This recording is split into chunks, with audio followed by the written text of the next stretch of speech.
Curry scored the last 8. Carter reaching it. Curry dribbles across to half court. Stops, backs up, shoots a 3 early. It's on the way. Got it! He tied the game! 18 seconds to go. We're tied at 111.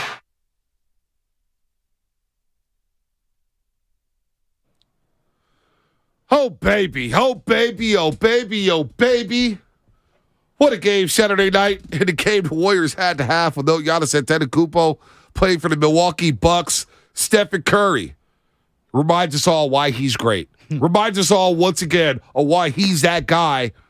And it reminds us once again, Shasky, on why we should still have hope with this basketball team that drives us insane, drives us crazy. As we say, good morning, everybody out there getting off their graveyard shift. If you're at work, what is happening? If you're getting ready for work, what is happening? All the security guards, ushers, bakers, cops, firefighters, teachers, students, you know the drill. Good morning to Spadoni, Love, and you, Joe Shasky. You were in the building Saturday night. It was a dull game, and it was 2 minutes and 5 seconds left. Steph Curry said, no. We're going to excite everybody here. We're going to send everybody home feeling good tonight on a Saturday. You know, let's pause here for just a second. Saturday night games, you and I have talked about them. They do feel different. Like, they really do. I love these standalone Saturday night games. I saw Mark Jackson and Van Gundy. Right. I'm assuming it was Mike Breen. Mike Breen, yes. Yeah, Mike Breen. When you see him on the floor before the game at half court, I don't know. It was something really cool about the environment on a Saturday, downtown San Francisco. It feels like the city is slowly creeping back to life with the Irish parade over the weekend, St. Paddy's Day parade. So it was really cool to be down there.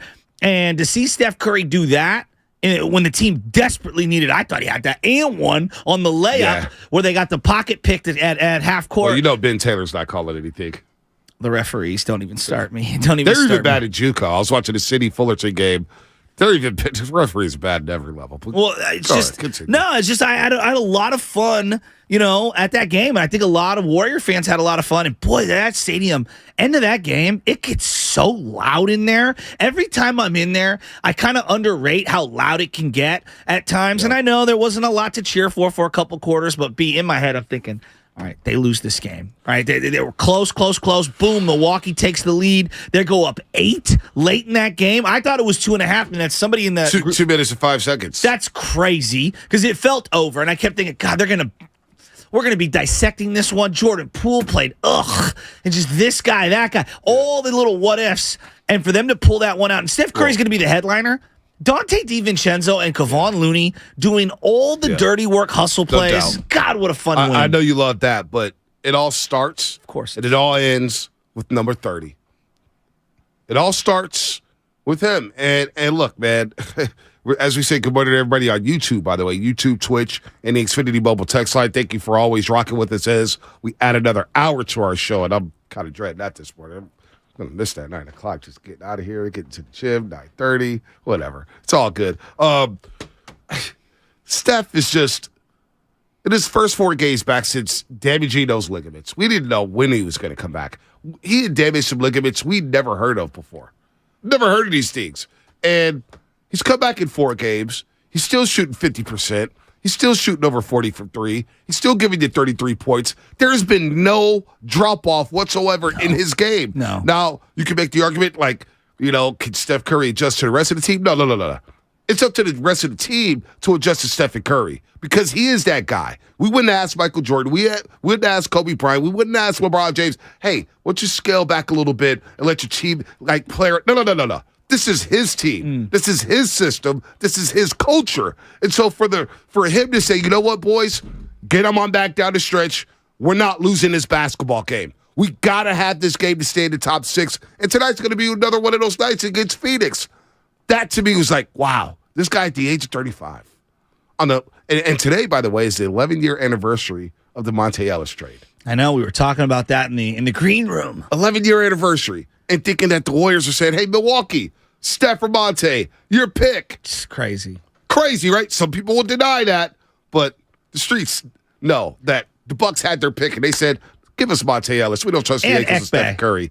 And Ekpe Udo. And you get back was he from Andrew Baylor? Bogut from Baylor. Wow. They made the Elite Eight. They lost to Duke in the Elite Eight. Just such an incredible trade. I mean, we were talking about that one. Like, is that the greatest trade in Bay Area sports history? Right? Like, there's the Jeff Kent trade. There's the OJ trade, which coincided with the Niners not having 2 first-round draft picks. Right. So they move up. But that's more of like a domino effect move. And I guess this one can be filed that way. Jerry Rice, trading up to go get Jerry Rice is an all-time trade. Steve Young, trading for Steve Young. This one, though, not only did it just signal so many different things, like they freed everything up, and yeah, Steph's the GOAT. The thing with Steph too, B, now I was thinking about this Saturday night. Joe Montana, what we laud him for is those fourth quarter comebacks, right, and his ability to be the most clutch at the most needed times. Right. Why don't we talk about Steph that way? Well, because there was this narrative about Stephen Curry that he's not clutch. Yeah, which is ridiculous. He doesn't hit game winners. And I laughed at that for so many freaking years. So many years of like, wait a minute. We're really going to knock him for missing some tough threes down the stretch. Now, I want to go back to the trade for just a second. Yes, go ahead. I don't know if it's the biggest trade in Bay Area sports history because the McCaffrey trade just happened. Yeah, it's a good one. But maybe it's the most important trade in Bay Area history because it unlocked Klay Thompson. Yeah. And it unlocked one of the most devastating backcourts in NBA history. Well, and I don't think, as much as we talk about the backcourts, I don't think they even become close to that without Bogut. No I doubt. think at that, incubations phase, Bogut was so important that first full season that he was able to play. Yep. I think it opened up everything. Wouldn't you agree? Well, Bogut, you draft Festus Ezeli, you get Draymond Green in the second round, but it also unlocked Klay and steered away Harrison Barnes as well, but it steered away for Klay Thompson to slide into the shooting guard spot and start and learn to grow with Klay, with Stephen Curry. And I remember when the trade happened, Stephen Curry basically sat down with Klay and was like, hey, this is us now. This is our franchise. This is our team. Let's make it rock. But you talk about the clutchness, right? So Stephen Curry on game-tying go-ahead shots in the last 3 minutes this season. 14-20 from the floor. 6-10 from the three-point line. Now, I don't know what this field goal thing is. It's a new stat. Effective field goal percentage, which is, to me, is whatever. But 85%. Is it the new plus-minus? New war? By the way, I saw a defensive plus-minus for Nikola Jokic. Nick Wright, your boy.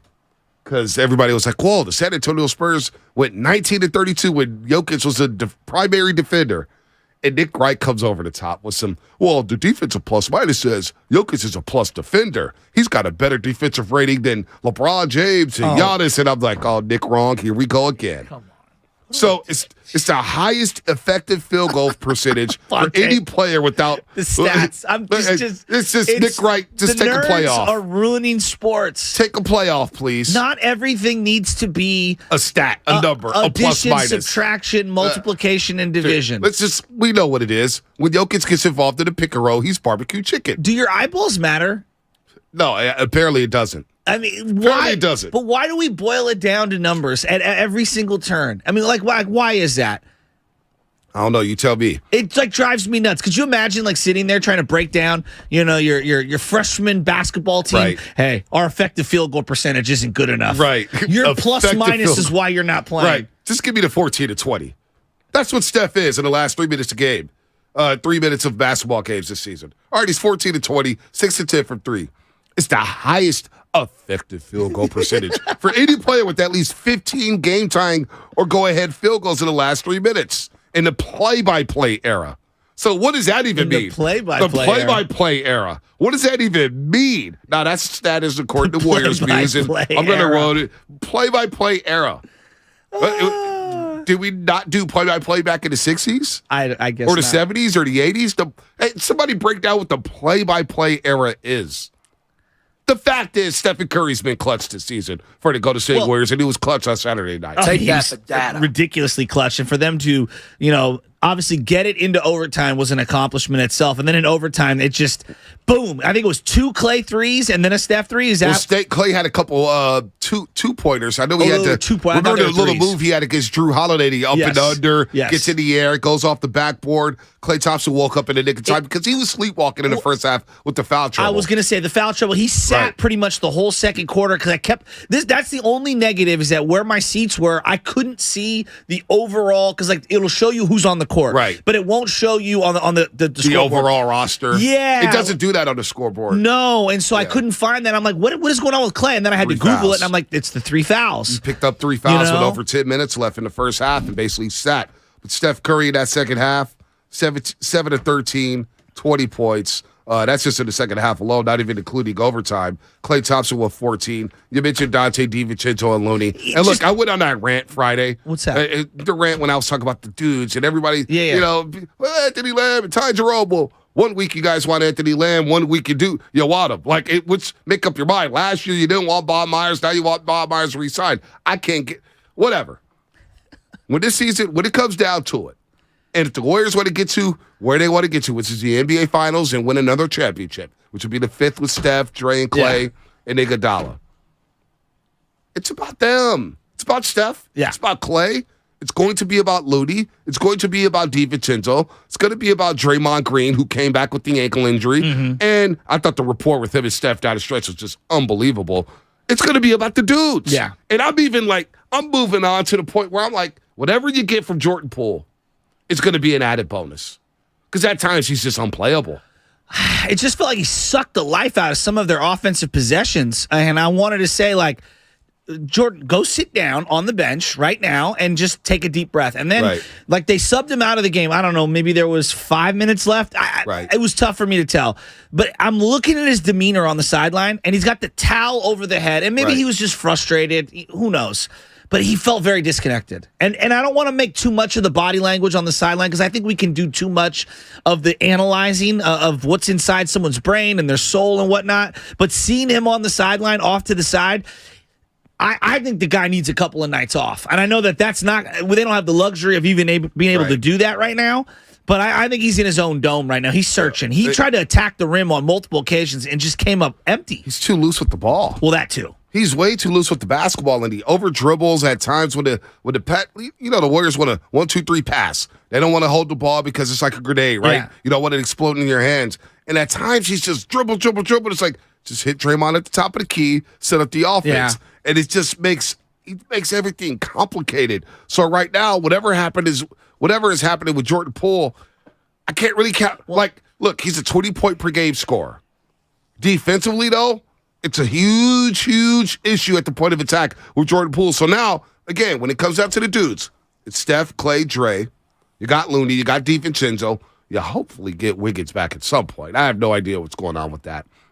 GP2. You don't know what's going on? I have no idea what's going on with that. Nor am I going to speculate. I'm going to I'm not asking you to speculate. I'm just, no idea what's going on with him. Yeah, because it feels like just real quick before you keep moving on, it does feel like it went from, he'll be back soon to, we're not sure when he'll be back. And that was a little alarming for me. It was a little alarming. We'll play the Steve Kerr sound about that a little bit later. Like, both things can be true simultaneously. You can be like, he needs his privacy. We shouldn't dig deep. But simultaneously, the Warriors absolutely need him if they're going to win a championship. They need him. By the way, this segment is presented by Golden State, serving the Bay Area for 3 generations.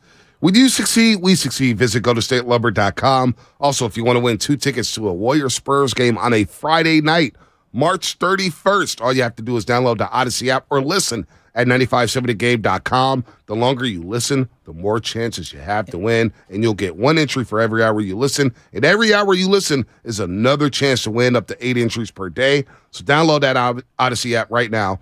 I don't get what you're waiting for. Tickets courtesy of the Warriors, and as always, go to Warriors.com for your tickets today.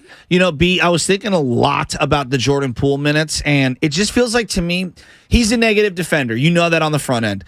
There's too many other negative defenders and 0 offensive players playing alongside of Jordan Poole. So, like, they need to draw the line in the sand. For example, they showed Moody in the first half. They showcased him, and I thought he had a couple of nice hustle plays. You know what I mean?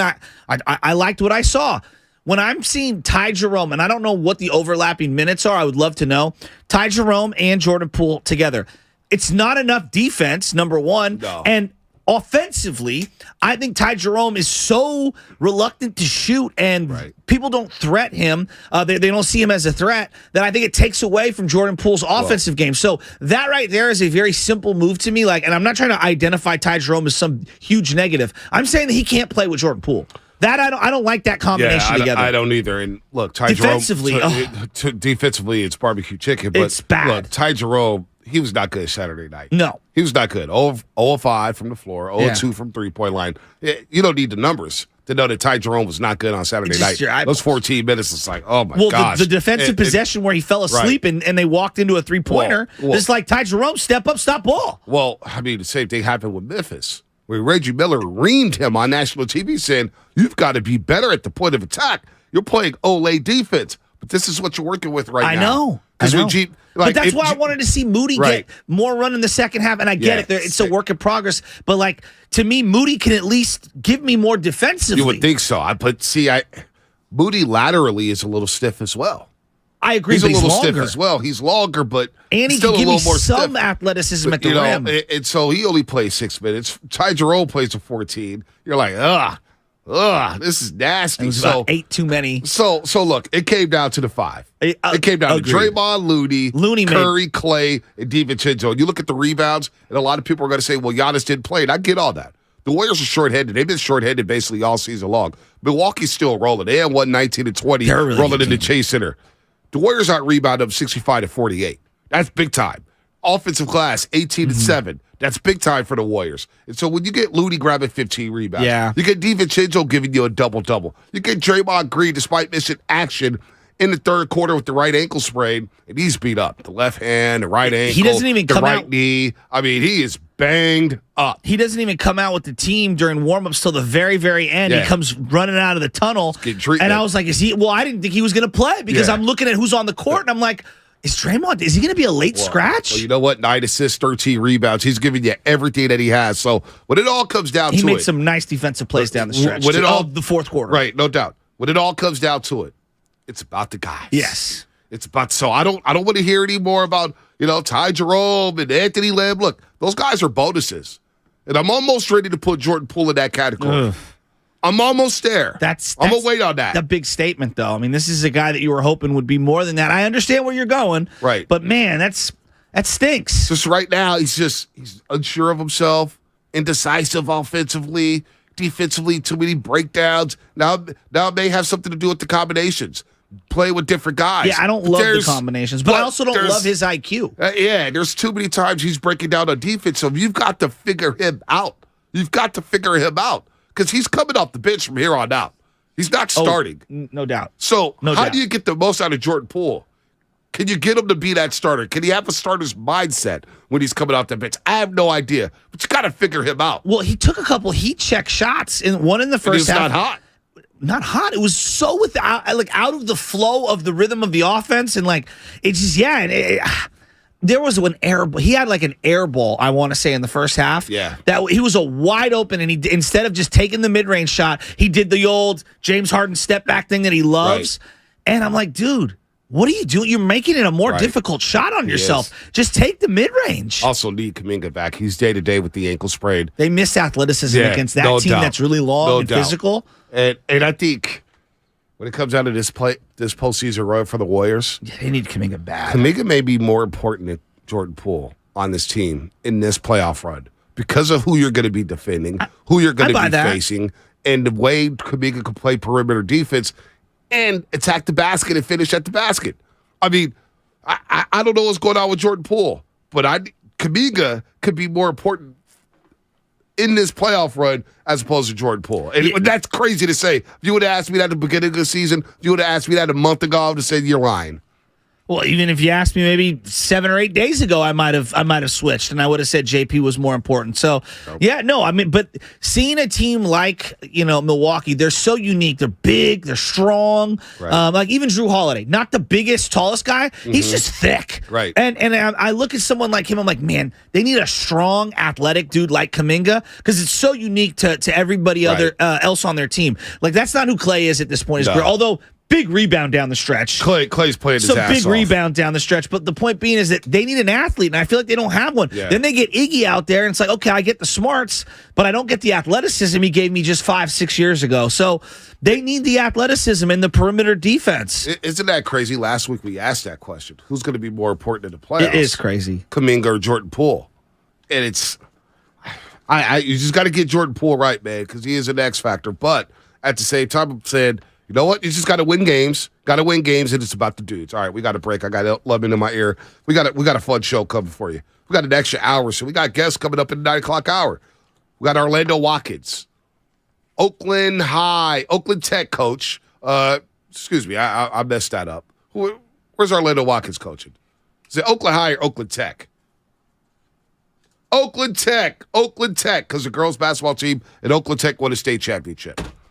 Oakland High won a state championship. Incredible. Many girls lost in a heartbreaker, but we got to shout out Oakland, California, so we'll get them in at 8 o'clock. Eddie Johnson, Call of Suns games, of course, for Valley Sports. He'll join us at 8:30 to get the wax poetic on the Phoenix Suns and how they lost to the Sacramento Kings on Saturday night. Festus Ezeli, 9:30 here on the Morning Roast as we have an extra hour. New lineup today, 6 to 10, Morning Roast. We got an extra hour again, Shasky. Did you sleep in? Yeah. All right, let's No, go. I didn't sleep. And I actually got in here a little earlier. Oh boy.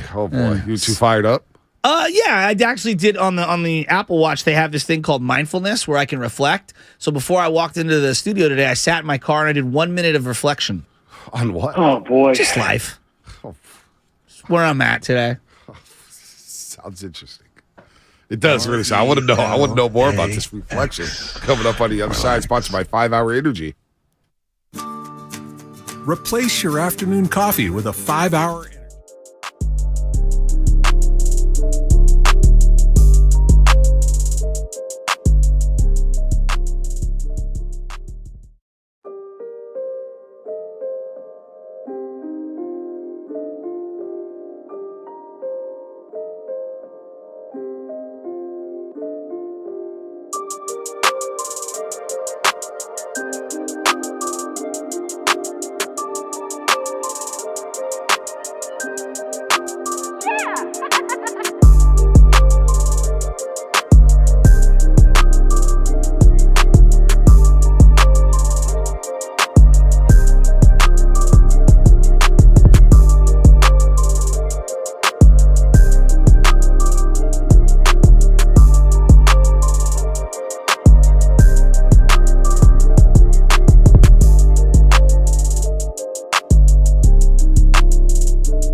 DiVincenzo on the logo.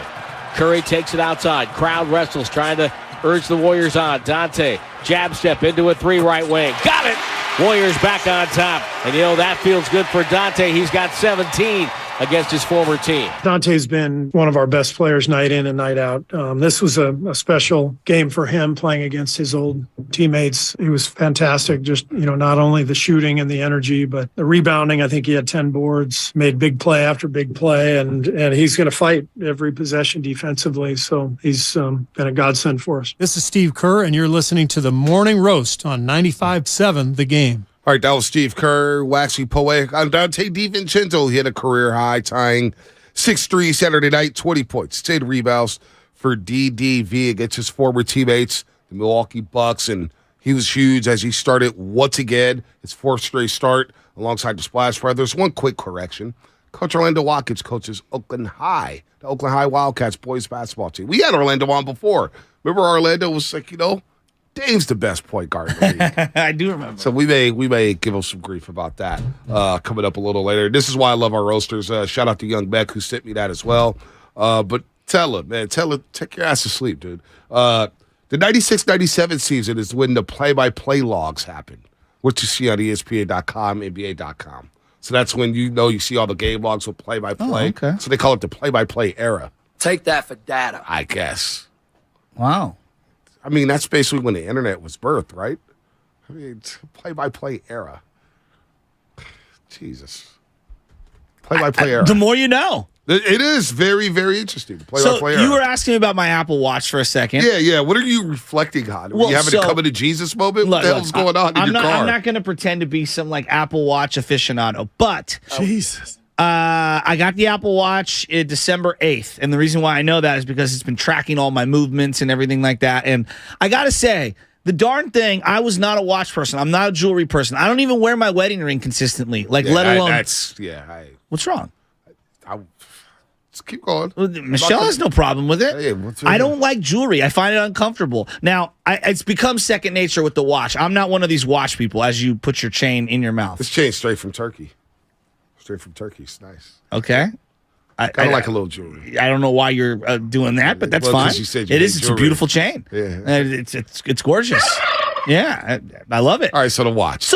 It's got all these cool features. And so one of them was, I guess, mindfulness is one of them. I'm not even really sure what that means, but I opened it right now, and it has a 1-minute reflection and then a 1-minute breathe thing where you minute you're supposed to breathe in and breathe out. Exactly. And I know this sounds kind of goofy, but in this crazy world that we live in where we're go, and I got to do this and I got to do that. And you know me, I got a million things going on. I've been trying to do the reflection twice a day. So one in the morning and one in the evening. So reflecting just about life? Yeah, just thinking. Just thinking? Yeah. Sometimes I'm thinking about what I got going on. Sometimes I think about how frustrated I might be at this, that, and the other, and it kind of just resets me. The other part, the breathe thing, is actually really good before you go to bed. No, it's because really it kind of slows you down and it gets your heart going at the same time. So I'm sure there's a bunch of different kinds of, whether it's meditating or religions or whatever, that do similar type things. See, I got people texting me right now about you and this whole wedding ring thing. What? My boy DJ. What's it say? Got to tell Joe that a wedding ring, is it jewelry? It's a symbol of commitment, of a lifetime of love and devotion towards your spouse. I try to say that with a straight face to him. Okay, so let me let you know something. Does anyone really have a choice? My commitment. Spadoni, hold on. Before you continue on, because I already know what you're going to say. Spadoni, what would happen if you left in the morning without your wedding ring? What would Jade Spadoni say to you? Wouldn't be good. I have one that I wear constantly. This one is like a rubber one that I wear because I work out a lot. Big workout guy, obviously. You and Derek Carr. Yeah, me and DC. Hey, man, both have tattoos too. Derek Carr's the fakest dude. His stage presser, the same rhetoric. Oh man, I watched this. I watched this team when they showed us out. I said, boy, that's something I want to be part of. Gosh darn. Stop. Yes. Stop. Anyway, continue. Yeah, she would not be happy, Bonte, to say the least. Not gonna ask Lovin. Women don't need the ring, man. When it comes to the wedding ring, we've plowed this territory before, all right? It's a very fertile soil. And I'll tell you this right now. My wife and I have been together a long time. My dedication isn't through symbols. Okay, my dedication is through my actions of what I do every single day. For example, yesterday, I took her aunt to the grocery store. Went to the grocery store. I picked her up. I took her to the grocery store. She doesn't have a vehicle. I make sure that I do that every single weekend. I came home. Who do you think did all the laundry? Who do you think did all the cleaning? Because I got to clean to get ready for the cleaner to actually come. I don't know if you know about it. It's so weird when it comes. I said to my wife, I said, and neither here nor there, I'm going to get myself in trouble. Yeah, Point being, just leave it alone. I don't need the wedding ring to prove my love. My love is in my mortgage payments. My love is in me folding laundry, keeping things clean, doing things around the house. I just know a lot of people. We do a lot of lovely things together. In fact, I saw a roaster while we were walking Lake Merced in the morning on Saturday together with the dogs going around the track. Man, I just know a lot of people. They leave that house without that wedding ring. It is trouble. Trouble. It's not my fault that they have some whatevers. Everyone is different. Everybody is different. I don't try to import my beliefs on others. Just get you worked up, so let's move on. Yes. It's time for taking them to school. Brought to you by Evergreen Valley College. Make connections that count at EVC. Stephen Curry. We know about all threes. We know about his offensive game. But defense? Defense? Defense? Holiday guarded by DiVincenzo. Checks the clock. Left-hand dribble. Dribble drive to the rim over Curry. Blocked away. Loose ball. Draymond. They call a timeout. The Warriors will get one last chance with 1.9 to go. Curry with defensive help made the stop. That was so sick. That was sick. Such a great moment. Great defense and the bean mug by Stephen Curry. That was hard right there. That was taking him to school. Brought to you by Evergreen Valley College. Make connections that count at EVC. Oakland Shelter 8520. I'm staying Siegel. Much easier. Good luck with that. DiVincenzo was guarding ball the whole way up on the last couple of possessions. He was just all over them. Yeah. I mean, he did such a great job swarming. Yeah. Clay got a big-time rebound. The help defense was incredible. I mean, and also the Bucks, dribbling the ball out of bounds, that helped a lot as well. I'm looking at Milwaukee. Mm-hmm. Middleton doesn't look right. Middleton doesn't look the same. He doesn't move as well. I don't know if we see the best of Chris Middleton. Drew Holiday, 7-22. Can Drew Holiday be your Robin to a Batman and Giannis Antetokounmpo and win a championship? See, I look at Milwaukee, and I'm saying to myself, I don't think they're better than Philly. I don't think they're better than Boston. And what happens if they do flame out in the second round? Boston's going through some struggles right now. They're going through some struggles right now, and Tatum's not shooting like he was prior. Did you know that Horford's actually shooting better from three than Tatum? Yes, that's he is. Crazy. It's like Draymond shooting better than Poole from three. It's crazy. But Boston has Milwaukee's number. I wonder if Milwaukee gets blown out in the second round. They could just get wiped away. Interesting. And the Warriors, we don't know what's going to happen this offseason. What's up with Giannis? Where are you going with this? Is Giannis going to want out? Did you know Giannis and Steph have the same agent? I did not know that. I found that out Saturday. Very interesting. I did not know that. I'm telling you, in the back of my mind. The same agent. The same agent. It's in not the back Don of my Mee, mind. is it? No, it's not Don. Okay. It's going to have a big day. By the way, free agency frenzy. We'll get to that. Durant Pace signed a big deal with the Washington Commanders. Derek Carr officially signed with the Saints. And we'll get Jalen Ramsey, by the way, traded to Miami for a bag of chips. I have lots of thoughts on that. I mean, the draft trade, too. Panthers, man. Panthers moving up to number one. And I have a question on the Rams while we're here. What? Well, was it worth it? Be honest. Absolutely it was worth it. Are you sure? Absolutely. For all those rentals? For a Super Bowl championship? No, I'm talking about for building a fan base. I'm thinking about this right now. I don't think little kids that are 10 years old, because they won that one ring when they were 10 and then they suck when they're 11, 12, 13, 14, 15. I don't think all of a sudden they're going to be Rams fans. Well, they may be back next season. In the NFL, you can flip things quickly. And McVay is a straight front runner. McVay, he's out on everyone after 1 year. Now he wants to trade Stafford? This is on McVay, dude. I'm getting real tired of McVay. Snead shot that down immediately with the Matt Stafford thing. He said he's going to be there next year. He's a pillar of the franchise, stuff like that. Todd Gurley, in and out as fast as possible. He used his body up. Todd Gurley broke down. I know, but he used his body up. He broke down. The only guy he's been loyal to has been Aaron Donald. He got the most out of Todd Gurley. I agree. So, and then moved off him immediately. All right, we'll get back to football Same a little bit. Goff. But the Bucks, and they he's lose. the one who paid Goff. Hey, Warriors win against the Bucks. We'll get to some football here. We're going up until 10 o'clock. 10 o'clock. The roast. We got another hour. You like that? I have mixed feelings. It's coming up on the game, sponsored by Fremont Bank, full service banking, no compromises. Your phone calls, 888-957-9570. If you're a Rams fan, I would ask the Roasters, do you think it was worth it for Rams fans to win that Super Bowl and then sell off all their players? I think it's totally worth it. Totally worth it. After watching the Niners lose 2 straight NFC championship games, I'd have no problem with that. We'll get to that coming up on the other side. I'm a roaster. Bay Area Panthers football is back. Indoor fun at the SAP for the whole family. Season opener.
Every inch of my body and anything that comes out is for sale. Come on, man. You got Larry June in the building. You listen to the Morning Roast, and we're doing numbers, man. Good job, Morning Roast. Sock it to me. Hey. Yee! The segment is sponsored by Golden State, serving the Bay Area for 3 generations. When you succeed, we succeed. Visit GoldenStateLumber.com. Oakland High head coach Orlando Watkins, 8 o'clock, Oakland High winning the state championship Friday. You got Eddie Johnson, longtime NBA player, one of the best scorers in basketball. He was a lethal shooter. He's going to join us at 8:30. Of course, he's a color analyst for the Phoenix Suns. And Fezzy Fail, Festus Azili at 9:30 here on the Roses Warriors, host of Phoenix Suns tonight. Warriors Live begins at 6 p.m. Brought to you by Xfinity, and the Suns have cooked the Warriors up all season long. First game, they dropped 134 on the Warriors. Second time around, they dropped 130. When they came to Chase Center without Ayton, without Booker, without CP3, they dropped 125 on the Golden State Warriors. So they've had their way with the Dubs this season. And, of course, they're going to come to Chase Center tonight with no Kevin Durant. And I have no idea if Kevin Durant's going to be in town. Yeah, it stinks that he's not going to be there. Great for their chances. I mean, because obviously you like their chances a lot more without Kevin Durant, even though there's an acclimation period. They're still a tough team, man. Oh, Bonte, this is going to be probably, the toughest game in how long for the Warriors? I mean, Saturday was tough. Saturday was real tough, but no. Thursday Giannis. was tough. Milwaukee's still a damn good team. Thursday was tough. And look, we can't scoff at wins with the Warriors. No, I'm not. Who's scoffing at them? And here's the deal. The Warriors are not at full strength. They don't have Jonathan Kuminga and Andrew Wiggins. Now, we haven't seen them with GP2 yet this season, but Andrew Wiggins has been out damn near a month. It'll be a month tomorrow. What's the general consensus? Not what's going on with him. Just what's the general consensus amongst people that you talk to, whether it's the media around the is this getting weirder? I guess is the question. It's getting weirder by the day. Okay. And is that even a fair question to ask you? No, it is fair because Steve Kerr Saturday. Here's what he had to say about Wiggins returning. I think that's the hope. Really, there's nothing to report on. So we're giving him his space, as we've talked about, as he deals with something that's way more important than the game. If he's able to come back, then that would be great. And if not, then that's the case. And whatever happens, we handle it accordingly. So that was a different tone for Steve Kerr. If he comes back, great. If he doesn't, we handle it and we move on. And so that's now the question. Is Wiggins even coming back? There's 14 games left, folks. 14 games left. I would hope he comes back with about 10 games left or maybe 8 games left to get his legs back in. Not only that, Wiggins just can't come back. He's got to come back and be the dude who made it to Cleveland, Ohio last year for the All-Star game. Yeah. He's got to be the guy who locked up Jason Tatum in the finals. He's got to be the guy who dropped 26 and 13 in Game 5 of the finals at home when Stephen Curry couldn't hit 3. I'm trying to think of a normal work setting, and I know the NBA is so unique. I'm not pretending that the job site is equivalent to the NBA. That would be foolish of me. But Bonte, when you're working on a project, right, and someone has a leave of absence, I do think at the beginning people are we're going to figure it out. We're going to get through this. It's all good. So-and-so's gone. But at some point, if it sustains, I do think normal people in work settings are when's this guy coming back? What's going on here? And so I guess my question is I wonder what these guys inside are thinking. Because I'm sure not all of them think exactly alike. I'm sure there are some people that are you stay away as long as possible. And other people are probably saying what's going on here? And I don't know, who knows? Maybe they don't know. Maybe they do know. Well, the whole thing just is so weird because I don't know how to talk about it. Yeah, well, I'm not going to speculate not knowing on details. It. Yeah, I'm not going to speculate it. I'm going to respect his privacy. Here's Stephen Curry Saturday night when he was asked about Andrew Wiggins. Friend to friend, teammate to teammate, just sending him support. This is a tough situation in terms of him being away for so long, but necessary. Life is bigger than basketball, and whatever him and his family going through, that's all that matters. And whenever he's ready to come back, I'm sure he will. That's how he's built in terms of being available, and I know he's missing the vibe and being with us, and we miss him too. So it's interesting. There's such a big spotlight on what we do on a daily basis, and the fact that we have so many people that rely on us on a daily basis to be able to give that energy back to your family is huge. So we support him in all of that, and whenever he's ready to come back, he'll be back. So that was Stephen Curry Saturday night in a normal work setting. I haven't been involved in a normal work setting in quite some time, but I know people take leave of absences and somebody passes away. You take some time off there, and people respect that. But at some point, you start to get a phone call. Okay, are you coming back? When will you come back? We're going to respect your privacy. That's what I'm saying. But we got to kind of know things here so we can move forward. And I think the Warriors, I don't want to speak for the Warriors because I have no idea what they're thinking. But I would just speculate that, man, it's been a month tomorrow. Tomorrow will be a month. A month. At some point, a month. And so he hasn't, throughout that month, he hasn't been with the team at all. He hasn't been with the team. He left the team the day before the Clippers game. Remember, right before the All-Star break on that back-to-back. At some point, you're probably thinking, all right, do we move on without Andrew Wiggins? Are we going to have Wiggins here? If we're going to defend our championship, do we have to do it without number 22? They're not going to tell us. And this has been G13 classified. I have no idea what's going on. There's all these rumors running rampant. But I think at some point over the next week, once they go on this 5-game road trip, I believe there may be some clarity coming up. If they now, when we're talking about like roster spots on that, let's just say he can't come back for the rest of the year. Are they able to deactivate him essentially to create a slot? I wonder.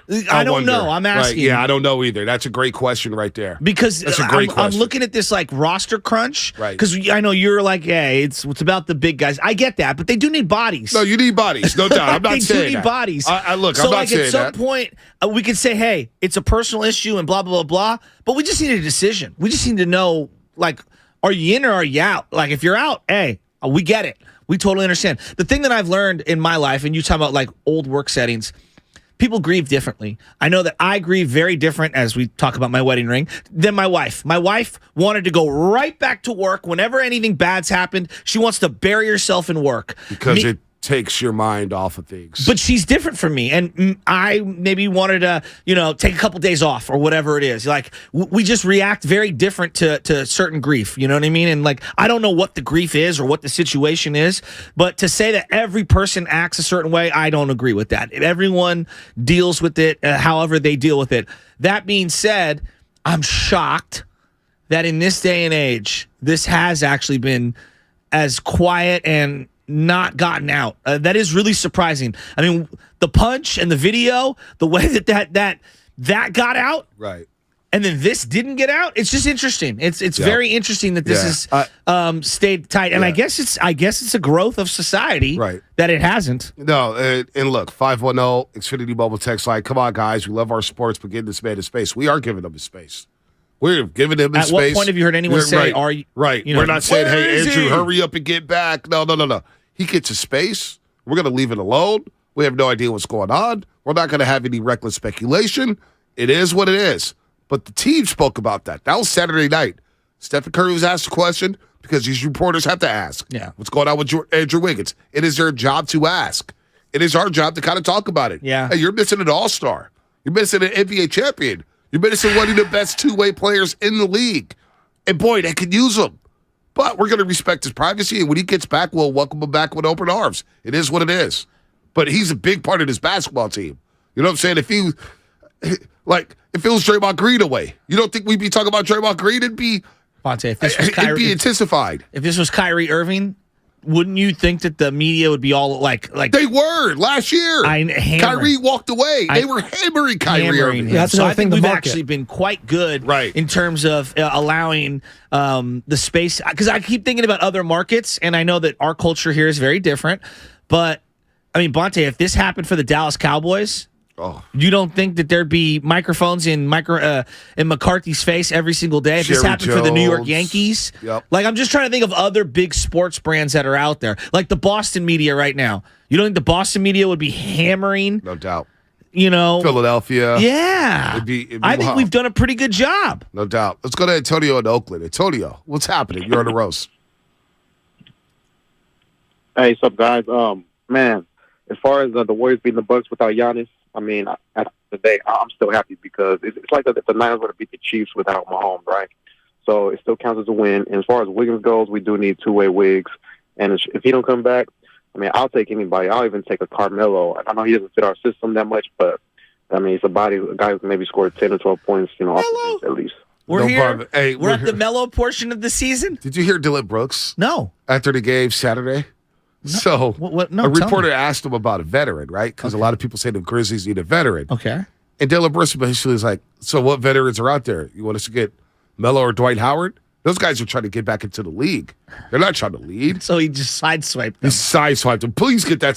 He said he's like, I want a guy like Udonis Haslem. Right. Isn't that He's what he like, said? I was Udonis like, Haslem on the bench. That's the type of fan the we need. audacity of comparing Carmelo Anthony and Dwight Howard's careers to Udonis Haslem. Get out of here. Unreal. Dylan Brooks, by the way. Haslam's getting his jersey retired. This is his final season. He admitted it.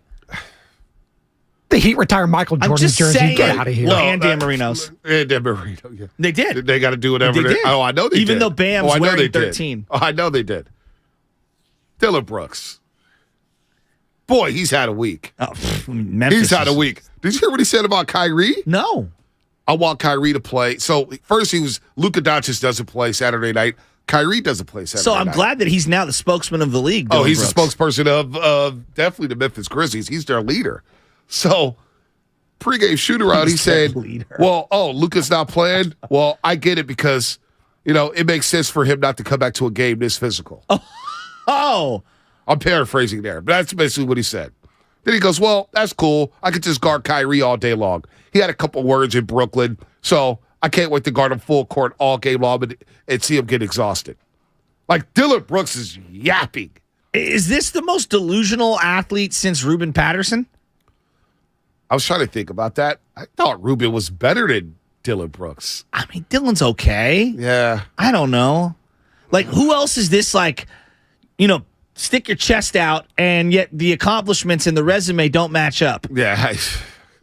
I mean, and the cool part is Memphis is not going to re-sign him. No chance. Nah, I don't know. No chance. And he's got the looks on.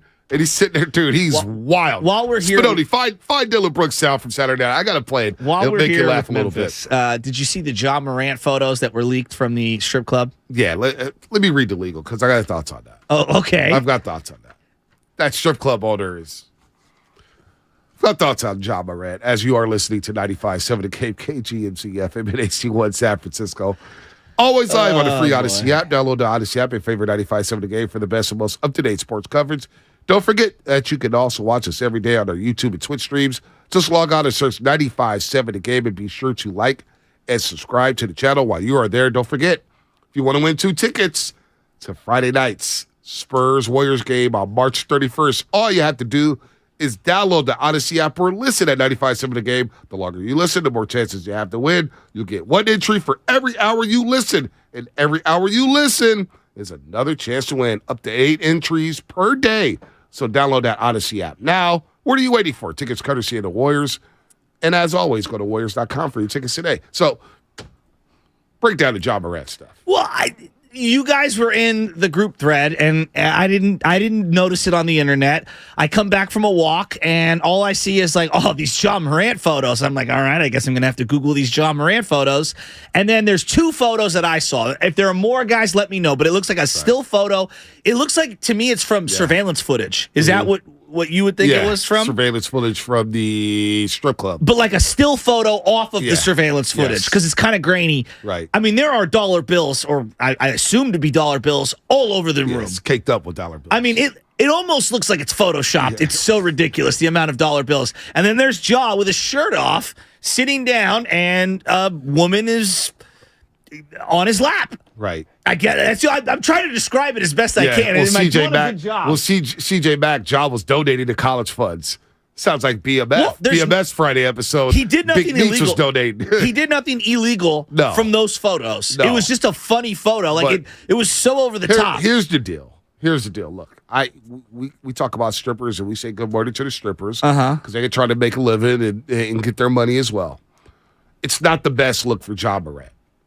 It's not. The strip club itself with the owner in the shack. Because, I heard this was a hole-in-the-wall strip club. Oh, okay. Now, my question is, here's me. If I was in Ja Morant's position, and I'm not, and I will never be. Okay. But if I know that, hey, I want to go have some fun with a strip club, why not just get a suite and have a stripper come to your room and just make it right there? So then you don't have to worry about a photo like this being leaked out. Yeah. Because you think about the strip club that's in a shack. And this owner's like, oh, I got John Morant in here. Oh, I'm going to make some more money. How does the New York Post get this photo or get this? Well, they paid get for this it. footage? Exactly. And so for a hole-in-the-wall strip club, an owner there's like, oh, I'm about to get rich. Yeah, he doesn't know anything to Ja. Not at all. Now, nobody will ever go to that strip club ever again. You sure about that? Knowing that this owner is leaking stuff? Absolutely not. Well, if you're not John Morant level of celebrity, why does it matter to you? If you're an NBA player, you would never go there. A big high roller, you'll never go there. Well, that exactly. I agree If with. this is you and that part I agree they're regular Joes for sure. Yeah. They don't care, but they know they're not going to get now leaked. it's like a landmark. Right. Hey, Ja went there. Let's go, guys. That's exactly right. Like I'm trying to think of like young 20-somethings that are out there partying. Like, let's go to the place that Ja was at. Right. Like and now let's get on Insta.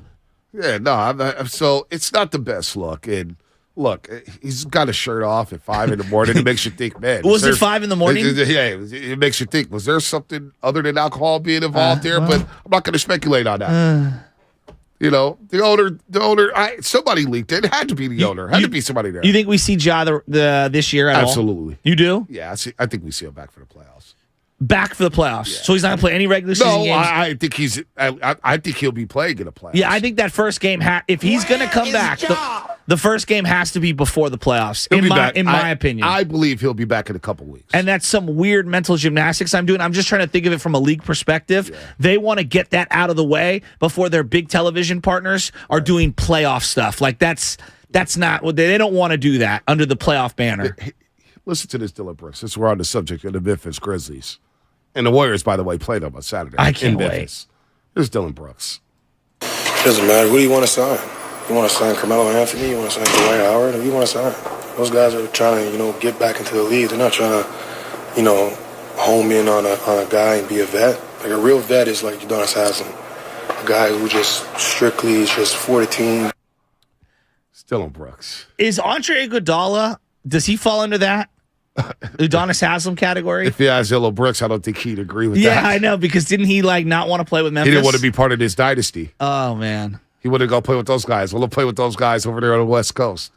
So, it's Dylan Brooks. All right. He's so annoying. Let's go to SF Bay Drummer down in H-Town. SF Bay Drummer, what's happening? Hey, what's good? What's good, Bronte Chesky? What's up? I'm juiced off the win from Saturday. Hopefully we can start building some good habits and carry over it to tonight. Hopefully that comes out in a win. And I was just happy to see Steph Curry take over and just have another legendary game to his career. Also, I want to give a shout out to my old college, Texas Southern University. We going dancing. That's right. And on Wednesday in the play-in. And guess who we beat? We beat Front Row 40's Grambling State University. Oh, look at you. Oh, look at that. Good back then, but they garbage now. There you go. Little bracket talk? A little bracket talk. Are you filling out a bracket this year? Yeah, I'll fill one out, even though I don't know anything. Tommy Call sent me his sig. I'm still deciding on whether or not I want to join Tommy Call's Tommy bracket. in the copy-paste text, if I get another one of these from him, it's $10. I don't know. I got Worldwide Hef's bracket. He does it every year. I've won it, so I feel obligated to do that, but I have no idea. I was trying to cram college basketball this weekend. Why? The only team, I don't know. For what? For the test? For the test, and I do like Brandon Miller in Alabama. Tell you what, I do like that squad. I'm not talking about the stuff off the court. I'm talking about the play. They got a shot. I'm going to Jerry in Indianapolis off of that one. Jerry, Hello. What's happening? I'm not touching that. Jerry, what's happening? Hey, how you doing? I can't complain. Hey, so I was just wanting to get to you about the Jordan Poole thing. I really think he's having a problem finding his rhythm. I think he didn't expect this season to be as long, plus with everything that happened in the beginning of the season. I knew he was going to be a great player when he was drafted, even though a lot of people didn't really fall on him. I was telling my friend who's been an Oakland fan, I'm like, hey, he's going to be a great player. I think he could possibly be the Steph 2.0, but I think he's really having a hard time trying to find the role that he needs to play because he's been playing, starting, coming off the bench, playing, starting, coming off the bench, and then everything that happened in the preseason. I really think he's really having a hard time finding himself. I do think he probably needs to take a game off, even though that's hard to do. but I really think he's still soul searching and probably exhausted, because for young players who win a championship and then now you have a longer season, it's going to be hard for them. So I just, want to give that, shout out, and say, maybe he's, trying to find his rhythm. He definitely, I do sympathize with Jordan Poole because he's had it tougher, I think, than anybody on this roster. Start, bench, who you're playing with, what you're asked to do, how you need to do it, the contract, your fourth year, the expectations levied onto you, the load that he's had to shoulder without Stephen Curry. It's tough for Jordan Poole, and he's still a 20-point per game scorer, but it's the efficiency and it's the decision-making when it comes to his shots, when to take a three, when not to take a three. His percentage is down to 32% from the three-point line. It's not good. Not efficient enough. It's not good, and I would say, shot discernment is now a problem from him. Like the way we were talking about Clay at the beginning of the year, Clay, you're just taking bad shots that are out of rhythm. That's what I feel like now JP needs to get back. And I think I would sit with him and watch the games, especially his minutes when he's out there and be like, look, why are you taking that shot right there? Right. Okay, we just got to stop. You got to have a higher basketball IQ within the flow of the game. Why are you taking that heat check shot right there after we just got to stop? Yeah, it's not good. Just using that as an example. No, it's not good. And my issue, too, right now with Jordan Poole, he's not finishing at the rim. No. He's a little too loose with the basketball. Right before Drew Holiday stepped out of bounds and, was that the Brook Lopez block? The Bucks bench was irate because they thought it was a foul. But Draymond Green was wide open. He's not in the triple threat position. And I'm like, well, Draymond Green's got a wide open lane. Maybe he could take the two, but it worked out for the Warriors in the end. He drops a nice backdoor pass to Jordan Poole, just gets it ate up by Brook Lopez. And then again, it felt like he's trying to be the hero. And you're down 3, and it was just like, just offensively, just something's off with the right now. He's just in a funk. He is in a funk. He's in a funk, and he's trying a little too hard. So I think Jordan Poole will get back on track, but he's got to figure it out from the bench position because he's not going to start again. As this season goes longer and longer and we get farther down, they're going to need him at some point, but boy, it just feels like at the end of the year, both of them need a new, the Warriors themselves, the players, and Jordan Poole. I think they all need to change the scenery from each other. I'm saying I think Jordan's going to be on the move. I really do. The more I watch You're saying Jordan Poole. What? Move on. Jordan Poole? I just get this feeling I think it'll be best for him, the team. Really? It just doesn't, something's up, man. All right, let's get into that. Let us know about the biggest games and stories in the Bay Area prep scene. Email us at hss@957thegame.com, hss@957thegame.com. What's coming up on the game, sponsored by Bob's Discount Furniture. We'll give you a chance to walk that back. I just think you're feeling a little emotional about JP. It's interesting, though. 888-957-9570 plus your calls here on the Morning Roast. Hi, Little Bob here from Bob's Discount Furniture.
Warriors. Now back to the morning roast with Bonte Hill and Joe Shasky. JP, what's happening? It's kind of funny text. Don't call them strippers. Call them clothing optional performance artists. Okay. Never heard that one. It's a good one, though. It's like half-baked. Janitor. I'm a custodian. Oh, man. Jordan Poole. Look, Jordan Poole. Let me start. It's Friday night or Saturday night. 25 minutes. Mm-hmm. 4 of 13 from the floor. 13 points, 4 assists. If you're in the plus-minus, I'm not really in the plus-minus, but he was a minus 11. He was a minus 33 against the Grizzlies, which, kind of opened your eyes like, damn, how do you get to minus 33? That's kind of wild. And the 21-point loss for minus 33. But you said something before the break that you think Jordan Poole needs a change of scenery. Well, I guess where I'm going at is first off, I'm a big Jordan Poole fan. You know that. I've been a big Jordan Poole fan. Yeah, you were the biggest Jordan Poole fan. I mean, I'm not saying that at this point last year, you wanted Jordan Poole starting, and you thought he should have been in the starting lineup or the finishing lineup. Remember, you asked the question. Yeah. Ironically, almost a year to the date when the Warriors beat Milwaukee on a Saturday night when Klay Thompson dropped 38. I remember you sent the text about 30 minutes before the game. So I know Jordan Poole and Stephen Curry are going to be in the finishing lineup. Who else? And I said, dude, stop. And then Klay went off, and you apologize, all that stuff. Yeah. So I'm taking it back a little bit.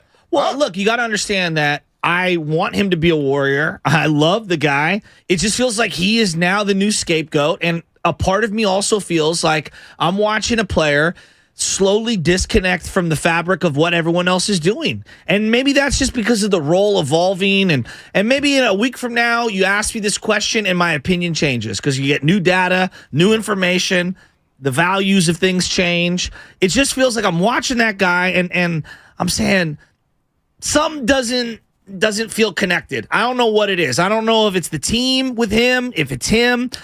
With the team, I can't put my finger on it. I just know this, is if I was him, I probably would want a fresh start somewhere eventually. Why? Because it just feels like he's the odd man out. And it feels like whenever the team doesn't do well, the first person to get blamed is Jordan Poole. And part of it is on him. But, it just feels like all his shortcomings are exaggerated to everyone, whereas others are ignored. And I would be frustrated if I was a 23-year-old player trying to prove myself in the league and my minutes aren't consistent. I don't know, man. I feel like he's in a tough spot. He's in a championship organization. A championship organization that was patient with him after selecting him in the first round of the NBA draft back in 2019. Goes out to the G League, back and forth, plays last year, really comes into his own. He's in his 4th year. And this system maximizes what he can do. He can play off the ball. He can play on the ball. Now, this year it's been a nightmare, right? And you look at his last 10 games, he's shooting 27% from the three-point line. Mm-hmm. He is slumping, but he's still giving you 18 points per game. He's still giving you 5 assists. He's still giving you 93% from the free throw line. Maybe he's just in a rut. Well, forget the numbers. Maybe he's just in a rut. No, Forget he might the numbers, be in it. He might be in it. It doesn't look good. I get it. Trust me, it doesn't look good. You look at the last 5 games, he's only shooting 25% from the three-point line. That's not good. But it changes scenery. That's interesting. That's interesting. I'm just suggesting. I'm not saying that it has to happen. How do you think Joe Lacob and Myers? I mean, now we don't know if Myers. I just think everyone's frustrated. I think the team's frustrated at their record, all the lineups, all the different people coming in and out. And I think individually, when you start to lose and you're not humming, all these little things start to roost and they become bigger things. And it's not the end of the world. Again, maybe a week from now, things change. It felt like that 5 games win streak, he was starting to play better basketball. There was some synergy starting to develop. Steph Curry comes back. Now he's relegated back to the bench. And he feels disconnected again. And again, maybe he finds his footing here over the next couple of days.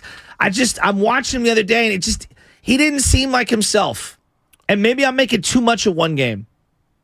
But it feels like this year has not been his best body of work. And every time it feels like he's going to turn the corner, he goes back into a 3 or 4 game rut. Well, he's averaging a career high in points. He's playing the same amount of minutes as he did last season, which is 30 minutes a game. He's still shooting 87.5% from the free throw line. All right, so the three-point percentage is down about from 36 to 32. He's getting up more shots this season. The field goal percentage, not a big drop-off. 44.5 last year, 42. Closing, if you're a young player, like if you're 23, when you're 19 and you're not closing, okay, it'll come with time. He's 23. Okay. Steph and Clay are in your way. They deserve that's part of it. Honestly, though. Too. Does Jordan Poole deserve to close? No, because he's had not opportunities right to close. No, not right now. But that's kind of where, if I was in his camp, I'm sitting here and I'm saying to myself, if you go here, you will close every single game and you'll be the dude. Well, how's Jordan Poole been in closing situations? He hasn't been good, Bonte. Right. So he doesn't deserve to close. He's had the opportunity to close. Dante DiVincenzo's a better basketball player for the Golden State Warriors right now. But I think if you're talking about someone's career, these are two different conversations. You're talking about it from the Warriors' perspective. No. Taking for the Jordan individual. Poole's But that's selfish. If that's the case, then that's selfish. All these guys are thinking about themselves at some level. So it's not about the team then anymore. It's about, I need to get mine. Well, I think a lot of guys are saying to themselves, when I get mine, the team will also be better. Like, that's the pride and the ego that they have, and I mean that in a good way, think that they can put their imprint on winning. Well, I'll go there and it'll be different. Jordan Poole was getting his last March, and the team was not winning. I know. So, if you want to play in closing situations, you got to take care of the basketball.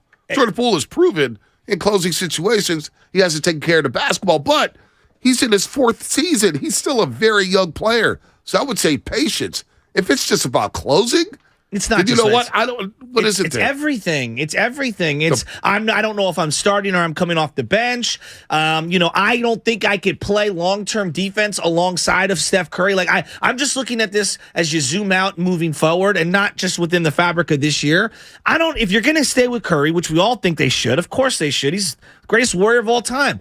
I don't know how sustainable a Poole Curry, combination is if you don't have that other big guard who can play alongside of them, who can give them that defensive multiplicity, because Poole plays no defense. Well, that's a problem. I know. No, Get I know better it's on defensively him. because Steph Curry has improved his defense. That's on him. Well, so if you want to close games, you need to get better on the defensive end of the floor. But you're dismissing the fact that he has his own internal wishes. I know you can We don't know what his wishes are. Well, how do you know what his wishes are? We don't know what his wishes are. Because you take the temperature of most young players, and they want to play on the court. Most guys, they're in the league for a reason. They want to play. But that's pretty obvious. He's playing a career high in minutes. So he's not closing. You don't deserve to close when you don't play defense. I think he understands with that. But if you're the person who's sitting on the bench in closing minutes, you're going to be frustrated. I think he understands why he's not closing. Dante DiVincenzo is a better defender. Gary Payton II, when he comes back, is a better defender. Would Bonte Hill want to be the nighttime show guy forever? Of course not. Exactly. Of course not. Right? So the same thing applies for someone like Jordan Poole. No, that's different. No. How is it different? He's still getting 30 minutes a game, and he's still scoring 20. You were making the exact same money. If I was making the same amount of money, and I got to work at night, then damn it, I'll work at night. Sleeping in. And getting no guests. You can get guests. I've done that you get grind. creative. I've done that grind, you're too. You're not in any of the social media stuff. No. I think that if you're being realistic, most people want more. They want more. I disagree with that. They want to be more. I've worked nights. I did Sports 680 with Ray Woodson and produced that show. You get guests. You can have some fun. You can get creative. If I'm making the same amount of money, you're saying, hey, Bonte, you can sleep till 12 o'clock. I think you're full of what? Full of it. I'm not full of it at all. How many people are going to want to play the low man on the totem pole, or is it the high man? Because I forget if it goes. Anyway, but it's not the low man on the totem pole. He's a very important player to this team. Within the guards right now, if you look at the guards, take Ty Jerome, throw him to the side. Curry, Clay, in terms of their guards right now, DiVincenzo, and then Poole. Isn't that the hierarchy? Yes. And shouldn't that be the hierarchy? No, that's the earned based off your production. That is. But what I'm saying is, when you're a young player, you're going to want to say, well, wait a minute, if I can go, to 20 other teams right now, and I wouldn't be sitting at the end of games. So basically, winning doesn't matter then. You're basically saying both. You're basically he's saying that I did that last year, but moving forward, I don't want to do that anymore. All right, let's go to more. Let's go to Muhammad all the way in Minnesota. Muhammad, what's happening? You're on the roast. Hello, Bonte. Good morning, guys. I was listening to that Jordan Poole, and I'm enjoying. I'm watching the TV and listening to you guys. What you got on Poole and Looney? Thank you. I want to shout out to Looney and DiVincenzo. They play good. Agreed. And, we play good, and I'm so happy. A lot of people have been saying Giannis wasn't playing, and they played a few weeks ago without Jan. They played with Boston without the 5 starting lineup, and they go with overtime, the same we did last night. My question is, are we judging the Warriors too early? Because I saw people are judging Poole. I saw people are judging most of our players. Are we judging this team too early without having our 2 best defenders away? Well, they might not have them the rest of the year, unfortunately. So I'm starting to evaluate them as this is who they are. Until Wiggins comes back, that feels like gravy to me at this point. I don't even know.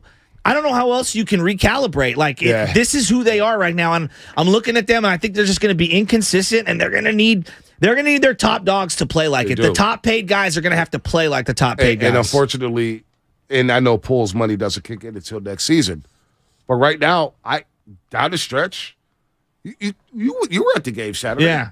He was unplayable down the stretch. 100% agree. No, B, every time he had the ball in his hand, I was like, pass it. Pass it. Work the offense. He took a corner 3. It had no chance of going in. And he looks like he's lost a lot of his confidence. Simultaneously, I'm seeing Steph Curry he looks so frustrated toward the end of that game, and just the overall vibe of where the team was. I don't know. I felt for these guys. You know, with Steph Curry, that game reminded me of the season a couple years ago when they went to the play-in tournament and lost to the Lakers or the Grizzlies.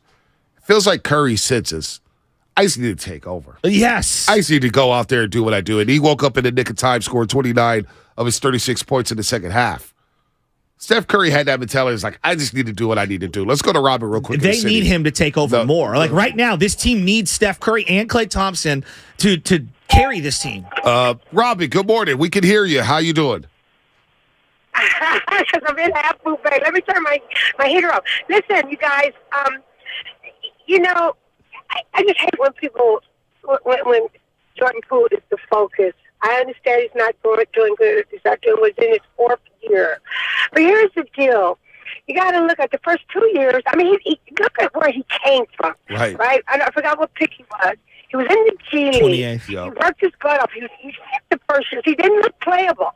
So let's not count the first 2 years. Now he gets to the 3rd year, and he's surprised, and then he gets paid for it. People don't want to say that they don't equate him getting paid to his play, but it's the expectation level. So now we expect him, because what he did last year, to be this be-all, end-all, and it's just not there because he's still in his development progress. We expect him to be a 2-week player. You know how hard it is to work on defense and offense, and then you know, run up and down the floor. Look at where he's been up until the point where he's at. And I just think the guys, not you guys, I'm not going to take it literally, but people's expectations are just way too high. Don't look at it. Bye, you guys. Peace out. Thanks, Robin. Look, their overall stat line looks good. 20.5 points per game, 4.5 assists for a player who doesn't know his role. That's special. That is special. Wait. And I don't want to. He's not special this year, though. Like the numbers hasn't been good. special. The numbers look but when good, you but he average, hasn't been special when you just take a step back, you take a step back and you say, "Damn, this guy got punched in training camp. This guy doesn't know when he's starting. He doesn't know when he's coming off the bench. He doesn't know who he's playing next to. He's had to be a facilitator, be a scorer. Steph's been out. I got to step up. Steph's back in. I got to step back down." Overall, the numbers look good. Now, the eye test will tell you he struggled a bit. But to Robin's point, he has come a long way. And I don't want to speak for Jordan Poole because I don't know what motivates him. I go back to the quote he had last year. Second round, I believe, maybe the first round. Some reporter asked Jordan Poole, "What have you learned this postseason?" He goes, "I've learned the most important thing is that it's all about winning. It's all about winning." And he comes from a winning culture in Michigan with John Beilein. He comes from a winning culture, La Lumiere High School out there in Indianapolis. So I don't want to speak for Jordan Poole to say, hey, he's all about his. He's all about getting his. He wants to close games. I'm not because it's speaking about for him. I'm picking up a vibe that it feels disconnected. That's all. The team feels disconnected. No doubt. The team's been disconnected. But I think so that's why in large I have a problem. it's... That's why I have a problem with every time something happens, we point the finger at Jordan Poole. Well, they won It's the not game, his and fault. I'm still like looking at him like, man, he just didn't play well. Right. Like Draymond he's had some rough moments. Looney's had rough moments. Steph's had rough moments. Yeah, but Clay's had rough I don't moments. question Looney's effort on a Right. night-to-night basis. I don't- DiVincenzo and Looney, they played their asses off Saturday night. I don't question Jordan Poole's effort. No, I question his Defensively, discernment. he gets cooked. I question his discernment. So I just, man, we just go so hard at Jordan Poole all the time. I just, you know what? But I think he understands right now in the closing lineup, you got to defend. And right now, he's not the defender Dante DiVincenzo or Gary Payton II is. And you know what? It is what it is. The guy's still seeing 30 minutes, and he's still giving you 20 on a nightly basis. So I don't know what motivates him, but it changes scenery. I don't know. It's just a thought down the line. No, I didn't say that I'm moving him today. I'm just saying if I was, going to kind of look into the future a little, it feels like the two of them are, it just feels like right now, I think at some point a split is inevitable. All right. 888-957-9570. That'd be wild. Think about that. Give it up on Luke, Wiseman, Poole. So much for the two timelines, right? Well, it's all about winning now and maximizing now. Like when you're talking about you have one of the greatest players of all time in Steph Curry, and you see him have that performance like he did the other night, and you're saying to yourself, you know how much energy it takes for him to carry the entire organization like that? Like, that's asking a lot. Like, they need more from these other guys to be able to move forward. As he starts to get older, you're hoping he can take less of the pressure, right? You're hoping that you can take more off of his plate. And I don't see anybody meeting him halfway. What did you think about the final play of regulation? Draymond Green. Because if Draymond Green makes that shot. Did you have the soundbite? Didn't he hit it 3 late? I thought he hit a 3 and he started like backpedaling. He did hit a 3. Yeah, he hit a 3 late, and he started backpedaling. So I know in his mind he was like, yep, game winner. Because I want to play this out in just a second, but if Draymond Green would have hit that 3, there would have been a podcast straight from his locker room stall. Right there with the Draymond Green name plate. He would have podcasted right there. And walked it off. Oh, he's setting up a podcast set up right on mid-court, just doing it right there in front of everyone at Chase Center. That's how that's going down. I think he was surprised how wide open he was. And it was like, yeah, Dre, that's how they've been guarding you for the last 3 weeks. I mean, love you, bro. Let's just call it what it is. For the last 4 years. Oh, his shot is so flat. It's just so flat. Coming right out of the, because I had a good angle on it, right out of his hand. I was like, that has no chance. No chance. That has no chance. It was a great God play. bless him. It was a great play drawn up by Steve Kerr. Now, question is, could he have got it back to Stephen Curry? Would there have been enough time? Tight in terms of time. Curry would have had the quick release. Yeah. Maybe it goes in. That would have been wild. But Draymond Green, let me know when you find the highlight. It was hilarious. He was wide open. Wide open. Was it him? Who got the rebound at the end when they called the quick timeout? Was it him that got the rebound, or was it Clay? Because they got the stop at the end. I think it may have been Clay. On the preceding, I think it was 2 possessions prior, whoever it was, I don't know, was it Clay that was guarding Middleton and the ball rolled onto the ground and Middleton looked like he got a flat tire? Yeah. Draymond did rebound. He bounced back on the glass. No, he looked really good. One rebound against the Memphis Grizzlies, 13 Saturday night. Even Clay not having a great game, he gave you a big rebound down the stretch. But on that play, I thought Curry got fouled. I couldn't tell because they didn't show the replay. Did he touch him on that little finger roll layup that he had in transition? Look, David Guthrie, Ben Taylor, Brett Nansel. I'm not going to get into the referees. I'm not. I'm not going to do it. I thought they let him play Saturday. I kind of liked it. The referees, look, it's not one-sided. I thought they let him play. Both sides. They're bad on both sides. Ben Taylor's he's feeling himself. Why do we know all these refs, man? Come on. What are we doing? Got to know the refs. Got to know the scouting report. Got to know it. It was a big win, though. They needed that so bad, just for their soul. And then you get the Suns tonight. I'm really looking forward to the Suns game. No Kevin Durant. That sucks. No Kevin Durant. And the Suns coming off a loss to the Sacramento Kings. If they play him in the playoffs, the Suns, okay, let's just say hypothetically, and that's the first time fans are allowed to see Kevin Durant get introduced as a player in the opposing team in uniform. Standing ovation? Or because it's the playoffs? I asked you this last week. What do you think? You tell me. I don't know. You tell me. I don't know. Well, they You have a sense of the fan base. rattle off the names for the other team Right. really quickly. Now you're starting 5 for the other team. Or would they stop action for and blah, blah, blah, blah. Or would they have a video montage for Kevin Durant in between breaks? Hey, Raymond Ritter, where you at? Raymond Ritter, will you guys give Katie a standing ovation if that time comes in the playoffs and the Warriors beat the Suns? I think he's going to get booed the whole game, but I don't know about that first intro. I really don't know. Because I was thinking about that when they were rattling through the names the other day, and I'm saying to myself, man, there's so many Giannis fans here. I wonder how many KD fans would be here. Because like I saw so many Greek jerseys. What was the name of the team that he played for in Greece? Oh, what team was that? It's like a white jersey with all these different sponsorships on it. It's pretty cool. But I saw a bunch of those jerseys. I was actually surprised. Is it something Olympi? I don't know. But all right, there I'm were a going to lot try of to pronounce Bucks it on the fans. fly here. Philathletikos. Sure. Yeah. Anyway, I saw a lot of Giannis fans. A lot of Giannis fans. A lot of Giannis fans. Greek night. Was it Greek night out there? Because they've done Greek night. I didn't. Maybe I They missed did that. Greek night 2 years in a row for Giannis. And that's when I went in the locker room. I was like, hey, man, did you enjoy Greek night? Remember that? I do remember that. And I was like, hey, man, there's some Warrior fans at the Giannis jersey. What do you think? Oh, no comment on that one. Giannis to the Bay. Remember those rumors? I'll tell you what. They'll reheat reheat if Milwaukee gets bounced in the second round. Look, I want to pivot real quick before we get Orlando Watkins.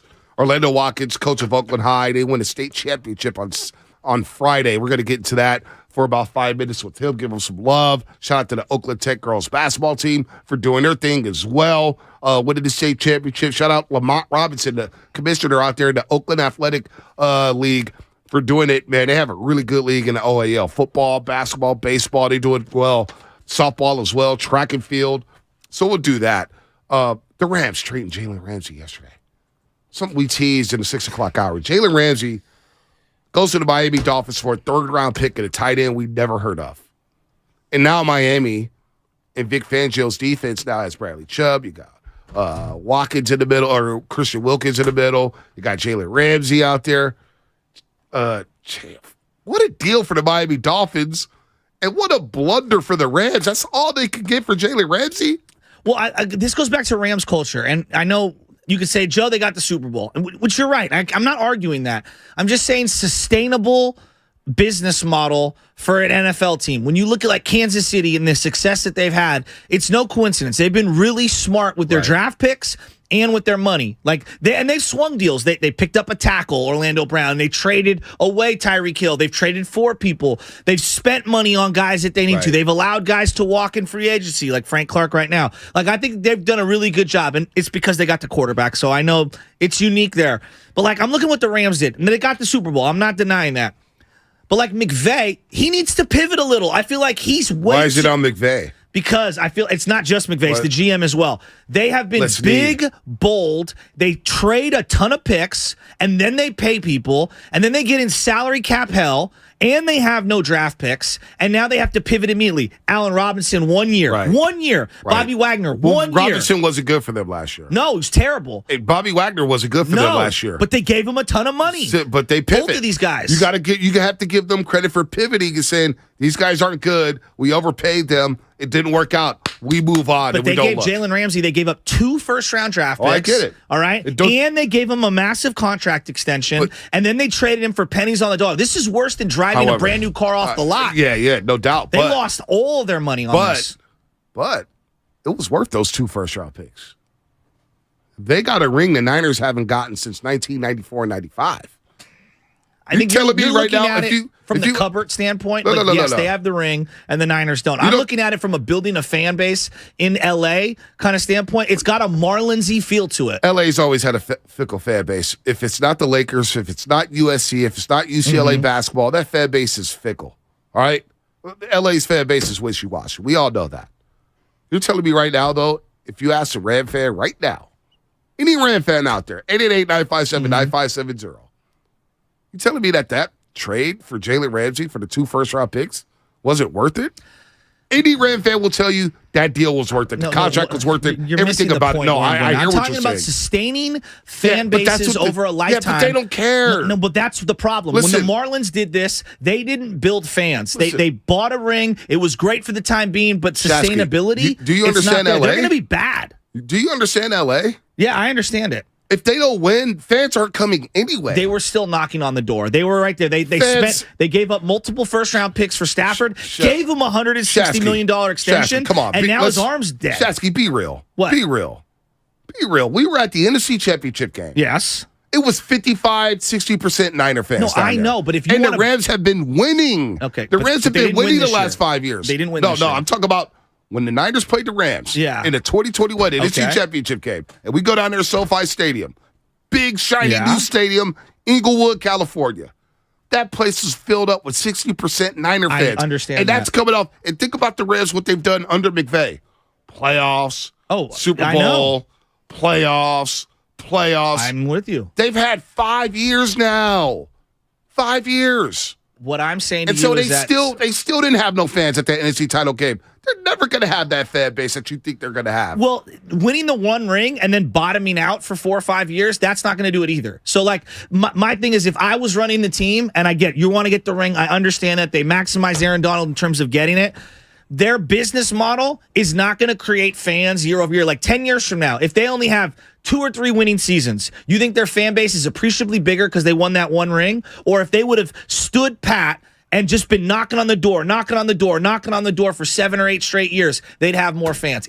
I don't know if the answer is yay or nay. I'm saying I'm looking at the Marlins selling off what they did, winning the one World Series, and then they ended up winning another one 6 years later. They have no fans. So the Rams go back to LA in 2016. Yes. They go to the wild card game in 2017. Yep. They go to the Super Bowl in 2018. Lose. They miss out on the playoffs in 2019, but they're 9-7. They go back to the playoffs in 2020 at 10-6 and lose in the divisional round to the Green Bay Packers. Then they win the Super Bowl. The year they win the Super Bowl, we go down to the NFC Championship game. That's 4 to 5 years. 4 to 5 years they've been in the playoffs, and yet it was still all Niner fans. I know. So they were winning and still couldn't fill that place over Red fans. They had just moved. Oh, come on. It's 2016. I mean, they weren't there for 30 years. You know, you're starting from scratch. They weren't there for 20 years. I get it. They weren't so there for 20. So you think it was worth it? Absolutely. Hey, Steven in San Francisco, he's a Ram fan. Let's ask him. Steven, was it worth that Super Bowl? Absolutely. I do it over again and again. And don't forget, Cooper Kupp got hurt in 2018. Everyone wants to talk about 3 points. Okay, I get it. But I'd make that trade any day. When it happened, I love Jalen Ramsey. Great kid, great player, great athlete. We got money worth out of him, man. I'm telling you. That's my perspective. Lakers, Dodgers, Rams. I live in San Francisco. Union Carpenter. Love listening to you guys. Shasky, you're the shit. Damn. See? He agreed with you. I mean, he said you were the stuff. I mean, that was a nice one, at least, when we dumped it. Usually it's not bad. It's a nice cock eye. I'm just saying I wouldn't have done it that way. That was the Ram fan telling you. I know, and it saying feels that it's cheap. worth it. I think 10 years from now, we're going to look back on it and kind of laugh at that Super Bowl. Why? Why would you laugh at that Super Bowl? Because they bottomed out. I think they're going to be crappy for a bunch of years. Nobody's going to laugh at that Super Bowl. They have no picks and they have no money. What are you talking about? That's what I think. What the hell are you talking about? I really do. It feels very disingenuous. What? The 97 Marlins. Do you look at it like some way? I look at it as, man, that's a loaded roster.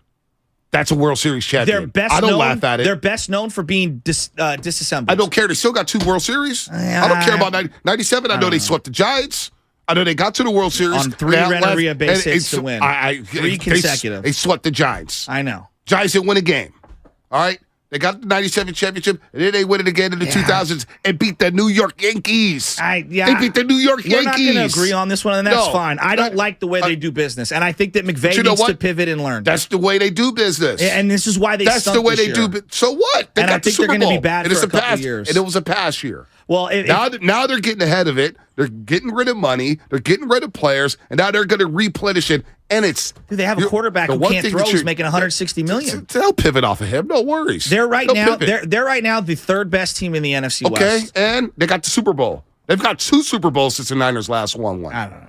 They got 2 since the Niners won last one. I think it's a very. We're gonna laugh at the Super Bowl. I don't think it's that. I don't think it's that great. I really don't. They beat the 49ers. They have 1 homegrown player. They beat Tom Brady on in one Tampa. side of the ball and you one think on they're the gonna other. laugh Aaron at that Donald Super Bowl and Cooper run? Kupp. Are you okay this morning? Not dead serious. I think what the Niners have done has been more successful. Shasky's Apple Watch. It's time for him to reflect and breathe a little bit. Okay. Honest to God. That is, you're taking crazy pills right now. Esteban, Oakland, what's happening? You're on the roast. Hey, what's going on, guys? How you doing? Good. Hey, Shasky, first of all, man, that's weak, man. To sit there and say that the business side of it, the fan base, man, come on now. A Super Bowl, you can't take that away from the team. Nobody's going to look at it 20 years from now and say, oh, they just got the one. They already built their fan base by winning the Super Bowl. Yeah, I disagree on that. LA was Raider Nation, and now they split the fan base. Now they got their wannabe diehard Rams fans. Man, it's all worth it. Any franchise would do it. You would do it too. No, I wouldn't. You would take a Super Bowl. Yeah, you would. Yeah, you would. I was the only one that wanted Tom Brady to come, and the entire 49er fan base said, you're the only one now. You can't have both. God, you're but the now only you guys one. Over there envying the Rams. We took calls all day long on BS&G. A lot of people wanted Tom Brady. You weren't the only one. Not you. So what? I admit that. So what? Who cares? I'm telling you this right now. The Rams they will not win anything else under McVay because of these business strategies. And it still may be more than what Shanahan has won with the Niners. Shanahan's been more successful the last 4 years. McVay has a Lombardi. That's fine. Shanahan will get his. He gets a seat with Andy Reid. Shanahan will be a coach longer than McVay, too. Okay. It's you better more get that. sustainable. Will he get a Super Bowl with the Niners? Yeah, I think he will. Because we don't even know who's playing quarterback. If you're betting on whose future, who are you betting on right now? I would bet on Shanahan's. Okay, then. I would bet on Shanahan's, but he doesn't have the ring yet. Well, just because Matt Stafford went there and they want to win one ring, he's better? Oh, only one ring. The John Fox has a ring. The same ring we've been dying for since 94-95. The same ring we've been dying for since 94-95. I want that championship. Huh? I agree. I want that championship. But I mind? also don't want to bottom out and be crappy for 5 straight years. The Giants have. The Giants have. They got the World Series. 2016, they make the playoffs, and I they hate stunk. That. And I hate that. But you know what? We still go back. We still go back to those 3 championships. But they've also had a 50-year runway. Weren't you just wearing your Lindsey Cup jersey on Friday? Fan engagement. Weren't you just wearing your Lindsey Cup jersey Friday? Yeah. Guess what? The Ram fans right now, they get to wear their Super Bowl patch jerseys. There are no Rams fans. Oh. There are none. There never will be. That's the whole point. That's the whole point, Shasky. They won 4 straight years. I know everyone's going to disagree. Shasky. No. The way the Rams got their championship feels cheap to me. That's the way I view it. They traded everything. They signed a bunch of guys, and then they immediately pivoted off it. There's no sustainability. Oh, my gosh. The Raptors traded what they needed to do to go get Kawhi Leonard and got that ring. You think they're laughing up there? You think Toronto will ever say? I don't know. I don't know what Raptor fans are thinking. Oh, my gosh. I don't know what Raptor you know what fans they're are thinking? We got a championship over the Golden State Warriors. Yeah, probably. We've got a banner. I know I'm in the minority. I know no one agrees with me, and I get that. Just because you win a Super Bowl doesn't mean your process of getting there was proper. What you mean? They did it within the rules. No, I understand that. But they also traded away all their draft picks, and then they stink. They're going to stink for 4 years. Guess what? They traded all those draft picks and got a Super Bowl. When I see the Jalen Ramsey deal, the way I'm looking at this, I'm like, you literally traded something. You gave up a Porsche and then traded it 3 weeks later for pennies on the dollar. And they got 5 more Porsches. No, they because don't. of that Super Bowl. They have no draft picks and no money. So what? They got a stadium. I don't know. And they got the LA market. I think the way the Niners have done it, they've retained talent. They've found a way to stay competitive year after year. They've retained the players that we love. Where do free agents I know they haven't won the big one. Where do free agents want to live? And a part of that is the ball bouncing. But I appreciate their business model. Where would free agents rather live?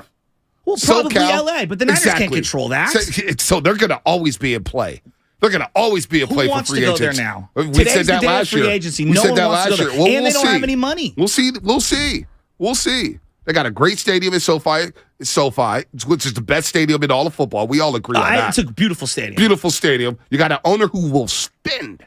But they don't have any money to spend. Well, they will have money. A ton of debt cap. They will have money in the future. That's part of building the team. They will have money in the future. That's part of the brilliance of what the Niners have built. And I know they haven't had the big one. The Niners have built, that. And we're still we don't even know who the hell is going to be the quarterback week 1.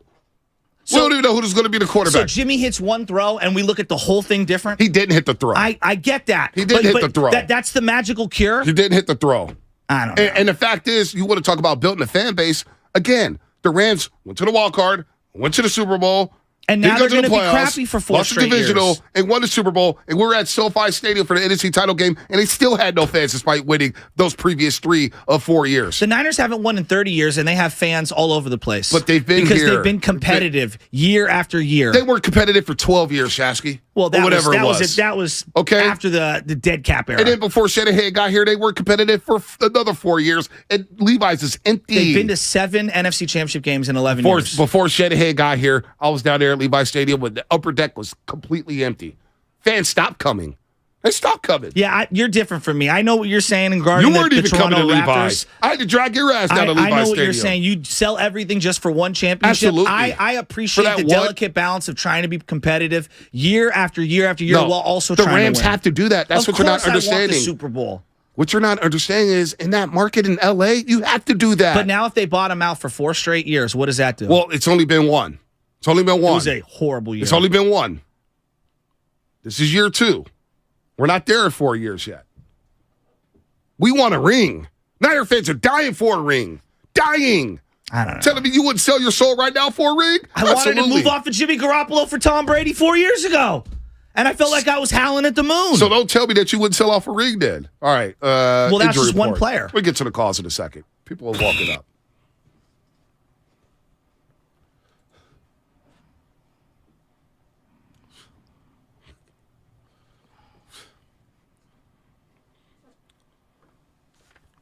Could have gotten the Levi Stadium for $15.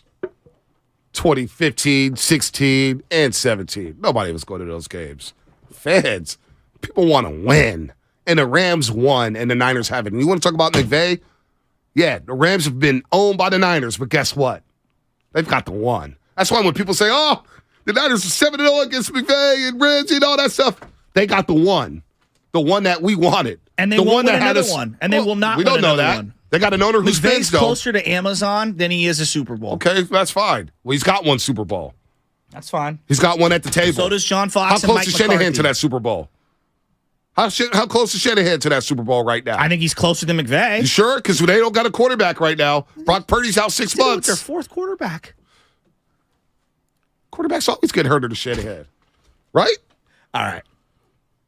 All right. Kevin Durant's not playing tonight. He suffered an ankle injury last week during pregame warmups, and he's going to be out for at least another 2 weeks. The Warriors could be without Jonathan Kuminga as he continues to deal with his own ankle injury suffering during warmups as well, although the Warriors just say he is now day-to-day. So that is good. He's questionable for tonight's game against the Phoenix Suns, a game the Warriors got to have before going out on a 5-game road trip to injury report.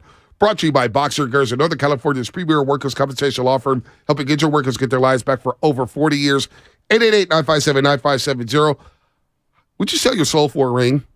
Would you do what the Rams did for a Super Bowl? If that guaranteed you a Super Bowl right now, if you're a Niner fan, 888-957-9570. Plus, we got the Dubs, and we got Orlando Hawkins joining us. Oakland High stand-up. He's going to join us to talk about their state championship win for a few minutes, and we'll get right back to the calls. Coming up here on The Roast, brought to you by Fremont Bank, full-service banking. No compromises. If you owe back taxes to the IRS,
baby. Good morning, everybody out there on a Monday morning. Hopefully your week is starting off right. It's a crazy day. It's raining, it's wet, it's depressing, but the Warriors do win on Saturday night. Oakland High won the state championship. Oakland Tech girls basketball won a state championship. Good morning, everybody out there getting off their graveyard shift. And if you're getting ready for work or if you're at work, good morning to you, teachers, cops, students. You know the drill, strippers, baby mamas, baby daddies, firefighters, cops, union workers, you name it. Good morning to everybody out there, Lutman, Spadoni, and you, Joe Shaska, as we go into hour number 3. We're going till 10 o'clock now. New lineup. We're going till 10 o'clock. Steiny and Goo from 10 to 2. Willard and Dibbs from 2 to 6. And so we got the Warriors game on tonight. Warriors and Suns. No Kevin Durant. No Jonathan. Jonathan Kuminga's questionable. Still don't know about Andrew Wiggins. He's away from the roster. Hopefully he's well and doing right. And hopefully he'll join the team soon. But we're having a conversation about selling your soul for a championship because the Rams just sold Jalen Ramsey for a third-round pick and a backup tight end. Was it worth it for the Rams? We had a couple Ram fans call. They say, hell yeah, it was worth it. And I think it would have been worth it if the Niners were in the same situation. So we'll get back to that in just a second. But, we got the Prep Rally podcast, Shaska, that we do once a week. And you can email us at hss@957thegame.com for intel on high school sports. And one high school team that won the championship. Division III boys basketball championship, Oakland High School, the Oakland Wildcats.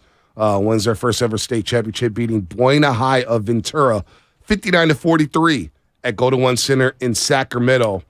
What a championship run for them, which, of course, was capped off by a championship Friday night, man. That's special, Shasky. Yeah, and I'm looking here. It looks like the Oakland Tech girls won 3 consecutive state championships. So basketball in Oakland, obviously in the Bay Area, because there's so many teams ended up doing so well. It just feels like Oakland right now is having a moment in time in basketball. We've known that they've been a basketball powerhouse forever, but that's just incredible. Let's get Coach Watkins on the line, man. We talked to Orlando Watkins before, Oakland High coach, of course, Coach Damian Lillard back in the day, Among Us alumni. And are you going to ask him? Coach, are you going to sell your soul for another championship and then bottom out for a decade? No, I'm just teasing. I'm teasing. Coach Watkins, what's happening, man? Long time no talk. How are we doing, fellas? Oh, man, last time we had you on the air, you sparked some controversy here in the Bay Area, calling Dame Lillard the best point guard, but that's your guy, so that was to be expected. But, man, congratulations, man. First state championship game, state championship win, I should say. Yeah, lost to Oakland Tech in the regular season. Yeah, lost to them 3 times, and then you beat them to get to the state final. Congratulations on the hell of a run, man. What must have been special? Thank you very much. Yeah, it was special. These kids, they sacrificed a lot throughout this year, getting up early for practices on Monday, having study hall 5 times a week, and, it paid off with the state championship. Coach, we were just talking about Oakland basketball having like a moment in time. Obviously, the Oakland Tech girls have won 3 in a row. You guys win one right now. What does it mean for the city of Oakland to be so powerful in basketball right now at the high school level? It's bigger than just basketball with all the negativity that you hear from the city of Oakland, from the youth and everything. To have 2 groups, actually 3 groups, because Tech's boys had a very good season too. 3 groups of young people from Oakland excelling on the basketball court and in the classroom, because you have to be academically eligible. It's just big, and it's a testament to the city that we're not a city of thugs and criminals and everything. We have some kids that are trying to do right and are doing right. Money Williams, one of your star players, 22 points, 9 rebounds in the state final. He had a quote saying, "It's bigger than basketball. We did this for the city. I did this for the youth. I want the youth to look at this and be like, I can do this. Don't let nobody tear you down. Stay true to yourself. Trust God, and you can accomplish your goals." And he's on his way to the University of Montana, so you're sending kids out, and you get a kid like Money Williams who gets that. That's special, man, to have a leader like that on this team and who helped turn around your season this year. Yeah, Money's a special individual, but he's a part of a special class. This senior class is just phenomenal. It's definitely one of my favorites of all time. Money he came to us. We didn't even know Money was coming as a freshman, and he played freshman basketball first. Most guys, especially the scholarship guys, they go straight to varsity, maybe JV. Money started on freshman. It got moved up to JV, and then his sophomore year he was on varsity. So he sort of fast-tracked it after the pandemic. But he's just a different kid, and he sees things. He sees life through a different lens than most 16, 17-year-olds. You know, Coach, right now, travel ball, whether it's soccer, baseball, basketball, it's like the big rage right now. You know, it is. And you see some people spurning to play high school sports because they only want to play for their travel team. As a high school coach, explain to the people out there that do have young kids out there, what makes high school sports so different than the travel ball scene that you see everywhere? Well, it's funny. I was a huge fan of high school basketball, and obviously that's why I got into coaching. Mm-hmm. And then about 7 years ago, a group of parents that I work with told me I needed to start a travel ball team. And I was like, there's no way I could do that. I don't like travel ball, and I'm focusing on my high school team. But me and my business partner started a travel ball team. And the thing about travel ball is kids get what they put into it. And a lot of these kids go into travel ball thinking, well, I don't have to work hard. I'll just, I don't have to do the high school stuff. I'll do the travel ball stuff, like you said. And it doesn't work at all. You have to have high school. You have to have the academics to go with the basketball. Because if you plan to go to college, you have to be a qualifier. And some of these kids, especially the young kids, are just like, I'll just play AU until I get to college, and then I'll be good. And it's like, no, bro, there's another side of it. You have to be able to do the school thing. You have to be able to do the home thing and not get in trouble. So AU ball is good, but you have to know how to use it. And we try to teach the kids how to use it correctly. Not all of our kids play for our travel team, so we let them go out to other teams, but we try to let them know, make sure this person is looking out for you and not using you. Wow, Coach Orlando Watkins, coach of Oakland High. They win the boys Division III state championship game Friday night over Buena Ventura in the OAL. Representing the OAL. Look, the OAL's always been dominant back from going back to the 70s and, the McClimas teams and, of course, Fremont High of Oakland. The OAL goes 12-0 against non-OAL schools in the state tournament. Of course, you guys go 4-0. Tech goes 3-0, and the Tech girls go 5-0. Represent the OAL because this is a league that I've always respected being from San Francisco. Can you discuss maybe represent that league and where that league has gone to and how it's grown even more, especially this year with basketball? Well, I'm a AAA guy. I went to Mission High. Did you go to Mission? What year? Yeah, I graduated from Mission High. 1994. Dude, okay. You don't have to age yourself, Coach. We're all old here. Okay. Okay. I'm the Washington Eagles. AAA, no doubt. Yeah. But we've always played against the OAL schools, and we did pretty well. But when I got here as a coach, I was like, this is really a different beast. Just the environment, the atmosphere, the crowd. I remember Allende Ubaka as a freshman going to McClimas, and he's like, hey, that guy over there just squirted water on the floor. What happens if I slip on it? And I was like, stay out of that corner. Don't worry about it. That's just what the OAL is. And it definitely still sharpens steel. Mm-hmm. So playing in the OAL definitely gets you prepared to make a run in state. We're down a little bit right now, but we'll be going back up, especially with the success that, Tech had this year and, of course, ourselves. Hey, Coach, every team that I've ever been on, there's a song that'll represent the locker room, either before games, after games, where everybody's getting it. What was the song for your team? I know there's probably a million of them nowadays, but, what was the song you think, if you had to best encapsulate it, that the boys chose for this year? I have to be honest with you. I wasn't in the locker room a lot this year when they were getting ready for games, but I know when we went to Portland this year, we were supposed to have a Future versus Lil Baby versus. And that didn't happen, but I guarantee you it's a Lil Baby song. Yeah. Oh, boy. Little Baby, man. We're getting old, Coach. I had the Rough Rider theme, DMX, way back when. If Randy Sims in my head, whenever I hear his name, I think of him pushing me up and going, come on, get fired up. I'm like, bro, you're about to knock me out. Dial it down, dude. We had explosive. So I will share this with you guys. Give it to me. We had a coach's song. So one of my coaches, Coach Deuce, he's Dame's cousin. He's a music guy. and the coach's song was Uptown Anthem. Ooh. By Nature. I like that. That's a classic. I like that. And by the way, you speaking of OAL, Lamont Robinson, I know he's running the league, man. Shout out to Lamont. He's doing a good job of getting the OAL back on the map. And, Coach, congratulations again. What a season. Yes. It was special. We were tuned Thanks in for Friday coming night. Congrats to all your kids Absolutely. there, Buddy, of course, and the rest of that roster. That's big time, man. And you guys deserve your shine today. You deserve Absolutely. your shine all week. Hell of a job by you, Coach.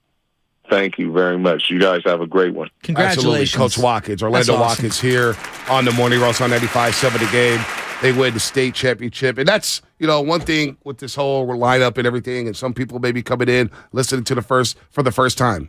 Here on the Morning Roast, what we love to do is shout out our community. Yeah. And it's not just San Francisco. Yeah. It's not just the North Bay and Marin. It's not just Oakland. It's not just the South Bay. It's the entire Bay Area. And we like to shed light on our youth, whether it's CYO, whether it's high school, whether it's JUCO.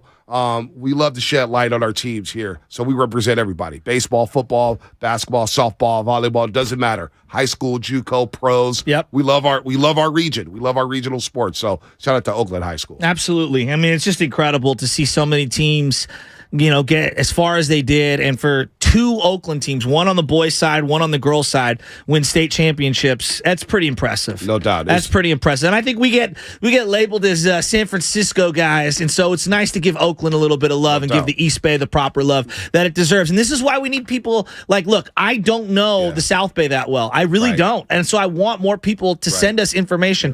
HSS at 957thegame.com so that we can get all of the information that we need so we can shout these different schools out. Like I freely admit, I have a tiny little bubble. I want to make my bubble bigger. So if you have a child who's participating, or you're a coach, or maybe you're a part of the faculty or whatever, please send it to us and we can share some of their stories on air. And that goes with the AAA. That goes with everybody. Francisco Marin Navarro, Athletic League. Marin, MCAL, the BCL West, HSS at 957thegame.com to get that intel there about all the leagues as we continue to roll along here. Jalen Ramsey gets traded from the LA Rams. We got the Warriors and Suns. Warriors coming off a great win against the Milwaukee Bucks. I don't give a damn if Giannis was out. It was a great win. Street clothes. Great win. Bucks had won 19-20. They were rolling. They were up 8. They were up 108 to 100 with 2:05 left. Curry hits a 3. I thought it was. And they rallied. Yeah, we all thought I was going to be so angry walking out of that arena for him to pull off that magician act that he did. It's just incredible. Dude, it was dead in that arena. It was dead. I'm thinking, I'm going out to the post game. Oh, it did get loud. I underrated how loud that stadium gets. No doubt. No doubt. It was rough. So Lamont Robinson, the assistant OAO athletic commissioner. Nice. OAO commissioner is Francisco Navarro, so I misspoke there. But Lamont Robinson is definitely part of the scene there. I met him at the PCA at Chase Center a few weeks ago. We got D in Oakland. D in Oakland's been on hold for a while. Let's get to D. What's happening, What's D? up, D? Hey, how you guys doing? Can you guys hear me all right? We can always hear you, baby. So I just want to go back to a point that Shasky was making about, not selling your soul for a Super Bowl. Shasky, I think you're a little spoiled as a Niners fan. I think we all are. Not every team wins 5+ Super Bowls, right? For sure. Go ask a Buffalo Bills fan. They went to 4 straight Super Bowls. You know how heartbreaking that is? They would give their left nut to win a Super Bowl, man. Like, there's some teams that have never won a Super Bowl. So the Rams, even though they sold, they gave away the kitchen sink, it worked. They got a Super Bowl win. That's what it's about. Football is the hardest championship to win out of any other sport because of the salary cap, injuries. I think you're dead wrong. And going back to what Bonte was saying, it's Lakers country in LA. If you ever lived in LA, it's Lakers, USC, and then pretty much nothing else after that. Right. I'll take my, comment. So I guess I agree with you 100%, D. I guess maybe I phrased it improperly on the front end. What I'm trying to say is that, look, obviously you want to win the Super Bowl. You want to win the World Series. You want to win the NBA championship, the Larry O'Brien. I understand all that. But there is something to be said doing it organically. Now, I'm not saying that happens every time. I'm a Warrior fan. I celebrated Kevin Durant's championships. Now, they've got multiple ones, so from a place of privilege, I can rank them. And I can say the first one was the most special. And then I would go, the number 2 would be the one that they got most recently. That one feels very special because it felt a little more organic-y than even the Durant one. I'm not taking away the Durant one. I love the Durant championships. I think those were the best teams that they had. This is a great one. But there is something to be said. There is something to be said about doing it organically. Right, now, look, the last 49er one came with a high-priced free agent. I was just going to go there. Xfinity Mobile text line 50510. We weren't saying that when the Niners got Dion. No, that was incredible. And Charles Mann. Of course. And Ken Norton Jr. and Gary Plummer. Of course. All right, so. But also, they were good the very next year and went to the playoffs. And the year after that. And the year after that. They didn't win. And the year after. I know they didn't win. Only one team can win. But they bought basically that Super Bowl. What I'm saying is that I'm looking at the Rams situation, and to me, projecting forward, it feels like they're going to be a crappy team. Can things change? Absolutely. I don't know about that. Well, we can argue about that for a different time. I'm assuming they're going to stink. When you have an owner like Stan Kroenke, and he puts all the resources into a team, you think Stan Kroenke is going to allow a team to stink? He's going to do everything he can. He's going to turn over every stone to make sure he puts a competitive product on the field. I mean, yeah, of course he's going to do that. So I don't believe the Rams are going to be sneaky. But they've got a lot of dead money. Like that, like they have right a lot now, of they dead have money. no picks. They have right now. They couldn't get Christian McCaffrey because they have no picks right now. And the Niners won up the Rams. The fact that the Rams were even in on a conversation. Well, because they're very desperate. And the fact that the Rams were even trying to deal for Christian McCaffrey lets you everything you need to know about the LA Rams. They were going nowhere last season, even if they traded for McCaffrey. I'm saying if I had a choice between the two, and I know this sounds absurd, you want to win a championship, but if you're asking about sustained excellence for a long period of time versus winning one and bottoming out, I would rather have the sustained excellence. And I know that sounds absurd because everyone's going to take the championship and people are going to disagree with me, but I don't like being irrelevant. I hate when my teams suck. It makes me angry. So here you go with the Rams. This year, of course, they gave their first round pick to Detroit. Right? They have a second round pick and a third round pick. Right? The fourth round pick, they don't have. The Patriots have that one. But then next year, they're back in business. First round pick, second round pick, third round pick, fourth round pick, fifth round pick. They're starting to restock. 2025, they got all their picks. Okay. 2026, they have all their picks. So the picks are coming back. This is the last year where they have to wait it out and say, okay, we don't have a first round pick, but they still have their second and their third. And then the money will free up soon. And they're in LA, boys and girls. They're in LA with the new practice facility and a great stadium in SoFi, playing in Inglewood in front of all those stars. You think the Rams are going to be down for a long time? I do. Yeah, I do. Yeah, I don't believe that. I don't believe that whatsoever. Well, we can disagree on that. I just look at the money that they've got allocated toward Aaron Donald and toward Matt Stafford. It's going to be very difficult. And again, we can argue about what they're going to do in the future. It's all hypotheticals. I just look at what they did, and I don't know if that builds a fan base. I personally don't know. I think being really good for a long period of time is how you build a fan base up. Obviously, it's a very congested market. It's just an interesting conversation to me. Well, when they won that Super Bowl, that was the fourth time in 5 years Rams have been in the playoffs. That includes a Super Bowl run. That includes a divisional round appearance. Mm-hmm. That includes a wild card game at home. Yeah. At the LA Memorial Coliseum. And when we traveled down to Southern California, and we sat there in that NFC title game, mm-hmm. and we stood up all game long. And then you look at the Week 18 regular season game, when the Rams had the division title in their pocket. What did that stadium look like? Yeah, it was all red because that's where the Niners were because they owned the LA market for 25 years. When the Cowboys play down there, what does it look like? It's all Cowboy fans.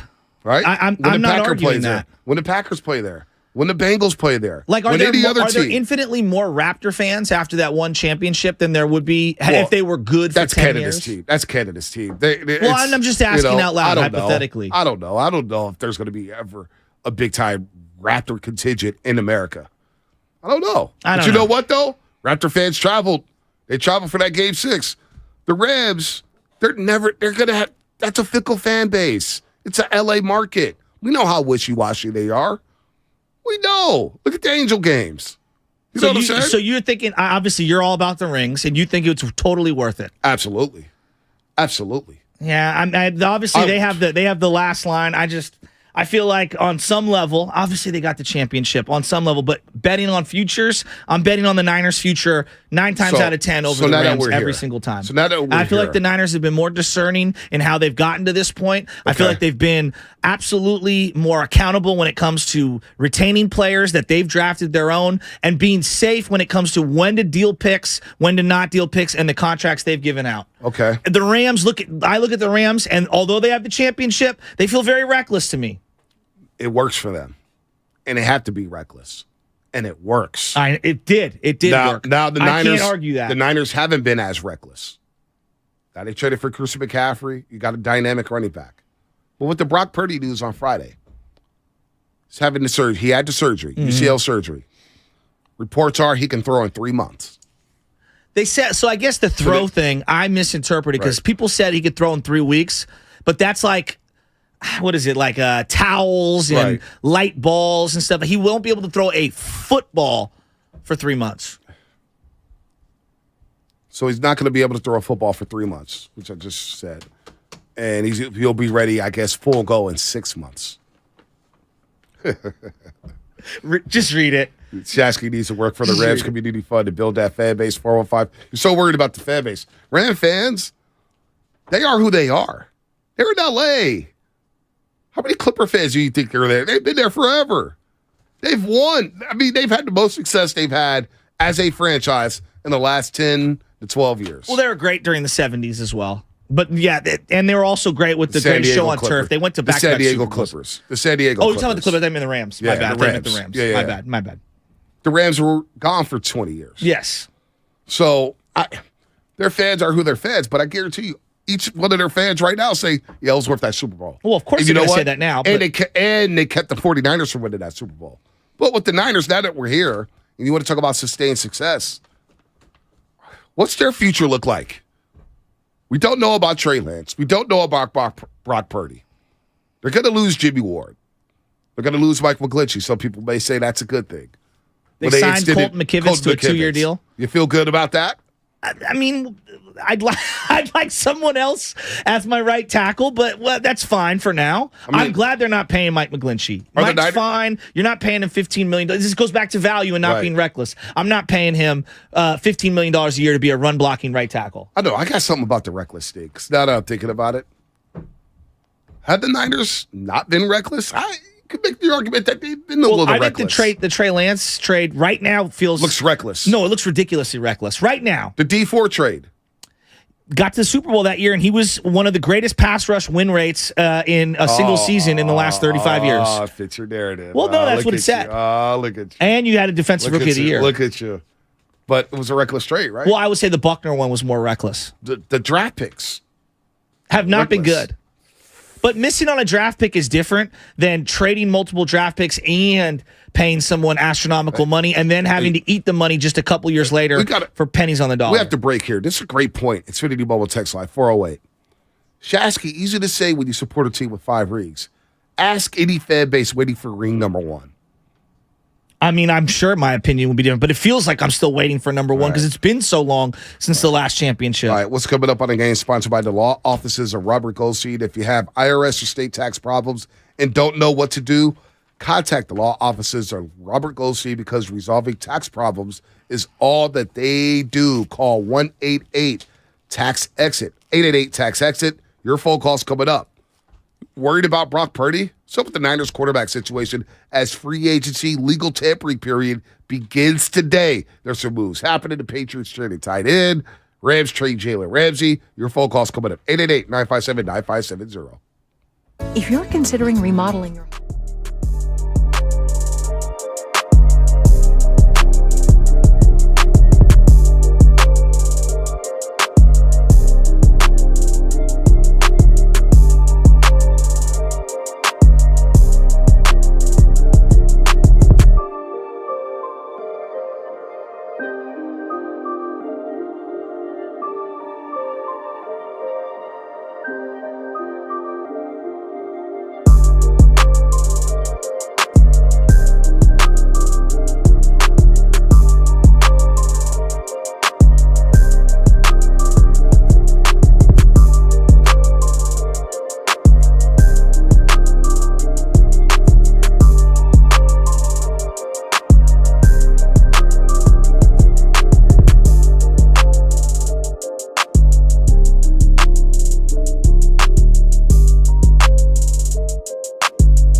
This is Steve Kerr, and you're listening to the Morning Roast on 95.7 The Game. All you film junkies out there, let's go, baby. We got another hour. I'm recharged now. I'm ready to go. Are you ready? Free agency frenzy. Did you watch the film? I did watch. On who? C.J. Stroud going number 1 overall. No, I watched the games. Don't need to He watch had a the great film on bowl him. game, though. Great People ball are thinking game. it's Anthony Richardson, not Really? CJ Stroud that they traded Yeah. up for. Yeah. Really? Good luck with that. I thought it was Stroud. I don't know who. Carolina doesn't know who they're going to pick. I think Bryce would be really good in Houston because I like that he gets to play in multiple domes. I like him in a dome. In the dome? Yeah, I just like him Want him in a in dome? favorable weather. I like it. I'm I'm fired ready for up. Hey, there was a text I was going to read coming out. 650 Xfinity Mobile text line. I'm right there with them. Bonte, with all this uncertainty, I really wish the Niners had a Super Bowl in the bag. And we talk about uncertainty at quarterback, uncertainty with the defense, but we'll get to the Niners a little bit later. We'll get right back into it. We all want the ring. I guess where I'm coming is, and it does too. In 5 to 10 years from now, I think when the Niners get their ring, because they're going to get one, I think we're going to look back. You say I think that they're with going to so have much confidence. I do, because I believe in Shanahan and Lynch. I believe in them, and I think that what they do is sustainable. And I think we're going to look back, and I think it's going to be Niners above the Rams. Today, it doesn't look that way because I know McVay's got his ring, but I think 5 to 10 years down the line, we're going to look at their business model versus the Niners, and they're two contrasting styles. And I think the Niners are going to be the one on top. Well, I wonder if that happened this year. Okay. I wonder if the Phoenix Suns will sell their soul for a ring. Well, they actually did. They traded for Kevin Durant. And right now they're in 4th place in the Western Conference. It's a great pivot. It's a great pivot. I mean, that you was like that? That was next level. That's that was why you're art. on TV. That's art right there. That's why Eddie Johnson's my man. I know he's sitting there on the phone like, really, did this dude just say that? Well, Eddie Johnson, one of the best shooters a lot of our fans never heard of, who's lighting it up in the NBA for many, many years. Many years. And now he's calling Suns games, longtime color analyst of the Phoenix Suns. Don't forget about his Sirius XM NBA radio show. That is next level stuff where he has to sit there and just debunk everything from casual fans. Eddie Johnson, welcome back to the Morning Roast, my friend. How you doing? I'm doing well. You got one thing wrong, though. Can I correct you? Yeah, go ahead. I'm always wrong. No, I didn't say that. Well, our fans say that. I'm not your significant other. You know how we always wrong, right? No doubt. You got one thing wrong. What's that? Oh, your fans know who I am. Let me tell you something. I blitzed you all for many years. You can trust your dollar on that one. Oh no. As a Phoenix Sun and as a Seattle Supersonic, we put you all out of the playoff multiple times. Yeah, that was. They know who I am. Well, that's pre-HD, Eddie. That's pre-HD television here, and we know you played 17. We know you played 17 years in the NBA. We know you've been with the Suns since 2003. We know about the Sirius XM show. Chris Mullin tells me all the time on the television side, "Yo, Eddie Johnson could go." Well, Chris Mullin is right in front of your face, and he was on those teams. Oh, I know. Okay, so you bet your bottom dollar your fans know who I am. Don't slip on that. No, I will never slip about that ever again. Eddie, tonight, Suns Warriors. What is it with Clay and Book? Like, it feels deep. What is it? What do you think it is? Say it again now. What's the deal between Clay and Booker? Is it just normal smack talk? Is it one guy trying to come for another guy's belongings? Like, what is it? Why do these two not like each other? It's called competitive spirit. Like, there's nothing wrong with them. They both respect each other. If Devin and Clay ran into each other outside of the basketball line, they would be fine. It's a competitive spirit. Like, Clay has been known as the best two guard for many years. Right. Great. Devin Booker has pretty much taken that mantle. Clay may be a little frustrated because of his injury. And that's what happened. So Clay's trying to prove himself still. Even though he had the injury, mentally, you still believe you're that guy. There's nothing wrong with what Clay, how he's responding at all. And, Devin is obviously the new kid on the block in regards to being the best two guard in the league. So I don't think there's any hatred between those two at all. I think it's a healthy competitive spirit that goes on between the lines. And then outside the lines, it's a different animal. And so I think sometimes people don't understand that part of it. Like, professional athletes at the highest level have a forgetful gene. You have to have a forgetful gene because in basketball, you can make a mistake, and you're still out there, and you got to kind of eliminate that and move forward with positivity. And we don't, if we carry forward the negative stuff, then we're going to struggle. So, you can get into it with a teammate. We used to have potential fights every day in practice. So, but after that, them same two guys at the club or at a bar or hanging out playing video games, having a great time. So I think people get lost in that aspect of athletes at the highest level. They think they kind of carry stuff forward. Some do. You all have a situation, obviously, with Poole and Draymond. I think we're all wondering if Poole has carried it forward, but only he knows.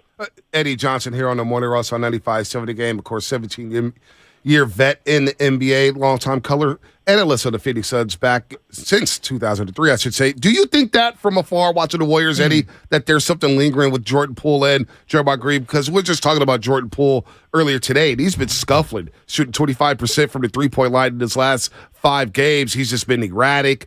Defensively, he's been a traffic cone at times, and he's not in the closing lineup. What do you think of the situation, and do you believe that it has festered with the Warriors this season? I think it's a combination of stuff with Jordan Poole. As I told you, I think, he probably still has an issue with Draymond because I think the punch was meant to really harm him.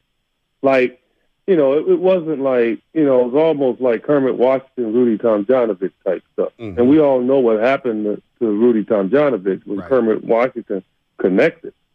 If that punch had connected, if Jordan Poole wasn't actually looking at it, and kind of like falling away from it as he was hitting him, it's no telling if Jordan Poole would be even playing right now. I mean, that was met with some vitriol. And I think that part probably in the back of Jordan Poole's mind probably bothers him, probably bothers, parts of his family and his friends. But I don't think on the court between the lines that's affecting Jordan Poole in regards to what Draymond did. I don't. I think between the lines, as I just told you all, you shake away, whatever feelings, whatever situations you're going through. Because trust me, players are out there playing every day. They'll show up to the game.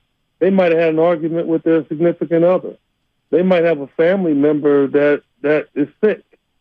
All kind of things go on, and you have to go out there and perform in front of people. Like a lot of people, 9 to 5, they have those same issues, but they go perform without the cloud of people watching over them constantly. Yeah. It's a different animal. And so you learn to shake that off for those 2.5 hours to go out there and perform because, guys, that's your happy place. Yeah. Like, that's the most significant place you want to be as an athlete is on that court. And so I'm not going to let Jordan Poole off the hook there. What I will tell you is I think he's struggling because of the inconsistency of how he's used. And I've been there before. I've been a guy that started. I went to the bench. Then I go back in the lineup, go back to the bench, get taken out because maybe non-belief in my defense in certain situations. Maybe I was off that game and coach went a different way. With a starter that you trust in, like Draymond, for instance, even if he's off, he's going to stay on the floor. Like, his minutes are going to stay consistent. Mm-hmm. If Steph is off, he's going to stay on the floor. Mm-hmm. Clay is off, he's going to stay on the floor. If Jordan Poole's off, he might be on the bench. Mm-hmm. So it's those types of things that can throw you off. Yeah. And I think that's probably what he's going through. As much as I want to sit here and ask you about the depth of your team now that you've traded for Durant and then he's out and Mikal Bridges was the Curry stopper, now he's gone. I want to ask you more about just NBA stuff because you played in the league and you've got a good perspective here. When you saw the Draymond Green, Dylan Brooks interactions back and forth and the podcast, what did you think, Eddie? I loved it. I loved it, man. It was funny. Like, man, trash talk is beautiful. Yes. Larry Bird was the biggest trash talker in the history of the game. People don't know that. Like, this dude, man, I walked out my third or fourth game of my rookie career. Cotton started me. And I walked out, and it's just the jump ball. And he walks out, and the veterans told me about him, so I tried to ignore him. And he walks out, and somehow it was a delay in the toss-up of the ball. And I just noticed he was just standing there staring at me. And I'm like, why is this dude staring at me? I'm just going to ignore him. And he says, you see me staring at you. Look at me when I'm talking to you. Wow. He said, I'm going to wear your ass out. And then he looked over at the bench. Cotton, are you starting him on me? Out of your mind. Hey, rookie, I'm going to wear your ass out. All the players standing there watching it. finally, I just couldn't take anymore. I just looked at him. I said, okay, bring it on. Yeah, that's what I wanted to hear. Now I'm going to bust you up. How much did he score on you that night? He had about 30. he took a shot from about 8 feet behind the three, which is unheard of in our era. Right. And he shot an air ball. And I laughed. And he looked at me and he said, see, you laughing at the wrong thing. It ain't the fact that I missed it. It's the fact that I can take it and stay in the game. So why don't you try it? That meant something to me, right? But, man, I tried to go at him 2 or 3 times, and after the game, Cotton got so mad at me, I didn't play for the next 4 or 5 games. Well, I'm looking at the box score now, Eddie. That's beautiful trash talk, and I love that from him. He's one of my favorites. He and I have talked about it over the years. You know how that impacted me, and so I don't see anything with Draymond and Dylan Brooks at all. Well, I'm looking at the box score here, Eddie, as we're talking to Eddie Johnson. 30 points for Larry Bird, 13-24, 7 rebounds, 5 assists. Your stat line is 16 minutes. You were 2 of 9 for 6 points, and you were 2 of 5 for the free throw line. So, yeah, he got into your dome at the Boston Garden, no doubt about that. Yeah, he did, man. You're a good researcher. Geez, let me hire you. Hey, I can use another check, man. I can use another check, Eddie. Come on now. I can use another check. Hey, by the way, since we're talking about trash talk and everything like that, we got to get you on the golf course at the Olympic Club so we can trash talk you, since we know you're a little sensitive. That, man. No, you're a little sensitive to trash talk. Shasky, who sounds like a sucker here. I've been quiet. I have not brought it up. Man, look, why don't you all know the schedule? Well, it's a Monday. Okay, it's a Monday, and it's been raining out here. The club's closed. It's been raining out here, Eddie. For months in a row. It sucks. It's looking like we could possibly play in the first round. I know. Do the Phoenix fans if that's the case, Eddie will be traveling with his club. Oh, good. That's good to know. Eddie, I promise you, I will make it happen. I'll have plenty of money. I have plenty of money with me. And however y'all want to play. Well, I accept Venmo. Well, I'm sure NBA Sirius XM Radio probably pays a lot more than what's going on around here. So I don't know how much paper we'll be rolling with. Hey, look, if it's $10 or if it's $100, whatever it is, I want to make it hurt.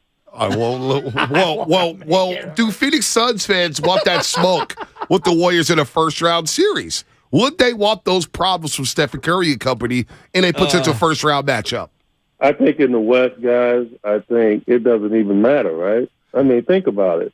You're not going to escape having a patsy in the first round. I don't care where you are. Yeah. Denver could wind up playing the Lakers or the Clippers. Yeah. And if they do, I think they might get beat. Wow. If Sacramento plays the Clippers or the Lakers, they might get beat. So I'm not saying they would. I'm just saying they might. So that's a tough series. Us going against, right now, the Warriors or the Clippers, it's a tough series. So I don't think it's any kind of avoidance of anybody. I think whoever's playing the best is going to have a tough road. I would actually believe the team that's going to have the toughest time, but we've seen your team as they have rebounded last year and been able to win the title. I think the Warriors would have the toughest time. It's just based on the sample size of playing on the road. I mean, you guys look really scared when you leave home. Yeah, 7 wins on the road. Yeah, no doubt about that. So, I mean, that's the issue right now is, like, you leave out of your house, you kind of get a little scared. I don't know if they're scared. I don't know about that, Eddie. I think when the playoffs come around and the Warriors still in game 1 in somebody else's house, I think everybody else is going to be like, in a regular season 7-26 hey, listen, and won a title. When the Warriors win game 1 on the road, I think those other teams are going to be screaming for uncle, like, oh, no, here we go again. Now we got to go back to Chase Center, and we're not going to win a game. Real quick, before we get you out of here, 30 seconds or less, your NBA MVP. Is it Jokic, is it Giannis, or is it Joel Embiid? It's Embiid for me. All due respect to Jokic and Giannis. I mean, I think all three are worthy. I just think, man, what Embiid does, he impacts the game come playoff time, and I know playoffs have nothing to do with the regular season. but he's doing it in the regular season.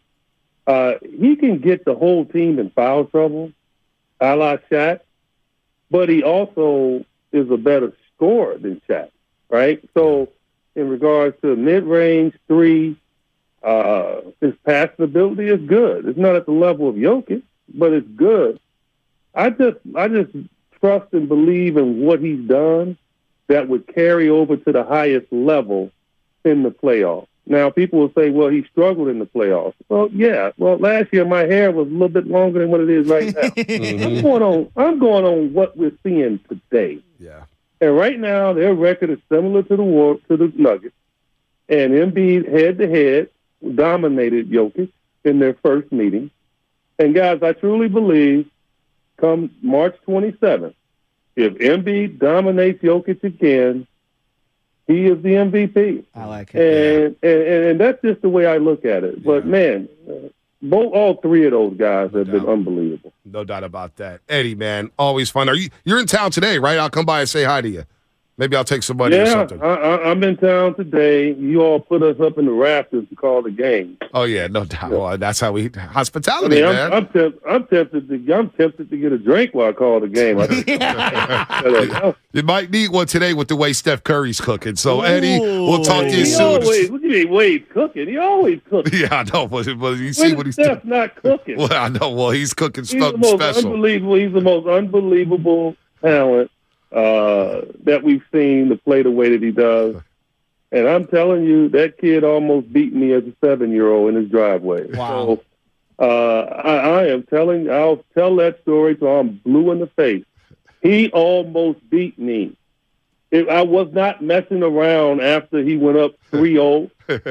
And I started shooting jumpers like him, and he was raining jumpers, man, from about 15, 20 feet, because he wasn't shooting threes back then, but they were like threes to him. Man, I had to go to the old man game. Start backing him down. Well, Eddie, we'll definitely come by and say hi. Should be fun, man. Warriors need a win against the Suns. They've come to 125, 134, and 130 against the Suns this season. They got to get a win against you guys to feel good about themselves.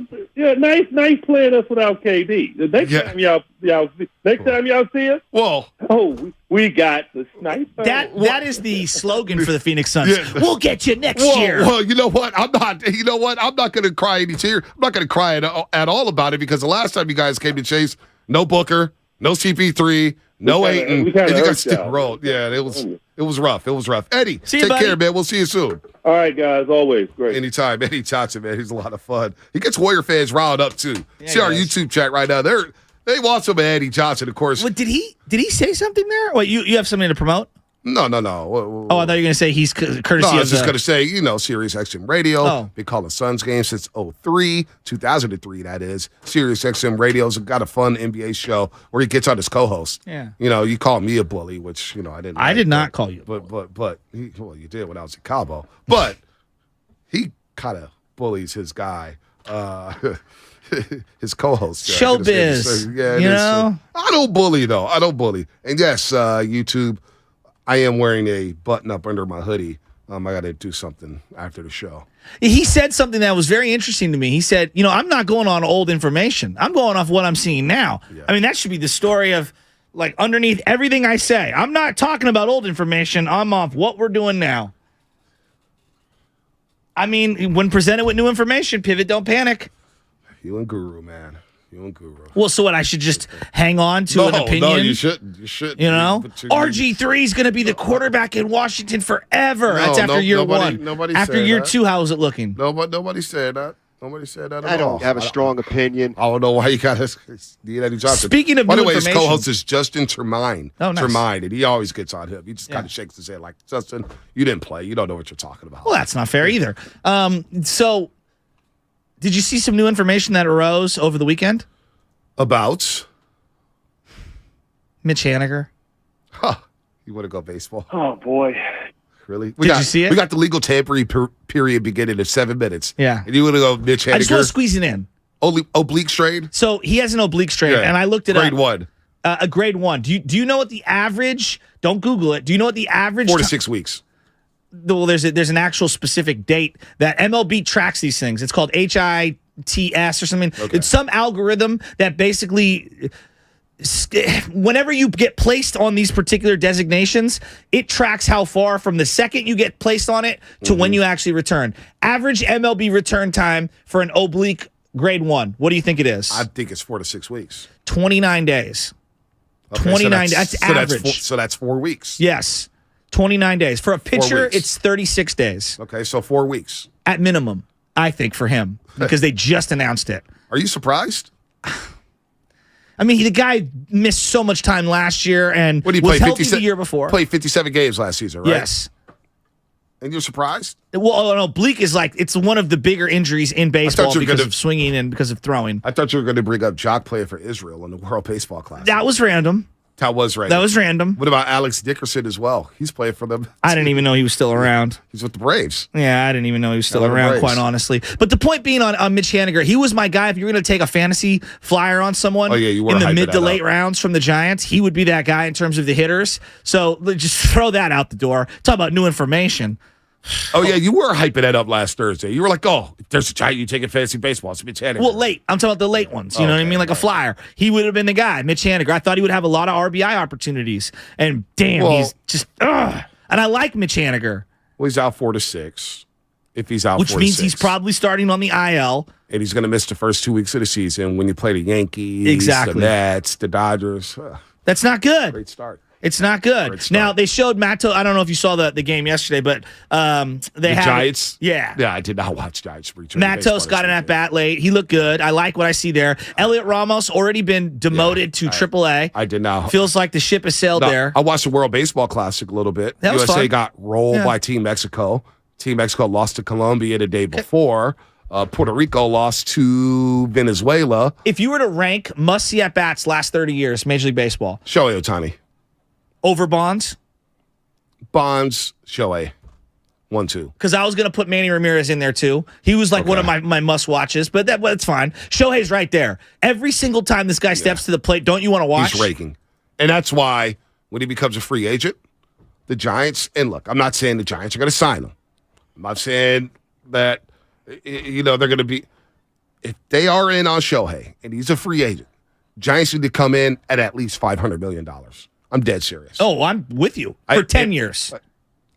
If it's, hey, Shohei, 7 years, $600 million, I'd still do it. Do you know how many people I'd still do it. in Japan were watching the World Baseball Classic? Oh, half their country. 1 in every 2 television sets was like, locked in on that. It was like 46% of the population or something more like in the that. last game. Yeah, isn't that crazy? No, it doesn't surprise me. So think about this. I went to Chase Center. I'm like, man, the Bay Area, and we already knew this, but it's got the biggest Asian American population like that I could think of in sports. It's got to be in the Bay Area. It's got to be. I'm sure New York and LA will throw their hand in the mix.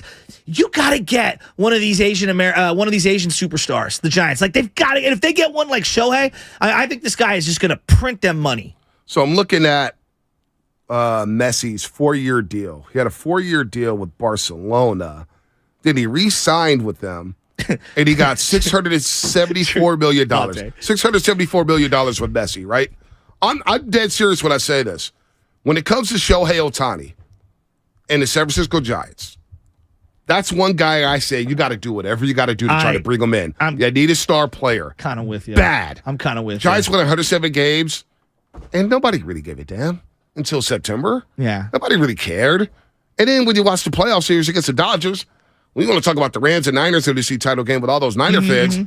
I'd say there was about 40% Dodger fans at that Game 5. Game 5? Game 1 and 2 were all Giants fans. Game 5 was 40% Dodger fans. Yeah, I would agree. And after the game, when the Dodgers won that, Dodger fans were repping hard. Yeah, they were. I'm the Giants. I'm giving Shohei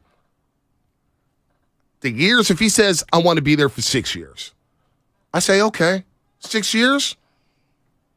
I would think about giving him at least $75 million a year. Know that he's going to pitch and hit. Sincere question. I know we all think that, Curry's the greatest, and he is. He's one of the if Shohei came here, would it be bigger buzz than anything Curry does? I'm asking sincerely. No. Come on. It would still be Curry? Yes. Even with the newness of it, of Ohtani? Because it feels like nobody can knock him off the mantle even for a second. But, you're telling me that, just the fervor of landing someone like him wouldn't. I don't know. It's baseball. How would you? I'm asking. How would you I don't know promote the that? answer. I have no idea. I still feel like it's Curry. Yeah, it's I kind of scoff at that because Shohei's a baseball player. I'm not dismissing that. And But how would it translate to America? Like, how would it translate? I don't know. Outside of the Asian community. Oh, I think how would it translate? I think the baseball community Right. would be going crazy. Baseball community. But I don't know. But how many baseball fans That are was there? my next question. If you're a football fan and you don't really care Steph- about baseball, are you Steph- casually turning in? Steph is one of one. I man. know. Yeah, like I don't. I know. And then you talk about the community work. You talk about off the court stuff, endorsements, and everything. I don't think he's touching Steph. But if I'm the Giants, I have to treat Shohei like Steph. That's what I'm saying. And I start. And Mark Willard's probably cringing somewhere. Oh, the money and the years. No, the money's irrelevant. Shohei Ohtani, if I want him, and I'm the Giants, I say, here's 6 years. Hell, I may think about giving him 100. I swear to God, I can't believe I'm saying this. I think about making Shohei Ohtani the first baseball player making $100 million a season. Yeah, wow. Because here's how I think about it. Yeah, because the money that you would trickle down off of all the sales and the revenue, the seats, I'm with you. The buzz, the atmosphere, If you don't- the players you could bring, and the fact that he pitches like a Cy Young Award winner and he hits like an MVP. I'm getting the best of both worlds. The other part is how much does it cost to take him away from the New York Mets, Yankees, and Dodgers? Yeah, absolutely. Right? Because there's a Giants tax that's going to be involved there. I don't know. I'm watching this World Baseball Classic and every single time that guy's face comes up on the television, I'm not changing the channel at all. I'm just saying, if I'm the Giants, I got to do what I got to do. Yeah. And the money's here's a blank check. Oh, you want 75 a year? Here's 75. Oh, you want 100 million? I top off at 100 million. But I'm starting. If he's pitching opening day, or not even opening day, it's the 4th week of the season. He's pitching. You're going, right? To Shohei? Oh, no doubt. You know what I'm saying? What? Like, he's pitching and he's batting 4th in the lineup? I know it sounds ridiculous to say that. No, I don't think it this does. season. I don't think it does. I'm thinking about all the revenue, all the sales, the ballpark being filled out 81 times a year. He's hitting every single day, and then he's pitching every 5 days or 6 days, you're whatever it DHing is. him at minimum. Yes. He's going to get you 30 to 35 jacks on average. He's going to deal to have an ERA in the high 2s, low 3s. He's going to strike out a ton of batters. Shohei, you want 75 to 100 million a year? Here you go. Well, we agree there's no way he's staying with the Angels. Yeah, he's got to go, right? No it's way. Dodgers, Mets, Yankees. That's the way I'm viewing it. There's no way. And I know it sounds ridiculous. I know it sounds ridiculous, but I'm with you. I'm giving Shohei. I'm looking at what Barcelona did with Messi. Yeah. Barcelona SC. If they gave that man $674 million for what? 4 years? He was making like $500,000 a week. If there was no salary cap in the NBA, what would it be worth the Golden State Warriors to pay Steph Curry? Oh my gosh. They're already giving him 50. No, I know, but what do you think his value would be? To that organization? Probably closer to $100 million. Probably. And maybe we're wrong. Maybe there's a economist that would say, Joe, it's actually more. Yeah. Like there might be, like LeBron James. What did he mean to go back to Cleveland? Everything. That economy lost $30 million a year once he left. Once he went to South Beach. Let's just say you're Team X, Right. and you know the economy around one of these superstars, Right. and there was no NBA salary cap. What does Steph get on the open market?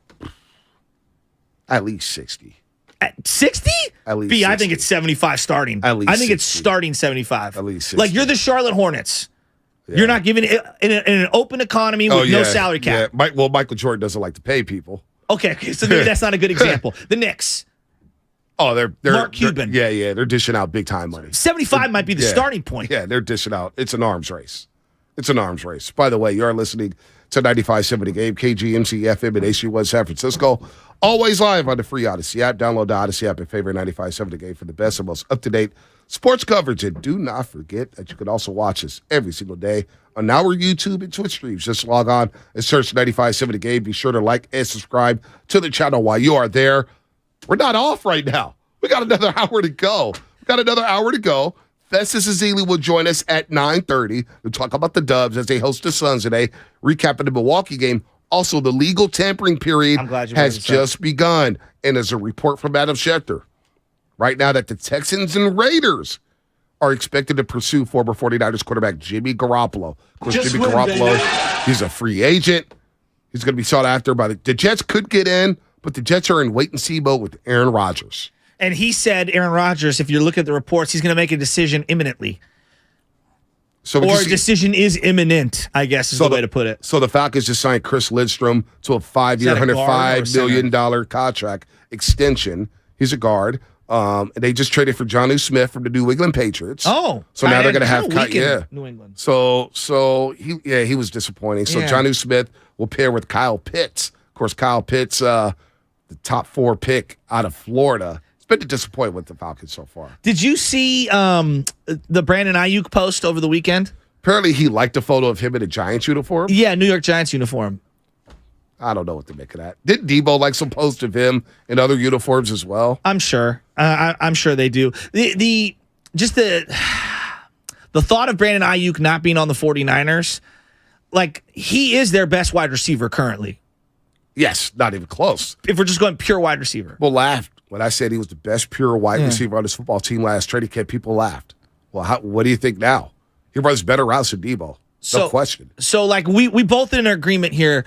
The college ranks, it gives you tons and tons of wide receivers. But the Niners have struggled to find wide receivers. So they're not in a position where they could like get rid of Brandon Ayuk and draft and develop another guy. I don't think they have that luxury. He's their best receiver drafted since T.O., in my opinion. Probably. He's probably better than Crabtree already. In my opinion. Yeah, I would And when it comes to agree with first-round picks, he's the best first-round pick since Jerry Rice in the mid-'80s. Now, it's a small sample size. You got Rashad Woods. You got A.J. Jenkins. Yeah. But, I mean, Brandon Ayuk I think he's special. I agree. You think about that wide receiver class where you had CeeDee Lamb and Jerry Jeudy. Mm-hmm. I think he's been more productive than Jerry Jeudy so far. Jerry Jeudy's name is bigger than his output. Yeah, exactly. He drops the ball a lot. Exactly. I have him in fantasy this year. He was very disappointing. So you got I would him. also say, like, let's see what he looks like with Sean Payton. Yeah, I'm interested to see if he can bounce back. As of right now. But as of right now, Ayuk's the better player. If we're going to use that pivot, but don't panic as of today. Yeah, I'm with you. Ayuk has been more productive. I agree. And I just think he's a better player. Justin Jefferson's been the stud. Well, Justin Jefferson has maybe one of the greatest starts to a career you can have in sports. Right. Better start to, he's on pace to shatter everything Randy Moss has done, which is insane. And Jerry Rice. It's insane. Diana Rossini, the ESPN, the Tampa Bay Bucks have shown interest in both quarterback Baker Mayfield and Jacoby Brissett. Remember they drafted Kyle Trask a couple years ago? Yeah. Second-round pick. I am not a fan of Kyle Trask. I don't think he's that good. Remember the Niners were linked to him? Everybody was hyping up. Kyle Trask. Like, please. Did you not watch him at Florida? Like, come on, man. Well, that's the one thing that as we look at all these quarterbacks, it does feel like their college production doesn't matter at all. Shelby Harris expected to be released by the Seattle Seahawks, a defensive lineman. I like Shelby. I'll plug him in the middle of the 49ers defensive line without question. So the tampering period is now open. Deals are about to fly off the table. Deshaun Gibson, he's returning on a 1-year deal with the 49ers. You like that? I do. I like that a lot. I think that's a nice move for the 49ers. I mean, this is a guy they brought in at camp just as a body and ended up taking Jimmy Ward's spot. Right. Which is crazy. Never know you can't lose your job to an injury. Well, it happened. And I actually thought he played better than Jimmy Ward did the year prior. And Jimmy Ward was good the year prior. Jimmy was really good. Jimmy Ward. Gibson wasn't bad, B. Gibson wasn't bad. He wasn't bad. So I've got some of the essential free agents right now, and I'm looking at just this entire list. What is the position that you think the Niners, in free agency, not the draft, in free agency, what's the position that you think they should be identifying today? I like edge rusher. I'm going to get one of these edge rushers. And no, I don't want Clowney. Because Clowney may only be available for 9 games. Can I interest you in Arden Key coming back? Reunite with Arden Key. Marcus Davenport from the Saints. Yeah, I like him. him. I'm not mad at him. Yeah. Ngakwe. Yannick. He's been on like 6 teams in 4 years. Yeah. Robert Quinn. Old, long in the tooth. Justin Houston. Solid 4 years ago. Melvin Ingram. Kyle Van Noy. All of those are like, let free agency settle and like, I'll get you on a 1-year, $5 million deal. You know what I'm saying? Like, none of those guys are day one free agency guys to me. Yeah. What do you think? Yeah, I'm kind of with you there. It's not as strong as a class as I thought it would be. Because I thought Khalil Mack would get released from the Chargers. Apparently, he restructured his deal to stay down in L.A. to pair up with Joey Bosa. So You would think edge rusher. You would think, but maybe they just need to solidify the middle. Well, last year I was really high on Chandler Jones. I wanted the Niners to go after Chandler Jones. He went to the Raiders, and I just didn't see a lot. I didn't see a lot from him, and I like Chandler Jones. He struggled early on. He was getting the pressures, but wasn't getting the Crosby obviously getting all the sacks and stuff like that. He had a great year. But it was late towards that season where he finally started to catch on, but then it was kind of too late because then the offense wasn't catching up to the defense. Yeah. And but he did show up late. But to your point, you signed him for all that money. You're expecting a Hall of Fame kind of whole season there, and just wasn't culminating. What about Frank Clark, as the 650 says? 650 and 415 on the Xfinity Mobile text line. Frank Clark has been dominant in the postseason. Dominant. I actually think Frank Clark would be a really solid fit opposite Bosa. I think he'd be fine. I like him. Character concerns? Of course there's character. But you can have a couple crazies on a team that I feel like has a lot of high-level guys. Like, think about the Niners. Eric Armstead, say what you want about the player. He's a high-level dude on and off the field. Bosa feels like a high-level guy. You know, they're a crossboard. Fred Warner, high-level guy. You can have a couple crazy guys. I'm okay with that. And he gets it done in the playoffs. So what we were saying last year about Bosa, I mean, he comes up a little bit short when it comes to the sack totals in the playoffs. Frank Clark, what, third most in third NFL most history? in NFL history. That's wild. That is wild. He's also played in a lot of playoff games. Now, he may want to get paid. You think? He got a big deal from Kansas City. I mean, they all want to get paid. He's coming off a Super Bowl win. Who am I kidding myself? He's coming off a Super Bowl win. I wouldn't be opposed to it. I would actually embrace it. Frank Clark might be the best pass rusher on the market, to be honest with you. I would be in on Frank Clark. I would. Opposite of Bosa? That's nasty. What about one of these offensive tackles that might be available via free agency? Are you willing to spend on any of them? Most of them are left tackles that you'd be converting to right tackle. There's not a lot of true right tackles. Yeah. I'm not a big fan of any of these guys, to be honest with you. Orlando Brown. Yeah, he's a left tackle. Taylor Would he want to go to Lewan. right? And Orlando Brown's going to want to get paid. That's Yeah. part of the problem with Kansas City, right? Yeah. Terrence Steele, Ben Powers, Jawan Taylor. Taylor Lewan is one guy.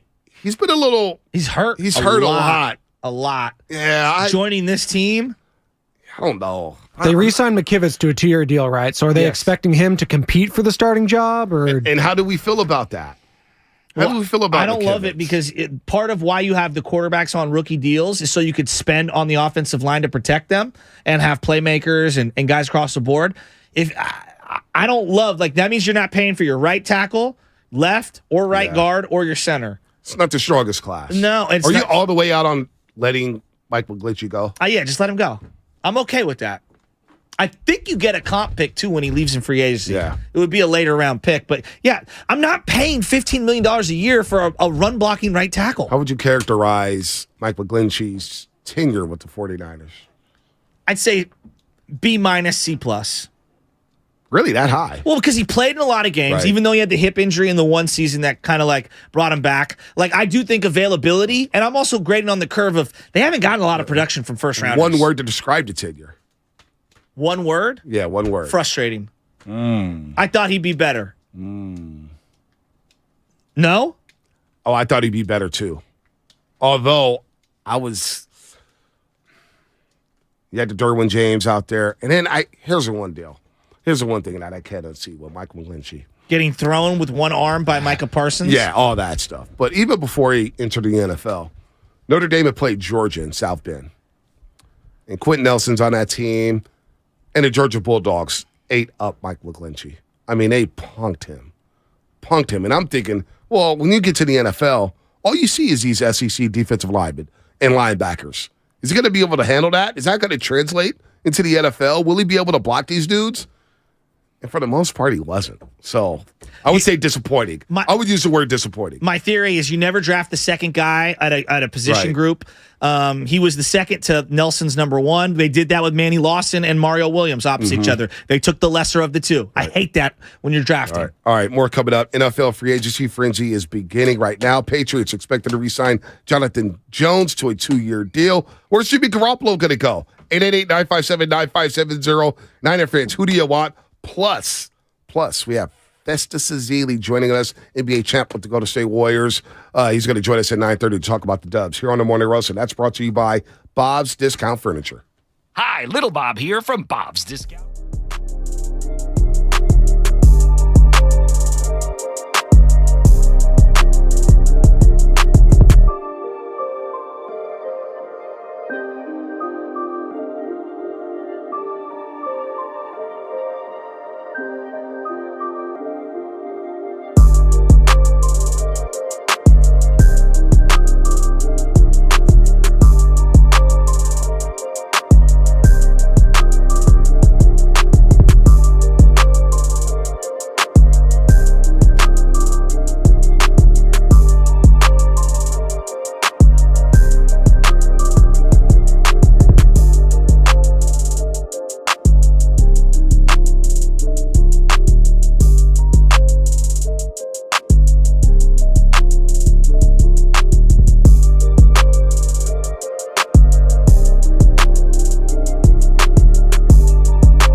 95-7, the game. Oh, yeah. Steph, we'll see you tonight at Chase Center. Stephen Curry on fire right now. Since he's come back after missing 11 games, he's cooking. Averaging 33 points, 5.5 rebounds, 5.5 assists, shooting 50% from the floor, and 48 from three. Nah, he's not slowing down yet. Stephen Curry is still here, and he's trying to carry the Warriors back into the playoffs. They got to win on the road, though, and they got a big-time 5-game road trip coming up that starts Wednesday night in L.A., where they haven't won at Crypto.com Arena all season long.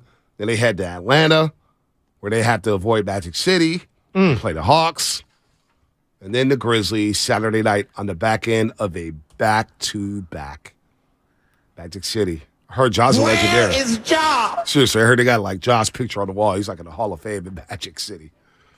For Hall of those that Famer. don't know what Magic City It's is, a strip Bonte. club, but Where you is could it also it's in Atlanta. Uh-huh. However, it's not just a strip club. Okay. I heard they got a drive-through for wings. A drive-through. Yes, and you saw how the lemon pepper loos looked. They look delicious. They look like the best wings ever. It's like we were at the old building. You had the Gold Club right across, and it's like, but they're buffet guys. So I got to tell you, okay, buddy. Dude, the Gold Club still got the buffet, right?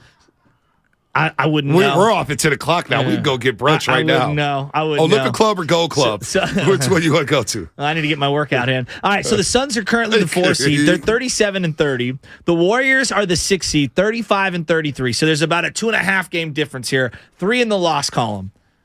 This would be a big one for the Warriors to have. Yes. It would be a very big one, I think. And then you got the Clippers sandwiched in between Warriors and Suns right now. So it goes Suns 4, Clippers 5, Warriors 6. And like I said, only about a 2.5 game difference between all of them. This would be a big one for them to have. I know you had tweeted out Saturday before the Milwaukee game that they got to have it. Both of these games. And they got the Milwaukee one. Check. A lot harder than we thought.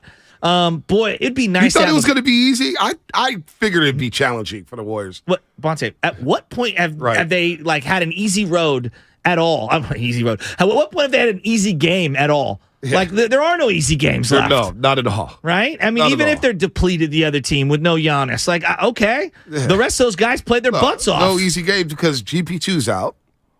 Wiggins is away from the team, and Jonathan Kuminga's day-to-day with an ankle sprain. Is GP2 working out with the team beforehand? Like, have you seen him physically? No, I think it's been behind the scenes. Behind the scenes, okay. But I hear he's getting better and better, and maybe by the first week of April, maybe right before the playoffs. Oh, so he'll be ready for the Masters.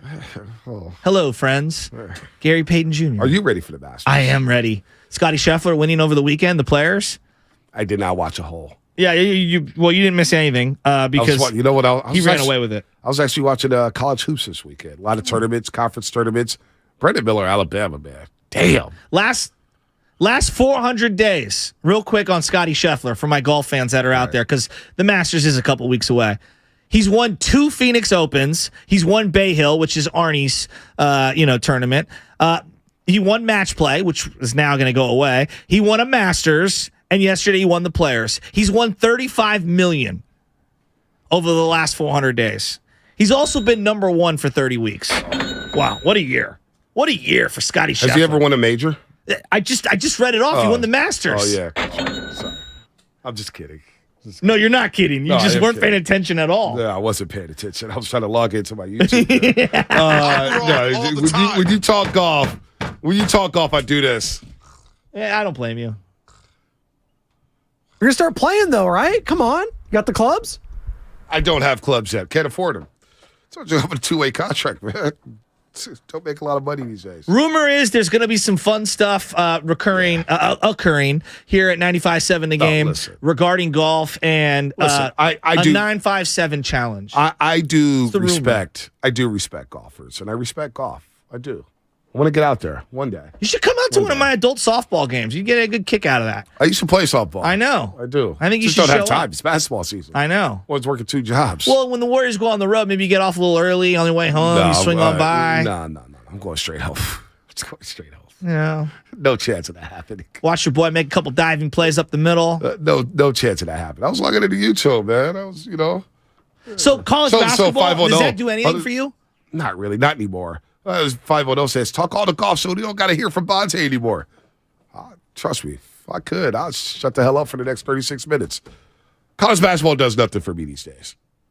It's mostly an unwatchable product. We've got 2 updates here. Okay. You read one of them. Chargers Austin Eckler. This is per Adam Schefter. Okay. Chargers Austin Eckler is requesting permission to speak with other teams about a trade after preliminary talks with the team regarding an extension did not progress. And then also Diana Rossini, who's very tapped in. The Bears have targeted Mike McGlinchey. The two sides are talking and hoping to get a deal done. Yeah, so I did a hit last week in Chicago, I think Tuesday or Wednesday, and that deal was all but wrapped up. And they were asking me my opinions on Mike McGlinchey, and I was like, you guys will be disappointed. Because who's the rookie they had? Dominic Rogers off the end? Yeah. Or Dominic, whatever defensive end, who got the sack against Trey Lance, and Mike McGlinchey sprinted off the field without helping up Trey Lance. It was a bad look. When they said that DN sucked, and they said that was his only sack, well, I was like, well, his only sack came against the guy you're going to pay $16 million a year, Mike McGlinchey. So there you go. Poor Justin Fields. Can't catch a break. It reminds me of when the Niners overpaid for Jonas Jennings from the Buffalo Bills. Yeah. Gave him like $30 million, and guy played like 5 games. He was awful. He was terrible. He was awful. By the way, we're going to get to the calls. Let's get to the calls right now. Okay. Before Festus Mike and McFlinchy. That's Mike pretty good. McFlinchy, that's pretty funny. That's pretty funny, Blue Pogo on YouTube. Benjamin, we got Festus coming up in 5 minutes. Benjamin and Madera. Benjamin, what's happening? Good morning. What's And up, yes, Benj? we can hear you. Hey, Monte. Hey, this Ben, man, Benjamin Harrell and Madera. Like, what's up, Ben? I got you. Yeah. I'm calling that concerned about Wiggins, man. I think Wiggins, man, going to be the key to the Golden State really being successful and having a repeat, three-peat. And I hope his family issues okay. But my main concern, though, Mr. Fonte, man, I think I first met you, man, at your uncle's funeral, Mike Hill funeral. Oh, yeah, Ben. Yeah, okay. Yeah, what's up, Big Ben? You told me to take off that Philadelphia cap. Oh, you're the guy in the Eagles hat. Yeah, well, Super Bowl didn't work out for you, so you can wear the Eagles hat all you want to. Oh, that's not fair. You can wear it all you want to now. Yeah, your dad. Yeah, I got you, man. Your dad. I know Mike good, and know your dad good too. Matter of fact, your aunt Ann, she married to my homeboy Bob Tice. I'm from Georgia, really, from Columbia, Georgia. All right, so really, but I've been listening to your show, man. Because your dad gave me a number till you listen to your show. But look at him, man. I'm coming to town on the 24th to see the Warriors play, and I'm a disabled vet, 100% disabled veteran. And I need some good seats, man. I need a little small seat that you come to. I need some seats, man. I'm willing to pay for the ticket. I just need a good spot when I come to the game. All right, I got you, Ben. I'll give Steph Curry a call. I'll let Bob Myers and Joe Lacob know that Big Ben is coming to town. He needs some good seats. Only I knew someone who was tapped in. Yeah, it's in his head. I got the hookup. Holla if you hear me. I got the hookup. Holla if you hear me. If you think I'm the Where's hookup. Master P? If you think I'm the hookup. By the way, you want to talk about one of the worst movies of all time? I got the hookup movie. Because I'm About It was hilarious. No. You know what the worst movie? No. Which one?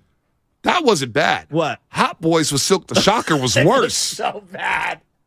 It was so bad. Remember that one? I do. It was terrible. I do. Well, at least I'm About It was like filmed with like a home VHS. Right. Yeah. It was so bad. It was good. What's my comedian's name? Rest in peace, AJ Johnson. I want to say. Forget who. I'm gonna look it AJ. up. Somebody's gonna say it on the look chat. Our YouTube chat knows what's up in the Xfinity Mobile text line. That movie and then the Cash Money Millionaires movie. Because remember, the cop was like, "Oh, aren't you guys some hot boys?" Yeah. And he slammed Lil Wayne's face on the cop car. He goes, "Hot boy." He goes, "This car is hot. I thought y'all was some hot boys." What was the one with Mac Mall and JT? Was it Beware of Those? What was the name of that movie? Man. It was so bad. Oh man! Remember your uncle's funeral? Man, I didn't know where he was going. Jeez. Larry at Roseville. Larry, what's happening? You're on the roast. Hey, good morning, guys. How you doing? I'm doing great. Save us. Yeah. Oh, man, I miss you guys, man. I moved up to Roseville from the Bay Area, man, and I listen to you guys every day for years. Listen. And You know how you can listen to us, Larry? Download the Odyssey app because it'll also give you a chance to win some tickets to the Spurs and Warriors game on March 31st, and you can watch us on YouTube. Hey, I listen to you guys every day, man. All right, cool. I got you on the Odyssey app. All right, you're the man. The Odyssey app. You're the man. Oh, yeah, I can't get enough. You know what I mean? I can't wait till you start talking about Niners again because, I mean, living up here around all these purple people eaters right now in the Sacramento Kings is driving me up the wall. Let me ask you something since you're up there, Larry. Right now, so I hate doing this, but if the playoffs did start today, well, the Warriors would be playing the Grizzlies because of tiebreaker purposes. But do Kings fans want to see the Warriors in the first round? Oh, yeah. They think they won the championship already, man. Really? They already won the shit. They're out here talking big mess, man. Big mess. So they want the Warriors in the first round? They want anybody. They don't care. They think they got it all locked up by now. Oh, boy. That's not good. Kings fans, hey, they're having a spectacular season.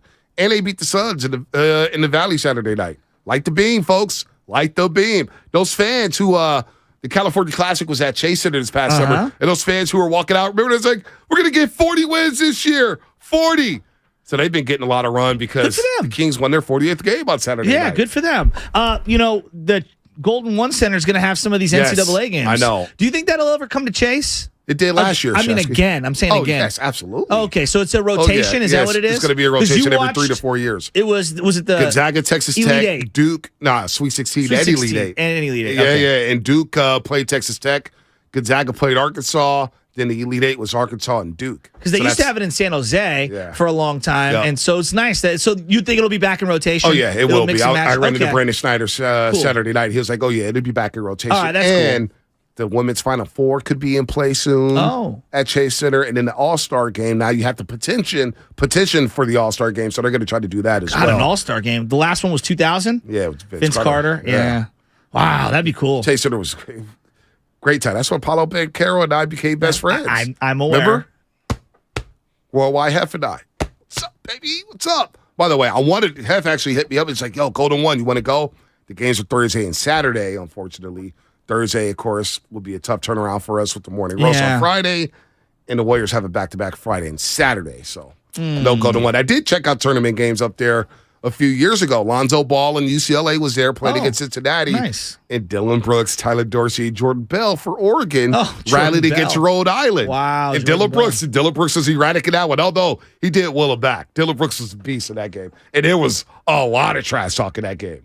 Wait a minute. Dylan Brooks was involved in the game with trash talk? A lot of trash talk. No way. A lot of trash talk. Because in college basketball, they put you on the court. The media goes right on the court. Of course, I had the first 2 rows. That's where I got to see my boy Paulo. Right there. Paulo Banchero. So you used the media pass to get to the front? Basically. Yeah. Why not? I'm not mad at it. No, I'm not mad at it. I'm just asking. Why pay? I respect it. Free as me. Oscar in Stockton. Oscar, what's happening? You're on the roast. Hey, what's going on, Bonte? What's up, baby? Hey, the last caller called about the Kings fans. You know, I've been out in the Valley for a while. You know, I coach them. The Kings don't want us. That's our B team. So the Warriors fans got to remember that. They don't want to touch in the first round, but if we do happen to play them, it's going to be a good series. Warriors going to win it all, but it'll be a good series for Northern California, for the economy to go. Because right now the Sacramento area is thriving. You know, it's thriving with a lot of Bay Area people. We all out here, all through Elk Grove, Roseville, everywhere. So on that point, but another point I was calling, I always call. I tell everybody, stop panicking. The Warriors going to go in the top 4. I believe and trust in Steve Kerr's system. Even though I am impatient, Steve Kerr and the Warriors organization, they cool. They're cool customers, man. So that's our job is as fans to look at their record, but also look at the league record too. And when Steph is back now, healthy, and remember, praise to God for Wiggins. Wiggins will be back, and GB too. That's why we didn't go out and get in the buyer's market. There it is. That. Thanks, Oscar. Thanks for the call, man. And that's a perfect segue to Festus Ezeli, Fezzy Fell. Of course, my partner in crime on NBC Sports Bay Area for the Warriors pre- and post-game shows. Also an NBA champion and former Warrior. And he believes in the system that Steve Kerr employs. And he believes in the Golden State Warriors. Fezzy Fell, we got another hour, so that means you get another hour of sleep, and we get to have you on the show. 9:30. I'm tired, but I'm sure, got to sleep in. Monte, what's the deal? Good morning, man. Good morning. This is the first day of your 4-hour shift, right? Yeah, unfortunately. Shasky's still up. He's carrying it. I'm ready to go all 24 hours, Festus. He believe him. Festus! I love it. Yeah, good. There you go. Who do we have on here? Festus! Ezeli. I'm giving you a dose of your own treatment. Yo, so that's the whole point, right? Doing this show with Bonte and Mully has been amazing. The NBC Sports Show. But, my job is I got to bring energy. That was my job when I played as well. Role players, you got to understand your role. So I come in with the energy all the time. Monty loves it. The crowd loves it. And, I know 4 hours is a long time to do a show. Oh, no. The whole time. So I'm going to try to give y'all a little bit of it ain't nothing. No, Fezzy, we're good to go, man. I'm rolling, man. I got my second win at 8:30. And with the Warriors winning on Saturday, where I'm back at? I'm back on the arrogance meter. This team got me. Bro. Listen, the Warriors have been all over the place. I'm all over the place. But a win like Saturday does wonders for a team, right, Festus? Bonte, I'm so tired of you, man. You're so up and down. It's crazy, man. So here's the deal. I believe in this team. I've believed in them all year long. But I still believe that we have a lot of things to work on. The reason why I believe in them is because they've shown me time and time again that even as underdogs, I don't know why they would be underdogs, but even as underdogs, they still come out on top. They have a belief about themselves. And more than half the game is about confidence and belief. So when you have a guy like Steph Curry, you have a guy like Draymond Green, Klay Thompson, Andre Iguodala, Kevon Looney, then you believe. And so the pieces that this team has acquired this season, they've been trying to integrate. This Warrior system is not an easy system to play in.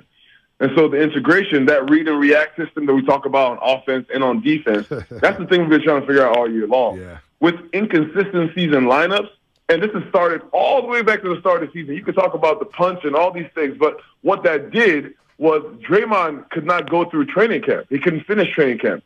So they have to integrate Draymond. And then Andrew Wiggins was in and out, has been in and out of the lineup. Steph Curry has been in and out of the lineup. So all year long, it's been trying to figure out how do we play together. What I have confidence in is that we've shown in spurts that we can play defense and offense. We showed it in spurts. Now, albeit very small spurts, but we show that we can do it. Even our bench players have been able to come into games against the number 2 Memphis, who was really balling at the time, and they got to win here at home. So this team has shown that they have the ability to do it. Now, what we're hoping on, what we're banking on, is that these last 15 games, whatever it is that we have left, they can really get their chemistry tight, and then we can go on a run in the playoffs. But they believe, and so if they believe, I believe. Festus, I'm watching that game the other night, and it just popped for me. Obviously, Steph Curry's amazing. That's the headliner. Dante DiVincenzo's activity and his ability to pick up on defense, what felt like full court action, especially late in that game, and then all the loose ball energy as you're talking about role players, and then what Kevon Looney was doing on the glass, all the little stuff, the putbacks, the dunk, that little slip screen that he had. Those two are so important to what they've got going right now. I know Warrior fans appreciate them, but God, I can't say enough nice things about both of their contributions. They're just studs. I love watching them both play. I love that you said Kevon Looney because he has really been an unspoken Warrior this whole time. He comes in and he does his job, but what he does, people don't usually get to see. Same could go for Dante DiVincenzo. This guy has been a Warrior for this team all year long. Yep. And so he comes in, he locks people up, plays defense, gets all the 50-50 balls, big rebounds at key moments of the game. This is the point guard. He goes in there, skies for big rebounds to win games for us. And it feels like he hits a big shot every time we need one. So the plus minuses and all these things that people want to look at the game and look at what he's doing on the court. A lot of people look at points and assists. Dude, he's making so many big plays for this team that you need him on the court in crunch time. That's why he's there in overtime last game. I'm talking about Dante DiVincenzo right now. Right. And so he's been able to do a lot of things. He knows, because he played for Milwaukee Bucks. So he knows what it takes to win. He knows how important it is to have role players come in and really give 100%. 100% looks like locking up the best player, getting charges at the end of the game, all those things that move the momentum of the game. Now, Kevon Looney, on the other hand, as a big man, he is, to be like, you got to think, this is Kevon Looney against Brook Lopez, Bobby Portis, and he's out rebounding all these guys all around the NBA. Yep. His IQ is incredible. We talk about the team chemistry and all the things. He understands where to be, how to give the hand up to Steph and Klay and Jordan Poole, sets great screens, dives to the he's one of the rare guys that we have on the team that dives to the basket. And when a guy dives to the basket, what that does for the offense is it opens it up for shooters, especially when he's getting layups and dunks. And the way he's been finishing around the paint this year, it's been incredible. His footwork has gotten so much better. And the guy, just the work that he puts in to stay healthy, people don't understand. Like, all you guys see is the games. But the sacrifices that role players make to be on the court and to do what they do is really, it's incredible to me. That's why I do the job that I do, because I want people to understand that it's not just we show up to the game and play basketball. Like, there's a lot of sacrifice that comes with it. And for a guy like that to be on this team and winning his fourth championship last year, like, I'm so proud of Kevon, because I remember in 2018, we were on the hospital bed together. I had my surgery. He had his surgery. And I was looking at him, telling him everything's going to be okay. And so watching that journey to what he is now, which is Iron Man, which is the guy who's played in every game. I think he's the second. Last year, he was one of 5 players to play all 82 games. This year, he's doing the same thing, just the work that goes into it. I've talked to you guys about yoga, which is a weird term that they invented, but it's jock yoga that he does. And that stuff has really, really helped him be better. But I did it with him the other day. It's not easy. He does this every game day just to make sure his body's okay. So I can sing the praises of these guys all year long, but this is the reason why I believe that they're champions. Joga and Fit Aids? Is that what's happening with Kevon? Are you guys sponsored by Fit Aids? Is that why you shot it out? I mean, the Fit Aids seem to be working for Kevon Looney. He's had 26 games this season in which he's grabbed double-digit rebounds. He had 15 Saturday night. So maybe the Joga, the Fit Aid, the Steve's Candy, I don't know, something's working here. But how can we get Jordan Poole to work? Jordan Poole's been struggling here. Yeah, you got to think. Like, Kevon Looney he's like, yo, you know what? You guys are probably getting tired of my double-digit rebounds. So let me add 5 steals to it. Let me add 4 assists to it last game. So, like I said, proud of him. Jordan Poole, what we're watching with Jordan Poole, because you know that Jordan Poole is a talent. I hope you guys understand that. And I want to tell you guys that you can't keep reacting to ups and downs, because you got to understand that as a young player in this league, you have to go through your ups and downs. Like, everybody goes through this. I watched Steph Curry go through this. But because the ability to take care of the ball, the ability to understand to understand when to attack and when to facilitate for your teammates, these are things that come with time as you continue to learn and read the game. Jordan Poole is talented. He's one of the fastest players that we have. He's one of the best at creating his own shot. He gets into the middle. I mean, this is outside of Steph Curry and maybe Andrew Wiggins, but he can get into the teeth of the defense at any moment. He's so fast. And so what you've seen is this is like his sophomore year. You have to really think about it that way, because last year was his breakout year. And so everybody goes through this sophomore slump where you have this high expectation from last year and you feel like you're pressed to do it again. But for him, he's earned the right to come out here and really learn and play the game the way because you have to ask him to replace Steph Curry when Steph Curry goes out, which is a very hard task for anybody.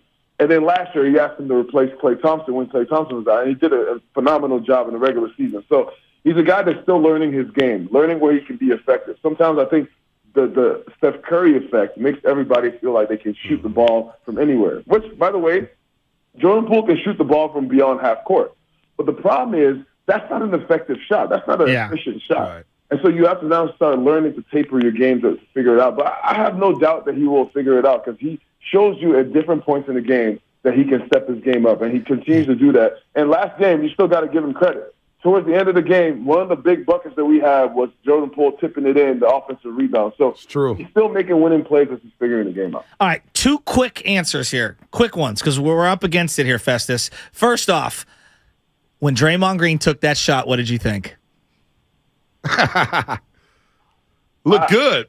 The 3-pointer. It was fun. It looked good. If he took one step in, that ball was going in. And I thought he was going to make a podcast after the game in the locker room. Yeah. Draymond Green versus Dylan Brooks, part 3.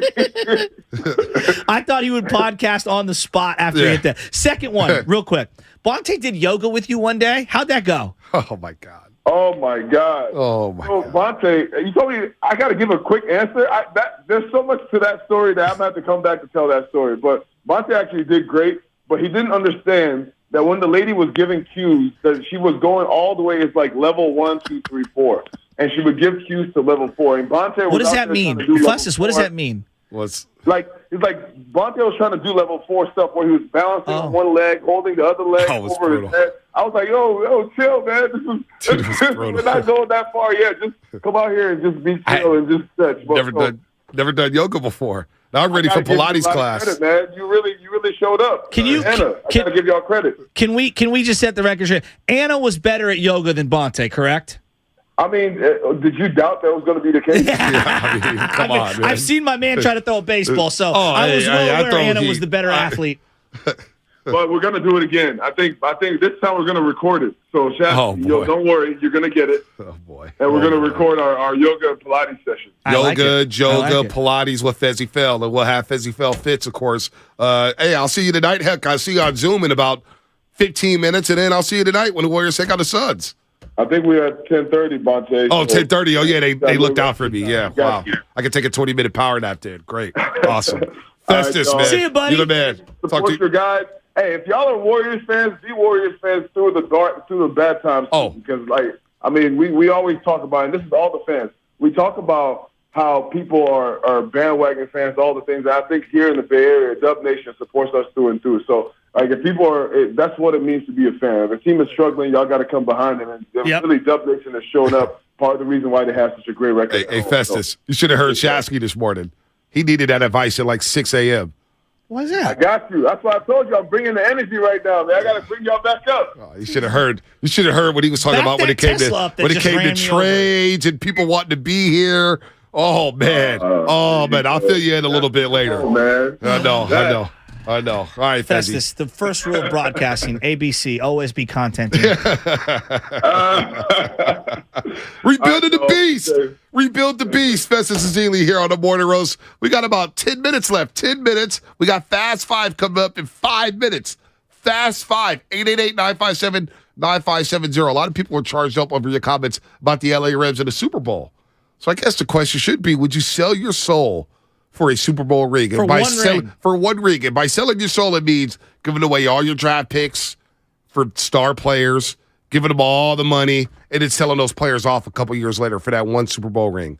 I think a lot of Niner fans will sell their soul for a Super Bowl. So in this equation, and I'm not saying this is what the Rams did, one championship over 10 years, and then the other 9 years you suck, or 10 years of excellence but no championship? Is that the question? The Rams have only sucked for 1 year. I know we're not saying that the Rams. I know. All right, so let's say you suck for 4 years after that Super Bowl.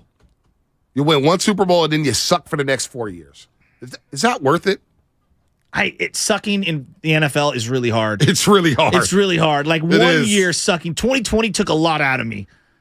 A lot out of me. And then being that bad for 4 years. The Niners were ready to fold after those four bad years. It was hard in 2020 because you were coming off a Super Bowl appearance. But if you won that Super Bowl, it would have been that hard. Yeah, it would have been a lot different. 888-957-9570. That'd be our Fast 5 question. I mean, of course, you could text that in as well. I'm looking at the San Francisco Giants, right? Because we're talking about the Warriors right now, like all the goodwill. You hear this from a lot of fans. They've won enough championships in my lifetime. I don't care what happens from here. It's been 10 years since the Giants won their last championship. Doesn't it feel like the 3 rings have worn off pretty quick? I still feel good about those parades. No doubt. You could still feel good. That's why I don't get as irate about the Giants as you do. Because it's just a new regime. So I just don't like the style of play. Well, that's literally what my biggest argument is the style of play that you use to win the championships is thrown out the window. So, I don't know. I feel like a lot of Giants fans, a lot of that goodwill is wiped away. Not that they don't appreciate the championships. They love those championships. It feels a lifetime ago. That Bumgarner championship 2014 feels like a lifetime ago. Let me ask Lubman, you selling your soul for a ring? If I told you the Giants would suck for 4 years, but you won a ring this season, and they suck for the ensuing 4 years, would you take that? Probably not. I want sustained success over a long period of time. You wouldn't take a ring. Spinoni, get in here and talk some sense to these dudes, man. As a fan of the Oakland Athletics, I was born in 1993. I've been a fan of the A's and the Raiders. Diddly poo for that entire time. I am selling my soul, yes, for a championship. Well, okay, if you were to ask me the same question in 2009, I'm probably giving you a bit of a different answer. I agree with that. I agree with that point. Like, if you would have asked me that question about the Giants in 2009, I would have sold my soul for the one championship. You're right. I'd sell my soul right now for the Giants to win a ring this year. And I knew if they were going to suck for the next 4, give me that ring this year. Give it to me.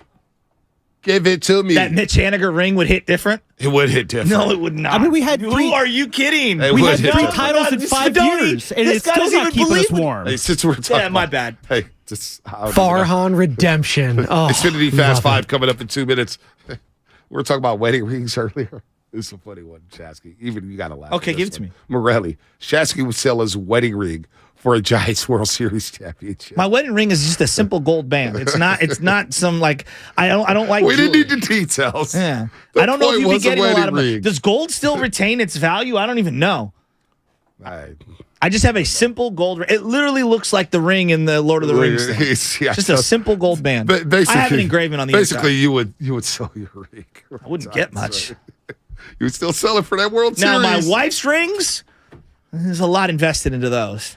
You'd sell them for a 49ers Lombardi. No, I would not because they're not mine. They're hers. All right, fast five. Let's hit it.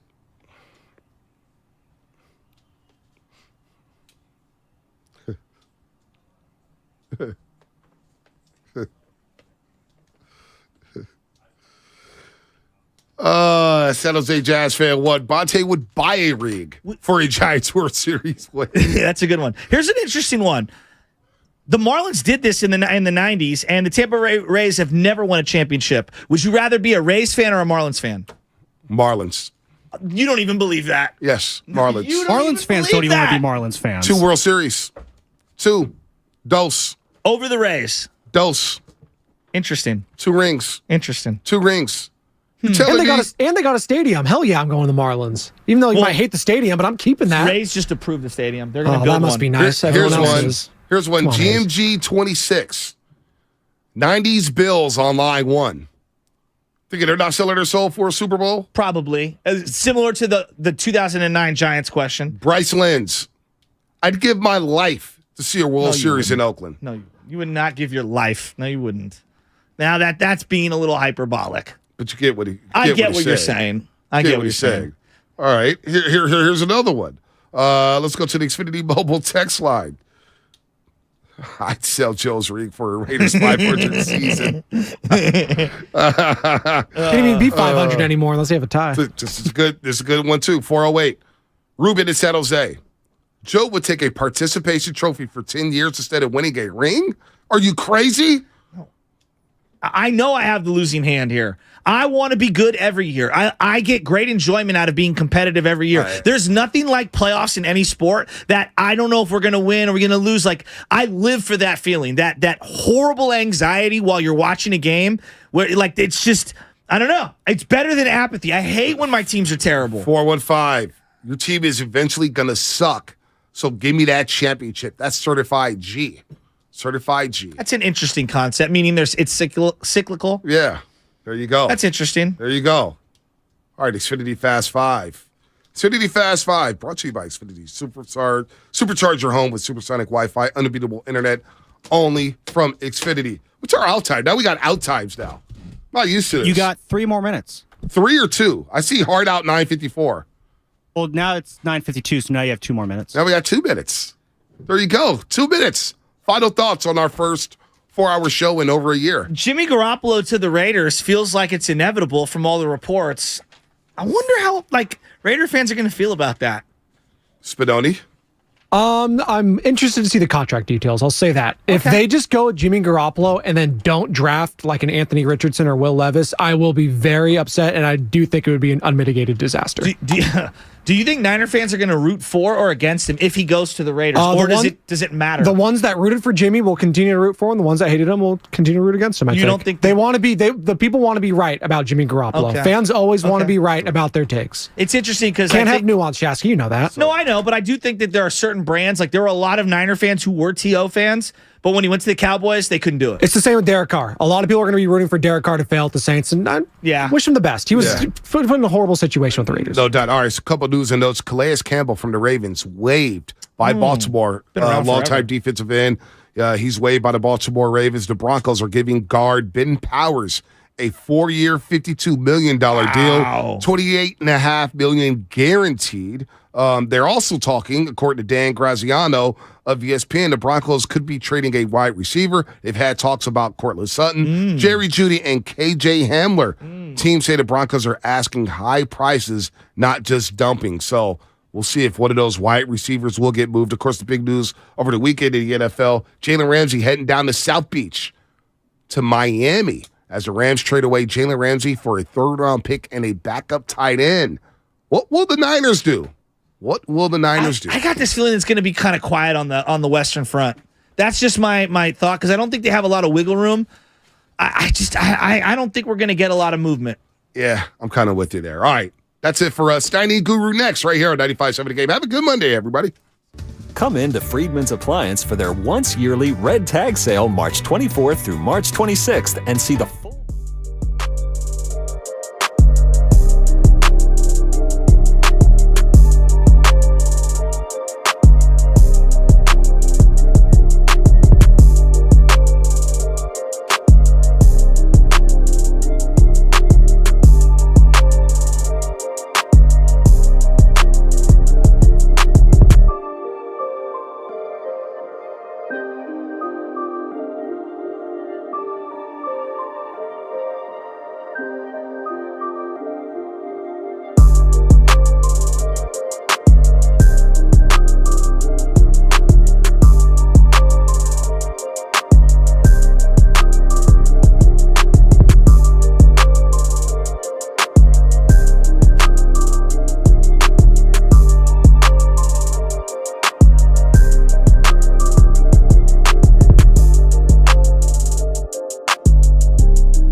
You awake? You awake, buddy? I beat you here. How about that? I know Jack? that was. Yeah. I gotta get back to 10. We used to do this, man. We did used to do this, so I gotta get a new routine. Yeah. I'm going to let's see. I usually get here at 9:30, 9:45 for a 12 o'clock show. It's probably gonna be. I think I'm gonna shoot for 8:30. Got a first day of school feel to it. I was like, can't get fired. Let me guess. Gotta get up. You liked the first day of school, didn't you? Yeah, I had the eyes on shirts ready to show everybody. What's going on with your hat? Nothing. I got backwards. Yeah, I'm going Tony you don't Romo wear today. Backwards hats. Yeah, I'm going Tony Romo today. You're a grown man, Goo. Yeah, I can do what I want. Ken Griffey Jr. Put it on, line right, but he set a trend. We got an extra hour. Don't start. Are you going to be able to? Yeah, I'm good, No, baby. I mean, are you going to keep it on all show? Oh, no, I'll probably take it off. All right. Yeah, I see Marky D on Tuesday. Sure. Yeah. And he is? my barber. Oh. DNR Barbershop. Where? And that's in Fremont. Union City. I mean, Union City. See, I'm all mixed. You didn't miss me Friday, man. No, we did. We missed you. I turned on. I thought I was here. JD was running hot. What did you hear that you didn't think you'd hear on Friday? The JD? Warriors are gutless. I almost crashed going to Santa Clara, Snidey. Yeah. He was hot, but he should have been after that performance Thursday night in Memphis. But you set it all up because I texted Vine Saturday night thinking they lost that game. Oh, down 8 with 2:08 left. I don't even check the Vine during games I'm starting to really believe. I'm going to create a new one where you're not on it. During. You know what? Yeah. You don't want me to read your Vines during games. Because you quit 7 times. As long as you don't dime me out like you did to Willard and Dibbs the other day. I still ain't got over that one. Yeah. But you don't have to read it. The people don't want to know. That's okay. They need that Steph Curry to get this thing done. I had to recalibrate. What done? Get what done? A run in the playoffs and to avoid the play-in game because that's where they were going to be had they not Steph went off at the end of Saturday night's game. So I'm going to say this to the fans and you, Snidey. All right. And I know we got Bob coming up Wednesday. I'm going to ask you some guru trivia. What do I love most in this world? Family. That's my boy. And that's what Andrew Wiggins is dealing with. I will not bring up his name. I'm done. What are you talking about? Because he's dealing with some hellified stuff, and I always knew that. Allegedly. But when I write it and put it out on Twitter, it seems like all I'm worried about is basketball, and I'm not. But to hear Steve Kerr say, Stoney, it's on the table that he might not get back. Number 30 has to do what he did Saturday. It doesn't matter. You think so? If Wiggins doesn't come back, it's over. But you still got to play. They're going to hook they're up not with gonna somebody. Forfeit. Yeah, so they're going to get into a series, and, Here Denver we go. 3 in a row. Look at our guy right away. 10:05. It's so weird. It's so weird. I look at the clock. It's 10:05, and I'm on the air. But Guru and I'll be here till 2, and then we turn it over to Willard and Dibbs. New day, new era. Remember, we used to do 10 to 12. I know. Hello, how you doing? Show over. Wow. Yeah, and those paychecks reflected that number of hours. Yeah. We got Brian and see. This is what Brian in Palo Alto is already on the line, and here's what he wants to talk about: Jordan Poole. Really? Why?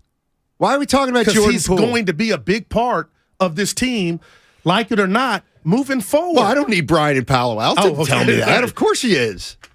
Under new management. I'll tell you What's what, up, though, BPA? since it's the new show, yeah, I'll give him first dibs. What's up, Brian? How you doing, man? Morning, guys. Congrats on your new slot. Hope Yeah, you know what, Brian? It's a bad start. We had a bad connection. Yeah, bad connection. weather. Yeah. That's an omen.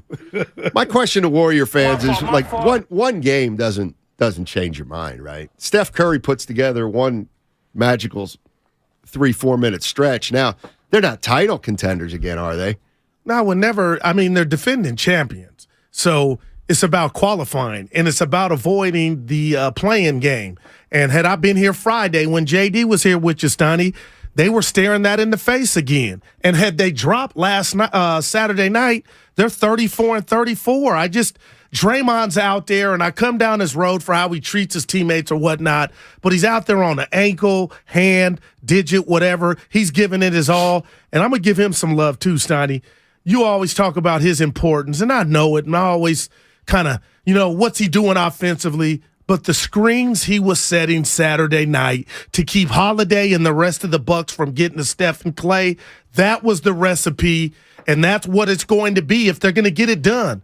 And this is going to be harder than all outdoors this year as opposed to last year.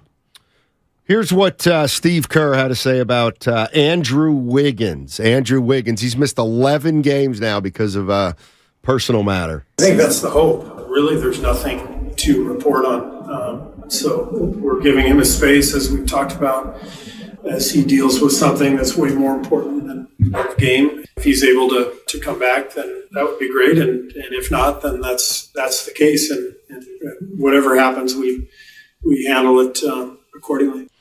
All right, so that's the first time that Steve Kerr suggested if Wiggins comes back. Up until Saturday night, it was that he was going to come back. But Steve Kerr kind of allowing for the belief or the possibility that Wiggins won't come back. If Wiggins does not come back, this thing's a fait accompli. I mean, there's no way this team can win a title without Andrew Wiggins. He was their best, maybe second best defensive player last year. He was their second/third most consistent scorer last year. He hasn't played in a month now. Whether he comes back or not, to me, as nice as that win was Saturday. All right, go ahead, man. I mean, what are we talking about here if Andrew Wiggins can't come back? And if he came back today, Steiny, he would still need to be in basketball shape or get into basketball shape. How many games would that take? So if the Warriors collectively know that he's not coming back, I'm not going to sit up here and panic. But young Evan, our producer, he posted a picture of you and me. I felt like Brian Piccolo and Gail Sayers, Brian's song. And I feel like without the death, that's who you and I are. And where I'm going is... What are you talking about? I'm about to tell you. Where I'm going is, if Wiggins doesn't come back, I would expect my partner to say, you know what, Goo, that bet is nullified. Because we didn't see the Warriors winning it all. That's pathetic. That's pathetic. We didn't see Wiggins not coming back. I would expect my Brian Piccolo just to be like, you know what? We didn't see that happening. Let me ask, when you do something like that, are you ashamed, as you should be? No, I feel like we're connected. Right. Because I feel like a part of you right now is like, dude, Goo does have a point. So who's hurt now? LeBron's hurt. Can I change the bet? Those are hurt. Doncic is hurt. Can I change the bet? No, those John are Morant. Who saw him with gunplay? John Morant. Stripper I want that club bet. play. Yeah, those are bad luck. Yeah, that's a play, Steiny. You can keep barking. But a guy just gone, dealing with family. I don't know what he's dealing with. I don't know what he's dealing with. Yeah. I'm not so sure it's family anymore. Again, I keep coming back to, and I don't know what it is. Yeah. But I keep coming back to, and I was saying this to JD on Friday, Goo. Whatever's going on, there's something, and this is why I think it's over, kind of. Gotcha. There's something that is making Andrew Wiggins say, I don't want to play. I just don't feel like it. Wow, it's not. Man. It's wow. not worth it. I don't want to play. I don't want to play. After 1 month, what could be? And I'm not. Yeah, I hear you, man. What could be so important? Family. If it because I know you love yours too, Stoney. Shout out to Mary, your mom. Let's say somebody is sick. Okay, sick. Let's just say. Couldn't he kind of go back and forth? Well, I'll say this. Could he play in the home games? I'm going to say this to you. And listen, you know what? And maybe I'm going down a bad road here. But I just feel like this is, I don't know what it is, but something right now is making Andrew Wiggins say, I don't even want to play.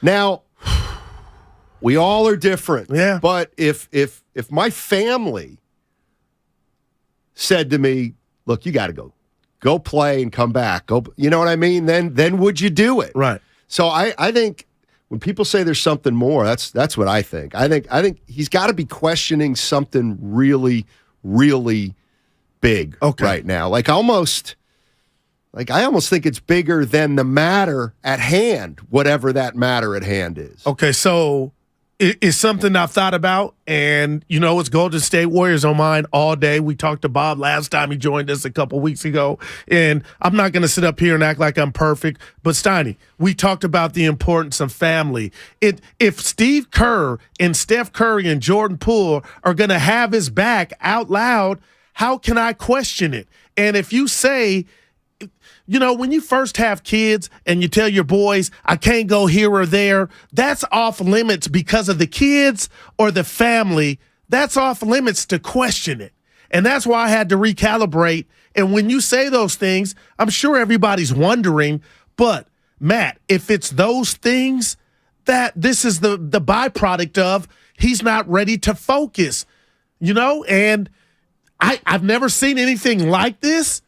And again, we could be proven wrong because he could come back, but that's why I was hoping you would you would say the bet is no good because we didn't see non-basketball activities taking Wiggins out. Meet me halfway. You're crazy.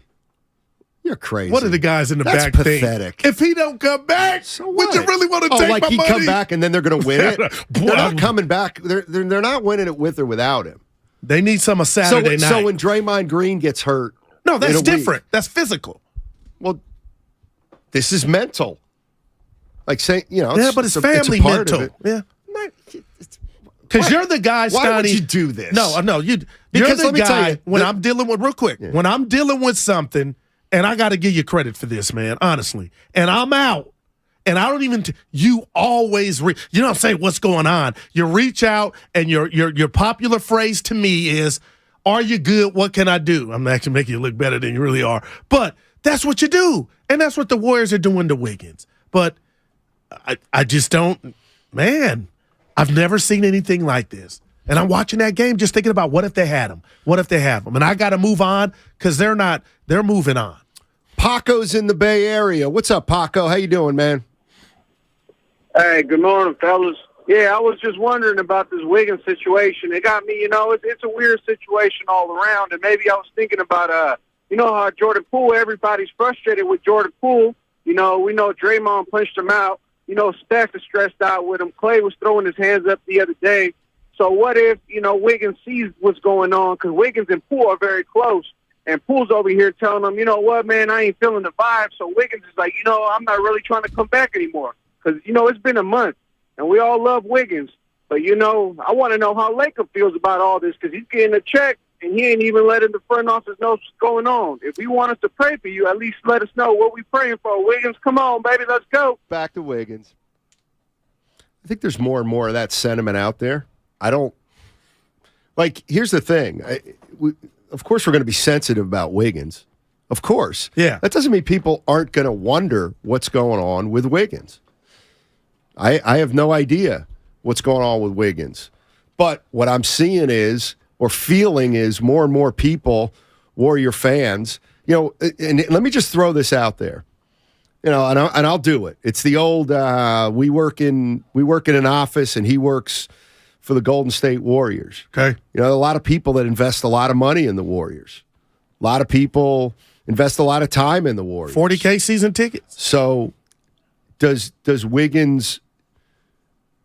Does Wiggins owe it to the fans just to say, look, this is it. It is a family matter. It's got to do with one of my children. It is a family matter. I'm going through some stuff mentally that I need help with. Like the one thing that I wonder is, can we support somebody and not even know what we're supporting just because of privacy and because he's asking for it. Yeah. I mean, the thing that we have to acknowledge now is, this is a month.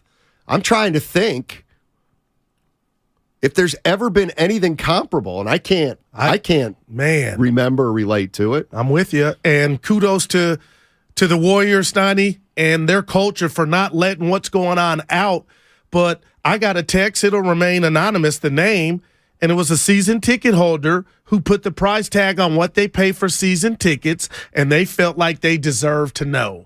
Now, there's going to be, different opinions on that, but I thought to myself, wow. Now, I won't compare what you and I do on a daily basis to Andrew Wiggins, but I do know this. What we do is predicated on the people. We love them.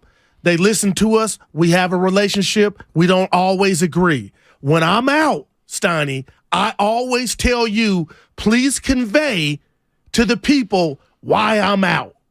You can back me up on that. That's just me. I'm not Wiggins, and this ain't the NBA, but that's just who I am. So, Steiny, they're going to have to go to battle and try to get this thing done, it looks like to me right now, without him.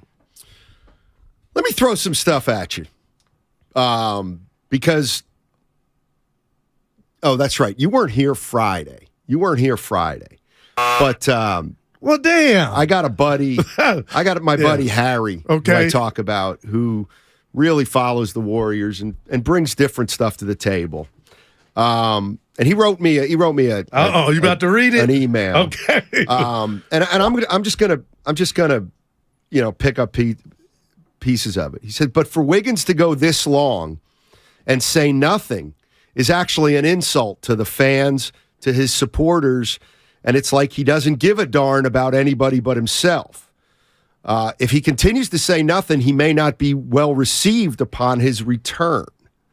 What does Wiggins owe fans, if anything? If anything. Interesting. Wow. And again, I don't need to know exactly what's going on. But here's the other thing that's happening, too, is I feel like there's probably something with it. Like, how do I want to put this? It's probably becoming an issue within the organization. Yeah, and don't you think? No, if I were, it has to. And last time I saw you, we kind of, talked about that. But I'll say this. He's developed enough equity amongst his teammates and the coaching staff to where, to the media, Steiny, nobody is saying or wondering.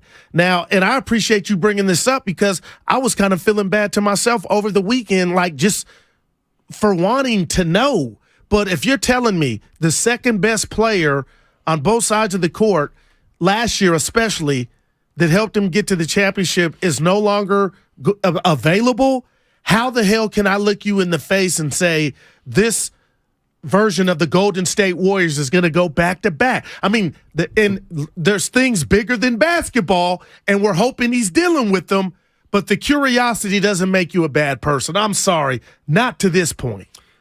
888-957-9570 is the number.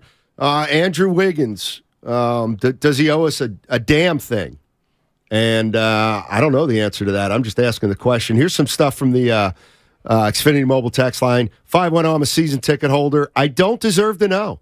Treating it like a player out. I'm treating it like a player out due to injury with no timetable. Let's see. The right thing to do is give Wiggins his space. He's a human being first with family issues and basketball second. He owes us nothing. All right? The fans don't demand specifics, but how about a ballpark explanation? Okay. What is Wiggs supposed to come out and say? Okay. We got breaking news. Uh-oh. 95.7 The Game, breaking news. Eagles defensive tackle Javon Hargrave has reached agreement on a 4-year deal worth $80 million. Includes $40 million guaranteed at signing with the San Francisco 49ers. Wow. Per sources, the deal negotiated and confirmed by Drew Rosenhaus and Ryan Matha. That's big. Get Bosa some help, Steiny. I'm not mad at all.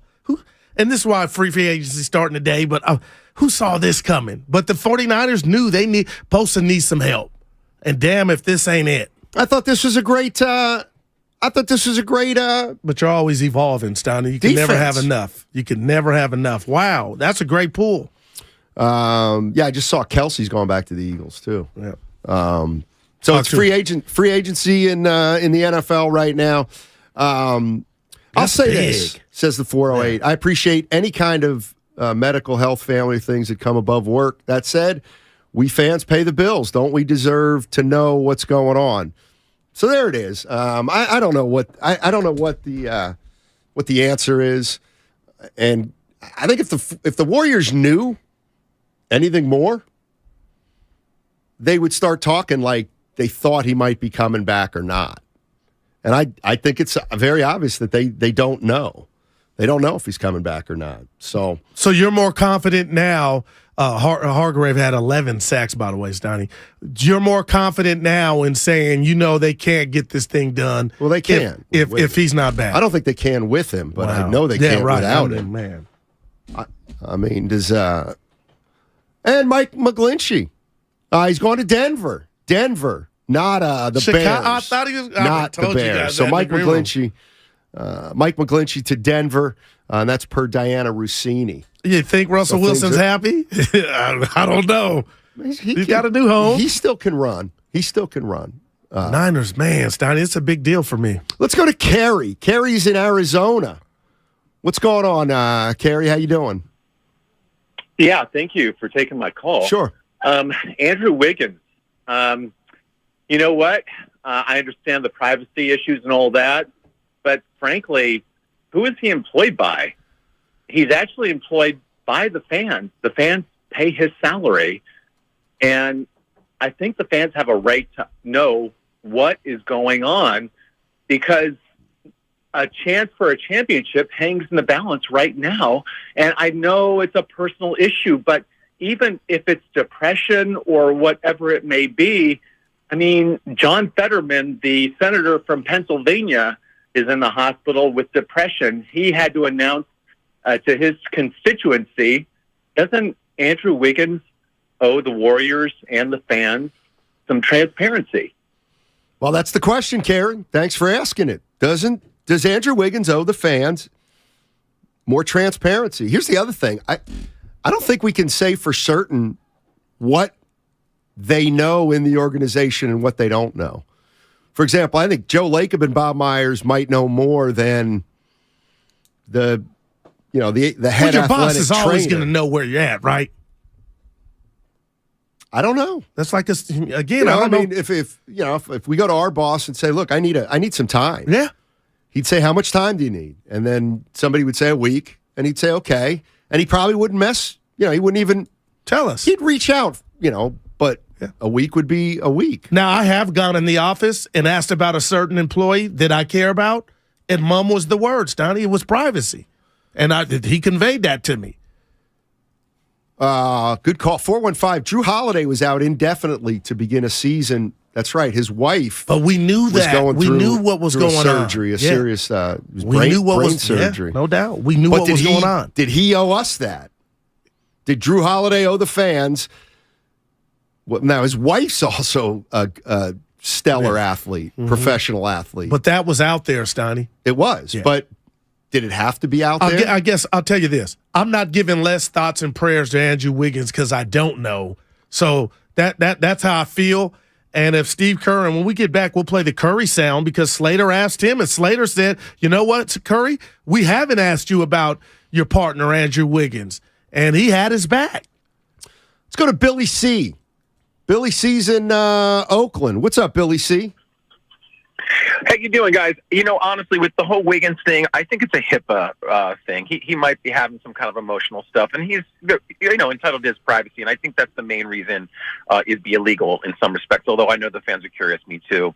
The second point is I really hope we sign DiVincenzo next year. He's been, I think, the brightest addition to the team. Love to get your thoughts on that because I had heard, I think, Dib say that we couldn't re-sign him or something, or he'd be too expensive, but he's worth paying for. Thanks, guys. Appreciate it. He's got a player option. He's going to be really hard to re-sign. Man.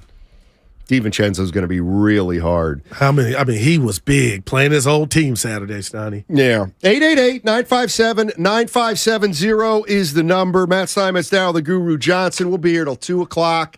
And the question I had coming into the show was whether one game can kind of change your mind. on the Golden State Warriors. They had a nice win on Saturday over the Milwaukee Bucks. Curry, magical in that fourth quarter in overtime. But once again, they did it without Andrew Wiggins. And the question becomes, do we deserve to know a damn thing about what's going on with Andrew Wiggins? Or is it just enough to know that he's not playing right now and he's not going to be playing tonight? And after that, we'll figure out more. We'll take a listen to some of the sound. Steph Curry talked about it, and Steve Kerr talked about it. And then we got to talk about Draymond Green. At the end of that game on Saturday. 888-957-9570 is the number. Andrew Wiggins, does he owe us anything?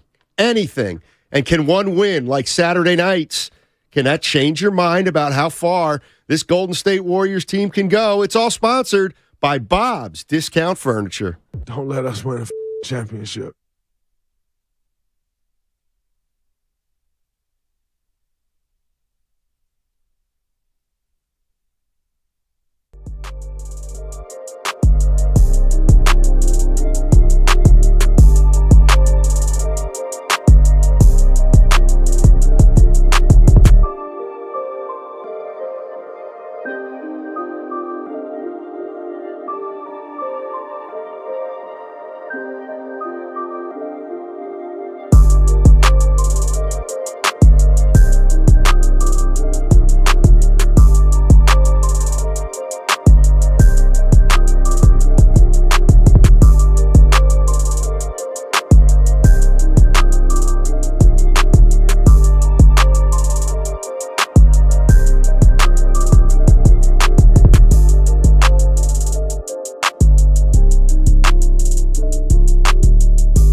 up. Oh, thank you. I'm Felix. Now, back to Steiny and Guru on 95.7 The Game. All righty, Matt Steinmetz, Daryl the Guru Johnson with you. 10:30 on a Monday. We're a half hour into it. How you feeling? I'm good. Talk to me about 150. Yeah, that's when, you know what I mean? That's a long way away. We got 150, but that's when Dibbs and Willard will be joining us for the changeover, around 150 or so. And NFL free agency underway, Woo! And the Niners have action. Javon Hargrave has reached an agreement with the San Francisco 49ers. Former Eagles defensive tackle, 4 years, $80 million. It includes a $40 million guarantee. So Javon Hargraves, he was considered the top free agent by a lot of the pundits who make lists like that. So Jason Hargrave, 30 years old. He's played for Pittsburgh and the Philadelphia Eagles. And they get Nick Bosa some help. And imagine trying to double Bosa. He had 11 sacks, Hargrave, last year. Steiny, that would be 20 this year. And I believe this is a byproduct because Javon Kinlaw, one Javon for the other, he never panned out. They kind of whiffed on that. He was always hurt, and when he was out there, he wasn't disruptive. This is disruptive, and Spadoni told us, if you think this is not a big deal, Vegas, Steiny, the Sharks, the Niners went from 350 representing the NFC in the Super Bowl to the favorites now because of this move. And I talked to you ad nauseum this playoffs. The Niners are a good defense. We talked about, are they up there with the Ravens and Warren Sapp's Bucks? But I just felt like even the Seattle game, the Dallas game, they didn't get home enough. They went out and put their money where their mouth is, Steiny, and now the D-line is ferocious. The 49ers have lost Mike McGlinchey. He's signing with the Denver Broncos. That's from ESPN's Diana Rossini. $87.5 million over 5 years for McGlinchey. $50 million of that is guaranteed. Warriors Suns tonight, 7 o'clock at Chase Center. Warriors live at 6.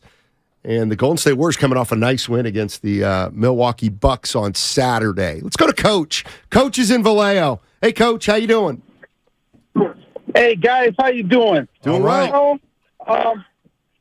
Speaking of, I'm an older guy, so I remember when the mystery of the Magic Johnson, when he came down with AIDS, and he stayed away from the team for a long time, and there was nothing said until he finally made that announcement. Now, I'm not saying that's what Wiggins have, or anything like that, but it has to be something along that magnitude, because just the death of a parent or a prolonged illness of a child, you would think that he would come out and convey that to the Warrior family. But with him saying nothing, it scares me because I remember what happened with Magic. Appreciate the call. I mean, Magic came out and acknowledged he had acquired the HIV virus via press conference. Then he forget. Took a bunch of time off, rather. 650, how privileged, entitled, and spoiled do you have to be to think another human owes you an explanation on his personal life? Shows a lot about your character. That's sad. The thing that makes this a little bit of a different kind of issue is that he is in the public domain. I mean, everybody knows who Wiggins is. Everybody knows who the Warriors is. Warriors are. People are really invested in this team. People care about Andrew Wiggins. I don't think all this comes from a negative place or even a space of morbid curiosity. I think there's a lot of Warrior fans that would like to know what this is to further kind of support him if they could. But the one word we keep hearing from everybody, from Myers to Curry to Kerr Saturday night, Jordan Poole, Steiny, is what you said I love most, and that's family. So there it is there. So we're not going to find out. And my hope is it gets resolved just from a basketball standpoint, and he comes back and he's able to help this team. And if not, wow, who saw this coming? Life comes at you fast, but, I mean, he will be missed on the court. This is Steph Curry from after Saturday's game against the Milwaukee Bucks. Friend to friend, teammate to teammate, just sending. Friend to friend, teammate to teammate, just sending him support. This is a tough situation in terms of him being away for so long, but necessary. Life is bigger than basketball, and whatever him and his family going through, that's all that matters. And whenever he's ready to come back, I'm sure he will. That's how he's built in terms of being available, and I know he's missing the vibe and being with us, and we miss him too. So it's interesting. There's such a big spotlight on what we do on a daily basis, and the fact that we have so many people that rely on us on a daily basis to be able to give that energy back to your family is huge. So we support him and all of that, and whenever he's ready to come back, he'll be back. There it is, Stoney. Well, I almost feel like Steph Curry, maybe he doesn't even know. Well, he said whatever. Whatever he and his family are going through is bigger than basketball.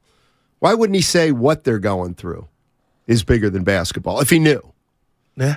So that's and listen, he might know, he might not, but I do think that is one of the things that we don't know. We don't know who in the organization knows what or how much, or who Wiggins is telling things to and how much he's being supported. Jordan Poole says he talks to him a lot. We know those two guys are friends. Do you think he comes back now, Steiny?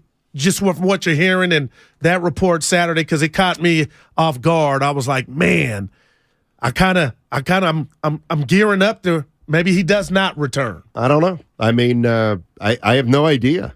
None. But we'll see. They play the Suns tonight. He's not going to be there, most likely. That'll be the 12th game he's missed.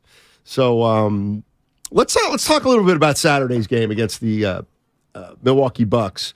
Warriors rally from 8 down in the last 2 minutes, and they had a chance to win it at the end of regulation. Draymond missed the 3.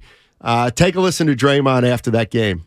I thought it was cash. Probably saved me $50,000 though, because the dance I was going to do when that ball went in. So I'm happy we still got to win, and I get to keep my money in my pocket because Sam Cassell there. Absolutely, Sam. I am all the way down the court. I was going for it, and it bounced out. I can't waste my money now, but I was going to waste it then, and I was going to get every penny's worth. But unfortunately, it rolled out. I must be a jerk. Steve Martin. Yeah. Why would you say you must be a jerk? I thought of two things as he's talking. One is you missed Steph Curry. All right. He was wide open, and the play was for him. And he did a hard cut. Pop. Yeah, no doubt. Hit, and then right back. Drew Holiday turned his head, and Steph Curry was wide open for a 3. He only had like 30-something at that point, Curry. He was in fuego. And then secondly, I'm sorry. I'm doing it. Game was tied. The game was tied. But if he hits it, it's a walk-off. That's great, but that's not – that shot is significantly less pressure-filled than when you're down, all right? So you hit a shot when you're tied. Relax, Draymond. Relax. He was up there with his kid, too. It's a big difference between making a shot in a tie game and making a shot when you're down. It popped out. Almost. And they came back, though. 208, and you're down 8 in a game like that after Ingles hits that corner 3. I'm like, this is over. Put the kids to sleep. And that's why I keep saying, as crazy as it sounds, I'm not going to stop fighting as a fan until it's over.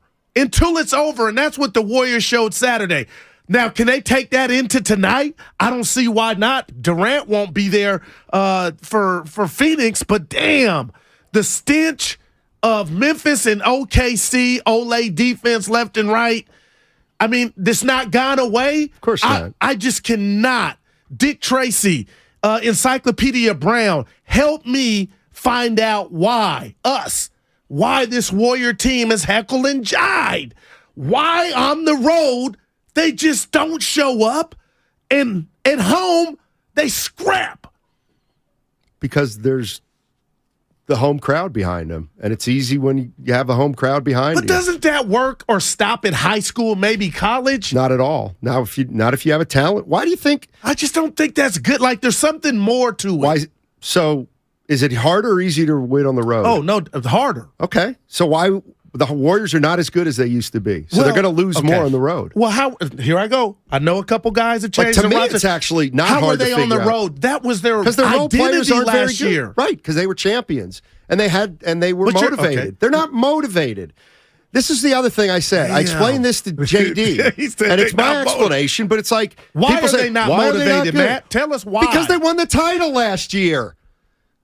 And you think they're okay with just like this is what people don't understand. Getting embarrassed by Dylan think Briggs? They can get up for 82 games as a 35-year-old? No, it's about how bad this looks. This is I just don't think this is a choice. And to do it Thursday night a choice. in You're Memphis, right. It's not a choice. Draymond, nobody it's had his back. What happens when you get older? Like this is the thing. They don't win it for 2 years. All right, they go 15-50, and then they don't even make the playoffs, the play-in year. All right, then they get everybody back last year, and they have something to prove. They hadn't won it for 2 years. They heard everybody talking about how they can't win it, and they used it as motivation. They started out 18-2. They went to 41-13. They had injuries, but by that point, they knew that they had a damn good team. They finished with 53 wins, so they're still a good team. They go to the postseason. Their championship pedigree kicks in. They get breaks along the way, whether it's Ja Morant, whether it's Denver not having two guys, whether it's Boston not having been there before, and they win. And it's their crowning achievement. It's their most important title because nobody thought they could do it.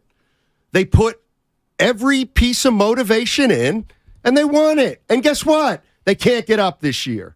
They can't because they don't have it in them.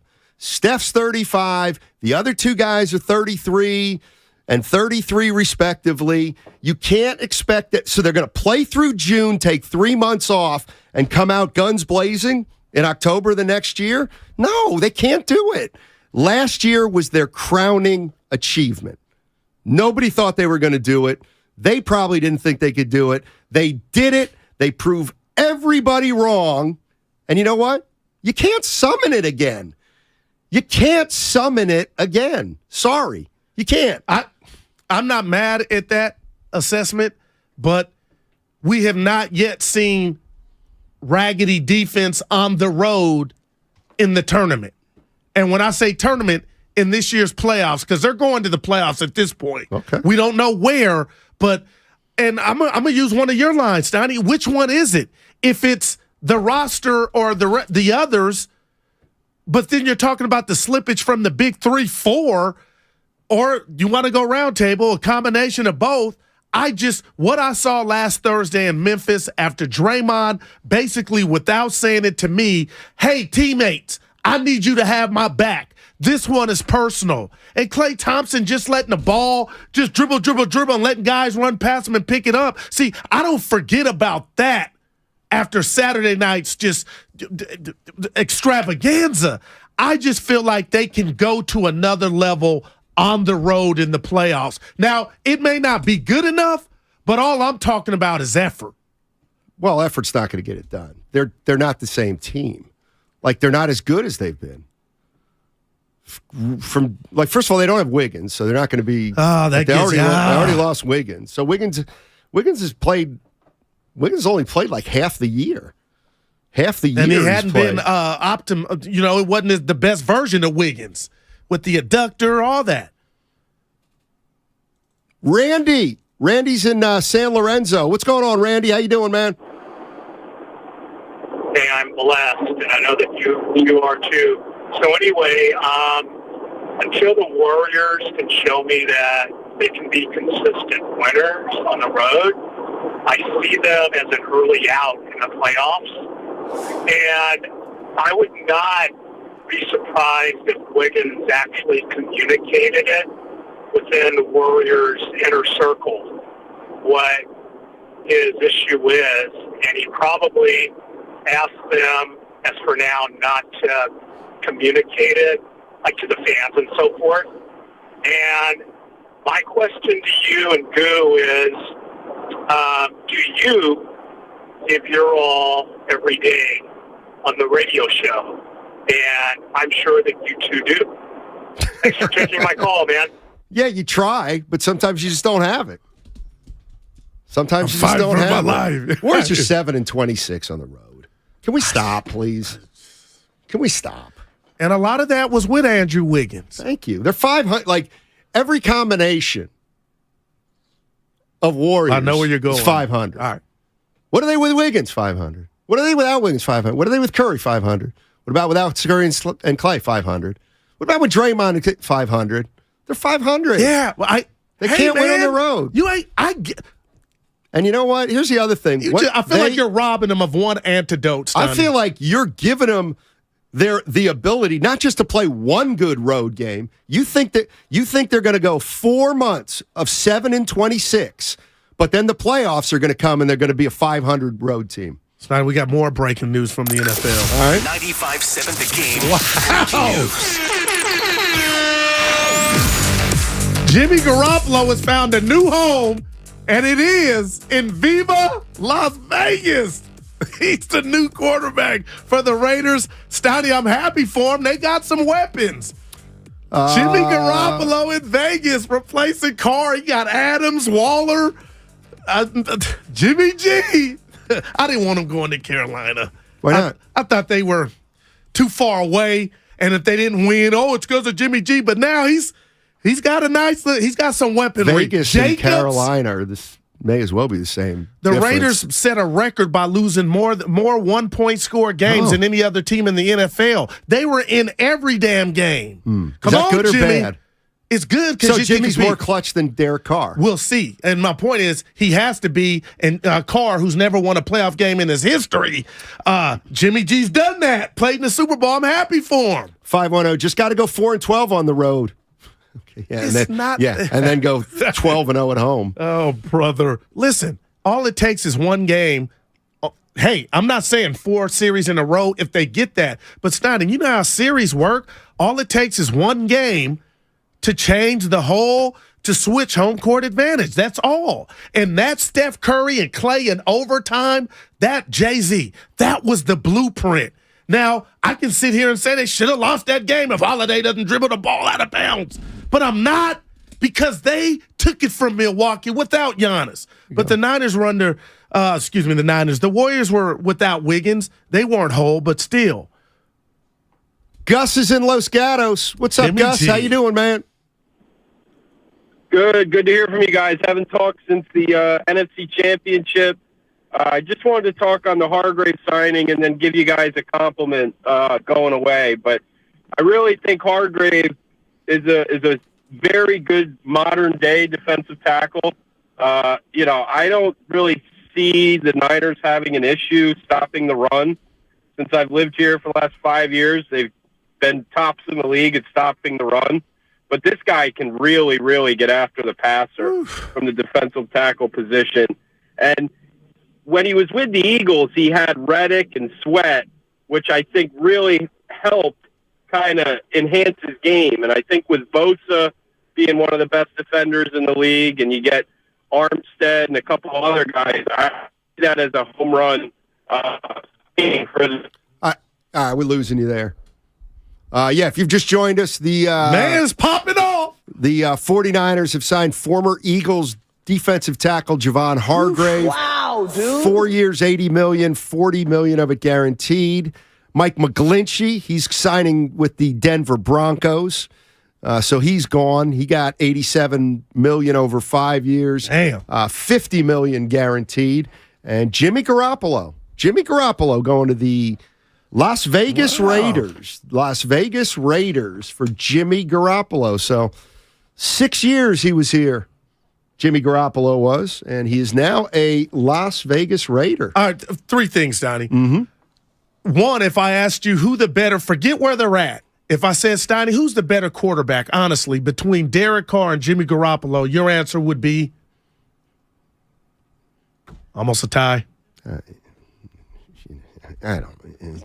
Pick a straw. So you feel like the Raiders didn't upgrade at quarterback? I don't know. That's interesting. I don't know. I mean, I just know that over the last 6 years, when Jimmy Garoppolo was a Niner and Derek Carr was a Raider, that every year you'd give a different answer as to who you'd want. Okay. I'll take Derek Carr. Oh, no, I don't want Derek Carr. I want Jimmy Garoppolo. No, I want Derek Carr. No, I want Jimmy Garoppolo. And don't forget his head coach. They got ties in New England, Jimmy Garoppolo. So we'll have some report. Last thing about the Hargrave, Stoney. So the NFC Championship game, the Niners lined up against the Eagles. The Eagles had the best record. They earned it. But they had the better D-line. They had the better overall defensive unit. The Niners just went and took away a big part of that unit with Hargrave. Now, first-year defensive coordinator Wilkes just got an early Christmas gift. To me, this is humongous because it was like the dirty little secret about the Niners D-line, Stoney. It was Bosa, Armstead, but now you got another dominant piece that you took from the team that just beat your ass in the NFC Championship game. I'm going Ice Cube, Stoney. Today was a good day for the Niners. Yeah, and if you're just joining us, the Niners now the favorites to go to the Super Bowl in the NFC. Man, damn. How? Jimmy Garoppolo never threw for 4,000 yards and was never an MVP candidate. That's not true. That's not true. That year, the 49ers started 9-0. How was Jimmy G not a candidate? 9-0. They were halfway through. Devontae Adams. 8-0. Yeah, 8-0, I believe. Some more details on the Raiders. Raiders are giving Jimmy Garoppolo a 3-year, $67 million deal, including $34 million guaranteed. That's from Adam Schefter. Jimmy Garoppolo, no longer a San Francisco 49er. And I guess it's a long time coming. 888-957-9570 is the number. It's also the Xfinity mobile text line. It's been 6 years. How would you describe Jimmy Garoppolo's tenure as a San Francisco 49er quarterback? I'm calling it a success. I am calling it a success. Jimmy Garoppolo, after 6 years with the San Francisco 49ers, he is now a Raider. 3-year deal, $67 million, $34 million guaranteed. Goo? I'm going to call it a success, too. I know you fought me when I gave him a B+ about his tenure, but this right here, going to a team that I believe is going to compete for a playoff berth, this tells you what the Raiders or another NFL team thought about Jimmy Garoppolo. He's quarterbacked the Super Bowl, almost had it. How many people can quarterbacks have that on their resume? And the last thing about the Niners is this is a team without a first-round pick in the draft. You go do this. What about replacing McGlinchey? How much do they got left? Like, are they done? Maybe something on the O-line. Hey, you want to win 2 tickets to the Warriors-Spurs game on March 31st? All you have to do is download the Odyssey app or listen at 957thegame.com. Longer you listen, the more chances you have to win. You'll get 1 entry for every hour you listen, and every hour you listen is another chance to win, up to 8 entries per day. So download the Odyssey app right now. Tickets courtesy of the Warriors, and as always, go to warriors.com for your tickets now. Follow Bay Street Emeryville on Instagram for contest details to win VIP access to their Bay Break Dining Terrace, and it's a grand opening. It's on Saturday, March 25th. Food, fun, local heroes, community support. Instagram at Bay Street Emeryville. 888-957-9570 is the number. Jimmy Garoppolo, no longer a San Francisco 49er. How you going to remember him? On 95.7 The Game. Jimmy.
Jimmy.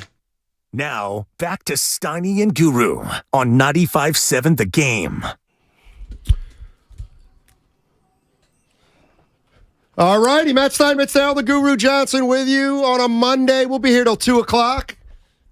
If you're expecting to hear Dibbs and Willard, they're going to be here at 2 to 6. Well, 2 to 6. What are you doing? Pulled up a little switcheroo.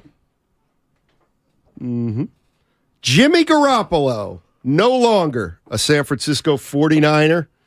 He is signed with the Las Vegas Raiders, $67 million over 3 years, $34 million guaranteed. Get it? According to Adam Schefter, which means that Garoppolo's guarantees $34 million. Derek Carr's guaranteed approximately $100 million in New Orleans, so that makes a lot of sense as far as I'm concerned for the Raiders. And then lastly, for the San Francisco 49ers, what hit me is, all right, they gave up their one proven quarterback. Man. Jimmy Garoppolo, their one proven quarterback, is now gone. So we got Purdy and we got Trey Lance heading into next year. I got to interrupt, Stoney. What about your thought about if they called Tom Terrific and tried to get him out of retirement? Have you let that go? Because to me, that's still on the table. I think it's still on the table. Could you imagine? Why wouldn't it be on the table? Man, this Hargrave, this is a shocker, and I'm sure they're not done. But Mike Silver tweeted out, Stoney, I don't know if you saw it, that this contract they gave to Hargrave is essentially what they would have gave Buckner 3 years ago, and decided not to. But this is a big takeaway and a big addition to the D-line. Maybe they have a Super Bowl ring had they done Buckner a couple years ago. 888-957-9570 is the number. Warriors play the Phoenix Suns tonight. We were talking a lot about the Warriors and Wiggins and Draymond Green and their nice win Saturday. But, man, Jimmy Garoppolo, we've talked about him for years. And now he is no longer a member of the San Francisco 49ers. Jimmy Garoppolo going to the Las Vegas Raiders.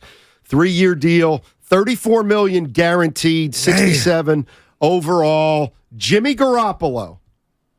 How are you going to remember Garoppolo? I'm going to remember him as the quarterback who was their first quarterback who had success in the Shanahan-Lynch era. Yep. And I'm going to remember him right now as as of right now, he's the only proven quarterback, proven winner, as far as I'm concerned. Those are as quarterback for the 49ers. Brock Purdy did it for half a year.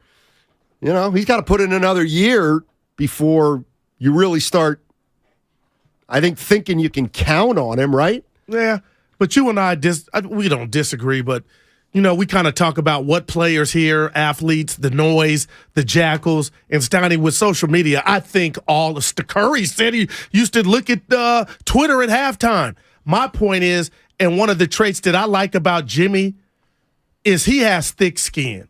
All the stuff that was said about him, even when it was just his job and his job only, this last year where it looked like they were just, hey, Jimmy, we need you in the backyard. We don't need you, to mess nothing up. But to be able to go through that, have enough self-confidence to come back, take the reins again, and kind of ball out, I'm hoping people, the Raiders have no defense. Well, that ain't Jimmy's job.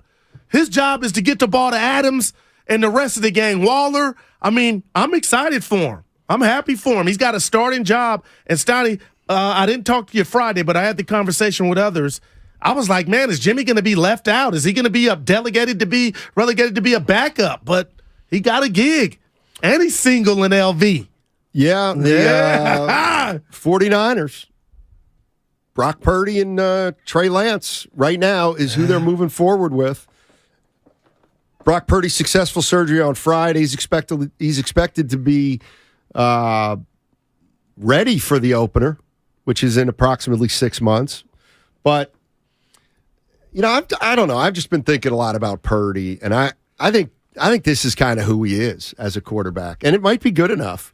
He was good. There's absolutely no doubt that Brock Purdy came in and did the job. Will they need someone a little more dynamic than him to take him to the next level? Is Brock Purdy significantly better than Jimmy Garoppolo, let's say, over the next year or two, which is when the 49ers hope to get this thing done? I do know this. The 49ers just lost their security deposit. That's what you call it. Security blanket, rather. 38-17. 38-17. You think Brock Purdy's going to be 38-17 as a starting quarterback for the 49ers? You know, I'm going to tell you this. I'm going to tell you really how I feel. You used the word dynamic. I think he showed us he was dynamic, Brock Purdy. My biggest thing now is, and my question is, and he played good against Dallas. He didn't mess it up. My thing is, he has this uncanny ability to look downfield and get the playmakers the ball. That's just what he's trying to do. My thing is this elbow.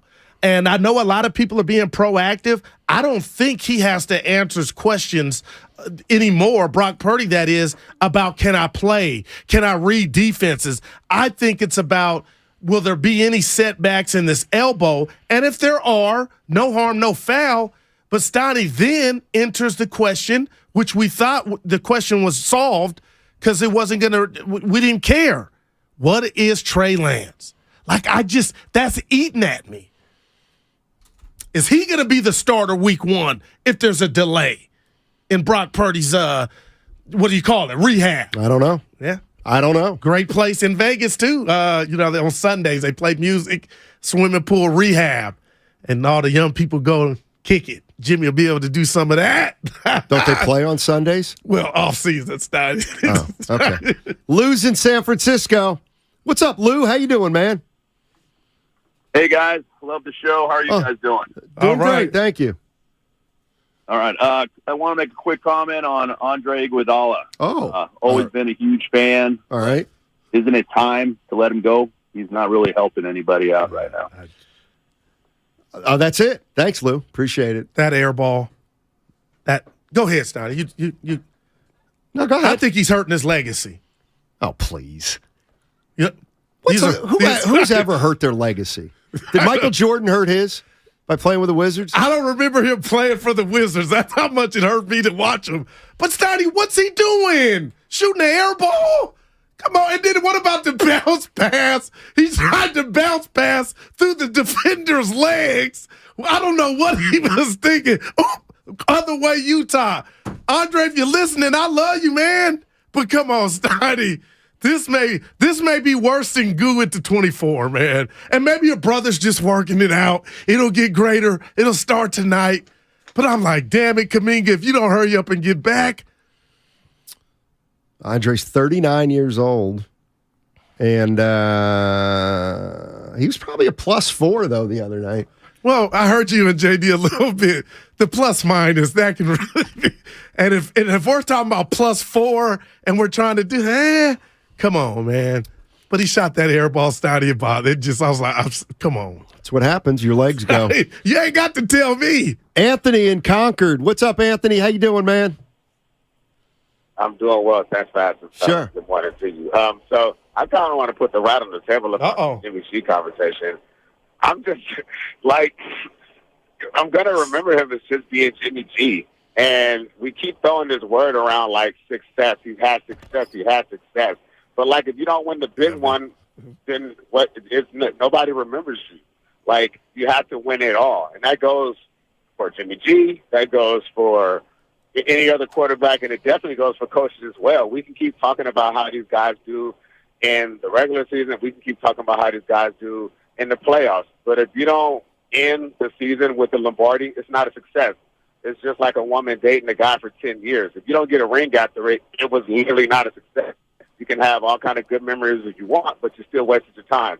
So I'm just tired of really talking about this like, like he was like the best thing to slice bread. He was a serviceable quarterback, and he did as much as he could do with what he had available. But at this point, there's really not much more to talk about because we didn't get the Lombardi trophy at the end of it all. And so it's time for him to go, and it's time for us to move forward with the options that we have at quarterback, and we will see what happens. Don't hang up because I love your calls. I'm blown away because if you want to really be fair, the man took you to a Super Bowl and 2 NFC championship games. Doesn't that mean something? or if you're going to break down all who gets the credit, I mean, that it sounds like you're just dismissing that. Everybody doesn't win a Super Bowl. And now the Raiders looked at Jimmy because of that, I believe, and said, you know what? He can hold it down. Well, that's the thing. They just looked at what options were available, and they went with the best option available. It doesn't make Jimmy G like this like awesome quarterback. They just looked at the lay of the land. Yeah. Nobody wants to go with Lamar Jackson because of the contract situation. You really don't know what's coming out of the college circuit. Tom Terrific is, in flux. Flacco sucks, and all these other options suck. So they went with the best option that they have. It's the same reason why the guy got the job over there in Washington. What's his name? Their quarterback, and then what happened? He started throwing a bunch of interceptions, and they benched him. Like the quarterback, Wentz. The quarterback market is not good, and that's why these guys are getting money and getting picked up. It doesn't mean that they're awesome. They're just looking at what's available and saying, okay, we'll go with Jimmy. I mean, Geno Smith was in the junkyard a few years ago, and the Seahawks picked him up, and he played good enough to where they looked at the lay of the land and realized, okay, he's the best thing that we have right now. But I can guarantee you that both teams did a more of a team-friendly deal to front-load the contract, so if they need to get out of the contract later on, they will. But, I'm not taking anything away from Jimmy. I'm just saying that, the point of playing these 17 games is to win the Super Bowl. And we can't keep looking at what he did and what he did. Because if he didn't win the Super Bowl, what are we really talking about 2-3 years from now? Well, yeah, I'm out on that. Yeah, I'm with you, Steiny, because we could make an argument that Mosley on the 3rd and 15 in the Super Bowl against Kansas City blew it last year. Who dropped that pop-up? Tart. Come on, man. The other facets of the team had something to do with you losing those games. And do we know for sure the 49ers didn't just get rid of, or do we know for sure that the 49ers' best quarterback didn't just leave? I'm not ready to say Purdy's better than Garoppolo. That's a fair question. And I think it's a respectful question. Not after 9 games. So, Purdy played terrific for the 49ers. You know who else did? Jimmy Garoppolo, when he played those first 5 games, when he first arrived from New England. So Jimmy Garoppolo, no longer a San Francisco 49er. He signed with the Las Vegas Raiders. Wow. $34 million guaranteed for 3 years, $67 million overall. That's from Adam Schefter. Some other 49er news. Former Eagles defensive tackle Javon Hargrave. He is a 49er. 4 years, $80 million. That includes a $40 million guarantee. So the San Francisco 49ers have plucked Eagles defensive tackle Javon Hargrave from Philly. And then Mike McGlinchey, he is gone. He is going to the Denver Broncos, according to Diane Rossini of ESPN. McGlinchey with $50 million in guaranteed money. So he was the poster Garoppolo. Boy for what was wrong with the Niners offensive line. Here he goes to Denver, and they're looking at him as the savior. I don't want to hate on McGlinchey, but damn, he got 50 mil, 50 M, Steiny. The whole idea of Jimmy Garoppolo wasn't successful because he didn't win a Super Bowl. So is it possible for any quarterback to have a successful season without winning a Super Bowl? To me, Jalen Hurts had a hell of a year. What? He had a great year. He's still young. He can build on it. Obviously, Garoppolo's a little bit older. 49ers are 38-17 with Garoppolo. Damn. They're going to be 38-17 over the next, 4 years? 38-17, 55, 32. Yeah, it's 3.5 years. 49ers going to go 38-17 in the next 3.5 years with whatever quarterback they go with, whether it's Purdy, whether it's Trey Lance, whether it's somebody else. I don't think Jimmy Garoppolo is the best quarterback in the NFL, but I do think that the 38-17 speaks for itself, and the next quarterback's going to have to win as much as Garoppolo. Yeah. Question is, can he do it? Can he do it? I'll tell you what, he's got toys on both sides of the ball now with this addition of Hargraves, Donnie. I know I sound redundant. I'm just imagining that defensive coordinator, first-year defensive coordinator, Wilkes. I mean, he's probably just – he's got to be nothing but giddy. And now whatever quarterback, if it's Brock Purdy or Lance, I mean, you got McCaffrey at your disposal, you know. You got two receivers. They've been seasoned, another season under their belt with Debo and Ayuk, and then George Kittle. Man. 669 on the Xfinity Mobile text line if you want to jump into the conversation. 888-957-9570. The Jimmy Garoppolo tenure is over. He is signing with the Las Vegas Raiders. 3 years, $67 million, including $34 million guaranteed. Jimmy Garoppolo's 6-year stint with the San Francisco 49ers is over. How would you define it? How would you define the Jimmy Garoppolo era in San Francisco? We obviously have mixed feelings about him. I'm with this guy at the 6'6", from the 6'6'9". 39-18 is 49ers quarterback, one Super Bowl appearance, another NFC championship, 13,000 yards, 67% completion, 82 touchdowns, 42 interceptions. Jimmy, and I agree, 6'9", was the epitome of a solid quarterback. Not great, not bad, solid. Yeah, but he took you there twice, 90. And when I say there, two of the biggest games you could play in the NFL, one a Super Bowl and the other being the game before the Super Bowl, which is the NFC Championship game. I'm not hating on Jimmy. Problem is that a lot of 49er fans will say he didn't take them. He just happened to be the quarterback on a team with a great defense and unbelievable weapons. Yeah, if that's what you want to do, but your question has me thinking and scratching my head. Did the best quarterback that the Niners have leave the building? That is fascinating. I mean, who knows? And if they're not done in free agency and they go add whatever offensive lineman, you still have this question, and the health is a part of it. The Red Cross again with Brock Purdy, Steiny. If there's a delay, 561 football is entertainment, according to the Xfinity Mobile text line. Okay, success doesn't have to equal a Super Bowl. Did they entertain? And Jimmy provided something fun to follow and root for. Yeah, I'm with you. 49ers had success under Jimmy Garoppolo. 38-17 regular season record. And now they did have some without him because Brock Purdy mania took over, Stoney. They were going to the playoffs with Purdy without Purdy anyway. Yeah. 49ers were going to get to the playoffs with Garoppolo. Who's to say Garoppolo doesn't win two more games? He was 4-2 in the postseason. What's Purdy? 2-1?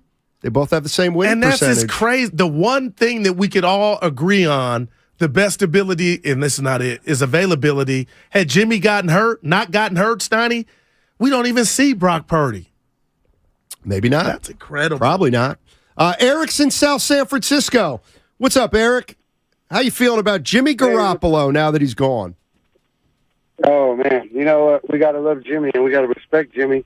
But he got hurt. I mean, they put in Lance, and then after that, Jimmy had his chance to come back and to be well when Purdy got hurt.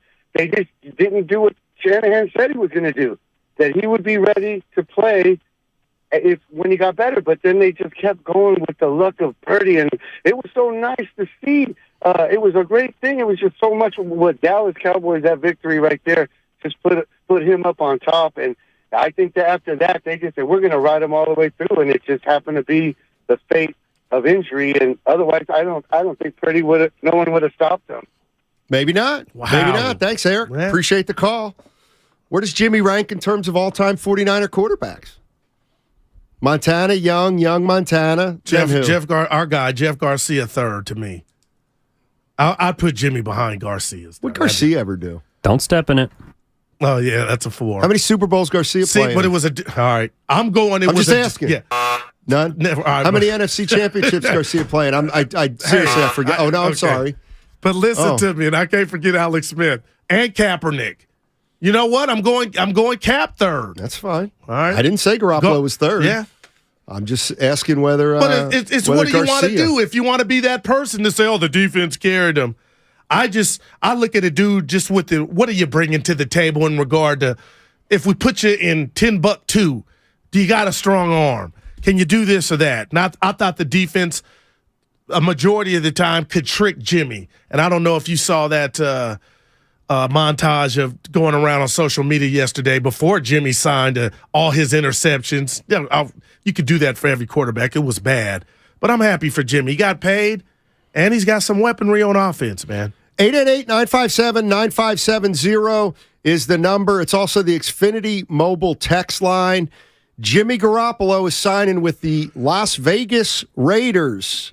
Derek Carr from the Raiders to the Saints. Jimmy Garoppolo from the Niners to the Raiders. It leaves the 49ers right now with Brock Purdy and with Trey Lance. And the security blanket is gone. The 49ers, they just lose their best quarterback. 38-17, took them to a Super Bowl, or at least was the quarterback on a team that got to the Super Bowl. You rather have Brock Purdy or Jimmy Garoppolo? I understand Brock Purdy because the thinking, the thought process is Purdy has a bigger upside. Yeah. I think that's the thought process now for Brock Purdy, but he's going to have to deliver. Let's go to Jimmy in Dublin. What's up, Jimmy in Dublin? How you doing, man? Hey, I'm good. How you guys doing on this Monday, man? All right, doing well. All right. I just want to speak on a couple of things, man. One is just like I think you're asking a question that the 49ers just lose their best quarterback. I mean, hands down. I mean, we got a sample size of Brock Purdy. You know what I mean? Trey Lance is definitely unproven. Garoppolo then got what was it? The NFC title game, and then what 2 Super Bowls or whatever. Yep, Super Bowl. And going forward, I want to say, the Super Bowl. And then going forward, I want to say, like, is this just like a Bay Area thing or what? Because the way the Warriors gave up on Wiseman, right? Gave up on Wiseman, and then now you got the Niners giving up their best quarterback. I just don't understand it. So I mean, so what's next? What next? What move is going to be made next by a Bay Area team, and then they're going to be sitting there regretting it? Because now, just to switch topics, Wiseman is doing this thing right now in Detroit. From the minutes he's getting, I mean, I think matter of fact, he's averaging more than Looney. But you guys can respond off there. I appreciate it, man. Have a good day. Thanks. Appreciate the call, Jimmy. Appreciate the call. Wiseman's putting numbers up. Yeah, for Detroit. He can play. They still. I don't think they've won a game yet since he's been traded there. But you're not saying he's the reason. They were not winning games before he got there. And they're not winning games since he's been there. You watch the guy, and you're just a product of your environment. But Steiny, he's an NBA player. He's going to put up a double-double at some juncture. He may make All-Star game. Who knows? But it's a failure for the Warriors because they got nothing for it but a guy that you didn't want to re-sign this offseason. I like what I see from Wiseman, but on the flip side, I don't think that Brock Purdy just took the Niners to the NFC Championship game, and there was some help from Jimmy Garoppolo. But the greater good of the season was with Brock Purdy under helm. So you can't say the Niners are going to regret it because they just got back to where Jimmy took them the year before, and that was an NFC Championship game. Well, I mean, if Brock Purdy regresses. If Brock Purdy regresses, they may regret it. Or his body has some problems. Like, that's scary. We're not just talking about, I don't know why I clapped, Snotty. We're not just talking about Brock Purdy. We're talking about Brock Purdy and his body. And if you think body doesn't mean anything, just look around. The NBA, look around the NFL. Guys just, for whatever reason, can't remain healthy. This was not, and I know we got Willard and Dibbs coming up today before we get out of here, Steiny, but this wasn't just sprained ankle. This is serious, and we'll see how serious moving forward. But people, Niner fans, Trey Lance is in the picture. This is from Twitter from Rob. In one short season, Purdy already proved he was as good and likely better than Jimmy Garoppolo. See, I'm not going to go that far. I'm not going to go that far on Brock Purdy. Not after 6, 8, 9 games. I got to see more. I'm not going to say you're wrong, Rob. I'm not saying you're wrong, but I need a little bigger sample size. as it relates to Brock Purdy. 888-957-9570 is the number. Jimmy Garoppolo, no longer a San Francisco 49er. He's going to Vegas, but the 49ers do sign defensive tackle Javon Hargrave. 888-957-9570. Let's talk about it on the other side. See ya.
Lakers about getting it. close to 4?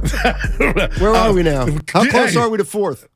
It ain't close, but 5 is the bet I should have made. This Wiggins thing, real quick, you couldn't just say, Goo, you know what? If you don't come back, it's off. That's what I would do to you. No, you wouldn't. And I'm not doing it to you because you need to learn a lesson. What? And the lesson you need to learn is that every time you make a bet, the best case scenario doesn't always come out. In other words, you were foolish for making that bet with me. Because overzealous. Very foolish because you actually looked at Steph Curry at 35 years old and said he's going to play 80 games. And you looked at Draymond Green and said he's going to play 80 games just like he played in 2015. You're missing the boat. And then you're going to look at Klay Thompson and you say he's the same player he was before the injury. And he's not. And all that adds up to a team that's not quite championship, as Leandro Barbosa would say. Well, I'll tell you what, miscalculations all on your point because none of that went through my cerebellum. What went through my cerebellum is by the time the playoffs start, this team will be ready. And last Saturday night was Steph Curry, the Steph that they're going to need to get this thing done. Hey, real quick, I got a lot of Raider fans that are mad. They're like, we should have kept Derek Carr. Did you say something that you didn't think through? Like the Warriors are going to win the title? I'm going to give you a 1 for still hanging on to that. No, they think they should have kept Derek Carr. Poor Jimmy. Shock the world, baby.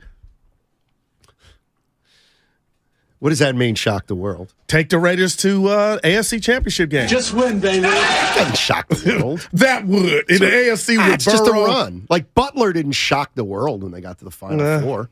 You got to win it. And you know what? Even when you win it, you're only shocking that community. You're not shocking the world. You're world champs. Right. But that's a walk-off. I think the conversation should be over. Somebody living in Uganda doesn't care about the NCAA tournament. So you didn't shock Uganda. You didn't shock. I'm so fascinated. You didn't went shock to Uganda. Morocco. All right. You didn't shock Fiji. You shock the people who follow the sport. Uganda. And you need to expand your horizons and go watch a movie that's not a sports documentary.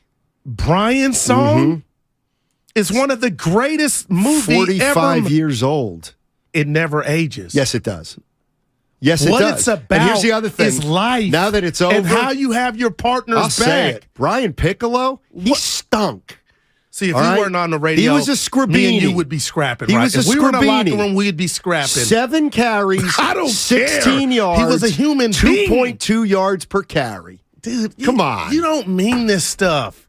I'll just look up the the extra stats. hour. I'm going to help you. I'm going to help you not put your foot in your Okay, mouth. why don't you take a call then while I look up Brian Piccolo's numbers? But no, I'm just telling you, come on, Stoney, that's the best movie ever made. Let's go out it's not. to Mac. And he wants to talk Jimmy G. What's up, Mac?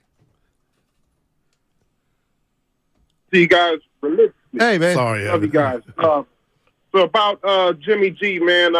Yeah, he was like a shiny Maserati, man, in the driveway, man. He was looking pretty, man. He won a few regular season games, and but then he would always break up. You got to keep Jimmy in the shop, man. You were always underneath the hood with Jimmy, and that's a liability. And then the inconsistency. He looked good for 3 plays, and then he'd just throw a bonehead interception. I mean, I respect Jimmy because he was with my favorite team in the world. I've been watching since 1980. But, yeah, it was time for him to go. Let's see what else is out there. Yeah. That's all I got to say, fellas. Love you guys. Appreciate Mac, Zach. Appreciate it. At least he said he respected him, Stoney. That's all we're basically doing. The only thing that hurts Garoppolo is he was injury prone. He got hurt here over 6 years. I have no problem with his play. Yeah. I don't think he underachieved as a quarterback. I think Jimmy Garoppolo achieved to the level that he essentially achieved to. Like he didn't leave. I don't think he's left potential on the table. I don't think he's better. I don't think he should be better than he is because he's not working hard. I mean, I think to me, Jimmy Garoppolo reached his potential as a quarterback, but he was hurt. He got hurt a little too much. So you don't feel like, and I always go Geico, you don't feel like the inception of Trey Lance being a Niner was out of Kyle wanting his quarterback to do more. It was because Jimmy could not stay healthy. They could always use the Jimmy couldn't stay healthy excuse. Like they never had to answer that question because Jimmy always got hurt. Yeah. So they never, Kyle Shanahan and John Lynch never had to say, well, we'd really like to upgrade the quarterback position. They never had to say that. All they had to say was, well, we just wish we weren't as banged up at the quarterback position, and so that's why we're going to get Trey Lance. Before you get to the next call, I know the cerebellum only controls motor function and balance. Are we really doing that? It's part of the brain. We are. That's all. It's part of the brain. It has nothing to do with creating horrible sports takes. Wow, where did you see that one at? It's a damn. Dear Guru, the cerebellum controls motor function / balance. It's a part of the brain. Oh, you did? Oh. Yeah. It has nothing to do with creating horrible sports takes. That's not cool, Sean. I would get out of 5. Sean. Yeah, I would get out of 5. AJ's in Santa Clara. What's up, AJ? How you doing, man? Hey, what's up, guys? Love this show. Love the new time slot. Thank you. I just wanted to talk about how people are saying we've only had a small sample size of Brock Purdy, and they're not confident in his future with the Niners. But when Jimmy G was here for those 5 games, those games were a lot less meaningful than the ones Purdy played, and they were ready to give Garoppolo the whole bag as soon as he won those 5 games. Yeah. So what do you guys think on that? I'll take my answer off air. Thanks, AJ. Well, the one thing I'll say on that is that the 49ers weren't as good back then when Jimmy won those games. So even though the games didn't matter, that team wasn't very good. And the only team I feel like they beat a substance was a Carolina team that was playing for something. But with that, he parlayed that into a new contract. And for the Brock, I love you today for this take, your take. I'm giving you credit. We haven't seen enough of Brock. But I'll tell you this, on my 8.5 by 11, what I've seen so far, he looks like the real deal. But I am very cautious about this elbow, about his arm strength. And I don't think that's being negative. I think that's being fair. And until we see him back whole, Trey Lance may get an opportunity none saw him regaining when Brock Purdy was upright, especially after beating the Cowboys in that playoff game. By the way, coming up at 1 o'clock, that's in an hour and 15 minutes, we got Chris Rose of the NFL Network. Perfect day to have Chris on. A lot of 49er news. And here it is. Jimmy Garoppolo is now a Las Vegas Raider. He signed there as a free agent, $34 million guaranteed over 3 years. The 49ers have signed former Eagles defensive tackle Javon Hargrave. 4 years, $80 million deal. That's $40 million guaranteed. And then Mike McGlinchey is going to the Denver Broncos. He got $50 million guaranteed. And that's some 49er news that's happened today as free agency has begun. So Chris Rose of the NFL Network is going to join us at 1 o'clock to talk about a lot of this stuff. And we're kind of talking about Jimmy Garoppolo and ask Chris about Jimmy. His tenure here for the San Francisco 49ers. I'm going to be honest, as it relates to Brock Purdy, I don't know if he's better than Jimmy Garoppolo or not. He might be, but I can't make that statement after half a season. And we'll see what happens next year. We'll see if he even starts opening week, if he's back and healthy. So 49ers going into the preseason or going into the regular season this year, at least as of now, without Jimmy Garoppolo. First time in 6 years they won't have Jimmy Garoppolo. End of an era. Filmo Mike. Our guy. What's going on, Filmo? How you doing, man? Hey, man, you kind of right. You got a point there, Guru. Pinky and the cerebellum sounds better than a little bit than Pinky and the brain. I give you that. But now, on a serious note, how ironic is this, right? I'm a San Francisco Niner, a real one out here. All these Raider fans talking all the crap. Oh, Jimmy G can't throw. Oh, he throw interception. Jimmy G this. Jimmy G that. Woo. Guess what? Jimmy G, your quarterback in my Terrell Owens voice.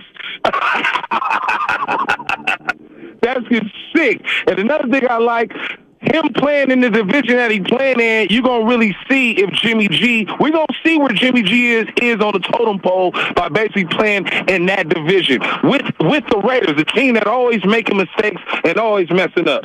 My last point is this, y'all. Jimmy G, the Niners fans have to acknowledge, he saved our season 2 times. Twice. You feel me? So everybody talking about Jimmy G, he saved our season twice. That's the fact of the matter. I'm happy for Jimmy G. And kudos to Spadoni. Guru used to do this. I tried to do a podcast, like I did one. But it's so hard to talk to yourself for 45 minutes to an hour. You got to be prepared. You got to have your notes. You got to have your everything in order. So shout out to Spadoni. Everybody doing their thing. The solo talk show host. Shout out to y'all, man. Shiny, I love you, baby. You better start replying to my messages on Instagram. Wow. I want an invite. Phil Movite. I want a flat out. You ain't invite. ready for his, though, Stein. Please. You seen those videos where he's at? John Durant might be where he's at. Those are staged.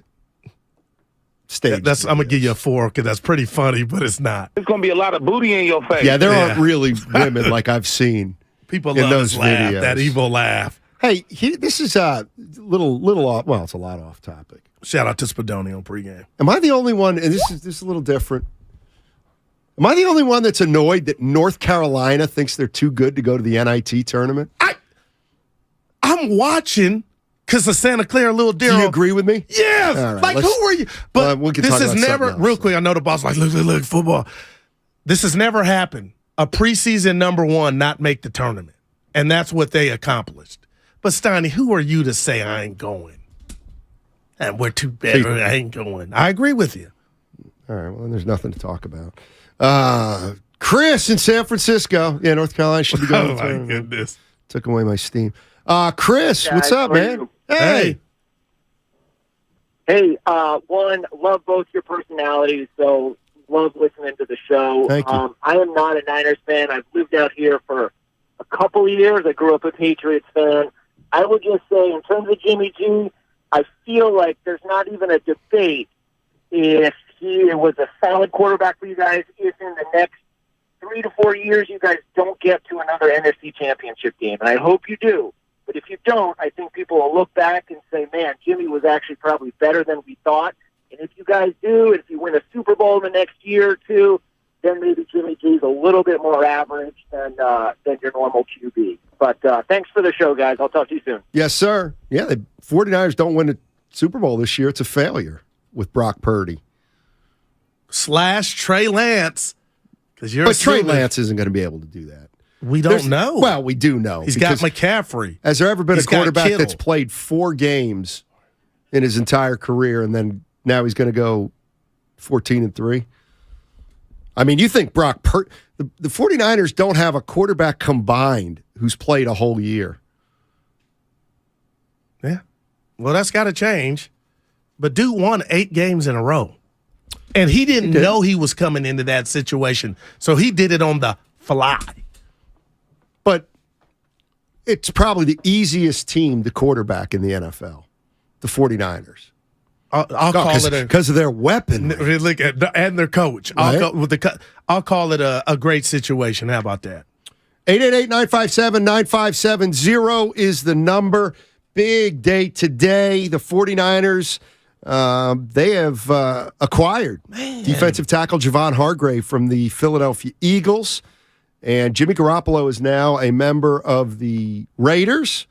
And Mike McGlinchey is a Denver Bronco. My fans in Philly, my buddies have weighed in. Hargrave rarely stays healthy, they say. Good player. He's a good player when he's not on the injured list, although it looks like he's played a lot of games. We call that in the union hurt talk. They're hurt. I mean, he's played 16, 15, 16, 17 games, so I don't know what. That's hurt talk. Yep. But we have big Jordan Davis ready to go. And they have 2 number 1 picks in Philly. And, of course, Jason Kelsey coming back. Yeah. So it doesn't sound like a big loss if you're the Philadelphia Eagles. Oh, that is pretty good. I mean, for the Niners on day 1 of free agency, and I know you don't care about the gambling aspect. Right? Go ahead. That's my new part of this. To land Hargrave and now be the favorites out of the NFC. And I'm the one that kept – see, this is when you don't give me credit, my propers, and I don't want them. I'm the one that kept telling you against Seattle. First half, Seattle had the lead and kind of didn't dominate, but the time of possession, they were running the ball with Watt. I was like, oh. And in Dallas, it was there. They had it. They controlled the ball. Dak was awful. And in Philly, I know that our guy went down Purdy early, but the touchdown drives for the Eagles were rather long when they did occur. And now you go take away one of their biggest. Dude, you ain't doubling Bosa and not having problems now. And Hargrave represents what Buckner could have been, what he was, and Kinlaw. Javon for Javon. Yeah. And I know Kinlaw's still part of the team, but this is it. Mm-hmm. 888-957-9570 is the number. The San Francisco 49ers making some moves. Jimmy Garoppolo's going to the Raiders. Is he better than Derek Carr? Spadone, who do you like? This is good. This is going to be good. Spadone, Derek Carr or Jimmy Garoppolo? I got caught up in Garoppolo mania. Yeah, Derek Carr, I think, is more talented. Like, physically, he has a better arm. But I will say this, that the Jimmy Garoppolo aspect that I'm actually looking forward to, he's tough. That guy does not get scared in the pocket. Now, he make me boneheaded decisions, but I know he's not going to be crying on the field. Who's the more accomplished quarterback, Spadoni? That's easy, right? The more accomplished, sure, is Jimmy Garoppolo. Yep. But I think the better overall quarterback, and you just saw the market, what they just said about Derek Carr and Jimmy Garoppolo, majority of people will take Derek Carr. But Jimmy Garoppolo for the money, I think it's a smart move for the Raiders. Evan? Well, I think individually, what Spadoni said, it's like you can make the argument. Like Jimmy Garoppolo has never been a top 3 or top 4 MVP candidate in this league. Derek Carr has that under his belt. He's also been a multi-time Pro Bowler. Evan, I love you like a brother, different strokes. I just hate when we minimize these athletes and just throw out the window the team component. It ain't about being top 5 MVP. It's about quarterbacking your team to a Super Bowl and an NFC championship game. And in that Super Bowl, how many minutes left, Coach? 6 minutes, we got the lead. Like Jimmy did that. I also think there's a lot of people that would probably say that Derek Carr could hand the ball off 43 times in a playoff game. He's also never had a defense. I will give Derek Carr that. The Raiders have been historically bad the last decade when Derek Carr's been there on defense. Hargrave played every game this year, missed one last year. Oh, you got to kill your buddies on that thread. Well, he didn't start in 6 the year before that. Then he missed through. Well, he's played. He's a baller. He doesn't start all the time, but he plays most of the time. Most of the time, for sure. Bosa has help, man. He's 30 years old. Javon Hargrave, 30. You know where he went to college? I'm going to guess. I'm going to say North Carolina State. You don't know. Where? South Carolina State. I was one direction. No, you were wrong. And I said so. Boy, the G is for Guru. Replacing Carr with Jimmy G is like swapping a dollar bill with a silver dollar. I got to see what they were doing, but free agency. Chris is on Highway 24, wants to talk Jimmy G. What's going on? Chris, how are you, man? Hey, you guys, love your new time slot. Guru, love your energy. I don't understand why these people talk about Garoppolo. He didn't do anything for us. Oh, he saved 2 seasons. We didn't win a Super Bowl. The defense got us to where we were going. They dropped Brock Purdy in, and he does what he does. I don't know. I mean, Garoppolo is Wolf ticket. Shout out E40. One question, Guru. You started golfing, right? No, we have not. The weather has been in the way, but it's coming up. Okay, make sure you buy you a Scotty Cameron putter. Okay. All right, Scotty. No, those are expensive, Chris. Chris, those are expensive. Wow, what are you saying? You know, you might be able to pick up a putter at Chip and Putt Miniature Golf in Pleasanton. One of those, or Livermore. So you're really being evil. You want to spend $200 on a putter? I said what I said. If it helps me, it won't. I mean, don't be the guy who's like, I play better in Jordans. Oh, okay. As opposed to another sneaker. And one dudes on the hoop court that got the whole outfit that I hated. You like the ankle support, Steiny. What ankle support? On Jordans. That movie is coming out. What movie? Air. Ben Affleck. Yeah, baby. Viola Davis, you talking Oscars? You want to bet that it gets Oscars? I don't want to go. I got enough bets in the hopper right now. I really, How if many more Wiggins bets doesn't you come have? back, Snotty, I'm telling you, Daryl L. Johnson from Union City. Hold on real quick. Okay, I I'm would gonna really be- tell I'm gonna be a Rutherford, jerk I'll now. say, Rutherford, you know what? This is not the essence of the bet. The essence of the Quit bet crying. was Warrior full strength. Now, Quit if anybody got crying. injured, Quit it's still crying. on. But this different. Quit crying. Let me out. You don't get rewarded. Let me out. You don't get rewarded for that. I'm going to ask Willard and Dibbs. I don't care what they say. This is like you and Dibbs fighting over the, what was it? There's no Nine fight. iron. There's no fight. You're Night-night. losing the bet. You know you're losing the bet, and you're trying to weasel or badger. Wow. Yeah. Shout out Wisconsin. So you don't feel good about what you're doing. No, it's coming from a good So, place. Yeah. Yeah. Okay. That's pathetic. That's really. I beat you here today, In fact, baby. That's Snotty, I beat you to the lab. Let me tell you what nobody cares about. Evan was, Here I in the beat Bay. Evan. March Madness. Are you kidding? I filled out 2 brackets already. I know, and you filled them out wrong, I'm sure. No, I got. How I much got money are you going winning to it. lose for that? Wow. I think the last UNC bet you in the won? Final Four. When's the last bet you won? Seriously. kidding me? No, I'm dead serious. The other night. Okay, that means he hasn't won a bet in a while. This the is really other funny. night. Okay. I don't do receipts. Wi-Fi be listed. All right. I lost them all. Let me see. What do we want to do here? Hey, you want 2 tickets to the Warriors-Spurs game, March 31st? All you have to do is download the Odyssey app or listen to 957thegame.com. Longer you listen, more chances you have to win. You'll get 1 entry for every hour and listen. Every hour you listen, and for every hour you listen, it's another chance. Up to 8 entries per day. Download the Odyssey app now. Tickets courtesy of the Warriors. And as always, go to warriors.com for your tickets now. 2 big things coming up.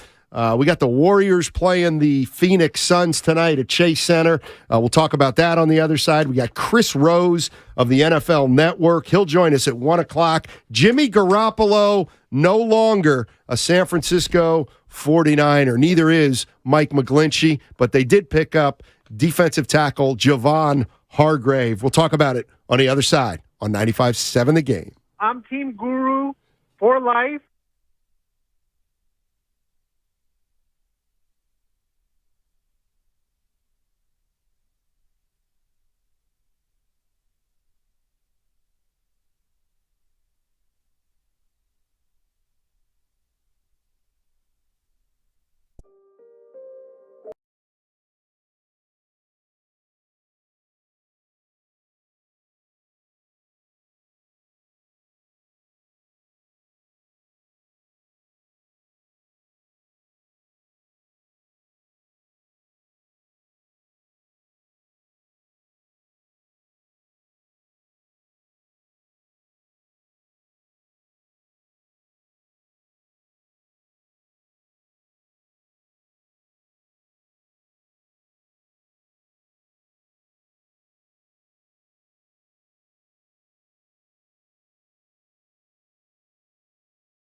do you got to lose? Now, back to Steiny and Guru on 95.7 The Game.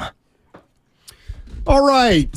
Here's what we got coming up in the next 2 hours. Howard Eskin. Yeah. King of all media, based in Philadelphia. He's going to join us at 12:30. There's some news involving the Eagles and the 49ers. We'll talk to him about that. And the news is Jimmy Garoppolo first. He is going to the Las Vegas Raiders. They're signing him $34 million guaranteed. Javon Hargrave, defensive tackle, Philadelphia Eagles. The 49ers have signed him. $40 million guaranteed, $80 million overall. And then lastly, Mike McGlinchey is now a member of the Denver Broncos. My buddy said I might want to check Hargrave's snap counts. Okay. He's not an every down player. 2 out of 3. He'll play 2 out of 3 downs. Well, damn. Played 64% this past year, 68% the year before that, 58% the year before that, then 63%. So he plays about 6-7 plays out of 10. But on a scale of a 1 to a 10, as a D tackle, he's a 9.5 to me. And now that you put him with, we could go over all the great defensive linemen that aren't in there every down. The Niners have some depth, but man, this dude is going to be a monster alongside Bosa. And I got to give kudos to Lynch. And the whole thing now is, Steiny, how much do they got left to spend? I'm sure they got to replace McGlinchey somehow. Yeah, 888-957-9570 is the number. That's also the Xfinity mobile text line. Jimmy Garoppolo's been a 49er for 6 years. No longer. He's going to the Las Vegas Raiders. And my thought is, how do we know the 49ers didn't just lose their best quarterback of the 3? He's certainly the most accomplished. He certainly had the most success. Question is, are Brock Purdy and or Trey Lance ready to take over for Jimmy Garoppolo and make this team or keep this team as a Super Bowl contender? That's the question. Is Brock Purdy better than Jimmy Garoppolo? Is he going to be better than Jimmy Garoppolo next year? That's the big question. And then where, of course, does Trey Lance fit into things? Howard Eskin coming up in 25 minutes. Can't wait to talk to him. And I'll tell you what, Stoney, with this extra hour, I'm over here like Horseshack. Ooh, I can't wait to talk. I'm like, relax. You got time. My question to you and my answer to your question about what's holding you back from what you've seen from Brock Purdy? So he played 8 games. But one was a playoff game. Okay, but he's only played 8 games. 2 were playoff games. I'm asking. There ain't no wrong answer, but what are you reluctant to say? He's played 8 games. Can't duplicate that again? He's played 8 games. Huh? Bottom line. I just think you need more 8 than 8 games in the NFL. Again, Garoppolo looked great in his first 5 games with the 49ers. Some people would say, well, he was never that good again. I don't know how good Brock Purdy is, but I'm not willing to say he's definitely better than Jimmy Garoppolo. He may end up being better. He might be better next year than Garoppolo. But I'm not willing to say that after 8 games, he's going to be a better quarterback for the San Francisco 49ers than the guy who went 38-17 over parts of the last 6 years. And you know what? I'm going to put some respect on that 38-17, and you tell me if I'm being unfair, because I'm being as real as possible right here. What would Jimmy's record have been in totality had he had McCaffrey at his disposal his whole time here like Brock Purdy has? I'm just saying, that's a big, big deal. It is. He might have a ring. Drop of the hat, Matt. He's in San Francisco. What's up, Drop of the Hat, Matt? How you doing, man?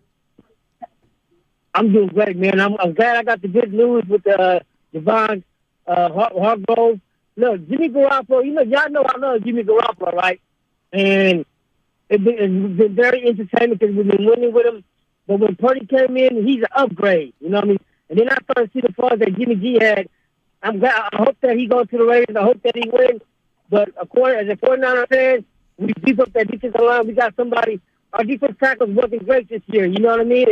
We didn't get a lot of sacks, so this is a big move for us, and we just signed a backup from McGlinchey. So I think the Niners, they're building this culture. They're building the team that continue to have that window, a window opportunity to compete. You know what I mean? So I just hope that Purdy come back, his elbow gets stronger, and hopefully Lance can show us up. If not, Purdy's our guy moving forward.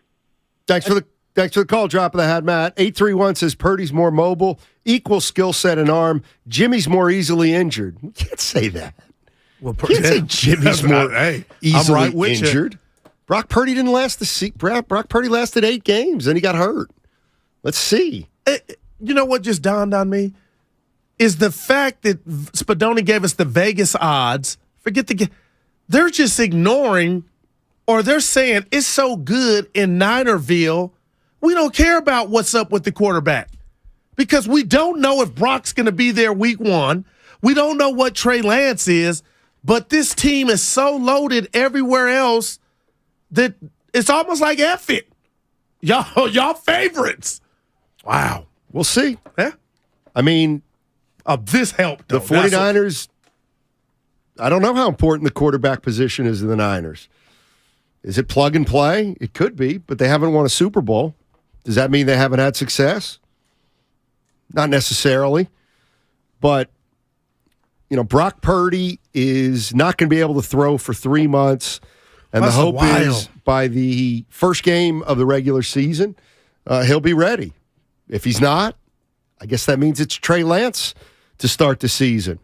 Is Tom Brady in play? Wow. Who knows? But the San Francisco 49ers have finally moved off Jimmy Garoppolo. He's going to be a member of the Las Vegas Raiders. Wow. Las Vegas Raiders. Howard Eskin from Philadelphia going to join us at 12:30. We're going to ask him about Javon Hargrave. The 49ers have signed him, defensive tackle. And we got Howard Eskin coming up at 12:30. Have you met him before? I know you got Philly ties. Oh, long time ago. I don't think he wouldn't remember me. And then 1 o'clock, Chris Rose, NFL Network, 1 o'clock. Chris Rose. Golden State Warriors back in action tonight against the Phoenix Suns. And Steph Curry put on a show on Saturday. Yes, the Warriors come back. They win a big game. And Andrew Wiggins is the player that we're most concerned about right here.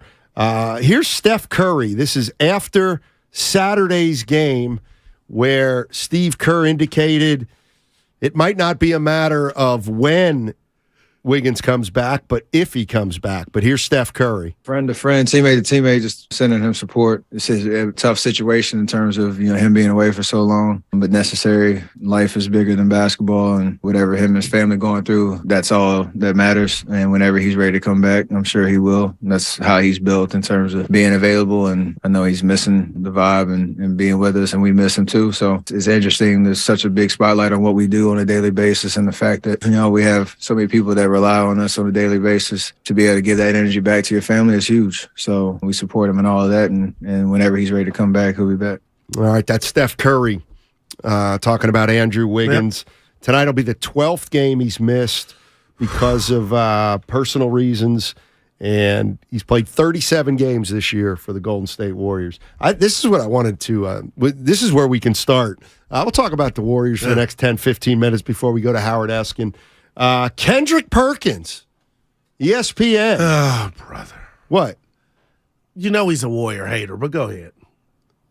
Why? Because he doesn't proselytize over them? Because he doesn't address Steph Curry as Saint Steph Curry? Because he can actually talk about him without referring to him as basketball heroes? Is that why he's a hater? Or is it you just can hear the soundbite and come up with your own? All right, let me close my eyes. So I'm looking at them right now, and no, they're not a championship team. And I'm going to say this right now.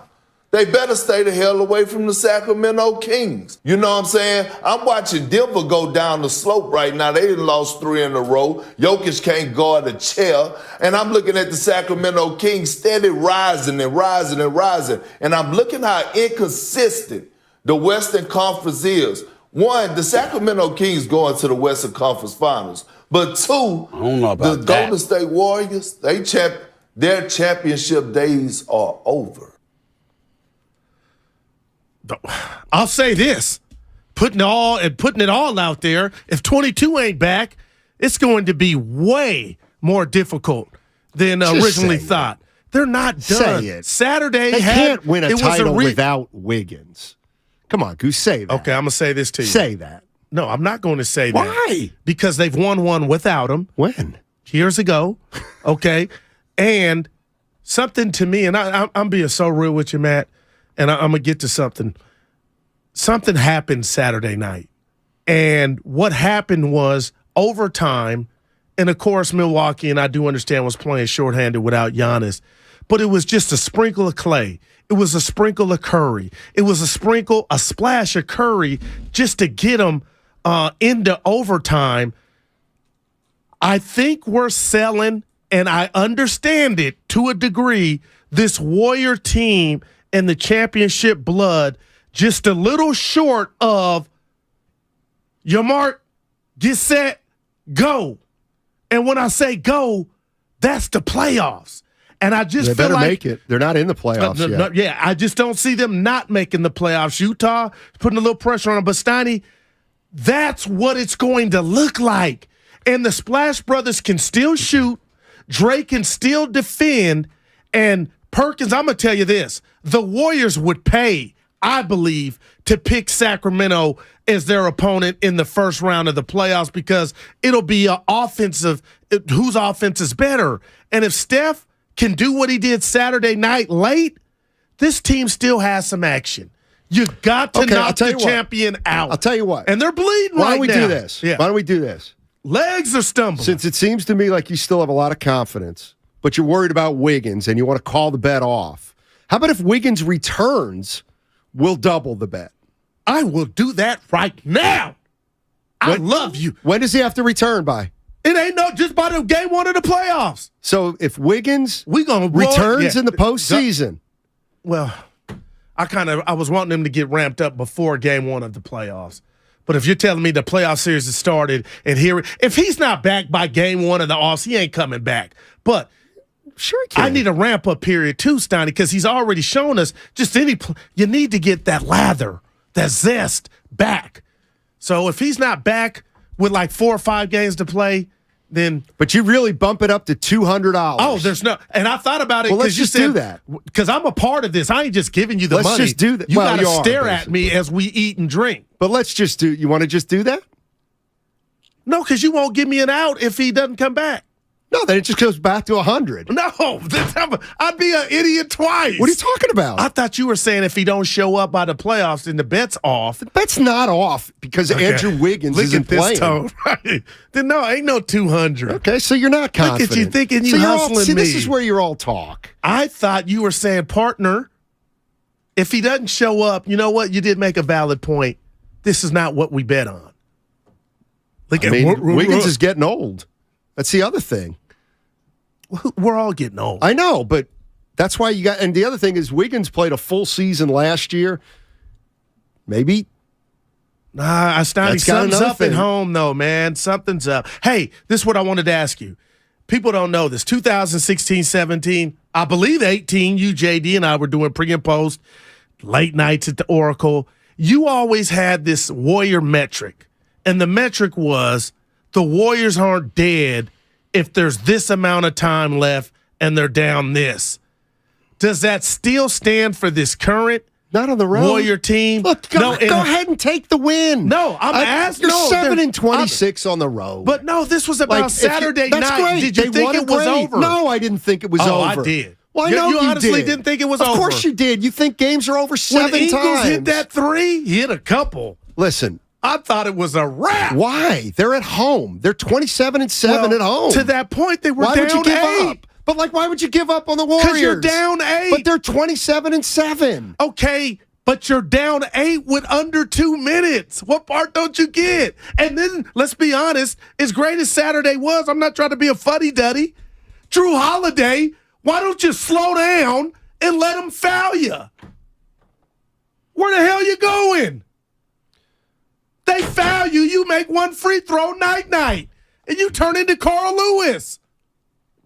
925, saying the Warriors championship run is over is a hack sports media take. People have been saying it since 2019, and we keep proving. Oh, you got multiple titles since 19? You won one title last year. 925. He's talking mostly about Kendrick Perkins. Yeah. But I mean, it's easy to look at the Warriors and say right now, it's an uphill climb. it is an uphill climb. They're 500. That's the difference between this year and last year. I know you go to They were 45 and 22 last year. And I know you go to age, Steiny, about this road record, but there's something missing in the salad. And I'm not ignoring that might be a part of it. Something is being ignored.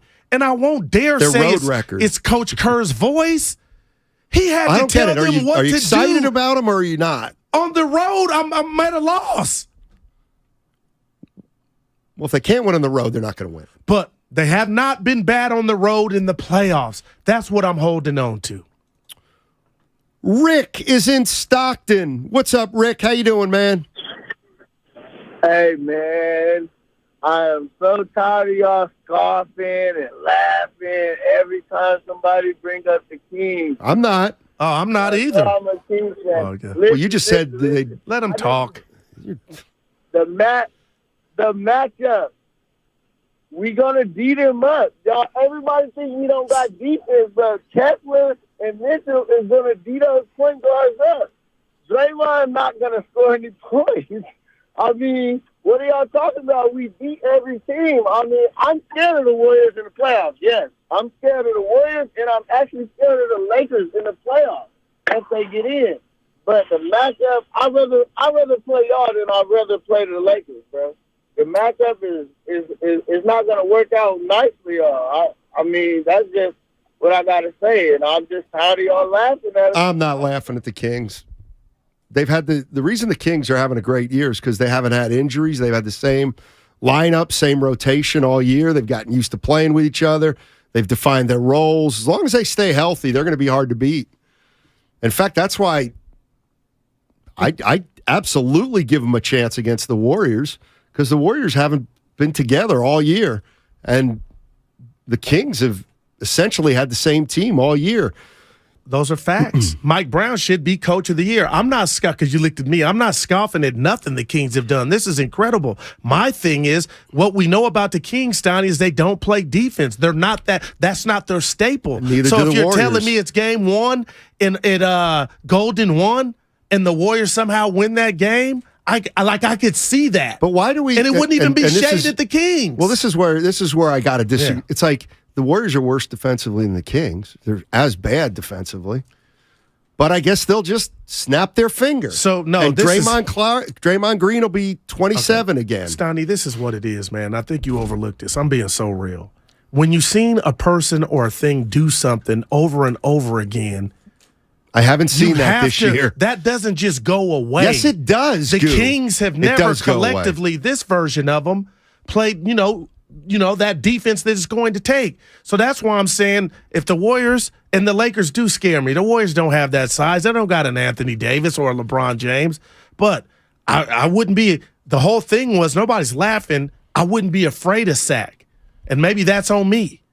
But, man, if the Warriors get with them, I wouldn't come in here and say the Warriors have no chance, Donnie. Of course not. The Warriors – but I wouldn't say the Kings have no chance. Adam, San Francisco. What's up, Adam? How you doing? Hey, guys, I'm doing good. Thanks for having me on. Sure. I was just listening, and I'm a diehard Warriors fan, but I just wanted to point out Guru's point where he's like, oh, like they can win without Wiggins, like they did it before. It's like, okay, well, that was also a long time ago. The Warriors were top 5 in defense when they won one without KD. Like, they had greater depth. Their center position was way better in being able to defend people driving to the rack. Like, this is not the same team. Like, without Wiggins, they will not win. Like, that's just a fact, and I think we all know that. Now, this new lineup that came out this last weekend with DiVincenzo in the lineup, with Draymond and Looney and the other guys, that had some promise. Like, obviously, they didn't have Giannis, but that might be able to something to build off of. But what concerns me going into the playoffs is their depth. And, like, how tired are these guys going to be come, time to make another playoff run. So they absolutely need to have Wiggins. Let me ask you this before you hang up. From everything you've heard,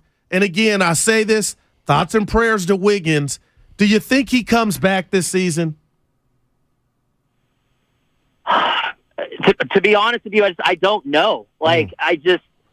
We think we know something, and then the reports from what the players are saying, it's like, maybe I'm hoping so.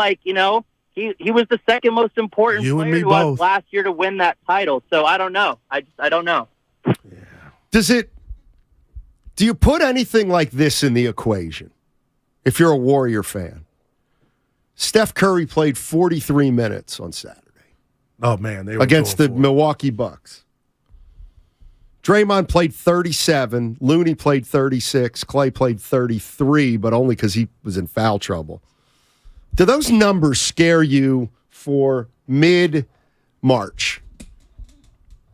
I'll say this: it's a perfect question. Perfect. It's a great question. It's something I thought about. But if the Warriors and Coach Kerr were concerned, it wouldn't have happened. They know what time it is. It's like March is Steiny. The playoffs have already started in a way for this Warrior team. That's so I looked at news. the minutes. You're right, but he did it, and they got through it, and they got a game tonight. So I'm gonna answer your question. No, it doesn't, because if it did, the powers to be, they wouldn't have let it happen. They wanted that game, and they needed it, and they need tonight. Because if you tell me you got to go on the road in the play-in game, Steiny, now you could look at me like you dummy. What about idiot? They're on the road, and you think 7 and whatever. What are they going to do after? What are they going to do after tonight? They have 5 games on the road. First one is, I don't know, Atlanta. I don't know. They got Atlanta, Houston. Houston's in there. Memphis is in there. Dallas is in there, and what other team that's I think half decent? Well, what they got to do something different. Let me ask you a question. You and JD, I tuned in 30 seconds. I tuned out. No, because you guys sounded good. Do you think maybe somehow the team is not listening to the message Kerr's trying to deliver on the road? The youngsters probably aren't. The youngsters, there's a rift between the old guys and the old guys listen because. But what about that play I pointed out where Clay, the ball, that had nothing to do with a youngster. That had something to do with Will, and he let the defender not only come get the ball. Clay's a veteran. We don't criticize him. Oh, that's pretty good. I mean, if Poole did that, he would have been crucified. But Clay, he's got equity. All right, Warriors host Devin Booker and the Suns tonight. Warriors Live presented by Xfinity. Starts at 6. We're going to take you right up to the game at 7. All on your home for Warrior basketball, 95.7 The Game. Howard Eskin coming up next on 95.7 The Game.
on 95.7 The Game.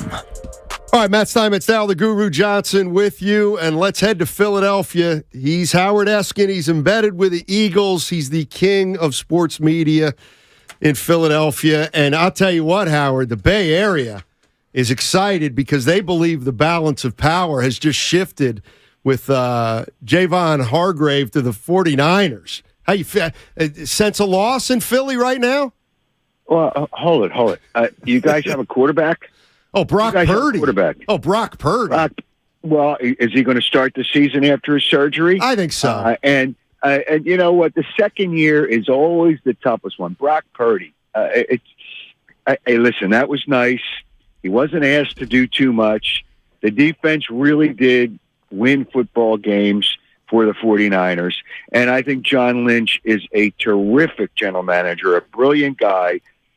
But you still don't have a quarterback. I mean, Trey Lance is going to start the season at quarterback. And what has he done? You need a quarterback to win. And I'm not sure. And I think the 49ers, you know, looking at it now, and it's still early because the teams haven't been put together. I don't know. The Eagles, I'm looking at the NFC. Who has a better quarterback than the Eagles? And, you know, I think Jalen Hurts still has improvement, but who has a better quarterback than the Eagles in the NFC? And you win with a quarterback. Don't give me Trey Lance or Brock Purdy. Please spare me, will you? You guys are out of control. You know, I'm walking in the rain. I should be the one that's a little confused right now. But literally walking in the rain. I walk every day. But it's good for your health. You guys ought to learn that. And it can help your mind a little bit. It could help your mind a little bit, too. So with that being the case, I don't think the balance of power has shifted, but I think the 49ers are a factor in the NFC. That part I would agree with. Howard, I love you, but you sound like a guy that's team won the Super Bowl. And if I can remind you, you lost. But with that said, lost by 3 points. Hey, it don't matter, Howard. You lost by a point. You know, come on now. Okay. Yeah, but you got to get at to me. Point me. Listen, we're out here saying Bosa's great, but he needs help. And the first day of free agency, Lynch gets this done. How good is Hargrave, though? I know he had 11 sacks, but now Bosa's got some help. Tell us how good he is. Well, he's a very good player, and basically he's only guaranteed for, I guess, about 2 years, which I assume is all right. I don't like those 4-year contracts for a guy like that. He had a really good year this year. The season before, maybe because he knew he was playing for a contract this year, but he's a very good player, very good D tackle, and he will be a factor for the 49ers this year. The Eagles just didn't want to pay him that kind of money, especially since he's 30 years old. And that's kind of a key number for NFL people when they sign players to long term. But 4 years is not crazy. It's probably basically with only $40 million guaranteed. It's basically a 2-year contract, but he is very good. He will help the 49ers defense, and they really will need help because your coach, Kyle Shanahan, you know, I think he's a very good coach, but on game day, man, he's not even in the top 8 for me. He just finds ways to not get it done on game day. So you still need points to score. Your defense is going to help, but you still need points to score. And Hargrave will help on defense, and the 49ers will have a very good defense. But, you know, the other side of the football, I would be worried about if I were you guys. But you guys don't seem to worry about anything because I don't know if your brains are fried being out there or not. I don't know what the hell the deal is. Hey, what aren't you crazy about with Shanahan on game day? Well, see, I go back to where he cost Matt Ryan his only Super Bowl. This guy was an idiot in that game, in that Super Bowl game. See, the Patriots, they give Tom Brady all this credit for winning all those Super Bowls. Well, he didn't win 2 of them. The one against Seattle, because Pete Carroll let his offensive coordinator go brain dead. And the one against Atlanta, they're on the 21-yard line. I guess about 8 minutes left. All you do is run the football, kick the field goal, go up by 11 with not much time left. And that field goal kicker had not missed a kick inside 40 all season. That's all you do. But he had to get cute. He gets cute. Remember, he didn't win the game against Kansas City. Was that him? No, that was just the 49ers, so that wasn't him. But I just see on game day, I just don't think he gets it done. And I know he's a pretty sharp offensive guy. I don't know what he does on game. And what was he trying? That play, I know he didn't have a quarterback at the end of the Eagles game. What the hell was he trying on 4th and 3? What, did he just give up? You just let the running back throw the ball. It was a joke. That was a joke. He just flat out gave up. I just don't like him as a coach on game day. And I think he did a really good job during the season. But game day, I watched it, and I'm saying, what the hell is he doing? What is he doing? And I'm just not. And I guess I have a bad feeling on what he did to Matt Ryan, costing him his only Super Bowl back when Atlanta should have beaten the Patriots. I still can't get over that. I still can't get over that. So that's my problem with Shanahan. Howard, let me ask you this, man, because I know Jalen Hurts took the league by storm. You guys played in the Super Bowl, but I hear Philly fans are different, so help me out. I'm watching the game, and his one blunder went for 6-7 points. It was huge, and I'm not blaming the game on him, but do Philly fans say, hey, you had a nice year, but you ruined it for us on the biggest stage? Well, that was just one of the mistakes. See, the mistake that really hurt was the mistake before.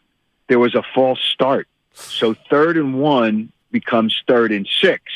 And if it's 3rd and 1, they're going for it on 4th down if they don't make it on 3rd, and they're going to make a 1st down, and that never happens. But he fumbled the football. That was one mistake. The bad punt. Then the punt return.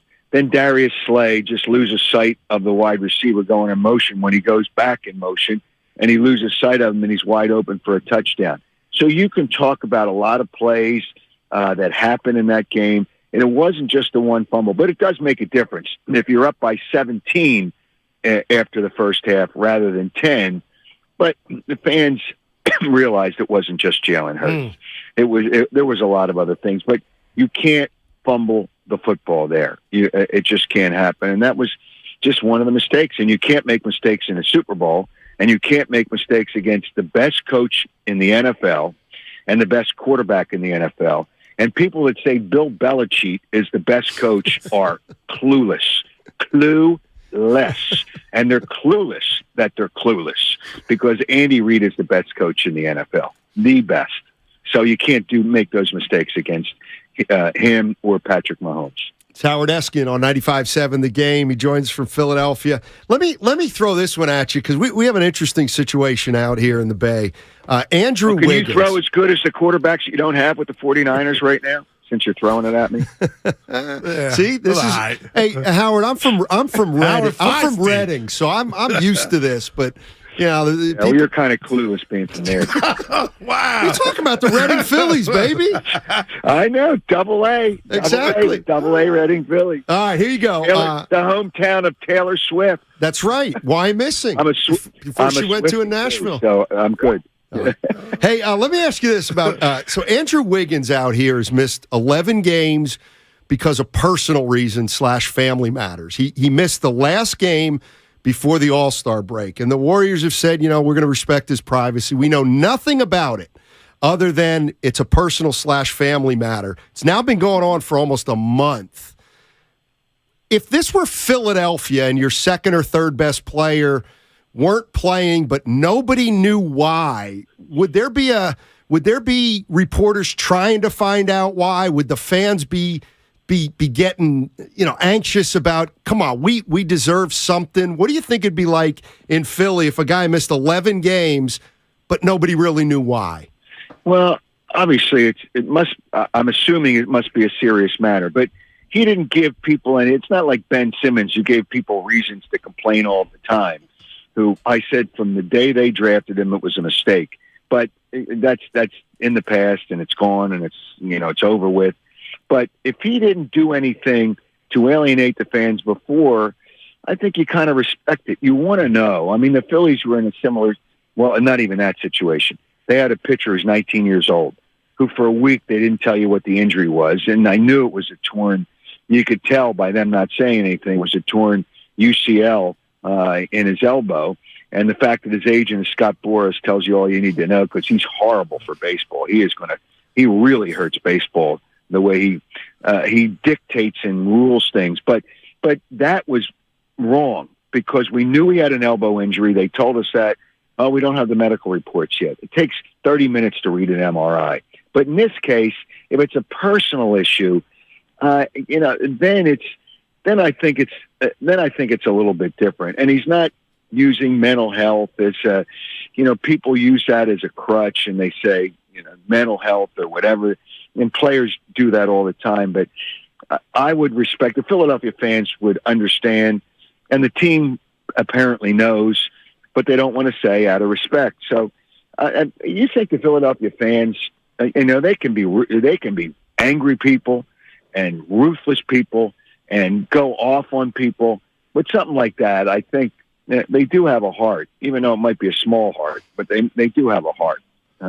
So you're the West Coast, so you're on the other side of the world. It's just people out there they just go by the day and just everything's great and you move on. And it's different here, but these fans would understand. Wow, Howard, I got to sneak in a hoop question, because me and my buddy are Hatfield and McCoy's on Jokic MVP, and I'm looking at Embiid 33, 10, and 4. I'm looking at Philly. Don't like Doc Rivers, but I mean, can you make a case for Glenn Rivers? In my book, there's only one Doc in Philadelphia, and that's Julius Erving. So, wow, don't tell my partner that. He's a big Larry Bird guy. But Joel Embiid. I love Larry Bird. Oh, I love Larry Bird. One of the 4 best players all time in the NBA, above LaFraud James. Above LaFraud James. Wow. Why you call him LaFraud? He names himself the king. You can't give yourself a nickname, otherwise you're a fraud. He always interjects himself in issues. He's so insecure. It's always got to be about him. He is overrated. Howard, they were broadcasting. Player, but he's listen, Howard, I love you to death. They were broadcasting his high school games. He could have got in trouble off the court. He never did, and he passed the captain with the most points, and he's not a ball hog. Salute the king, man. Okay.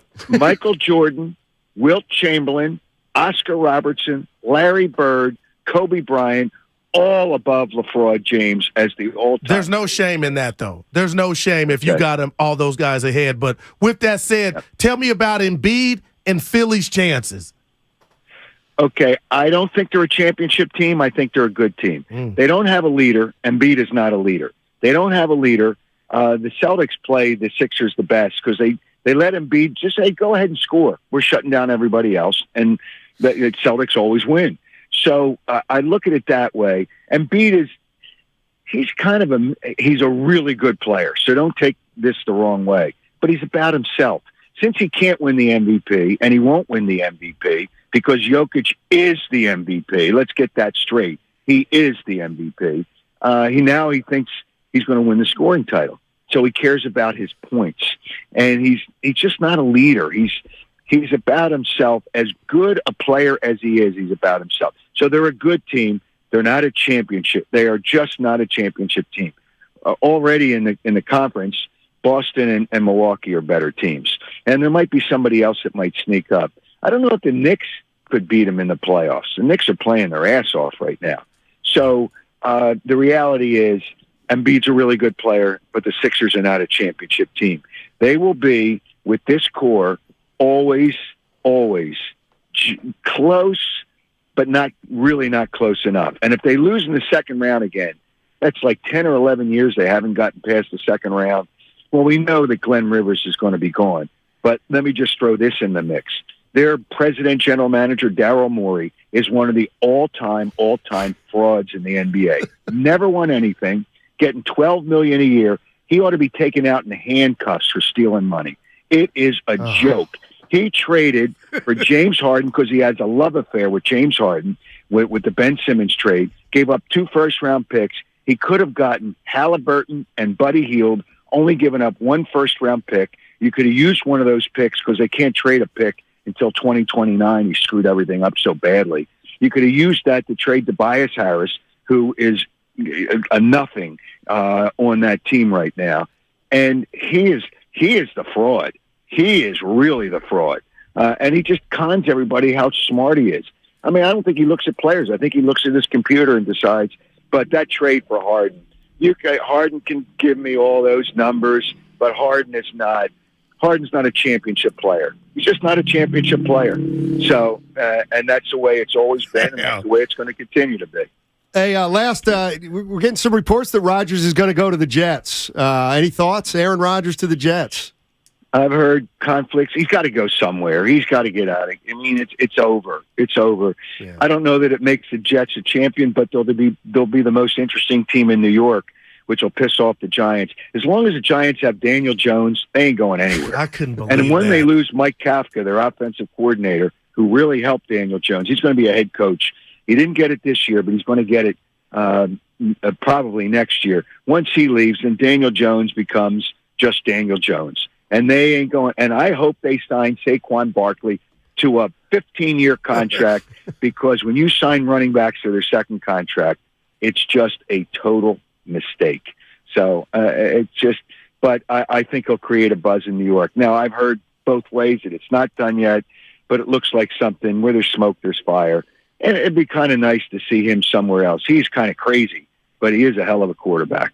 He is a hell of a quarterback. Well, he's a guy from Northern California, Howard. What do you expect? Okay. Northern California. Is the air out there okay? Is the oxygen okay for you guys? Oh, it's You're breathing bad air with some of the things you say. Howard, I moved out here 30 years ago. I don't think I'm coming back to Reading/Philly. Well, I can understand. I would take San Francisco over Reading, too. And I love the people at Reading, but come on now. It is Reading. Reading is, you know what Reading's known for? Pretzels. And they have the greatest pretzel manufacturers. I mean, Unique Pretzels is in Reading. There you go. Snyder. Never heard Snyder's in Reading. You never heard of them? Goods potato chips, too. Unique Pretzel. They're the best. And Snyder, I think, is out in Reading, too. That's correct. The pretzel capital of the world. Hey, Howard, thanks, man. Really appreciate it, and look forward to talking to you again. Hey, you guys, don't hurt yourself. Don't hurt yourself stumbling over what you have to say all the time. Thanks, Howard. Appreciate it. See you guys. All right. That's Howard Eskin. See, Wow. he says it. Not afraid. What are you looking at? Just some what stuff they're talking about Howard. Who is? YouTube. What are they saying? It's just Howard. That I went Baron Davis on him. You think he'd what? The dunk when I did the. Yeah, come on, Stein. It's people writing. I didn't tell them what to write. But you said what they wrote. Yeah, that I went Baron Davis. Well, you didn't. Dude, it was the loss. Howard act like you won. I mean, could be my defining moment. Seriously, I like it happen. If the first, why would you try to take away from a moment we're having? Not me. We're having. No, because the two teams that you like, neither of them beat the Eagles. Yeah, but it wasn't about that. I was standing up for the Bay. 49ers got blown out by the Eagles. That has nothing to do with nothing. Oh, no, it absolutely I had does. to remind that man his team didn't win. Did a damn good job. I'll say this about Rodgers if he does go there. If Tom Brady can go to Tampa Bay and win one, Aaron Rodgers can go to New York with that defense and the weaponry they have. I don't think it's just impossible. He needs a new. But Stoney, he was awful against Detroit the last game of the season where they win, they're in. He stunk it. He looked old. Well, it's popping in the NFL. It is popping in the NFL. Matt Steinmetz, Darryl the Guru Johnson with you. And three pieces of news, 49er related, will relate to you. A, is it Javon Hargrave? Javon. But I heard the announcer say Javon, and I wanted to make sure I get it right. Anyway, Hargrave from the Eagles is going to the San Francisco 49ers, 4 years, $80 million. That's a $40 million guarantee. So the 49ers have signed Javon Hargrave. The Raiders are giving former 49er quarterback Jimmy Garoppolo a 3-year, $67 million deal. That's $34 million guaranteed. Woo. That's from Adam Schefter. And then, lastly, Mike McGlinchey is now a member of the Denver Broncos. Yep. $50 million guaranteed for. It is Javon. Yeah, from McGlinchey. Okay, so the Evan was in my ear. Because when we heard that highlight. Yeah, sorry, the highlight from was from earlier in the season, mispronounced by Fox. Okay. When they call Ayuk, remember Ayuk? It's like Ayuk. Come on, y'all. Well, when he's dropping balls. Baron Davis. Oh, that made my day, Stan. He tried to act like they wasn't the super. No, you didn't. Well, yeah. You know what's funny? But you wouldn't I didn't do know this. you were known for pretzels. You wouldn't do this with him on the phone. That's like I just did it. No, you didn't. No, I said, now you're rubbing it you? in, but Well, he didn't even know what happened. Like he didn't even stop. know. Yeah. Some say I interrupted his fraud rant. He was going in on the king. How about him coming down Kyle Shanahan's road? Good Top Lord. 8 in game. Boy, you must be. No, that must really hurt you. What? Because you're such Every a time 49er I think you backer. complete me, man. Really, I said his in-game play calling is kind of suspect, and I told you this, Steiny, you got to throw that flag against the Eagles. That's When? the stuff in the NFC Championship game. Oh, now we're going back to that. Well, he went back to the Super Bowl. I was like, damn, Howard, the statute of limitations. But anyway, I mean, hey, Kyle, you got to get her done. I think it just got harder to get done without he went at the without Jimmy Garoppolo. Nah, man, Steiny, we'll see. But anyway, Javon Hargrave, now a member of the San Francisco 49ers. Matt Steinmetz, Darryl, the Guru Johnson. We're here for another hour, Goo. Hey, I'm fired up. How much time we got? I was here early too, Jack. How much time we got? An hour and an hour. We got Dibs and the Willard to look forward to, too. Yeah. We got Dibs and Willard to look forward to, too. Dibs sent me a text, by the way. Oh, gosh. How long ago? I'll know what it was in regard to. 12. I said, what did I say? Somebody signed. Jimmy Garoppolo signed with the Raiders. That's not till Wednesday. This is the legal tampering. Dibs, okay, I got you. Right. Yeah. So all this is Wednesday, right? Yeah, maybe there'll be some reneging. I don't know. You going Correa? Yeah. Carlos. Correa? I don't know. All right, coming up next, we got Chris Rose, NFL Network, joining us. 49ers are making hay already in the offseason. Jimmy Garoppolo's tenure as a San Francisco 49er, it's over. He's going to the Las Vegas Raiders, a 3-year deal, $34 million. All right, Chris Rose on the other side, and it's all sponsored by Bob's Discount Furniture. Chris Rose of the NFL Network and John Boy Media is going to give us the latest on NFL free agency, and we can even talk, we probably won't, about the World Baseball Classic. There's too much football news to get into with Chris Rose on 95.7 The Game.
Steiny and Guru on 95.7 The Game.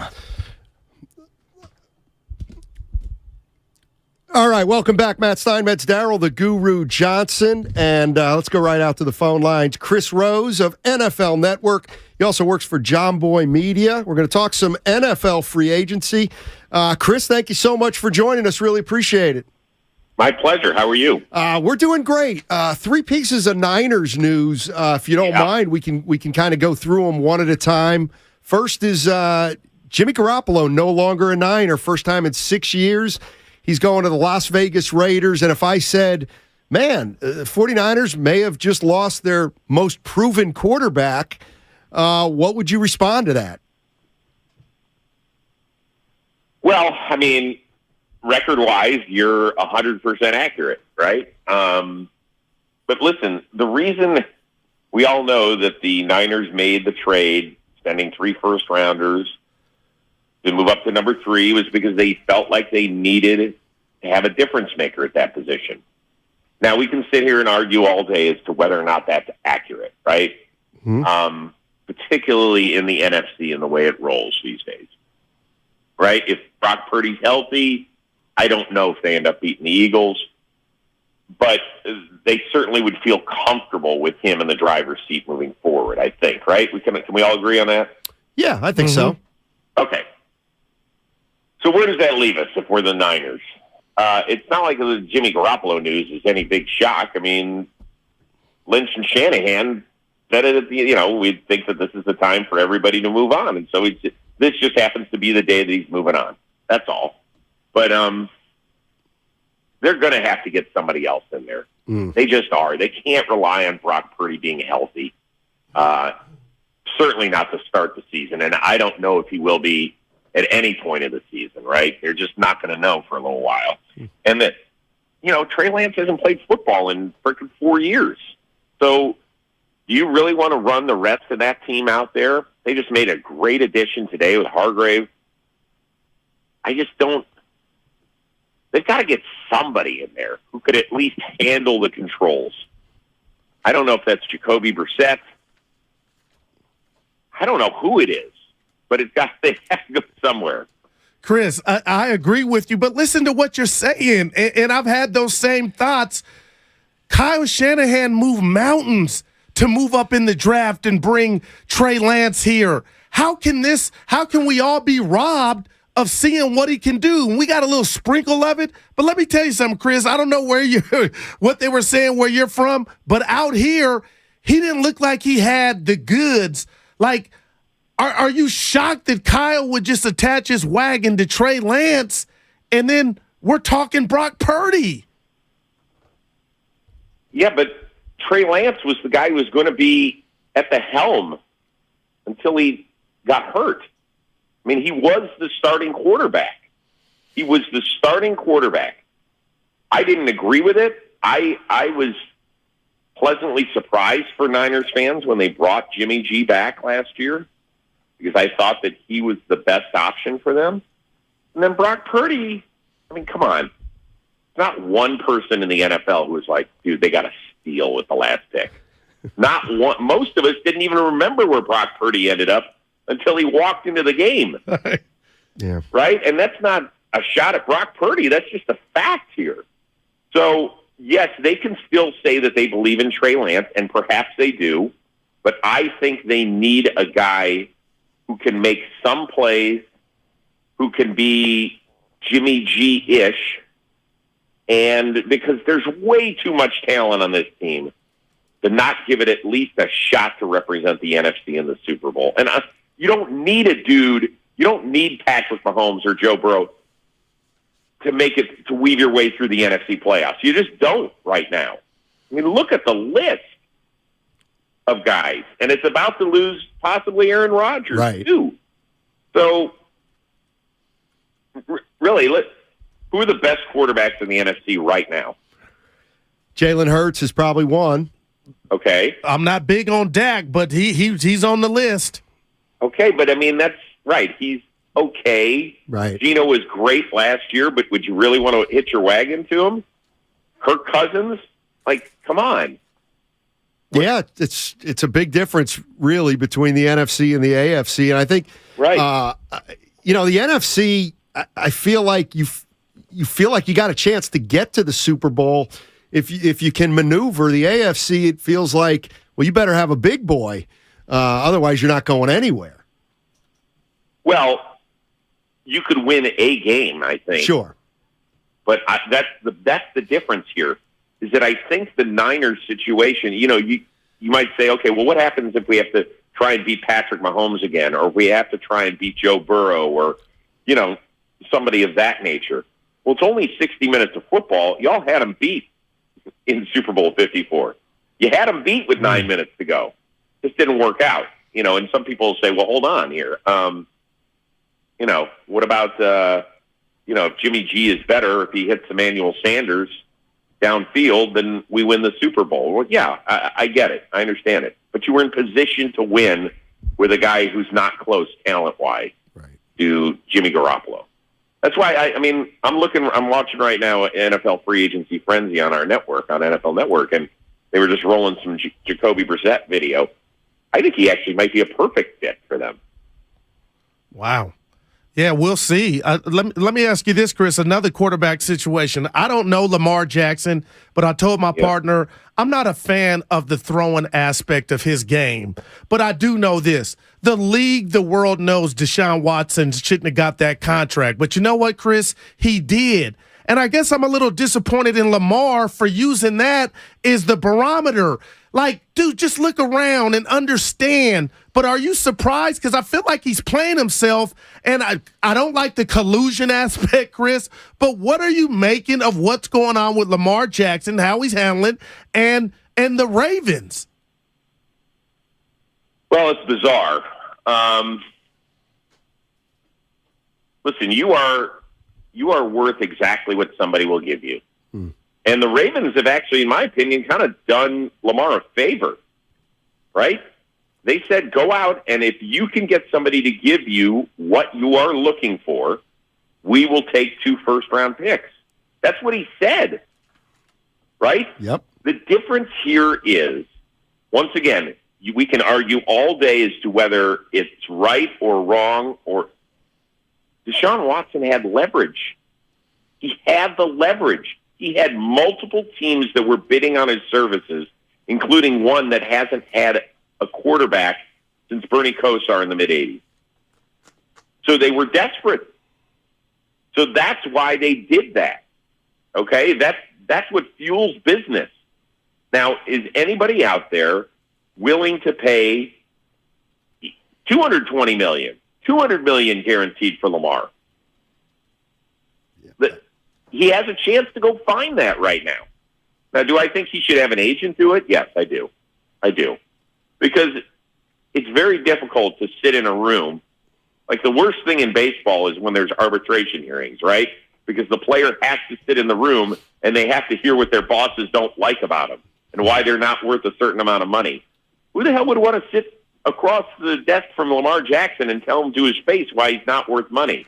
Like, that's not comfortable for anybody.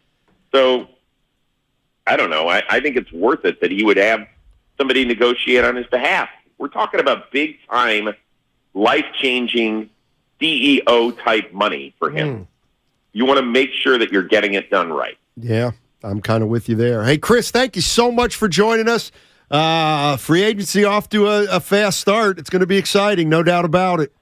Always is, guys. Appreciate the time. Yes, sir. Chris Rose, NFL Network. Joining us on 95.7 The Game. And you are worth what someone's willing to pay you. Profound. Well, it's out there. It's a phrase. Yeah, but look, hey, my question is this. Is there anybody out there that now knows that Jimmy Garoppolo is going to the Raiders that is worried about the 49ers quarterback situation? I think it's kind of interesting because it feels like if you're a fan of another team, you think that the 49er quarterback situation ain't that good.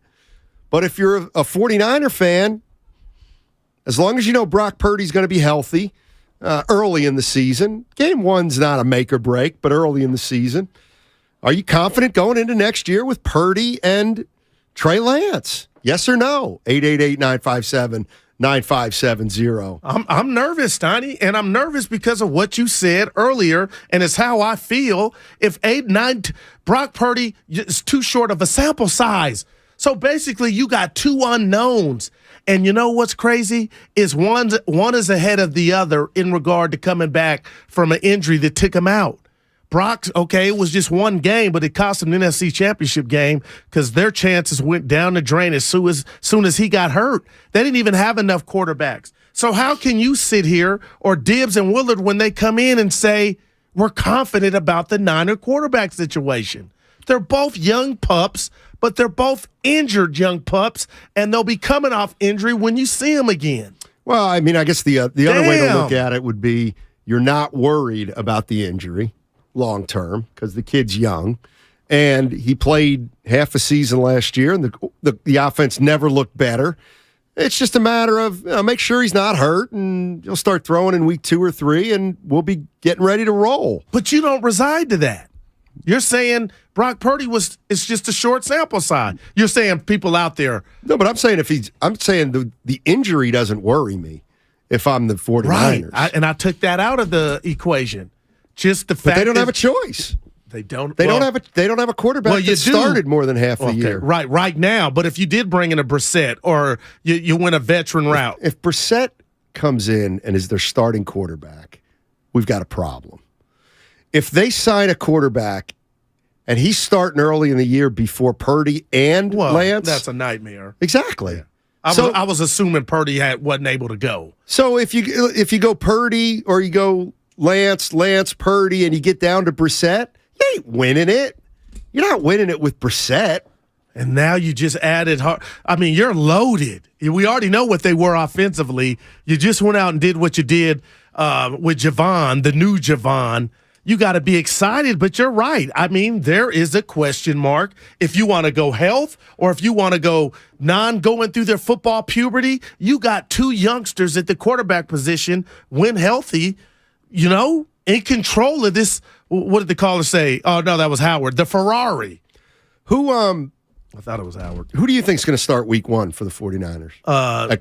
Honestly, I'm being real, Stoney. Trey Lance. And that is because I think Brock Purdy would not be ready to go. So then if it's because Purdy's not ready, does Purdy become the starter the second he's healthy? I don't think so, because of the politics in the pick. That people act like that's just evaporated. Steiny, it was CNN. He moved mountains, and I'm talking about Kyle Shanahan. I feel like the football world, it's funny how things work themselves out, but if Purdy needs more time, it's like the Wiseman. We're going to be able to see what Purdy really has. And I got to believe now that you got at your disposal Christian McCaffrey. You are going to look and be the best version of yourself, and I'm talking about Trey Lance, than we saw you last time. 888-957-9570 is the number. We're talking Golden State Warriors. They play the Phoenix Suns tonight, 7 o'clock at Chase Center. And Warriors Live starts at 6. Warriors coming off a nice overtime win at home against the Milwaukee Bucks on Saturday. San Francisco 49ers making news in free agency. Jimmy Garoppolo's now a Raider. Javon Hargrave is now a 49er. And Mike McGlinchey is now a Denver Bronco. Wow. Denver Bronco. So the Jimmy Garoppolo tenure is over. And if you're a Raider fan, how you feeling right now? You go from Carr to Garoppolo. I think if I'm a Raider fan, I'm saying, why not? We might have gotten a better quarterback at a cheaper rate. Now, I'm not saying Garoppolo's better than Carr, because I think they're pretty comparable. But sometimes you got to move on, change. I don't think there's any doubt that I'll take Jimmy Garoppolo at a third of the salary of Derek Carr. Any day in the week. Yeah. Any day of the week, right? Well, if you want to hit me with that and you talk about the chicken, Stoney, at the end of the day, I'm talking as a fan, the Super Bowl. And I believe the Niners traded in, and no shade, these are some of the greatest cars, a Honda Accord for a Honda Civic. It's kind of the same. But to Carr's credit, you had one season with Devontae Adams, and now Jimmy's coming in, sniffing. Okay, hey, I ain't got the drama. I'm not being taken for granted here in San Francisco. Maybe he'll maximize getting back with Josh McDaniel because we're overlooking that. They got rapport. So we'll see. But Derek Carr never won a playoff game as an Oakland/Las Vegas Raider. Honda Accords are definitely a notch above. You're right. Honda Civics. You are right. That's it. Correct. And then what's above a Honda Accord? You know how they always have levels. Yeah, but them. I think that's it for me. The Accord is a bad car. Well, no, there's Civic there's also the CRV. Well, yeah, That's back more in of my a- day, I thought you was CRX. Remember that? My boy O.J. Brooks had Those one. were small. Yeah, small. He let me use it. I was senior in high school. Went to Lake Merritt, Snotty. And did what? They call it parking lot pimping, but, I was just riding around. Eye candy. I was singled in. Boy, it was black with the sunroof. I got to be careful, boy. Yeah, Snotty. Hey, Roy. Roy's in San Leandro. What's up, Roy? Yeah, the Acura and the Honda. Going well, Roy. Thank you. What's up? Yeah. Hey, look, I just wanted to chime in and say that about the 49ers. It was an article in the West County Times, and it talked about it had a big question mark. It said, will the 49ers go out and get help for Bosa on the line? And see, through the whole last season, I had been telling both of you that the 49ers would have actually been more effective that if they had somebody else, a good player, on the end to go with Bosa. So maybe they could pick that up in the draft. So far as this stuff with Trey Lance and Freddie and getting another quarterback, I just wanted to say real quick that it would be good if they could go get a veteran quarterback, somebody marginal, but at the same time, though, the 49ers are looking good, with all those draft picks and stuff. And I do agree with Guru in the sense that Trey Lance, if he want to be a 49er, he's going to have to step up and do more. Because both of those two games against the Broncos and Bears, the 49ers should have won both of those games. Thanks a lot, fellas. Appreciate the call, Roy. And Roy, I love him. Starting one of our favorites, but that was a different team and also didn't have the luxury of handing the ball off to 22, Stanford zone. 650 Steinmetz, please explain how the Niners were supposed to retain Jimmy Garoppolo without an extended contract. I don't know. I'm not saying they should have kept him. We all knew he was gone. The point is that today he's finally gone. We all thought he was going to be gone at the beginning of last year or at some point last offseason. So, Jimmy Garoppolo. Some 49er fans won't have Jimmy Garoppolo to kick around anymore. Yeah. Brock Purdy better win. Trey Lance better win. Yeah, who do you think is going to be the new scapegoat for the 49ers now that Jimmy Garoppolo is no longer on the roster? Oh, Javon Hargrave. No, absolutely. It'll be Kyle. I No, don't he want to doesn't call take it. any, but he doesn't.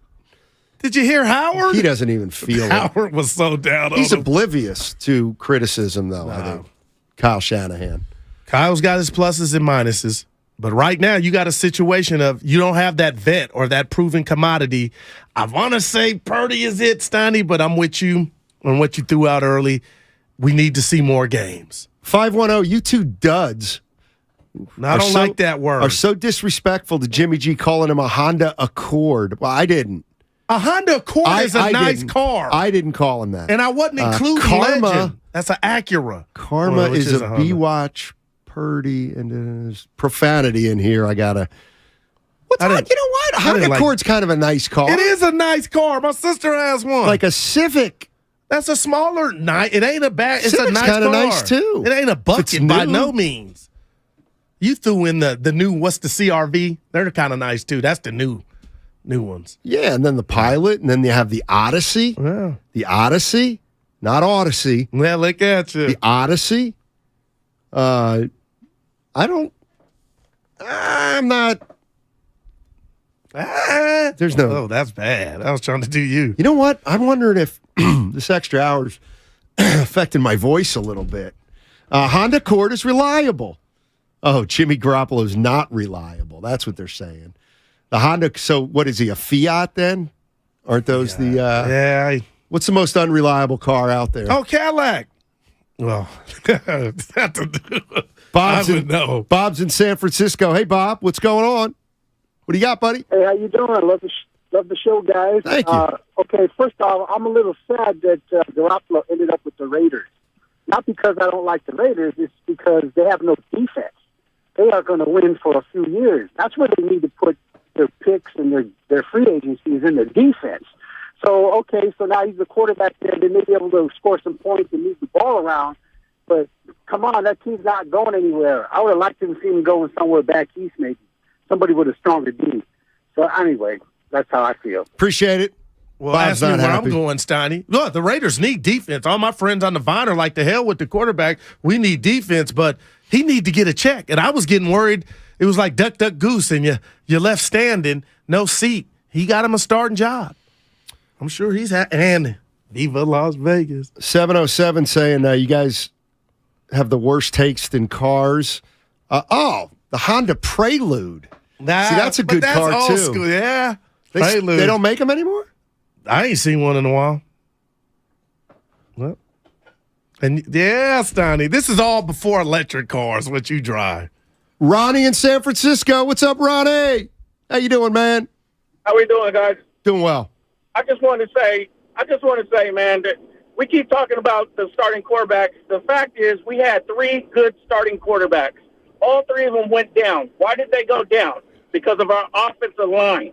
We need to go get offensive linemen. That's what we need to worry about right now. Get a good offensive line. Watch us dominate the whole NFL. Fair enough, Ronnie. You lost Mike McGlinchey. Well, you got some money to go get something better than McGlinchey. McGlinchey does not stink. Well, yeah. Everybody thinks he stinks. Well, as Denver, do they think he stinks? 50 M's? Cal Kami just tweeted he's hearing Niners not done. So spending. I would think right now, if I saw didn't what free position agency just start an hour ago? Well, Dibs reminded me that he sent you the text that they actually signed Wednesday. Like, come on, Dibs, lay off. Well, I would hope the 49ers aren't done. We just got started. Yeah. You said we? Huh? Did you say we? Who? You. About what? I thought I heard you say we. About what? The Niners. Okay. I didn't know. You didn't know what? You were a Niner fan. I'm not. Well, it sounded like you were claiming them when you said we. No. Okay. I think you might have misheard, quite frankly. I've misremembered before. This is going to be a tough hour. Well, we only got a couple more minutes before the guys come in. This is going to be, we got till 42. Good Lord. I'm the 48. So we got another, oh my gosh. How much time? We'll be fine. Jeez. Matt Simons, Darryl the Guru Johnson. We'll be here You're faking it all right day, now. every day for the next 14 years. Let's go. On 95.7 The Game. Warriors play the Phoenix Suns tonight. Must win. Will Durant ever play in the Chase Center with fans? It's Probably. God darn it. I would think so. What about Draymond? He turned that thing that was a What about it? Did you see him sprain his ankle slow motion? You're laughing. You played the game Gutsy. now. So gutsy. Oh, he's out. No, he said it. He probably played tonight, too. I'm going to say it one more time. It's a good thing they won that game because Draymond Green. He shot. It almost went in. Unbelievable that he didn't give the ball to Steph Curry. Someone said, "How do you know that play was for Steph?" Because Steph was wide open, and he was in fuego. The bottom line is Draymond. Obviously, it's his decision. But if Draymond at the bottom, if Steph were covered, then Draymond would have been more open. Turns out both were open. But who do you want to shoot the game winner? Draymond, he's got to give the ball to Steph Curry. Well, it's like my high school coach, Will Biggs. He said, Johnson, you're open for a reason. Exactly. And the play had 2 seconds left. It could have been a quick bang, bang, right back to Steph. That's all right. They got away with it. Warriors got away with it. Book your getaway to Bodega Bay at the iconic Inn at the Tides. Their midweek winter special offers the lowest rates of the year, starting at just $199 per night through March 31st. Enjoy stunning views, refreshed rooms, and free breakfast. Book now. InAtTheTides.com.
Wow, Steiny, your boy Catechism. I received the body of Christ. Now, back to Steiny and Guru on 95.7 The Game. All right, welcome back, Matt Steinmetz, Darryl, the Guru Johnson with you. Be here till about 2 and pass it over to Dibbs and Willard. They're going to be joining us at 1:48 in their for the new changeover. Time slot. Absolutely. Yep. A couple texts. What are you talking about, Steinman? Close. Curry was covered. No, he was not covered. He was not covered. Drew Holiday turned to look where the ball went, and that's, to me, why it must have been for Curry.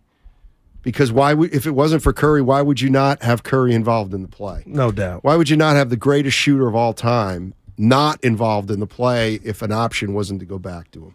And he was hot, so I felt like he deserved that moment, Steiner. I agree with this one. I thought you were going to say that one. No, somebody has because it was tied, Drake could get away with taking the shot. I actually think there's something to that. Let's go to B. B's in Oakland. What's up, B? How you doing, man? Steinmetz and Guru, you're doing a great job.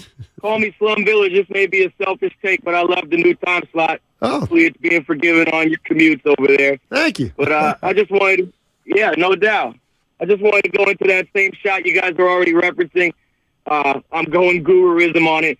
I'm going Mike Breen. It was a bang, bang play. So it's either you got to go right back to Steph on the pass, or Draymond, you got time to just turn and either pass it off and shoot it. I will come to Draymond's defense. He had hit a three earlier in the quarter. He did. And he had to, just either pass the ball up or square it up the basket and take the shot. You definitely don't want to turn over there and lose out on getting even one attempt to try to win the game. So I'm okay with Draymond taking it. Steph was hot, but, hey, I agree with you, Steiny. They won it in overtime, so you can breathe a sigh of relief on that, Dubs fans. Thanks, B. You know what? I'll meet you halfway. Then. But had they not won it in overtime, it would be a bigger deal. The minute he doesn't go right back to Draymond, right back to Steph, then he's got to shoot it. He's either got to go right back to Steph, or if there's one hesitation, he's got to. But he said Drew it did what they thought they were going to do, and that made Curry covered. I went and watched it again. Curry was open. Yeah, he was open. Yeah. Anybody says he wasn't. Well, Dre says he was. Okay. Yeah. I mean, it almost went in, Steiny. You know what? Dre's too smart for that. Yeah. Dre's too smart to lie about something like that. And he did hit a 3 earlier. And I'm not saying maybe he wouldn't have had enough time. I'm just saying if you go right back to Steph there, maybe he gets it off. It doesn't matter. Doesn't matter. They won. CJ in the city. What's up, CJ? How you doing, man? Hey, what's up, Steiny and Goo? What's Hey. going on, man? Talk to us. Hey, man, I'm just trying to touch up on what you guys were talking about earlier with Jimmy Garoppolo and his departure, or his so-called departure to the Raiders. Man, I just can't help but think that where the Niners are at right now in this position, I would say 80% of it is attributed to Jimmy Garoppolo, man. When he came here from the Patriots and that culture shift that happened, that was huge. When he came and won 6 games and he was playing freely, that was big for us. And I can't help but see the resemblance with him and Brock Purdy, even just the way they play. I mean, Brock Purdy's good. He's on a start. He's on a roll. But I just can't help but see those passes that he makes sometimes that obviously they got called back. He got lucky. But he does make some throws like Jimmy that make you question it a little bit. And I can see why the Niners are turning into Trey Lance. I think they're tired of that kind of play, and I think they ultimately view Brock as a good backup. And then in case something happens to Trey, he'll be a great starter. Thanks for taking my call, and y'all have a good day, man. Thank you. Appreciate it, CJ. Thank you so much. I don't think I've ever watched, just to his points, Donnie, I've never watched a playoff game the way I watched the Eagles-Niner game play out, to where they didn't have another option at quarterback. So there will be somebody else, but it'll be like a Joe. Nobody here to take the reins, especially if we find out that Brock Purdy's going to take more time. I'm no doctor, but I just feel like, man, that is a lot of torque on that elbow, and he just had surgery, and to pencil him in and say he's going to be ready for week 1, I'm like, I hear being optimistic, but that's just, to me, sounds a bit too optimistic. Couple things I haven't touched on. We haven't touched on. Couple NBA thing. What do you think of this? I'm thinking about putting this rule in. I saw it. Go ahead, man. NBA players and the league are working on coming up with a minimum number of games that players have to play to win an award. So I love that. You can't be an MVP unless, and the number would be 58, I guess. Yeah. You have to play 58 games to be the MVP. That represents about 70% of the games. Bill Walton won the MVP in 77. He played 58 of 82 games. That's the fewest number of games that an MVP has ever won. I'd like to think that if you're an educated voter, don't you just take that into consideration anyway? You would think. That's a big part of it. And also, too, I would like them to break it down. Like, if you mess up your leg or your ankle or your out, Snotty, that's different than load management, just a DMP when, your name's on the marquee. So if they could kind of decipher how many times is Steiny just mailing in or feel like he just needed a mental day, that's what we're talking about. 58, man, that gives you some time to miss. No, man. Trying to think who else. Iverson? I think he won with 64 games, if I'm not mistaken. Not sure. Who do you have winning your bracket? We got a couple more minutes, then we're going to be joined by Dibbs and Willard after the break for the changeover. Steiny, and I put it on the thread, which you don't read, but Mr. Miller in Alabama, I got them winning. I got them winning it all versus Texas. So we'll see how close the Goo gets, but I filled out 2 brackets already. But Alabama and that prospect, I know he got in his little drama with his friend and the murder or whatnot, but outside Wembanyama, this dude's going to. But you said this guy's going to be the number 1 pick. If I was, I would. If you take him over Wembanyama? Evidence Badoni had some fun with it, but I was just, this dude reminds me of Durant, dude. Tracy McGrady. Miller, man. And it's something that we see him doing. It's not like, and I get the Wemby stuff, hey, but man, could you see the Spurs saying, Miller? Nah. But he's a badass, Donnie. Yeah, we'll see if we'll see where his draft position goes. If anybody's scared off by the situation he's in Alabama. How many teams? Is this one of those years where now there was 70 teams they have? That's so funny. 17 playing games. How many playing games? Hey, Evan, you're the college guy. Oh, man. How many crap playing games are there going to be this year? Alcorn State against East Middle Tennessee State in Murfreesboro. Let me guess. That's typically an 11 playing, a 16 playing, and I think a 14. But there's only a few playing, Steiny. Don't worry. Start tomorrow, Bay Area, right? Of course, not represented other than St. Mary's in the men's. Mm-hmm. We got Santa Clara in the NIT. Not UNC though. At least they're going. Oh, you're right. Hey, I want to before the guys come in. Oh, so that's right. Lamar Jackson, Steiny. We know he's been in trouble. No, Lamar Jackson. John Morant. We know he's been in trouble, and many of guys and gals have went to a strip club. But do you think it was fair that the strip club sent photos out, released photos of him in there? 30 seconds. I don't know. You got some subjects you get nervous about. Like nervous to speak on. My feeling is have a strong opinion. My feeling is pretty much everything. Nothing's private anymore. So there you go. There's I cameras, ain't mad at you on cameras that everywhere. Hey, Devin Booker and the Suns are in tonight. The Warriors live. That starts at 6. Tip off 7.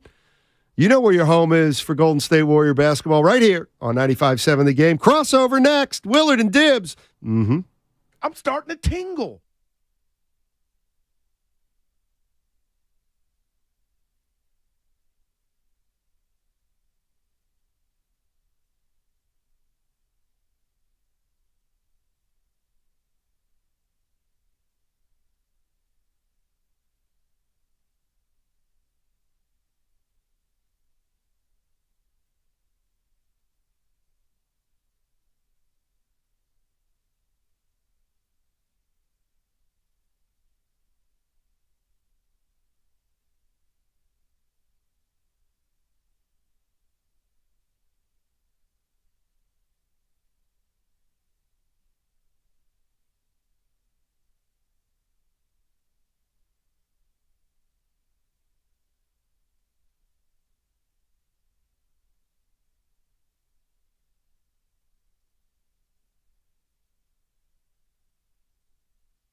Now, back to Steiny and Guru on 95.7.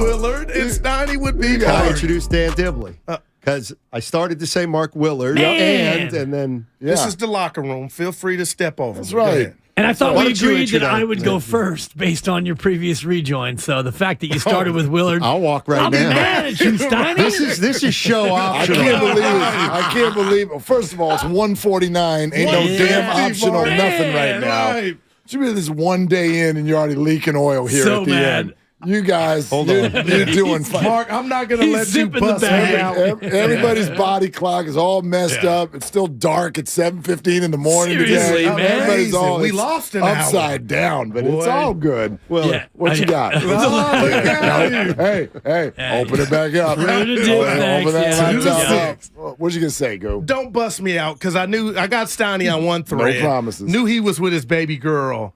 And I can tell the people I thought the Warriors lost down 8 with 2:08. I sent you a tweet saying, Oh yeah. "Oh no, don't do a Steiny. No, come on. I don't need you to Come read on, let it." me- But the guys, I gotta I thought, find Dibs, it. you thought it was over. No chance. So- not at home. You going On the road, if they're down 2-0, I turn it off. The only reason you're good because you texted me at 7:46 p.m. on a Saturday night.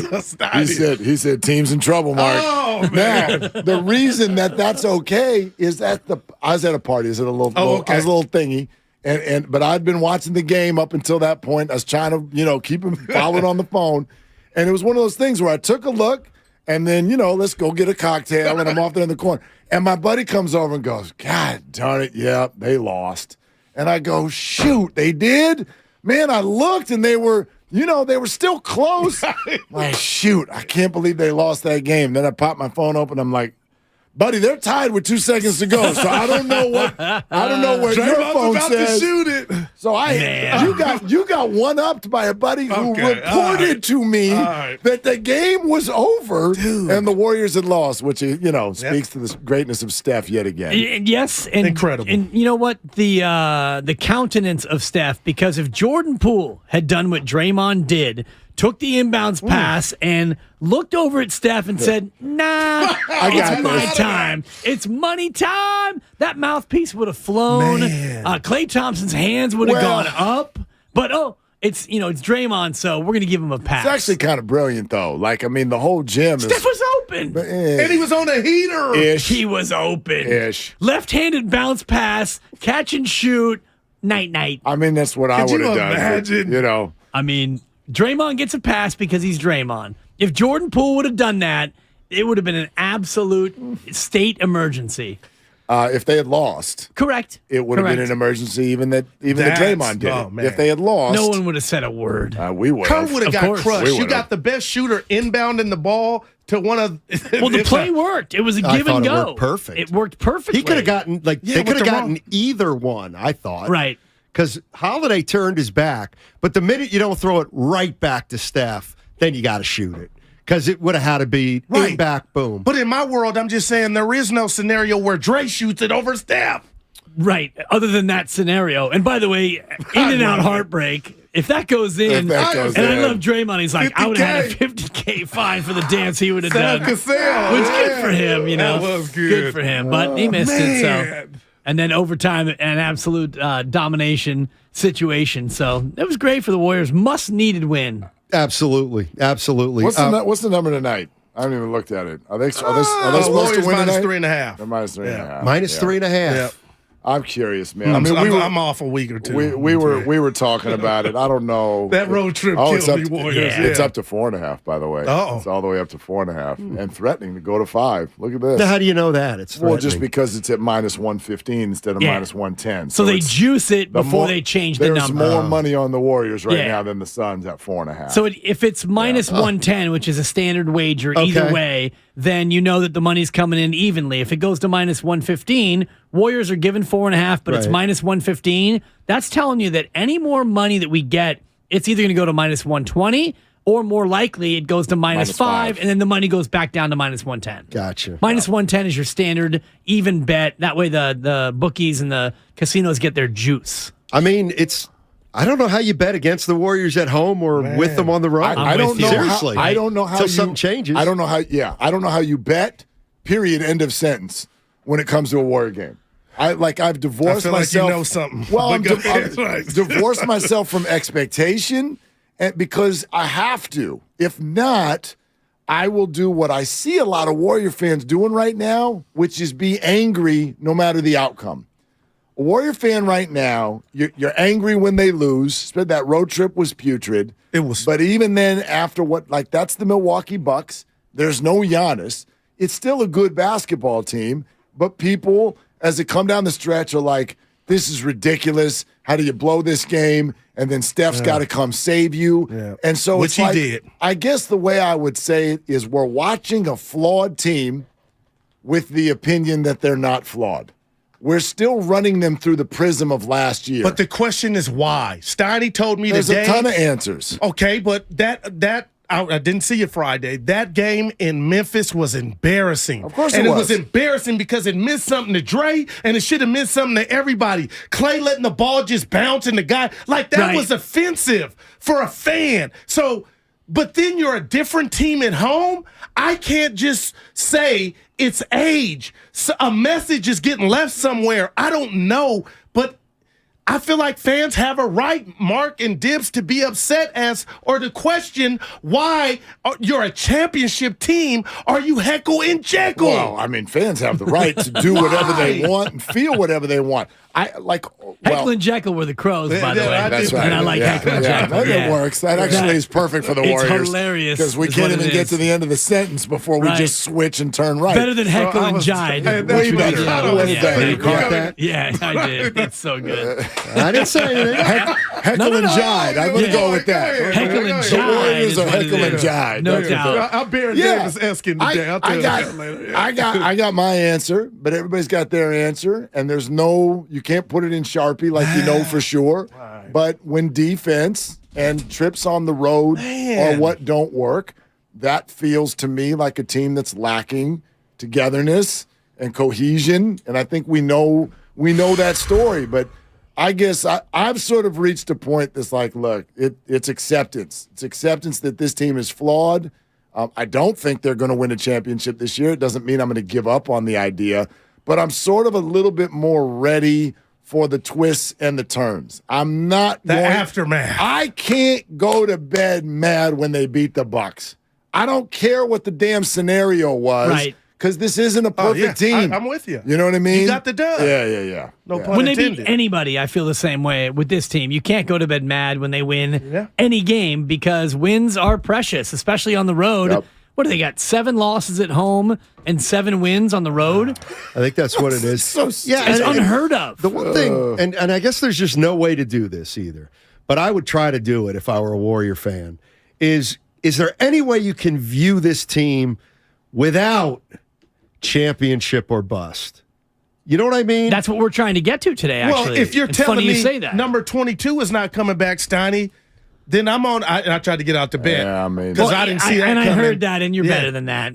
Thank You're you. better Really? than that. Yeah. I'm gonna call you later. No, Hey. he mentioned the Weasel, and I immediately thought about you as Pauly Shore, the Wow, Weasel, dude, I buddy. remember, You made the bet, MTV. and you've been in, you've been out, you've been in, But we you've been never out. knew this was going to happen. No, but he But knew that's- this could happen. But that's the way it works. The Wait, reason- no. Don't you get it? Don't do this, guy. Don't you No, get it, real Goo? quick. The reason I was why, waiting on you guys. Guru, don't you get it? And I'm doing my The Steiny. injuries are okay. That's on me. The reason why he made the bet was because the He didn't see potential, this coming, though, the Dibs. potentiality for Saw it all. something, the potential for something. Something. Don't you get it, This Goo? something never happens. It's How am I doing, injury. Steiny? It's Pretty good. Come Thank on. you. The Wiggins thing was nothing anybody saw Well- because we don't even know what to call it But right it's now. a thing. It's Why- a Quit mystery. acting like But that's the reason they're 500. Oh, no, I'm not doing that. Now that you could They're be disappointed. 500 I'm with not. him. They're 500 The without him. 500 to pull with this this off, guy, they need him. I mean, My answer Come to on, be Mark, meet me why, halfway. Now, why just because we don't know does it make it different than Because it's not. If it was basketball related, I turned my foot, I'm hurt. John then he Morant- would have been like, "You should have saw that." John Morant's not basketball related? but he's coming back. Is he? I think he's coming back. I mean, this Wiggins, I if tell- Kerr said what he said Saturday, Mark, I don't know. think he's – I hope I'm wrong. You might be right. It's on the table. But that's I never thought something non-basketball would take 22 away. But that's just part of the deal. I mean, I don't know how many teams in the NBA right now outside of the Sacramento Kings and the Denver Nuggets are playing with their best player right now. Right. Who has their best player? Luka's out, Kyrie's out, KD's out, Giannis sitting out. Gotcha. Right? Like Steph just came back. We go on and on. LeBron is out. So, I mean, it's part of the deal. But by the way, that Ja thing, I don't know if you guys watched Taylor Jenkins over the weekend. This suddenly felt a hell of a lot more like a suspension than it did a player taking time to go find that, or the other. Taylor's like, I agree. I started hearing some of the quotes that sounded exactly like Draymond at the beginning of the year. It's like, we've talked to this man before. Yeah, no doubt. And he's going to have to do some things. He got a checklist. You got check and box before you're allowed to come back in this building. I was like, oh, he didn't go away to find himself. He got punished. And it'll play better when I do believe he comes back, that we did something to him for the multitude. How many? I don't know. What is there? 4 things now. At least. Well, 4 that we know about. And if you know 4, then there are 40. Right. Wow. And I don't know if he has time to play better, or if he can, get to that point where he becomes mature enough to handle his business off the court to be ready to play on the court. We don't know that yet. Yeah, one of the things that I'm a little stuck with right now, and hopefully the professional Mark Willard will help me, is you're listening to 95.7 The Game. KGMZ. In FM HD1. In FM HD1. San Francisco. Always live on the Odyssey app. Always live on the Odyssey app. Can I switch it up and share with you guys? Yeah? Please, yeah. What I'm going to think about when I'm in the caddy, and it won't be Steiny because I'm going to see him tomorrow, but it's sports related. So I watched that Niner game, their whole run, Seattle, Dallas. The game was there for Dallas. And I just felt like Bosa didn't, and my fault, Bosa didn't wreck the game. I felt like that D-line, they didn't just get home left and right. And no shade at Bosa, but I was like, man, they're going to need some help. And lo and behold, and I know they signed Wednesday, but day one of free agency, you just hooked up with the Eagles, and when you lined up, they had a better D-line than you. They were deeper. You go get Javon Hargrave from them to add to both. I mean, kudos to, I didn't see it coming. You never do, but damn, they got better.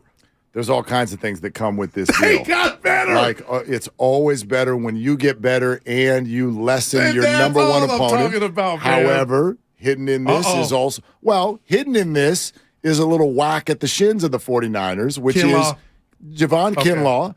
And as has been pointed out by some on social media today, you gave Hargrave the exact deal that you wouldn't give Defoe 3 years ago. So, I know it's a new cap and a new year, and so maybe this deal works now and it didn't work then. But, it's... You noticed it, though, and you did it right. It's like you get credit for... It's no different than the quarterback thing. If Brock Purdy ends up being a star, cool, you got Brock Purdy. You totally whiffed whatever it was.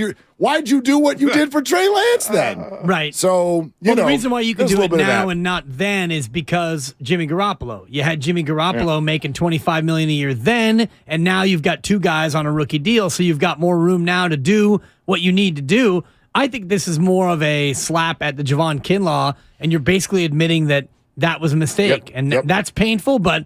To your point, it's not as painful as if you ever get to the point where you have to admit that Trey Lance is a mistake. Speaking of Jimmy Garoppolo, would love all your opinions on this. Give it to him. I see that deal, and I sit there for a few minutes. First thing that goes through my mind, because this is the way it works when you're a sports fan, I go, damn, Dibbs was right. He got me. That hurt you. He got me because it was a short deal, and it was not an expensive deal. Yeah. But once I sat with it for a little while, I went, good Lord, the NFL is telling us that Kyle Shanahan's the best coach in the league. And I need somebody to convince me otherwise. You're telling me that a quarterback, and now we're in a free agent market where he's the only one left. You could trade for Aaron, you could trade for Matt, but this is the only free agent left who is considered starting quality for sure. Daniel Jones gets 40. Geno Smith gets 35. And this dude got 22. And he's winning 70% of his games. The league looked at him and went, dude, you're just a creation of Kyle Shanahan. $22 million. Okay. They gave him sort of starter status. Well, can we keep it kind real, of a real starter? Quick, and I'm going to go first, Steiny. he had nobody to be mad at, Jimmy, but himself, because availability is the best ability. And had he been available more than he was injured, his ass might still be in the red and gold. So I feel like some of that is because they couldn't count on him. Geno was just, we don't trust you. I wonder. Who else did you mention?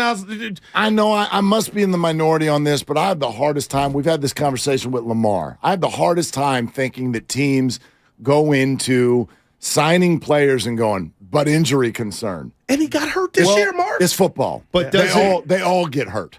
They all but does your track record affect what you'll be paid? I don't know. I think it did. I don't know. Definitely. Like, I think Derek Carr reaps the benefit of basically being healthy his whole career, right? One injury. That one. The most important. Gulo and I on a trip to Reno. At the most important moment of his career. He actually only missed one game, right? And it was the last regular season. Important moment of his career, and he missed it. You know, I do think that is a part of the reason why he got less. And I think it's interesting what you said about Kyle Shanahan, because if the notion is that Jimmy is only as good as Kyle Shanahan's laminated play sheet, then maybe that played into the fact that he got 3 years and only 22.5 per year. Yep. I mean, the league's looking at it, right? I don't think Brock Purdy helped Jimmy at all. I mean, if you think about it this way, right? Gotcha. Right. Like you came in, and it looked different. Right? And you have the label over your forehead. You're Mr. Irrelevant. And you walk in, but why, and the team starts scoring 10 points more per game. Why did Brock take over the reins? Because Jimmy got hurt. I think there's also a scenario. But then Brock got hurt. And Trey got hurt. Well, let me ask you this. I asked Stoney this. Who's better? Honestly, Derek Carr, Jimmy Garoppolo. Forget where they're going. If you just had to pick a quarterback to quarterback a game for your life and everything's the same. The league says Derek, but Jimmy wins more. Like, I think the Raiders might be better with Jimmy Garoppolo. I asked Mark that same thing in the green room. I said, did the Raiders get better I'm not ready today? To say no. Right, exactly. And yet, and they're paying Jimmy less than what Derek was able to command. Did the Raiders get better? Ask Josh McDaniels if he thinks that they got better. And I bet you Jimmy would say yes. insinuated that I just throw the ball like he was being held back a little. So now if we see Jimmy unplugged here in Las Vegas in regard to throwing the ball downfield, because he kind of felt like he was on a leach. That's what I got from him. I mean, he's got weapons. He's got Devontae. He's got a bunch he's got weapons. Waller. Jacobs. Yep. I mean, they're an interesting team. But at the same time, you know, he's now in a division with Mahomes and Herbert. Good luck with that. Wow. You got my, you guys got my text over the weekend? No. Yes, I did. Which I was like, what the hell's going on? Did you get a chuckle? Just give me a little chuckle. Well, I chuckle whenever you text. I'm like, there's something going on. We didn't even talk about this. Face value. I didn't get a text. Villar is hurt. Yeah. I did say, why are you laughing? No. You don't even know how to pronounce his damn name over here. Did you text about VR? Or did you text about David Hanniger, the other hurt guy? Well, Hanniger we're going to find out about. Well, no. By the way, Villar. VR scratched today with hip tightness. Right, hip tightness. By the way, on a Saturday. By the way, since then, Brandon Crawford shut down for a week. Man. That came down about an hour ago, I think. Man, bet the under at And 81. It's the same injury he had last year. He's got knee discomfort. Right. Which is never a problem in sports. No, not an issue at all. It's just a knee. So in March. Should be fine. You guys are great. And we will do a quick sprinkle on the World Baseball Classic, which we're in full play now, right? Mark DeRosa's hands are tied. I have no idea. I mean, they don't even. First of all, I don't like squashing things. If you like it, you like it. Sure. I haven't watched a damn minute, but when they showed up over the weekend and told me that there was a mercy rule, I went, okay, I'm just learning that done right here. now. Okay. We're done here. Well, the local managers, softball. they're handcuffed because their obligation is to the parent club. Right. And so DeRosa can't really do it. So then what is this? If you need a mercy rule, but even that, if you need a mercy rule to protect because something else is more local important. Softball league. That's Bush League. It's like you're advertising that you're less important. We got 3 minutes, right? We got 3 minutes. You can stay as long as Steiny lets you. He's already He's over here. Now listen. He looks like he hasn't shaved in 3 days. Like, I mean, what the hell's going on? Is this going to feel here? like every game is overtime? Yes. This is what it's going to feel like. And you're going to love it. used to do it, though. We may be 0-1 in overtime. Unlike Jordan Poole, we need you to actually be on the floor. Listen, So, I criticize when it's time to criticize. John Morant, and I laid this on him. he is not a poster boy for doing the right things. You need to be embarrassed with what you've done off the field. But fair foul, we'll wrap this up. The strip club, we've all been to, men and women. You can't release the photos of what he's doing in there. As much money as he spent, it ain't even about the bread, but I guess it is. How are we? And Steiny Wasn't goes, that you know his what, own dude? Instagram though? No, this was they leaked the photos. One to of the pictures is that was fair or fat? To me, that's no honor amongst thieves. Norm, that's the saying. But come on, man, come on, Mark, you can't do that. My stomach is turned by the whole thing from every single direction. Steiny said nothing's private no more. Well, I mean, listen, confession at church. That video coming out. Man, if they had cameras in there, I mean, probably not. I thought that was foul. The dude dropped some money. Confession is not the same as going to a strip club. Yeah, so you go to a strip club, you're on your own. They usually end up related, but one usually comes before the other. Sure. No, that was a little surprising. Okay, it was a little surprising. But and I don't mean whether it's a whatever kind of club, like the fact that a public establishment would just start putting out pictures of celebrities, I'd be like, well, that's the last time celebrity's going to come in there. I can tell you that. So that's a little, it was a little bit weird. March Madness, anything? What about it? Yeah, exactly. 2 brackets. We'll get into it as we and get we got to closer. get one at the station, please. Yeah. Well, Dibs, you already have the 4 teams who can win it all, right? Correct. Yeah. Okay. Yeah. I'll reveal but that's that based later on a today. metric. Okay. Yeah. It's based on a metric because actually, my first Ken Palm. My first take is that normally there's about 7 to 8 teams that are capable of winning 6 games. I got Bama winning mine. I got way to go out on a limb. Texas, like this year, it feels like there are 17 teams who could win it all. Wow. Pretty wide open. Yeah. But the numbers would tell you that only 4 teams qualify. You got to be a top 20 team in offense and in defense. There are 4 teams that fit the bill. I'll have that for you later today. Stoddy was upset. North Carolina preseason predicted number 1. And they didn't even make the tournament. Told the NIT deuces, we ain't coming. Yeah. That was weak. It's shameful. Yeah, Shameful. It was exactly. There you go. No, I thought it was. I'm not bothered by that. I'm not bothered. What's North Carolina? I mean, you don't want to go to the NIT? Don't go to the NIT. Then you're ineligible for the NCAA tournament the following year. You just get. Who are you to frown your nose Thank like you. What do you mean? There's a reason you qualify for the want. tournament. If a coach looks at a 6-6 college football teams and goes, "I don't want to go to the Hawaii Bowl with 3 people there," then don't go to the Hawaii. I don't care. You shock me If I'm every a day, senior, man. if I'm a senior Right. on North Carolina and I'm sitting with 991 points, and Hubert Davis says, "Yeah, we're not going to the NIT." I'm like, Because Dibs I'm doesn't going to wanna the go. NIT. Right. Exactly. I mean, these guys, you're looking at one and done athletes. That's a one and done type school, and now you're going to say that the players are upset because Where's the pride, though? I guess If that's you fine. think you're better than the NIT, Yes. then be better than the NIT. No doubt. Because you're not better than the NIT. No, you You there's shouldn't not. even have the out of saying we ain't coming. Like Yeah. your ass should have been Wait a minute, playing. you just like Jimmy you Boeheim force them take to the go? fellas. It's like, no, Yeah, we you did. have to go Yeah. play in the NIT, Something. which, by the way, none of you will watch one game of. Santa I'll Clara, be- my son, team manager. Okay. I'll be betting it tomorrow. Yeah, Hello. you- We all got right. it. Sorry. That's Sorry. going to do I it. forgot that Guys, you said. don't go anywhere. Willard and Dibs on your Wait, you're leaving? They're longtime friends Let me tell you something real quick about Dibs that I'm sure not everybody knows. and first-time partners. Hang in there, big guy. There'll be brighter days ahead. Now, these 2 homegrown Bay Area boys finally come together to take over sports talk. Get the hell off of my doorstep. Major League Baseball, you stink. It's Willard and Dibs on 95.7 The Game. Okay, look, there.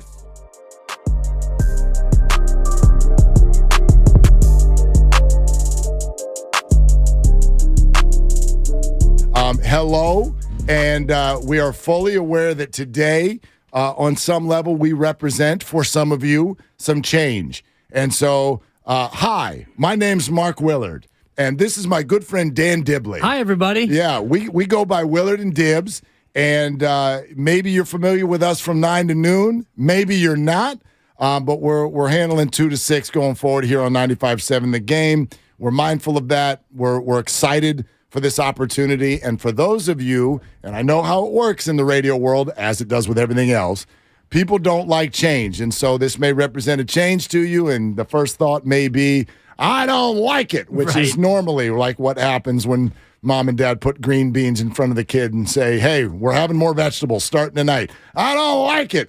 I get it.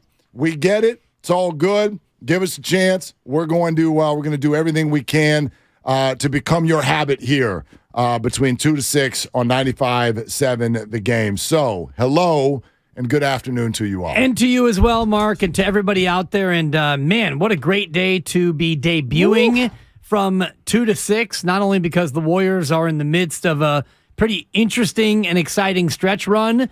Jimmy Garoppolo appears to have found a home once the physical is passed. Sort of. And this is I where, know, we're so triggered by that now. And I had to actually text Steiny earlier because, I wanted to make sure that we all make sure that we dip a toe in the water. Nothing can become official until Wednesday. And in light of the Carlos Correa stuff, you just never know. Well, any physical now is no longer a rubber stamp. I love that you said this because literally earlier today with our newfound free time in the morning, lovely Christy and I go get some coffee.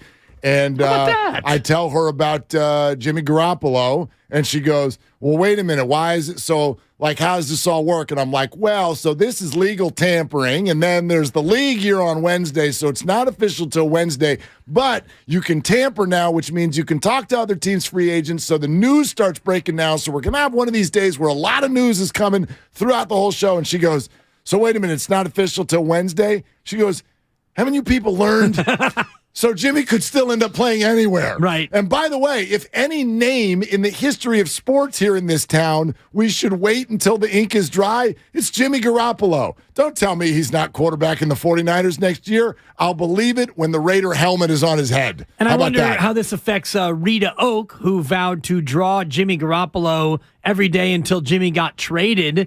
Jimmy's not getting traded by the 49ers. So does this signal the end of Rita Oak drawing Jimmy G as a 49er, or does she continue to go forward because he hasn't been traded? I have an answer on that. However, we've got something bigger first. I told you it'd be a day of breaking news, and guess what? 95.7 The Game breaking news. Well, we've been talking for a long time about what the 49ers are going to do in the QB room this offseason to go alongside Brock Purdy and Trey Lance, and we have our answer. QB 3, or potentially 2, or potentially 1, will go by the name Sam Darnold. The San Francisco 49ers have reached an agreement on a 1-year deal with the former Panther quarterback. Wow. Sam Darnold Sam Darnold is coming to town, and there is your insurance policy. I mean, wow. If you're Trey Lance and you look at this news, how does that make you feel? Because Sam Darnold has done more in this league, both positively and negatively, than Trey Lance has. So if you're Trey Lance, do you look at this as now competition for QB2? Competition for QB1 until Brock Purdy gets healthy? Look, how do you look at this if you are Trey Lance? I think that if I'm Trey Lance, I feel pretty good about this. I really do. And that's because Sam Darnold, while he has more name value than a, Nate Sudfeld. Right. Sure, I'll give you that. Someone who's like a clear backup. Sam Darnold is not someone who's going to get any looks as a starter in this league. He has had multiple opportunities with the Jets and the Panthers to take that job, could not do it. Other names started getting thrown in, like Baker Mayfield and whatnot. And so Darnold, who is still intriguing in my mind if paired with, say, a Kyle Shanahan, he's not a big name. He's not a small name. But if I'm Trey Lance, look, this is pro sports. You got to be used to people clipping at your heels. The bottom line is, whether they get a big name behind him or not, Trey Lance is going to have to perform, or else somebody else is going to get a look. So I feel fine. I don't think it's the kind of name where it says that the 49er organization clearly doesn't believe in Trey, but it is the kind of name where the Niner organization just said, look, you're unproven, and both of you are hurt. So we have to have someone who's got a little bit of juice in this room, and we need it now because we've got an entire offseason at minimum without Brock. So I think it makes sense. This makes sense from a lot of different angles. I think the 49ers thread the needle in terms of someone that's got a little juice, but not someone who clearly states, we don't like Trey Lance. Right, and not somebody who would threaten Brock Purdy when Brock Purdy gets healthy, and somebody against whom Trey Lance can certainly compete and feel like he's got a chance to get a leg up on Sam Darnold. Trey Lance has got a head start, having been in the system now for 2 years, so he comes into the offseason as QB1 until Brock Purdy is able to get healthy, and Sam Darnold has to play catch-up in terms of learning the system and figuring out how he can fit into this system. So if Sam Darnold is okay being a QB3, and I guess he looks at it in terms of, based on the way the 49ers quarterbacks have gone down in the past, Sam Darnold probably feels like he's got a chance to play at some point. Well, this is what I was wondering, is not so much who the 49ers wanted, but what quarterback was going to jump into this situation and be excited about it. Like, who on earth has name value that on day one of free agency is going to be like, yeah, I totally want to be QB3 somewhere. Well, this one I get.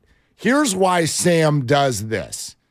Sam does this because his reputation as a potential starting quarterback in this league is gone. This guy is a backup. A high-level one maybe, but he's a backup. Okay, so you're like, well, why would you not choose somewhere where you could clearly be QB2? Instead, you choose somewhere where you might end up being QB3. 2 reasons. Number one, the San Francisco 49ers are going to become a 3-quarterback team. Wouldn't you? I don't know what rule. I don't know how the rules are going to change, but this is a team that's been scarred by this, and I think they're going to carry 3 QBs active on game day one way or the other. Second thing, if I'm Sam, what do I want? I want image rehab. Exactly. Who can give that to me?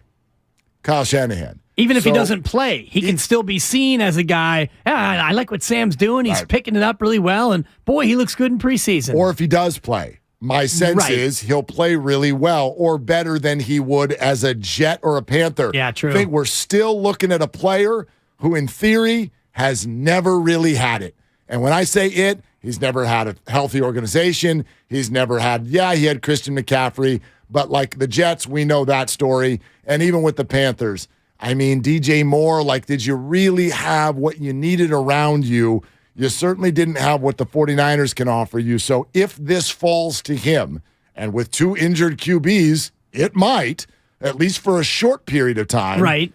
If it falls to him, is this his best chance to show the league, look what I can look like if you put stuff around me? I think yes. And he's still a former first-round pick, so there was a time when he was seen as a quarterback who could be a franchise quarterback for somebody. And the Jets didn't work out. Carolina didn't work out. Neither system was offensively geared toward a young quarterback. He didn't have the consistency at coordinator. And now you go to a place where you've got the QB whisperer and Kyle Shanahan. And I'm sure Sam Darnold comes in thinking, all right, between now and whenever Brock Purdy gets healthy, I have a chance to compete. And if he likes his chances to compete against Trey Lance, maybe he emerges come August as QB2 behind Brock when he gets healthy. Well, he gets QB2 role for now. I mean, obviously, for OTAs, this is QB2, and we'll see what he can do with it. But listen, Kyle Shanahan is the QB whisperer. If you don't believe that, then don't listen to me. Don't listen to Dibs. The league just told you. And by the way, I don't know, again, how many of you are familiar with our show 9 to noon. We love your calls. So go ahead and line up on this.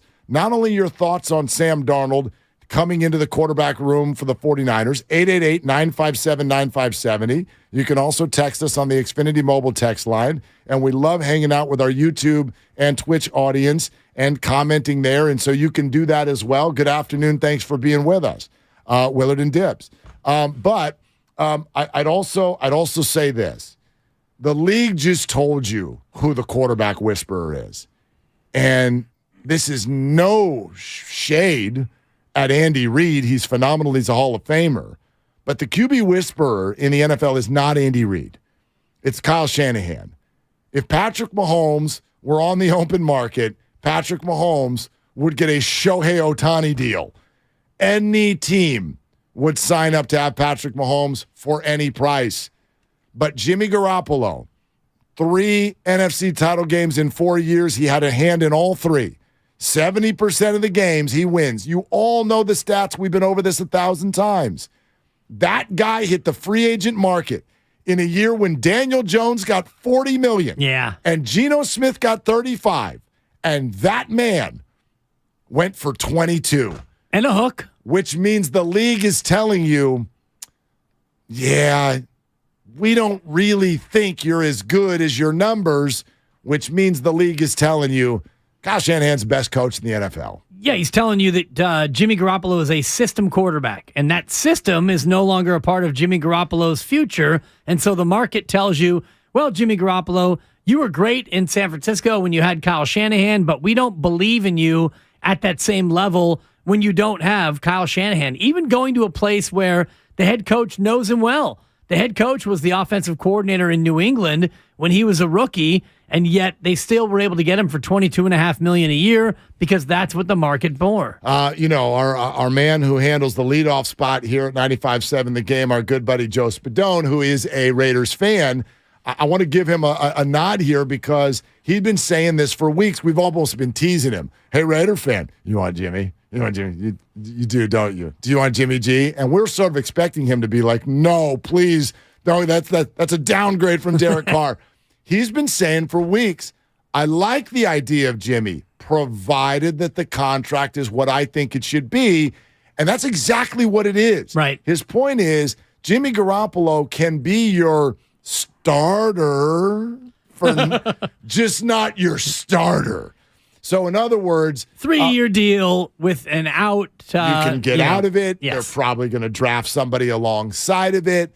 They brought Jimmy Garoppolo in to start some games for them, not to be that dude. That money is not face of the organization money. $34 million guaranteed. That's not face of the organization money. That's a small number. We don't know the total structure of it, but after 1 year, you get the sense that the Raiders, if they really don't like what they see, they can swallow that and move on pretty easily. So here's the deal. We're all sponsored by AC Transit. We love your phone calls. Sam Darnold is a 49er. That's the breaking news. We can react to that. Jimmy G to Vegas to be the quarterback of the Raiders.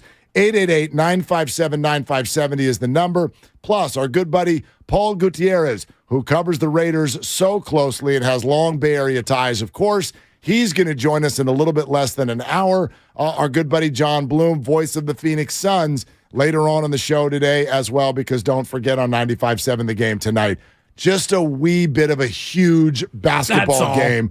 Warriors versus Suns. And actually, I talked to John on the way over here, and he let me know a little quirky stat that's on the line tonight. What a tease. Something could happen that's never happened in the history of Steph, Clay, and Dre. Something could happen tonight that's never, ever happened before. We'll let you know about that around the corner as well. Good afternoon and hello to you. All new on the 2 to 6 time slot, it's Willard and Dibbs. AC Transit is offering a $2,000 bonus for new bus operators to join their team. Paid training is provided. Plus, the new hire bonus is paid within 12 months. The $2,000 bonus is subject to terms and conditions. For complete details and to apply, visit actransit.org/careers. Does your heart long to wander? To encounter colorful creatures from the deep blue sea? And amazing animals from the Amazon and beyond? Feed your wild heart.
Willard and Dibs on 95.7 The Game.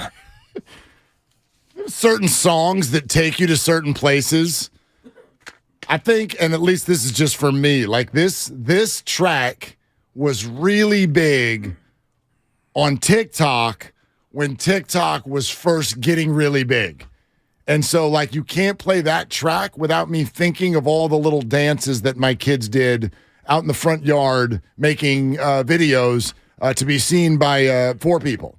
They'd be like, oh, my gosh, someone commented on my TikTok. I'm like, right, you have 4 followers. Right. And they are your 4 friends and you know, your uncle or whatever. And but you know, that's all that track does for me. I that know track takes me back to the pandemic because of the Super Bowl halftime show. Yeah, that's what it was. He did the Super Bowl halftime show, and it was kind of I thought it was a great performance, especially considering the time, but whenever I hear The Weeknd, it flashes me back to that Super Bowl. Yeah, it flashes me back to The Weeknd. It was only a day ago. Right. But here we are. Day and a half now. Willard, thank you. Willard and Dibs, the all-new 2 to 6. Willard and Dibs, glad you're with us here on 95.7 The Game. And we are going to take your phone calls very, very soon here at 888-957-9570. A reminder, we are streaming live on YouTube. And just so you know, we love it. We love it. Like, you'll get a lot of activity, a lot of chatter from us here on YouTube, so you can watch the show. You can see how good-looking Dibs is. You can talk to us on the chat during breaks. We'll come over there and say hey, or tell you why you're wrong, or say, you know, you've offended me, or whatever is going to happen over there. We can do all that stuff. I got someone I'm trying to win over here, slowly but surely, yeah. That's the deal. We're going to have to try to win some people over. We get it. We get it. I get it. And then there's the people who've been with us at 9 to noon who are like trying to do our work for us over here. Totally. We see you too. Thank you very much. So we'll go to the calls here shortly, but we're streaming on YouTube. All you got to do is go to youtube.com/957 The Game. Watch us live. See what's going on inside our studio. Like and subscribe for all of the 957 The Game content on YouTube. And the breaking news is that Sam Darnold is a member of the 49ers. It is fascinating how quickly they moved here. I know how NFL free agency works. You do it fast. Legal tampering, let's go. Get these things done, and the news starts breaking. I felt like the 49ers might need to wait a little bit to figure out. I knew that once they got the Brock Purdy news, it was a repair, not reconstruction. That's good.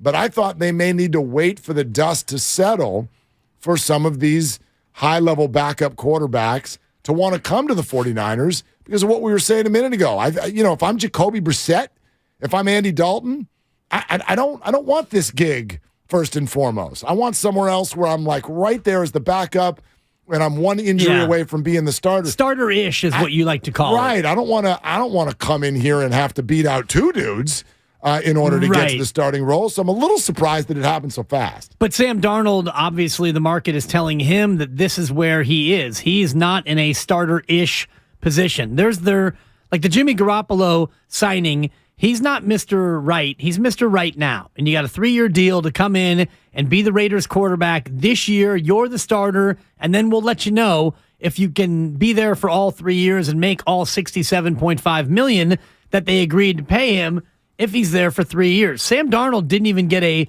starter-ish deal, which is what you're talking about. Jameis Winston and the other quarterbacks. Even Baker Mayfield is a guy who wants to be, maybe you're the starter or you're the starter for now. We'll see. Sam Darnold signed a 1-year deal. We don't yet know what the contract details are. I wouldn't imagine it's much more than, $4 million for the year? $5 million? Yeah, I think less. I think less would be my guess. Even less, wow. Yeah, I haven't seen it come out yet. I just looked at Trey Lance's deal, and his cap hit is 9.3 this year. He's making 3.7 in salary. He's got a $5.5 million signing bonus. He's making 9.3 in terms of a cap hit.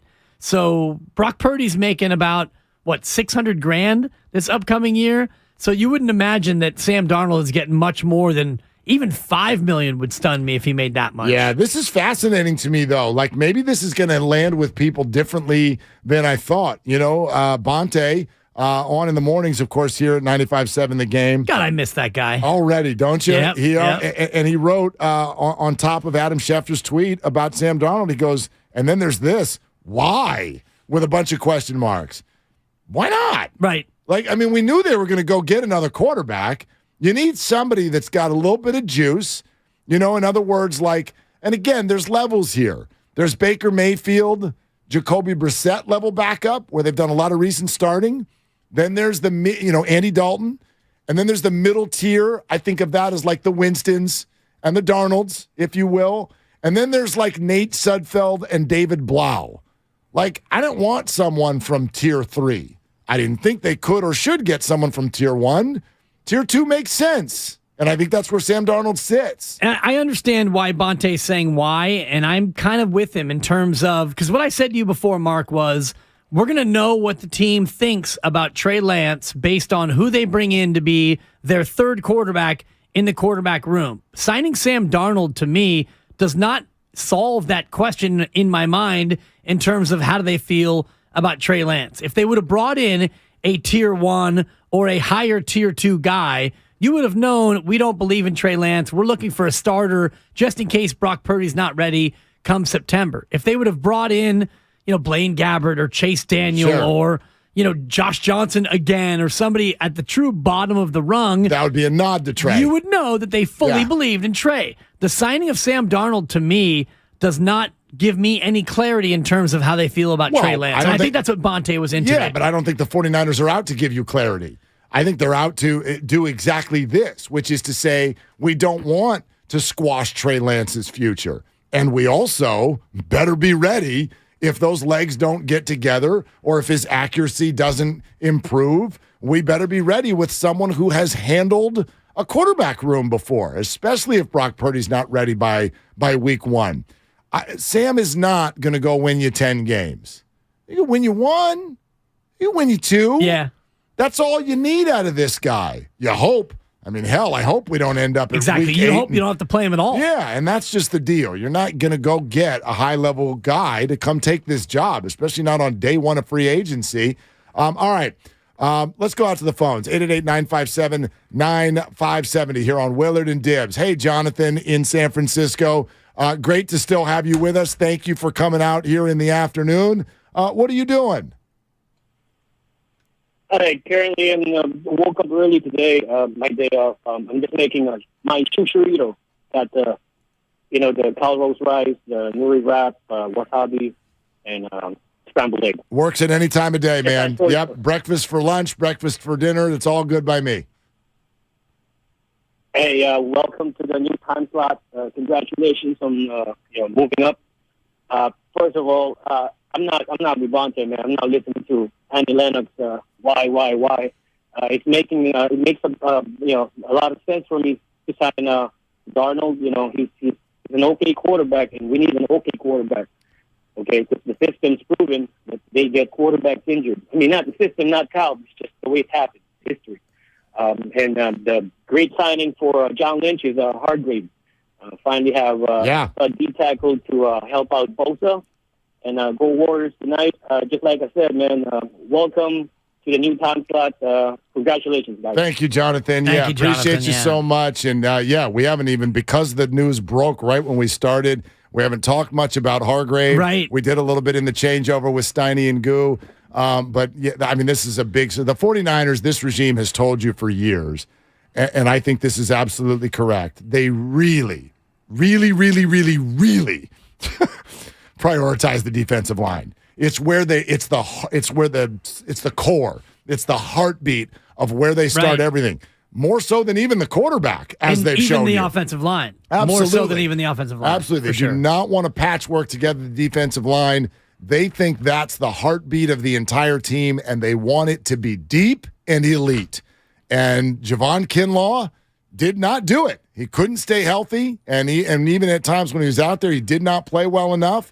And so they really targeted upgrading that position and therefore stopping the run and making it easier for those ends, Nick Bosa, Armstead, whoever, to get after the quarterback. That makes the secondary better.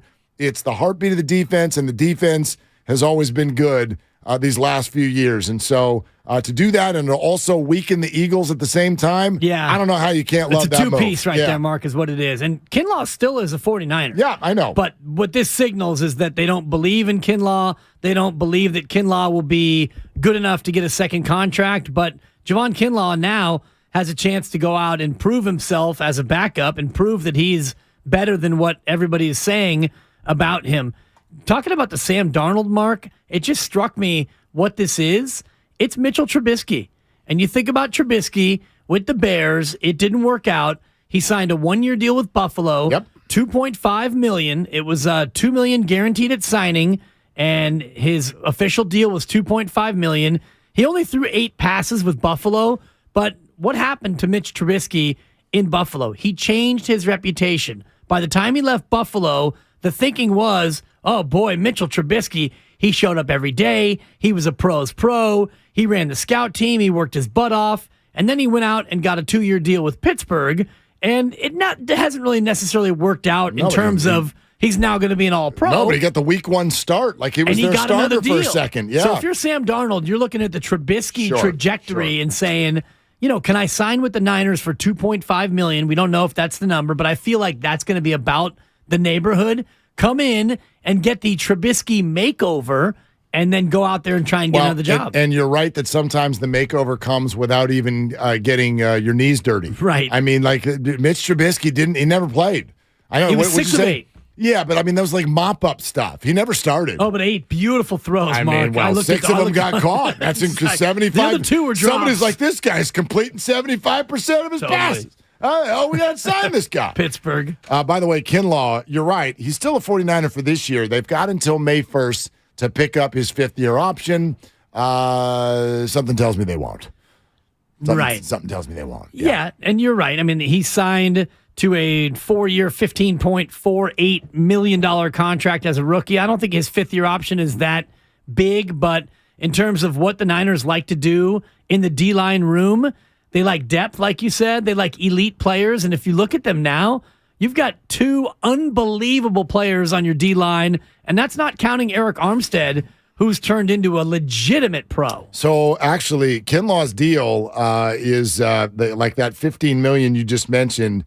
The 4 years, $15.4 million is fully guaranteed, basically coming in as a rookie contract. So the 49ers, if they decline that option, at least the way I'm reading it, it is a full $10.4 million cap hit. That's the number for year 5, and it's a full cap hit if they let him go. So they may just end up having to eat that. But this signing, I think, signals the end for Javon Kinlaw and a miss on the DeForest Buckner move that the 49ers made. Mike in San Jose is next up here on Willard and Dibbs. Hey, Mike, thank you for calling. What are you doing? How's it going, guys? Regular morning listener. I'll be an everyday afternoon listener. Better time slot for me. Well, glad you're still awake. So far, we are too. That's early. I think I'm going for 2 big iced coffees now with this new deal instead of 1. This is usually sleepy time for me, but we're gonna rework the body, and we thank you for doing it with us. Oh, no problem. One of the things I enjoy, and I say this complimentary, is I disagree with about everything Dip says, so I enjoy that. Me too. But I do like his picks. So I think we've completely missed the Sam Darnold deal. Sam Darnold just said on NFL he was promised a chance to start, and his defense, the new 49er defensive coordinator, was his head coach. Hold on, Mike. So I want to stop you right there, Mike. Before you move on, did you just say, and I want to make sure that this is a direct quote, did you say that Sam Darnold said he was, quote, promised a chance to start? I have a very hard time believing that. Opportunity to start. Okay, opportunity. That's different. That's what they say to any player, which is that if you outplay the guy ahead of you, then you'll start. In my opinion. Yeah, I hear you. I just want to make sure, because if the Niners promised Sam Darnold the starting job, we're about to have a different show. Yeah, and you're not going to promise Sam Darnold, the guy who famously was seeing ghosts. So you're going to take a guy who just went under the knife and had surgery, a guy who only lost 1 game, and even that game he didn't really lose. He got knocked out, and you're not going to start when you get healthy. And by the way, we spent 3 first-round picks to move up to get Trey Lance, and you're not going to start, and you are healthy because we're going to go with Sam Darnold. That would be grounds for a dismissal. Exactly. No, right now they're probably at the, let's see, he wouldn't still be at the hospital, but wherever Brock is recovering, they're promising him that he'll be starting as soon as he gets back. Odds are, yeah. And, right now they're promising Trey Lance that he's QB1. Opportunity. And I would imagine the way the 49ers have gone about things in terms of calling Jimmy G when they traded up to get Trey Lance. They called Jimmy before that, and they said, Jimmy, just so you know, so you're not blindsided, this is what we're doing. I would imagine if they're doing things right, they would have called Trey Lance earlier today, or they probably would have called him before the legal tampering period began and said, Trey, just so you know, and I know you know this, but we're going to go out and sign another quarterback. Well, yeah, he knew that. Do you need to call Trey if you're signing Darnold? You got to call Trey if you're signing Brady. Yeah. You don't need to call. I'm not calling my 23-year-old and telling him, is it okay if we sign Sam Darnold? No, but I think you called him last week or the week before and said, hey, look, Brock hasn't had surgery. Yep. The QB room's going to be 3 people. Just so you know that we're going to sign a guy. Don't be alarmed when we actually go out and sign a guy. Right. And I think that's just a courtesy. They don't have to do it, but it feels to me like they would have done that. My bigger question is, like with what we were just talking about, do you see any scenario where Trey pops at such a level this offseason that even if Brock comes back ready to go for week 1, Trey is the starter? I think there are a lot of 49er fans who think that's a possibility. I currently sit in a spot where I find it to be, anything's possible. I find it to be very, very unlikely. But in the back of my mind, I also know that when we fall back on the whole, raw talent and who's got the bigger arm and who's got the better legs and all of these things. So in the back of my mind, if it all just clicks for Trey all of a sudden, well then, yeah. That's the guy who's got more raw gifts. Right. I don't even know to what level that is necessary, though. Like, I don't know if Kyle values that. Kyle wants somebody who's going to see it. He's going to see the same thing he sees, make the same decisions that he wants him to make. And so I feel right now, like as soon as everybody's blessed with health, something crazy would have to happen for it not to go Brock, Trey, Sam. Absolutely. And, I don't know what Trey can do between now and September to change the mind of the head coach who saw what he saw in Brock Purdy. And what he saw in Brock Purdy was an increase in production from Jimmy Garoppolo. Jimmy Garoppolo, who won 2 out of every 3 games. Brock hit the field, and they simply didn't lose. And you mentioned it before, Mark. The offense went up by 10 points a game. You didn't lose. You put up 30 pieces week in and week out, and it looked like Brock Purdy was able to see it and diagnose it. Now, he wasn't perfect, and he had some sleepy first quarters where the offense came out a little bit slowly, but I don't think that anything that happened between the start of Brock Purdy and the end of Brock Purdy would signal to Kyle Shanahan that he can't be the man when he comes back healthy. Let's keep going with you out here at 888-957-9570 on Willard and Dibbs. Now 2-6 here on 95.7 The Game. Hey, Coach Durant, you're next up. What are you doing, Coach? Hey, Willard and Dibbs, the best of the best of the best. Sir, I'm here about to start work at Chase Center, flipping some tenders and fries. Hey, go Raiders, but the Niners signing Hargrave and Darnold, pretty big and massive. I give them some credit.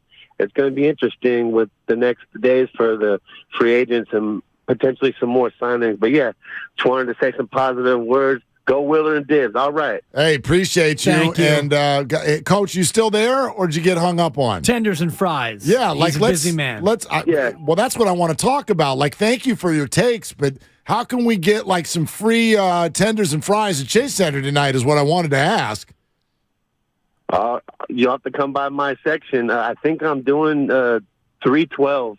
But yeah, if you, I'll have to try to find you guys at Chase Center. But Okay. go Warriors. All right, yeah, no, Those absolutely. are my people up in 300. Go now. Dubs. Yeah, exactly. And go to 312. If you'd like some free chicken strips and fries tonight at Chase Center, I just want to start a fight. I just get somebody in trouble. Hi, I'm Mark Willard. Hi, I'm Mark Willard, Yeah. and whenever I do a radio show, I send everybody to a place for something free that's not actually free. Go to section 312 tonight, and a coach will be there handing out chicken strips and fries on the house. Tell him Willard sent you. Yes. Yeah, no, leave tell my him, name out tell your him mouth. Dibs Yeah, exactly. sent you. Gosh, chicken strips and fries. There's no hour of the day where that doesn't sound good. And especially at a ball game when you're looking for something quick, tasty, and easy, that's a nice little 1-2 punch there to wash it down with a beer while you're at it. Oh, man. Have a beer. Want a beer? Have a beer. I can't. Listen, this football stuff is dominating our minds right now. I can't wait for this basketball game tonight. I can't wait. Like, I've sort of fallen into some different space of acceptance with the Warriors. Like, I came out of that Milwaukee game, and I'm like, you guys, you're just weird. Totally weird. You're just a bunch of wackadoodles. You're just running around doing different stuff every night. I don't love it. It's not what I'm used to. But why does it mean it has to be that way? This is a flawed team. Jordan Poole can't even keep his feet. He just runs around and falls over. He does the wrong thing, but just when you're ready to wring his neck, he hits a big three, right? Steph Curry is still doing Steph stuff. All the other things, Draymond Green's firing up game-winning jumpers. I mean, it's just they leave town and stink, and then they come back and you can't beat them. They're weird. It's a weird team. And what that means is it's led to this dramatic chase for a playoff spot, which is also something we're not used to. And in the NBA, that's not usually a compliment when you're chasing the 6th seed at the end. But you know what? I'm here for it. My expectations are I can't do it anymore. There's no game where I sit down and I'm like, well, they'll win this. That's over. I'm done. Yeah, and they're at home, they're going to win. When they're on the road, they're going to lose. Usually. It's almost as simple as that. And I think the Milwaukee game really kind of crystallized that in my own mind because that game was left for dead. And I was kind of with Guru, although he gave up on the game long before I did. When they fell down by 8 with 2 minutes to go, I had that sinking feeling of like, man, they're not going to win this one. They're going to lose to Giannis. I mean, they're going to lose to the Bucks without Giannis. At home, this is a bad one. And now you're going to be back to 500. You'll be 34-34, yet somehow, some way, they're able to rescue that one. And Steph Curry with an unbelievable block shot at the end of that game, the sequence where Holiday drives in and Steph Curry rises up, great defense, principle of verticality, gets a hand up and swats it away to force overtime. I mean, inexplicable victory. I mean, when you're winning games because of a Steph Curry block shot, what are we doing? I have no idea what's happening. By the way, Draymond Green with a game-winning attempt at the end of regulation. It should be a Draymond block and then a Steph game-winning opportunity. Thank you. But this team is weird. Yeah. So that's that. By the way, there's a little movement. Remember how the Warriors were threatening to go to -5? Yeah. It's now threatening to go to -4. Oh, wow. We've got some Suns money coming in. So we got Warriors stuff coming up later in the show. Paul Gutierrez, who covers the Raiders, is not far away. Let's get a little further into this. I think the Jimmy Garoppolo deal is the league telling you that Kyle Shanahan is the best coach in the NFL. And are you rooting for or against Jimmy as he finally moves on to the Las Vegas Raiders? We'll take your calls. 888-957-9570. We'll also tell you how you can win 2 tickets to Warriors Spurs on March 31st. In fact, I'll tell you right now, just listen on the Odyssey app or listen to 957thegame.com, period. That's it. All you got to do is listen on the app. Longer you listen, more chances you have to win. 1 entry every hour you listen. Therefore, every hour you listen is another chance to win. All the way up to 8 entries per day.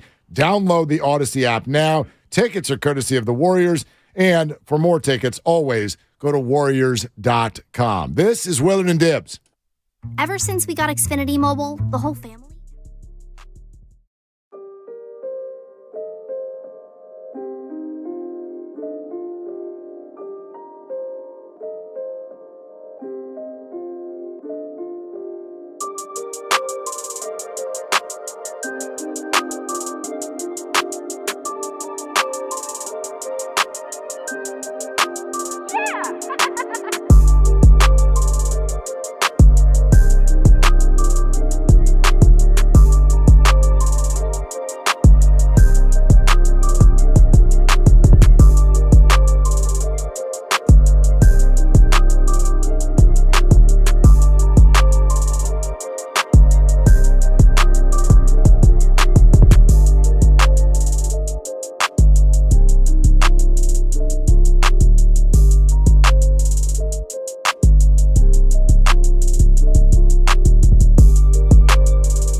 good-guys.com.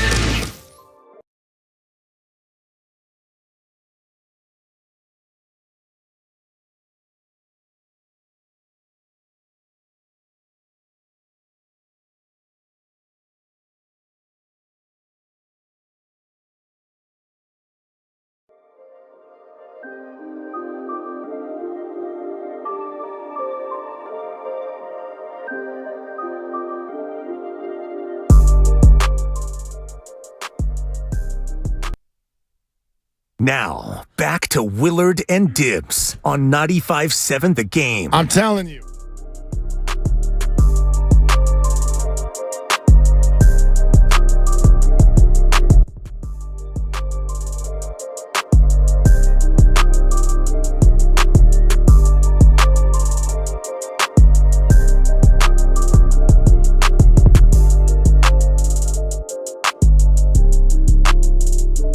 Everybody's dying to find someone who can win him a game.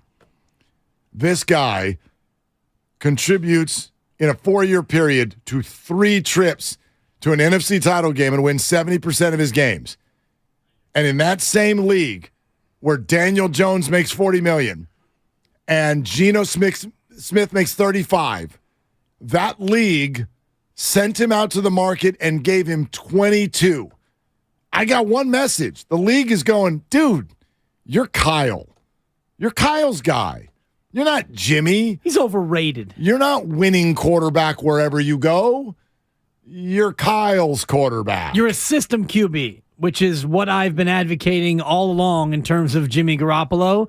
And you and I had a fierce midday debate back when we were doing middays. That was fierce. Happy to be here in the afternoons. We talked about length of contract and average annual value, and you had me coming around. When Daniel Jones signed for $40 last week, I was thinking, Jimmy's going to get more than $25. He might get $50. I put the initial line of demarcation at $25 million a year, and you were saying, I laughed. It's over. It's way over. And I was starting to think, you know what, Mark is probably onto something because Geno got more, Carr got more, Daniel Jones got more, and yet Jimmy Garoppolo gets less, and it's far less. 3 years, $67.5 million. And I do think it's partly because he's seen as Kyle's guy. You can only do well when you're with Kyle. But I also think that the injury history, I'm not saying he's injury prone because I don't know if there is such a thing, but he does have an injury resume that you have to look at if you're going to be a new employer. I'm sure that factors in contractually because teams are motivated to use stuff like that to spend less money. But it's facts here.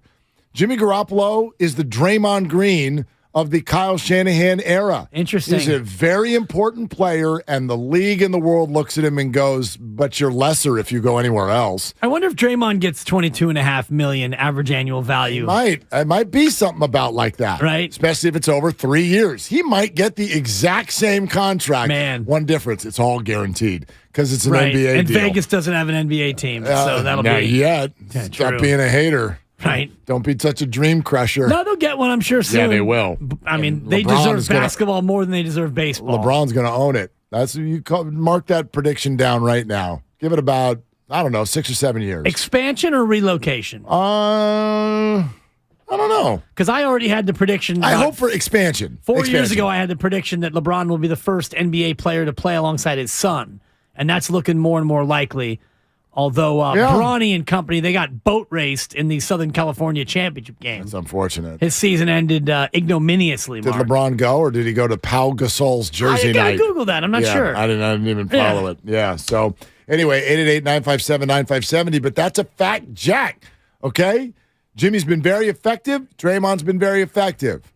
But what does the open market think about them? What would Draymond be without Steph? What would Jimmy be without Kyle? These are the questions, and the league just told you in a year where so many teams need a quarterback. Okay, so I'm to believe that Jimmy was not a one-offer player. I think he got multiple calls. I think the Houston Texans were on the phone, and of course you choose the Raiders if the Texans are on the phone. So maybe the Texans were offering a tiny bit more, but not a lot. I mean, think about it. When you get 3 years, you're being told by your NFL team, we like you. Not we love you. Not put your face on the media guide. None of that. We're probably going to, draft a quarterback or something like that. Derek Carr got face of the Saints deal. Daniel Jones got face of the Giants deal. Yeah. Geno Smith got, you did good last year. Let's try it again. Right. And Jimmy got that for 2/3 of the money. That's crazy. I know Geno Smith was better than Jimmy last year. Yeah. He was A, healthy, and B, statistically better. I also know this. Geno's been good in the NFL for 1 year. Right. And Jimmy's been doing this for 6. But Jimmy Garoppolo's been healthy for 1 year. Well, a little bit more than 1 year. Well, with the Niners, there was 1 year You're where talking he was about where he played QB1 all the games. and he was QB1. Yeah, but I mean, last year. I mean, that's just the way it goes with Jimmy Garoppolo. The year before last, he started the year, he finished the year. That's the year. Yeah, the year they played the Chiefs in the Super Bowl was also a healthy year. Right. Yeah. So 2 times. Okay. 2 times he played the entirety of the year. So that's, 2 out of 6 is bad. It's good And that's batting not average. good. It's a Hall of Fame stuff in baseball. Seriously, if you're a Giant, Nice job. 2 out of 6 and then see on the IL, unfortunately, with that Giants team, they're broken from the inside out. So it's interesting in terms, and I'm looking forward to seeing what the breakdown is for the Jimmy Garoppolo deal. Is it front-loaded like Geno Smith? Because I think Geno Smith gets half of his money in year 1. And I wonder if Jimmy Garoppolo's Vegas deal is the same. It's probably pretty similar. $34 million guaranteed. You're guaranteed about 50% of the deal. I wonder, though, if the first contract, the first year, involves or includes about 25 of that $34 million guaranteed, to where after a year, if they do want to get rid of him, the cap hit is much lower in terms of getting out from underneath the contract. Paul Gutierrez is going to join us here in just about 5 or 10 minutes, covers the Raiders. We should call him Paul G because of, obviously, he's the husband of Amy G. So Bay Area Ties, North Bay, what's up? And we're going to get his thoughts on Jimmy G and more. Let's keep going with you as well. David in San Jose on Willard and Dibs. Hey, David, what are you doing? What's going on, man? I'm actually filling my car up and getting home. Nice job, man. You're out of work early. Yes, sir. Yes, sir. All right, what's up? So I honestly think that we shouldn't listen to anybody who says that this is a better trade than Derek Carr.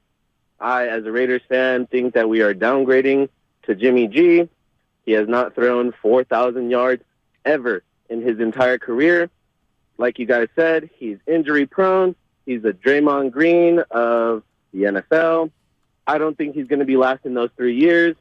And let me get a shameless plug to Curb Dog Sports out in Sacramento. He wants me to tell you guys to light the beam for the Kings. And that the Kings are going to be in the conference finals.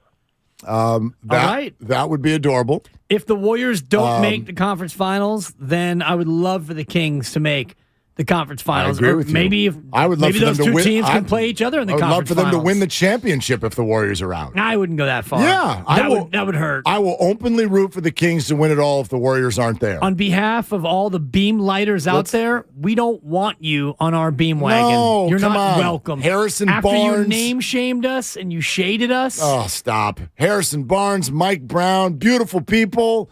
The Beam, got family and friends. Sacra Tomato. We don't want you on the beam wagon. I was at Golden One just a few months ago. Oh, look at you. Wasn't for a basketball Yeah, game, but exactly. whatever. Come on, It's you for a little- concert, right? What's up, you little Beamers? Yeah. That's for the Who. Yeah, You saw the Who out there. It was, I remember that, yeah. That's what most people say when they're watching the Kings. Who are these See? people? Who? That's But anyway. such disrespect. Well, look. On behalf of the 916, get off the beam wagon. We No, don't want you. I'm not on the beam wagon. And you're not welcome I'm to just it. over here looking at it, and I'm going, it's adorable. It is. It goes all the way up into the sky. You can see it from everywhere. TNT, people are showing up with signs. Woo, we're on national TV. Adorable and effective. It's a very good basketball team. And I'm not saying it should, for everybody who's like, I mean, there are Kings fans who've literally never seen them play in the playoffs. Of course. It's a big deal. None of It's your a children big was deal. alive last Right. time they played in the It's playoffs. a big deal. It doesn't not gonna win a Although championship. Abe was maybe born. He was born. It was close. Yeah. Borderline, depending on when the playoffs started. Gaga goo goo. Actually, no, he wasn't because he just turned 16. He just turned 16. So what? It's been 16 years. So the playoffs don't start till April. Yeah, you're right. No, he was in belly. He was en route, and he was like, as soon as I get there, I'm gonna squash this old Kings crap. It's about enough of that. All right, 888-957-9570. The whole idea of downgrading from Derek Carr to Jimmy G. Keep in mind, Derek Carr's contract with the Raiders averaged $40.5 million per year.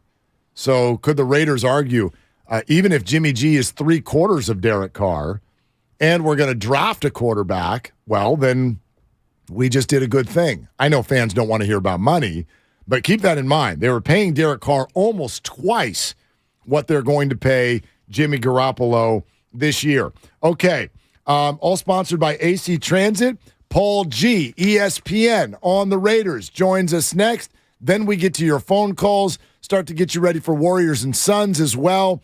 Again, the all-new slot here, 2 to 6. Glad to be here. Excited that you're here with us. And if you're just not into change, well, we hope this is some change that you can believe in, and we hope that you give us a shot, and we hope we work our way into being a habit for you right here on Willard and Dibbs on 95.7 The Game. AC Transit is offering a $2,000.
Now, back to Willard and Dibs on 95.7 The Game. Garoppolo. I mean, get your Garoppolo takes in now, man.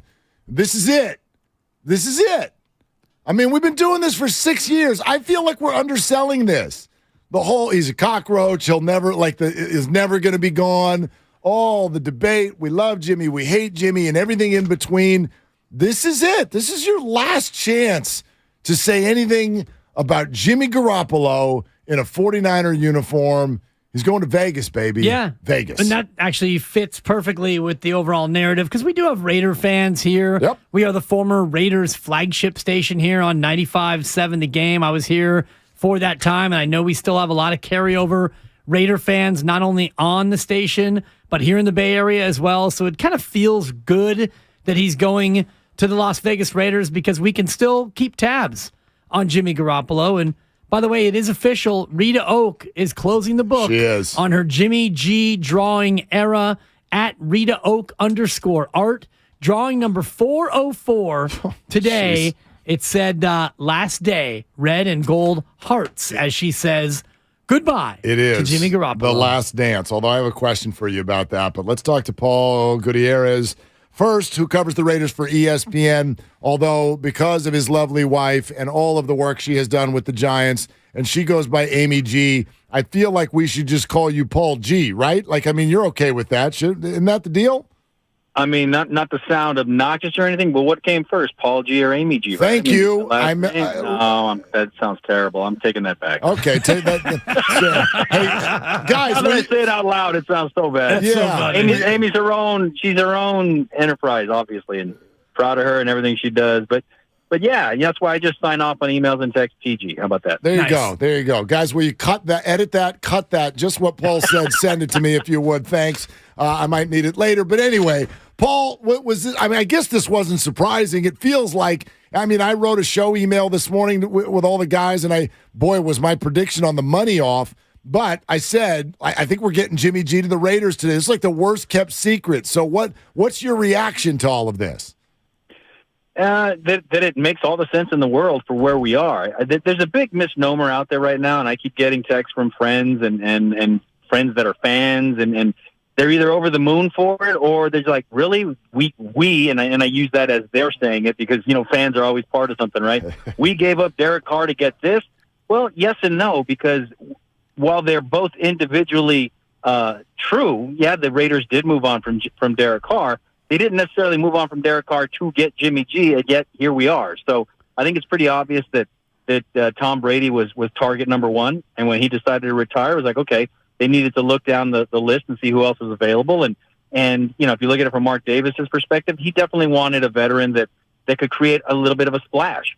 And Jimmy G does that. Jimmy Garoppolo does that. And when you look at what he's been able to do, I mean, his win-loss record is phenomenal when you compare it to Derek Carr's. There's a lot to like. There's not a lot to not like about it. And when you look at the money, and it's actually a little bit less than they guaranteed anyways, than they would have been paying Derek Carr over the next 2 years, what's not to like about it? Especially since he's already familiar and comfortable with Josh McDaniel's system. You saw it last year, the way that Jarrett Stidham played in his 2 starts. He looked more comfortable in the system than Derek did in 15. So now we see what happens. He's a vet. He's established. He's a locker room guy. They love him in the locker room. He's a winner. And if he can stay healthy, it's going to be real interesting to see how this team moves forward with him. My only question is, what's going to be higher, his Q rating in Las Vegas or his QBR?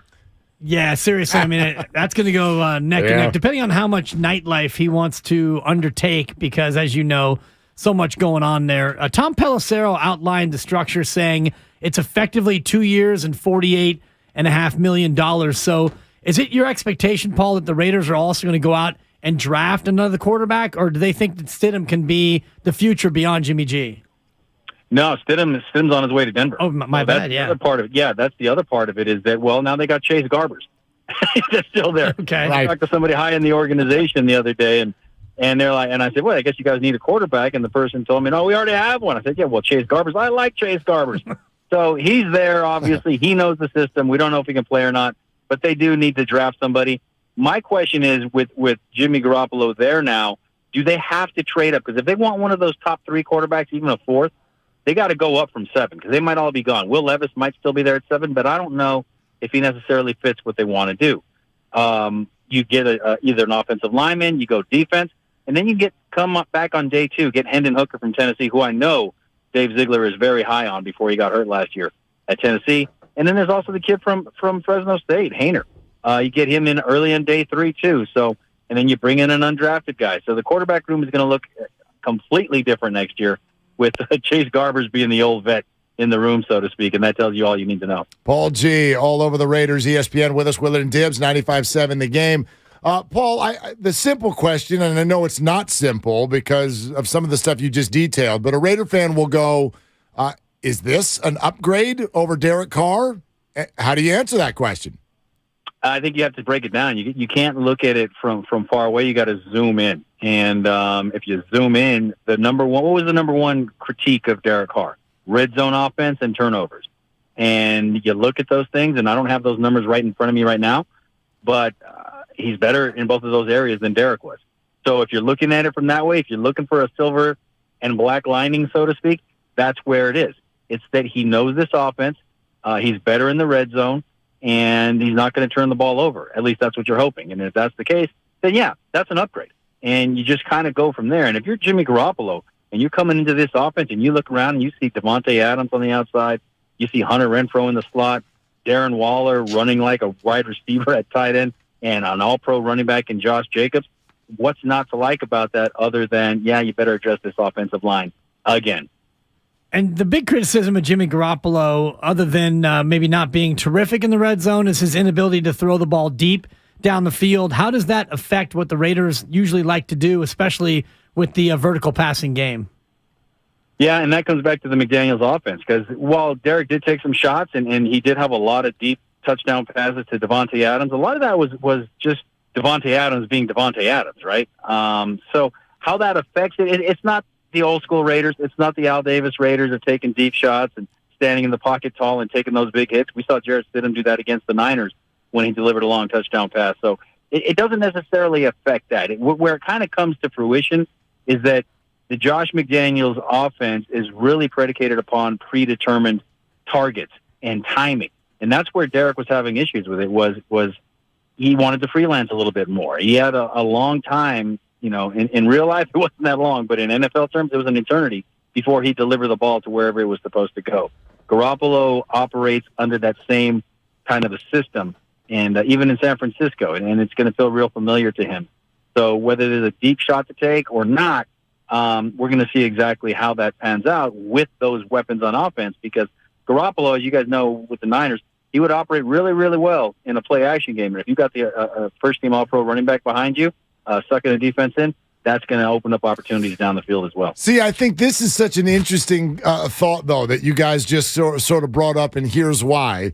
After that New Year's Day 49er Raider game, where all of us were a little taken aback by how easily Jarrett Stidham moved the ball up and down the field, I talked to somebody kind of inside NFL circles who was like, okay, that caught the 49ers off guard because they were going over Derek Carr tape, and this guy takes the easy way out on every play. It's dink and dunk, and he won't push it downfield, and that's what the Raiders don't like about him. Stidham came out and was like, man, I got nothing to lose. She starts pushing the ball downfield. Niners are caught off guard.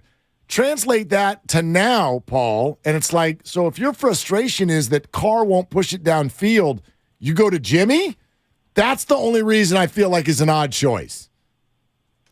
And yeah, that's true. But also if he's operating within the parameters of the predetermined offensive call too, then the deep shots are going to present themselves. At least that's the way it looks on paper. Now when you're out there and it's live, and you're right, with Stidham, there was no tape. That was his first career start. He only played in the preseason for the Raiders last season. So it's like a rookie pitcher coming up that hitters haven't seen. And then once, you see him a couple more times, okay. So they did. He caught the 49er defense off guard, and he looked good. But with Jimmy, yeah, he's going to have to take some deep shots. If for nobody else, for Devontae Adams, because he's going to want the ball deep at times too. Yep. Hey, Paul, before you run, do you tell everybody you see about the food prices at that Vegas stadium? I went to that New Year's Day game. I could not believe what was going on. I go out there to get snacks. I come back with nachos and drinks, and the whole thing costs $13. I'm like, what the hell's going on around here? That's all you paid? Yes. Okay. I've seen the beers are more than that. So good. Well, I've never seen anything like that. Yeah, I think. I mean, we might have been doing some non-alcoholic stuff. I mean, that was the beer. The beer was similar. It's all the snack stuff. I think like a hot dog was like $2 or something like that. Yeah, and then you got a heck of a deal then, especially on New Year's. Maybe somebody messed up on the food prices that day, because I haven't seen anything like that, and I've heard of people only complaining about the opposite. But it's a phenomenal stadium. The club, I'm sure you got the sense that it felt like a nightclub. It was kind of the perfect collision of Raiders history, Raiders mystique, and Las Vegas history, Las Vegas mystique. Of course, on the corner of Al Davis Drive and Dean Martin Way. So it's a pretty interesting stadium. And 49er fans were there, obviously took the place over. And to me, the funniest thing about that game was when they showed Giants right-hander Logan Webb on the big screen, and all the 49er fans went crazy until Webb pointed to the Raider hat on his head. Totally. Confused. That's awkward. It was rough. It was a la when Klay Thompson had a Dodger hat on, and people started freaking out. We're like, wait a minute, his brother's on the team. Like, give him a break. Unacceptable. Yeah. Anyway, Paul, great to have you today, Paul. Man. Thanks so much. Sounds good, guys. Talk to you soon. Appreciate All right, there he goes. That's no Paul doubt. G, ESPN. Right. Raider. The OG. Before there was Amy That's G, right. there was Paul G. He's the PG, and he's the OG, and now she's the AG. Yes, right. Right. And she is Casa Grande's finest. Casa Grande High School up in Petaluma, where I matriculated for a couple of years well. What would that be? That would be a matriculation sensation. Thank you, Dibs. First buck and afternoon drive. That's it, right. Yeah. Let everybody know who's not familiar with our show. Sure. We pay homage to the great Tim Roy about 2 to 3 times an hour. Yes. And so that's what we do. Anytime it's an elevation sensation, Thank which you. Tim Roy coined so beautifully. Anytime you bastardize Tim's catchphrase, and he's given us, by the way, permission. Well, not exactly a green light. He's given us a yellow light, and I always run yellow lights. Exactly. so. Who doesn't speed up when you have a yellow light? Wasn't that the Terminator? Wasn't that one of the Terminator movies? It was the funniest line, I think so, from Schwarzenegger, who obviously, he's coming and he's talking to someone, and he ends up in a car and he's driving, and he ends up in almost 4 accidents. And one of the other characters yells at him, "Where did you learn how to drive?" He goes, "I learned by watching you." Green, go. Red, stop. Yellow, drive very fast. It's truth, man. It's truth. You just slam on that gas when you see the yellow. 888-957-9570. Glad you're with us. Are you? See, I've been accused of rooting against James Wiseman. And it's a shame. Wiseman, by the way, back on the floor in about an hour. Pistons trying to snap an 11-game losing streak, Mark. Pistons trying to snap we've lost every game since we got James Wiseman. They lost before streak. they had James Wiseman. Don't blame James Wiseman. Better winning percentage before or after James. I'm going to dibs right now. Is the winning percentage for the Pistons better before or after James? It's close. Mm-hmm. It's 221 on the year. With James, it's 0.00. Zero. So there you go. Better without Wiseman. 0. He's bringing him down, Mark. Thank you. These are facts. Yeah. They are only a half a game behind the Houston Rockets for worst record in the association. Which no longer automatically. Bottom 3 gets the same. They get the same chance. Yeah. And they're comfortably going to be in the bottom 3. Good for them. It's Detroit, San Antonio, and Houston. I don't know what Charlotte's doing. They're winning too many damn games. Well, and by the way, you're the college basketball guy. Who is the presumptive clear number 1 overall pick this year? It's Victor Wembanyama. Oh my, that's right. Yeah. Victor. I forgot about it's Victor. Wemby. Yeah. But who's number 2? Is there clear? There's the clear number 2, and then after number 2, it gets really muddled. The number 2, some people think actually might be better than Victor Wembanyama. Well, that would be. I mean, listen, they may be right. I mean, people are wrong in drafts all the time, but Victor Wembanyama, look, we've learned how to say his name. That's all you need to know. It's big. The fact that we've learned, Jama Malalela and Victor Wembanyama, if you would ask me either of those a year ago, I'd be like, there's a lot of consonants in there. And Grandy gave it to me. Scoot Henderson, League Ignite. He is the clear-cut number 2. And I guess some people out there are thinking he might actually be the better player. Well, but you can't afford to pass on Wembanyama just in case. I mean, come on. Darko Milicic. Sometimes the guy who's next is better. Greg Oden, Kevin Durant. Yeah. How'd that work out? No, there have been many cases where They that's both gone. get hurt a lot, but Brandon Miller at Alabama, the Mm-hmm. much embattled Brandon Miller, is seen as the best college player for those of you with your brackets out. reason I bring up Wiseman is it's always because you hate Wiseman. I hate him. Just can't stand the kid. He's been such a jerk the whole time he was here. Right? No, I find myself it's not rooting against him. It's sort of parenthetical, if you will. As sports fans, we would like to be right. We want to be right. And also, I want my favorite team, the Golden State Warriors, to have not been wrong. I don't want the Warriors to have just traded away a future star for pieces of Gary Payton II's jersey. I don't want that.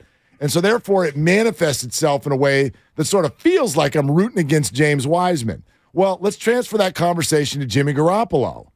What do you want him to do with the Raiders? I want him to go out and play well. Okay, like you are actively watching a Raider game and you're like, come on, Jimmy, let's go. I mean, obviously not if they're playing the Niners, but different conference. They won't play the Niners for 4 more years. He's so over there. Absolutely. And I like the Raiders, having lived in Oakland for 22 or some odd years. I went to a ton of Raider games. I have a lot of friends who are Raider fans. I like the Raiders. So it's a little different for me because I actually want the Raiders to do well. And also it's different because Jimmy Garoppolo did things for the 49ers. He won for the Niners. He took you to a Super Bowl. And yes, he was one throw away from being a great all-time Niner, whatever you want to say, that ended his Niner tenure. He did good things for the 49ers. So to that extent, I don't know why you would hold it against Jimmy Garoppolo. The Wiseman one's a little bit different because he didn't do great things as a Warrior. And he right now is a miss. He is a bust. I think this is more closely aligned to what happens if Trey Lance this year, let's say he doesn't play at all. And, Brock Purdy gets healthy. Purdy plays all year long, or maybe Darnold beats out Lance and Darnold is the backup. Well, that's the bad scenario right there. Well, that's more the Wiseman scenario where Wiseman was hurt, and even when he got healthy, they quickly realized that he was not the one. He was not him. No, he's not him. So if Trey Lance gets dealt and he goes on to play somewhere else, then you might feel the way you feel about James Wiseman. Maybe. Listen, I'll tell you the scenario where a 49er fan roots against Jimmy. And I know some of you will. I know it. Because you want to be right. You want to be right. And if you've been saying for the last 5 years, Jimmy is simply a product of Kyle, Jimmy's not that good of a quarterback, we should not be pinning our future on someone who is, whether you want to call him a system quarterback or a game manager or all the offensive things that people say, if that's been your point, you want this to look awful. You want it to be ugly Vegas on the side of the road at 2 a.m. You want that because then you think you're going to be proven right. I don't even know if it necessarily does that because the bottom line will be for a 49er fan is he worked here. So I don't know why the conversation always got as loud as it did. But Jimmy's not perfect. He's not an elite quarterback. I don't know anyone who ever said that. His winning percentage was elite. And so it worked with the 49ers. I would like it to work for the same reason. I was one of Jimmy's biggest defenders. Still are. And Captain Save a Jimmy Thank G. you very much. And if he goes out there and plays well, then it's like, yeah, guy's a good quarterback. I will tell you, my point is off to a bad start with this contract. Like the league told you, I mean, if I was to put a sound effect to this contract, like, what do you think of Jimmy? Yeah. I mean, what does the league think of Jimmy? Yeah. That's what the league thinks of Jimmy. Okay. Like, I don't hate him. He's a starter-ish. Yeah. He's a starter. Yeah. And they basically gave him a 2-year deal. He gets 2 years and $48 million to go out there and be the best quarterback that he can be. And if he's great with the Raiders, then that 3rd year, he'll get to quarterback that 3rd year. But honestly, if he's great after 2 years, they tear up that 3rd year and they then give him a real, you're our quarterback kind of a contract. But the contract they gave him is a contract that says we're not sure whether or not you're going to work outside of Kyle Shanahan. All kinds of QB stuff today. Jimmy G's a Raider. Sam Darnold is a 49er. Weighing in on all of it right here on Willard and Dibbs. Now with you 2 to 6 p.m. every single weekday on 95.7 The Game. Let's go to Gary in San Ramon. Hey, Gary, what are you doing? Man, you know what? You hit me with daylight saving time, and then you guys 2 to 6. I mean, right? That's I mean, weird. is your world flipped upside down or what, Gary? I don't know, man, but hey, it's good to love the conversation. Man, you guys got nothing to talk about today, do you? Yes, right? Another one of those slow Mondays. Hey, just wanted to get back to the Kyle conversation, and Kyle obviously is a really good coach, and we'll anoint him the great mantle, and when he brings home that 6 Lombardi, basically that's how I feel about it. I think Kyle doesn't get enough credit for the coaching staff that he's assembled. Look at all the compensatory draft picks we're getting this year because Kyle's coaches have gone on to bigger and better things. And I feel that the Niners should maybe package some of those picks to move up to draft some offensive line help. So what do you think about that? They may very well do that. And you're right. They have turned this whole thing into a cheat code. Totally. And part of it is the guys that they're putting in these positions, but part of it is also Kyle. Like I'm not sitting here. Don't take it from me. Who cares what I think of who the best coach in the NFL? Oh, I care, Mark. 20 hours a week. The league is telling you what they think of Kyle Shanahan. They think his quarterback is a concoction of his brain, and they think all of his assistants would be amazing because they could bring to their team what Kyle has taught them. Yeah. The league is smitten with this guy. And it's genius the way they approach it. And Grandy told me in my ear, and he's right, they also get comp picks for McGlinchey and for Jimmy Garoppolo. So they might wind up with 27 third-round picks. They might have the entire third round. I know the Garoppolo doesn't come till next year. Right. And the McGlinchey, same thing. But in terms of the way they approach draft picks, we're going to trade our first-round picks, but we're going to acquire all these comp picks because we're going to hire minority candidates that everybody's going to want. Well, and these candidates are going to do a good job, and they have been deserving. I mean, let's not forget. I mean, the biggest one that we talked about in recent years was Robert Saleh. Like, he's done a good job. We all think that Aaron Rodgers is going to go to the Jets and they're going to be a playoff team next year. He changed the culture, right? Like immediately, which is all you want your coach to do. We're presented by Fremont Bank, full service banking, no compromises. We'll keep going with your phone calls 888-957-9570, and also this: our good buddy John Bloom is less than 20 minutes away, and we're going to talk to him about this big Suns Warriors game tonight. As we get ready for that, can we answer this question? I want some real answers now. Yours, mine, all of you out there, 888-957-9570. Jordan Poole fit the future of this organization or not? It's Willard and Dibbs. Visit Friedman's Appliance in Pleasant Hill to see signature kitchen suites.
back to Willard and Dibs on 95.7 The Game. Hey, can I boogie with something that's totally off topic for a second? You may. All right. I'll allow it. What's up to everybody on YouTube? Tube. Come watch us on YouTube. Dibs is just terribly good looking. He's fat. It's true. Your boy's got to drop a few. Well, you're in that seat. All you got to do is get out of that seat. Yeah, I wish it was the seat. Yeah, well, it is a little bit of the seat. For those of you who don't watch on YouTube, we got 2 cameras in here, and one of them is more flattering than the other. You know how the camera adds 10 pounds? Well, we put 20 on one camera and 0 on the other. I get the 0, you get the 20, and Did you say flattering or fattering? This is something like that. So anyway, if you want to watch on YouTube, all you got to do is search 95.7 The Game, and poof, it's right there. And you know, you see what's cooking inside the studio, and there's a chat, and we're talking to everybody in there. Well, somebody in there, and I know Drew Down was in on this conversation. Somebody said, "Man, you're clueless," and they're talking to each other. Somebody said something, "Oh, you're clueless." Shout out Alicia Silverstone, who, by the way, I don't know if all you don't know this is Bay Area legend. Alicia Silverstone. I didn't know that. I went to high school with Alicia at San Mateo High. She's not your age.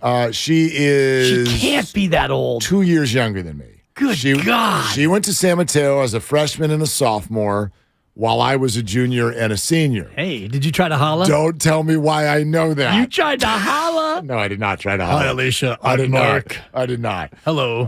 I did take one of her friends to prom. That's a different story. Anyway. So the reason I bring up Alicia, though, because she bailed after her sophomore year to go to Beverly Hills High School.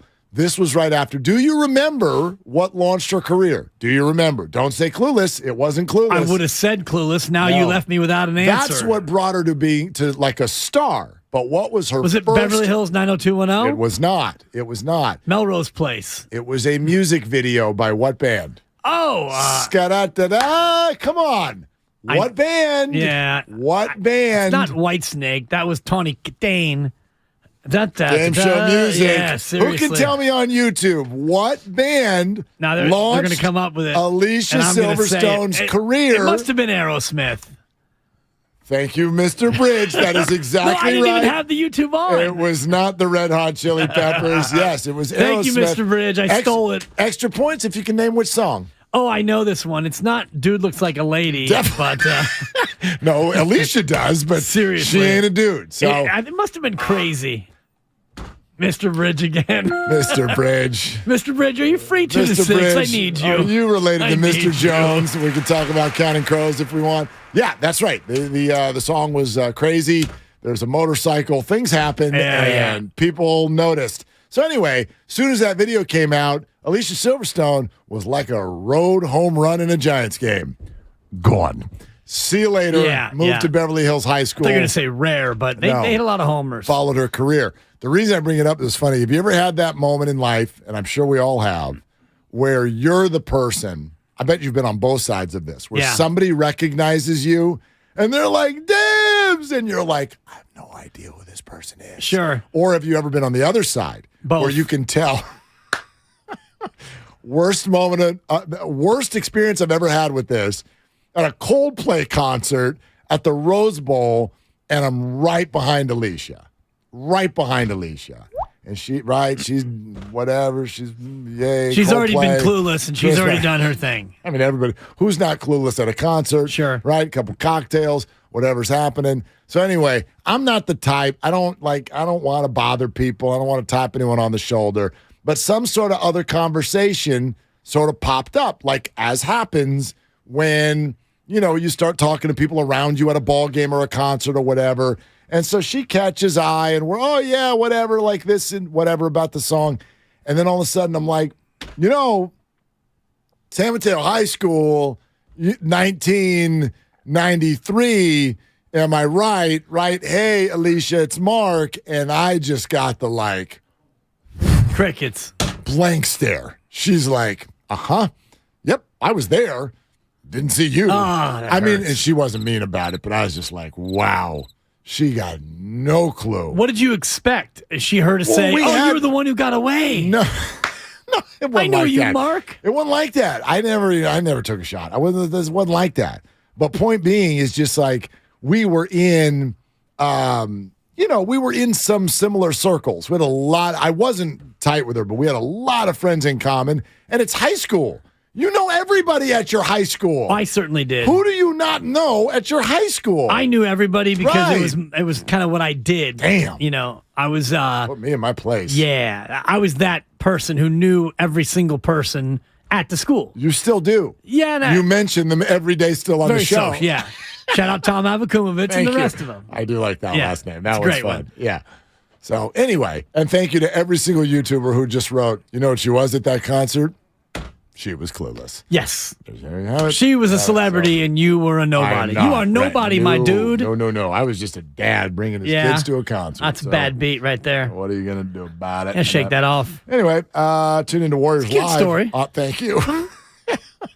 On 95.7 The Game, presented by Xfinity. Supercharge your home with supersonic Wi-Fi, unbeatable internet only from Xfinity. And also, speaking of Warriors, y'all, you want to go to the game?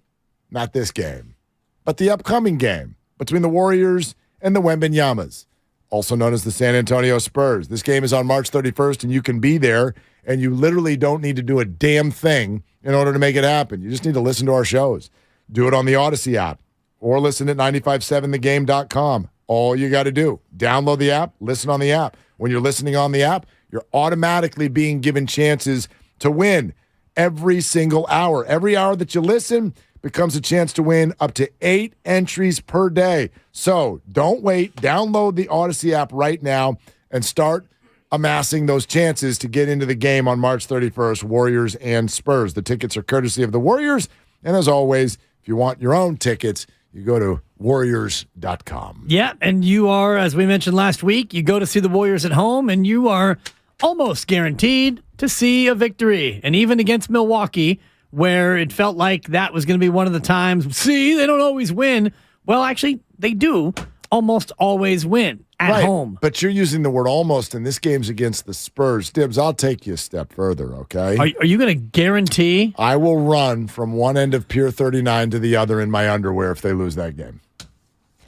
From one end to Pier 39 to the or other. whatever, like from one end No, to you the got to other. go It's front just- to back. Well, 'cause yes. It's I'm much not gonna deeper go, than it is wide. Not going to You're run the 40-yard dash. No. No, all the way to in. You'll go from the Seals yes. to the Embarcadero, Yep, which yep. is, I know it's probably Bay Street And by there or I'll whatever. bark North Point. like a seal while I'm doing it. It's Grandy, I hope you're getting all this because this might be one Yeah. of those, hey, the Warrior, we're going to sit everybody.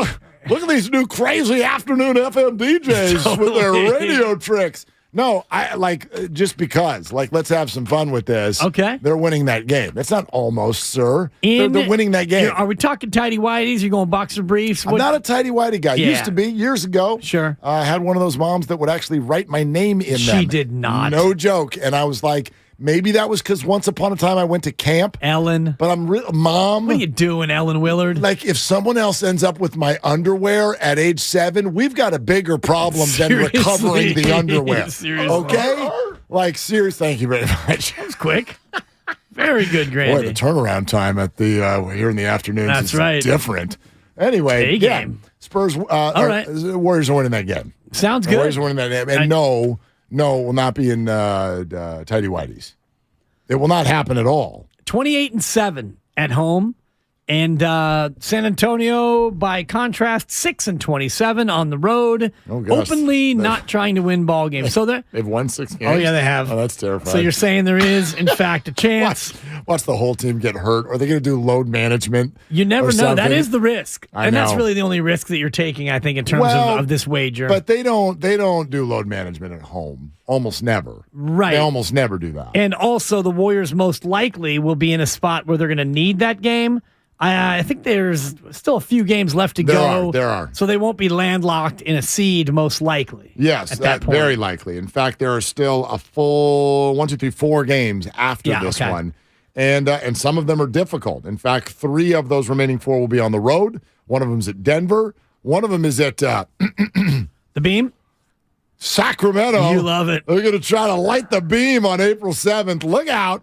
That's also Giants opening day, by the way, home opener. What a big day in the Bay, huh? Giants beat the Royals, and then the Kings blow out the Warriors that night in Sacramento. Be fun to catch both. It's probably a 1:15 start down there at 3rd and King. Yeah, 1:30, right? Let me see about that. 1:30. It's one of those. And with definitely baseball now being a tidy 2 hours and 40 minutes, that's a good point. Get out of there by 4. You could be in Sacramento by 7. Let's be honest. That's a Friday afternoon. That is a tough. 17-hour drive to Sacramento now. Yeah, can be a little bit sticky on 80. Do you honestly think you could do that? You can pull off both. Do you think so? You could actually stay to the end of the Giants game and make tip-off at Golden 1? I think so, yeah. I'm going to say no. Sounds like if I can't make it by tip-off, Mark, I will run. No, I'm not doing that. Let's be honest. Nobody wants to see me in my... The game against the Royals is at 1:35. Okay. So, and plus there's all the, pomp and circumstance, opening day, all of this. But that game, even if it does do pitch clock things and it's over at 4:05, you're then going to get from the stadium to your car on the Embarcadero, work your way through post-game traffic, get up to the Bay Bridge, and head east on Friday afternoon, along with a Giants game unloading, a sellout, and you're going to get in your seat at Golden 1 by tip-off at 7. Easy. Done. Toot sweet. It might be doable, but you need some things to go your way. By the way, that game better be over in 2.5. You just can't have things go against you. If it's a 4:35 finish, you can make it. Right. Woo. As of right now, it's an hour and 45 to Golden 1. And I know it's a Monday, and I know we're not dealing with Giants traffic. That's different. But it's, you do have some wiggle room in there. Yeah. We'll keep an eye on it. You're listening to 95.7 The Game, KGMZ FM in HD1 San Francisco, always live on Twitch, YouTube, and the free Odyssey app. And you're also listening to Willard and Dibbs here with you now, 2 to 6 in the afternoon every single weekday. Those of you who have been with us from 9 to noon for the last year and a half, thank you for transitioning. Those of you who are new to us, welcome. We certainly hope to win you over if you're not already overwhelmingly impressed. I don't know. That's up to you and yours. But honestly, we know change can be very difficult. And so we welcome you and ask you, give it a listen. And we think we'll have a good time and win you over for sure. Now, that said, speaking of winning people over, I do feel like there is an exodus from Warrior fans with regard to Jordan Poole. Maybe that's just emotional. Maybe that's temporary. But there is a building thought right now that Jordan Poole, not only has he had what I would characterize as a disappointing regular season compared to last, there is a building thought that he has a hard time really feeling comfortable and knowing how to attack with his game when Steph Curry's on the floor. And some problems are bigger than others. And this one, if true, is a huge one. If you can't succeed with Steph Curry, you can't succeed here. And so I'm watching all kinds of things over the last month of this season. It's not only how do they finish and is Draymond Green going to opt out and is Bob Myers going to still be here? I really want to focus on Jordan Poole and find out if the Warriors feel like he is the future piece they really thought he was going to be at the beginning of the year, or does he become the centerpiece of the Warriors reboot in the form of a trade? Well, they paid him like they believe that he is the centerpiece of the future. Now, they didn't pay him like a super megastar, but they gave him an extension before they needed to give him an extension. And John Dickinson, I think last week, was the one who pointed out that they might have given him that deal early in order to use that as a possible trade chip in the future, because if Jordan Poole is making what he's making this year, $3.7 million, you can only get $3.7 million back roughly in terms of a trade. So it makes no sense to look to deal him. So if you get into next year and Jordan Poole is making, I think he's making damn near $27 million in next year's contract cycle. So at that point, if you don't think that he fits with this team, if he doesn't fit with Steph Curry, if you don't think that what you've seen from Jordan Poole is going to work going forward, then at that point, you can look to trade Jordan Poole and get back similar salary in return, bringing in a veteran who Steph, Clay, and Dre, assuming that Draymond opts in, a player that they may be more willing to play alongside. Because if you think about it next year, you're going to have Gary Payton II, assuming he's healthy. You're still going to have Kevon Looney. You're going to have Steph. And for this exercise, let's say Draymond opts in, and you're going to have Klay Thompson. So now if you can trade Jordan Poole and bring in a $25 million, $27 million a year type of veteran piece, I think that your championship window stays open for another year. Yeah, like I'm not there yet, but I have concerns. And here's what I mean by that. It's not so much can he fit with Steph Curry. I think good players can find a way to play alongside good players. But Jordan Poole this year, last year he announced himself as a dynamic player. Players do that in the NBA. Russell Westbrook's a dynamic player. There are a lot of players who can put up 25 a night.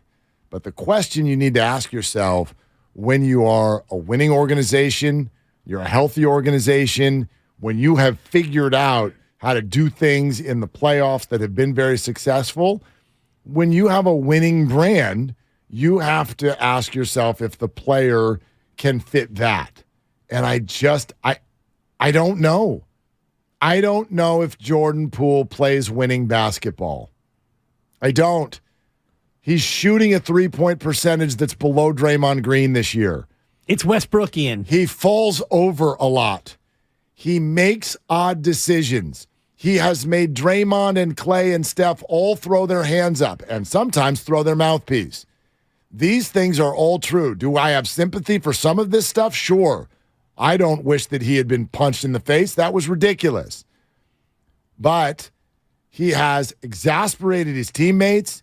He has made all of you pull your hair out, let's be honest. He falls down a lot. He makes weird decisions. He's a dynamic player, and they can't win without him right now. But they can.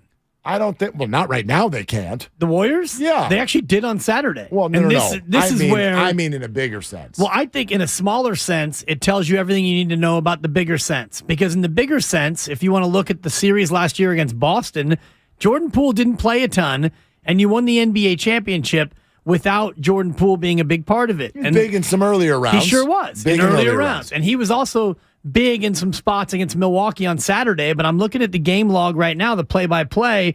4 minutes to go in the fourth quarter. You're down 7, and Steph comes in. Jordan Poole goes out. Yep. And that was just about all she wrote. Now, he came in for an offense-defense substitution with Kevon Looney, but when it came time for overtime, Looney in, Poole out.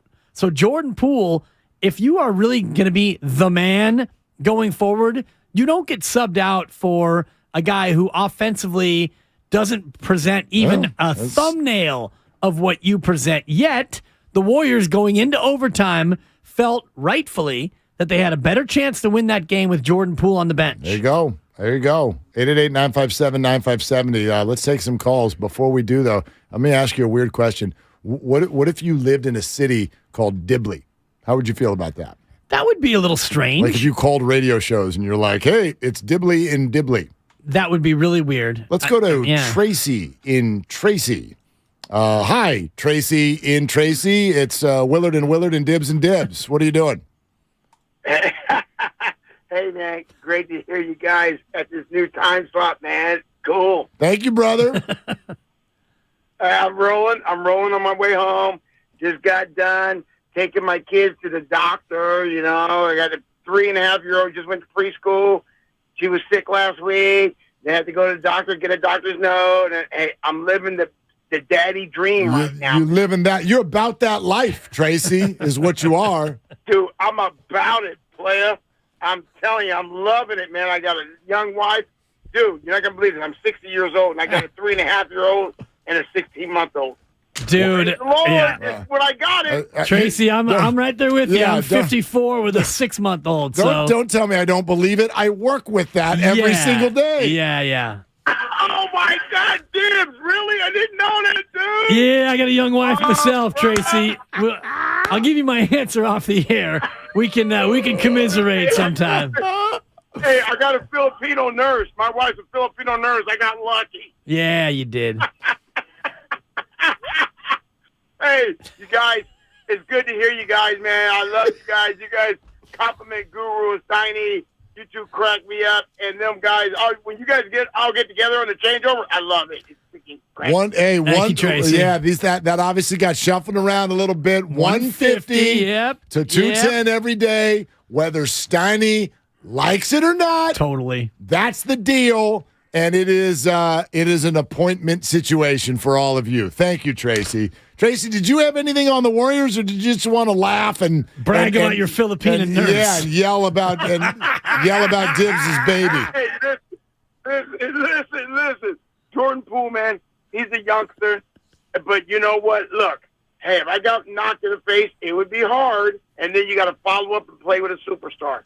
He's got to know how to get some grit, bro. If he can get some grit and hang in there, you're getting paid. Hey, let's face it. You're getting paid good money, right? Man, just suck it up a little bit, bro. And because look where he's at. He's got a lot to learn, man, and he can do it right there, bro. I'm just saying. Get some grit, man up, and learn from the OGs, man. There's a lot to be said about learning from the OGs. Hey, man, I think you are Tracy. one, Tracy. Yeah, he's 60 with a 16-month-old. Yeah. My God. And a wife. And I thought I was He's got pushing a the wife. envelope. He's got 2 kids and a bunch of retirement. You two should start like a little, I got 3 kids and a bunch you guys of should problems. have you should have meetings where there's like a circle of chairs and you should sit there. Yeah. And maybe on Wednesdays, hump day, get together at like the club I don't is know, it's called Grandpa Daddy. 7:30. Yeah. My lady refers to me as Hi. Grandpa Daddy Yeah, because my name's old enough Dan, to be a grandpa. and I'm a grandpa daddy. But I'm actually a daddy. I have yeah. a young wife. Anytime you have a kid north of 50, you become a Grandpa Daddy. 1 part grandpa, 2 parts daddy. What about north of 60? What's that called? Then you're getting into great Grandpa Daddy country. Yeah. Then you're Tony Randall.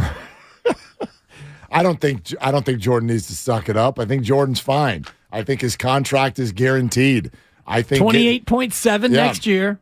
He's going to make $128 million over 4 years starting next year. I don't think it's about that. I don't even think, again. I think he's on to something, though. But the punch is the symptom.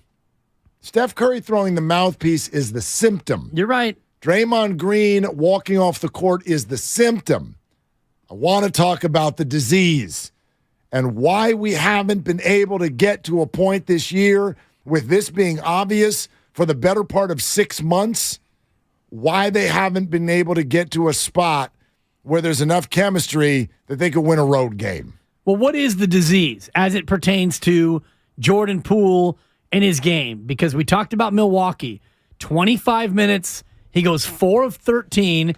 He scores 13 points. The game before that against Memphis, 5 of 10, 22 points, mostly quiet, a lot of free throws. 4 of 12 against OKC, 3 of 11 against the Lakers, 3 of 13 against the Pelicans. He is in a deep, deep funk. But why, Mark? Why is Jordan Poole now suddenly not playing with that same edge? You want me to define the disease? I would love it. Okay.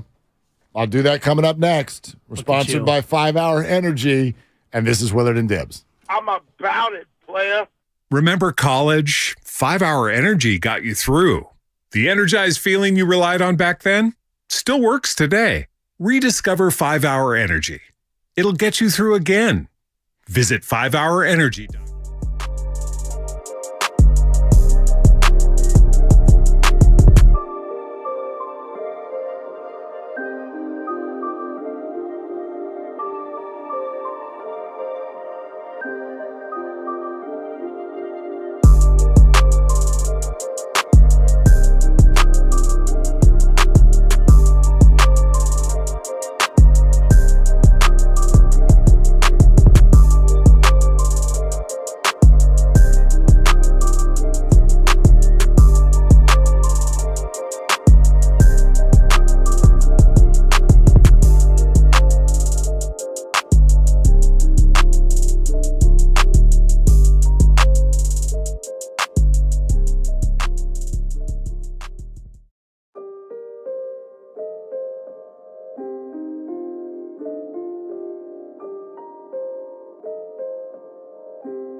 Now, back to Willard and Dibs on 95.7 The Game.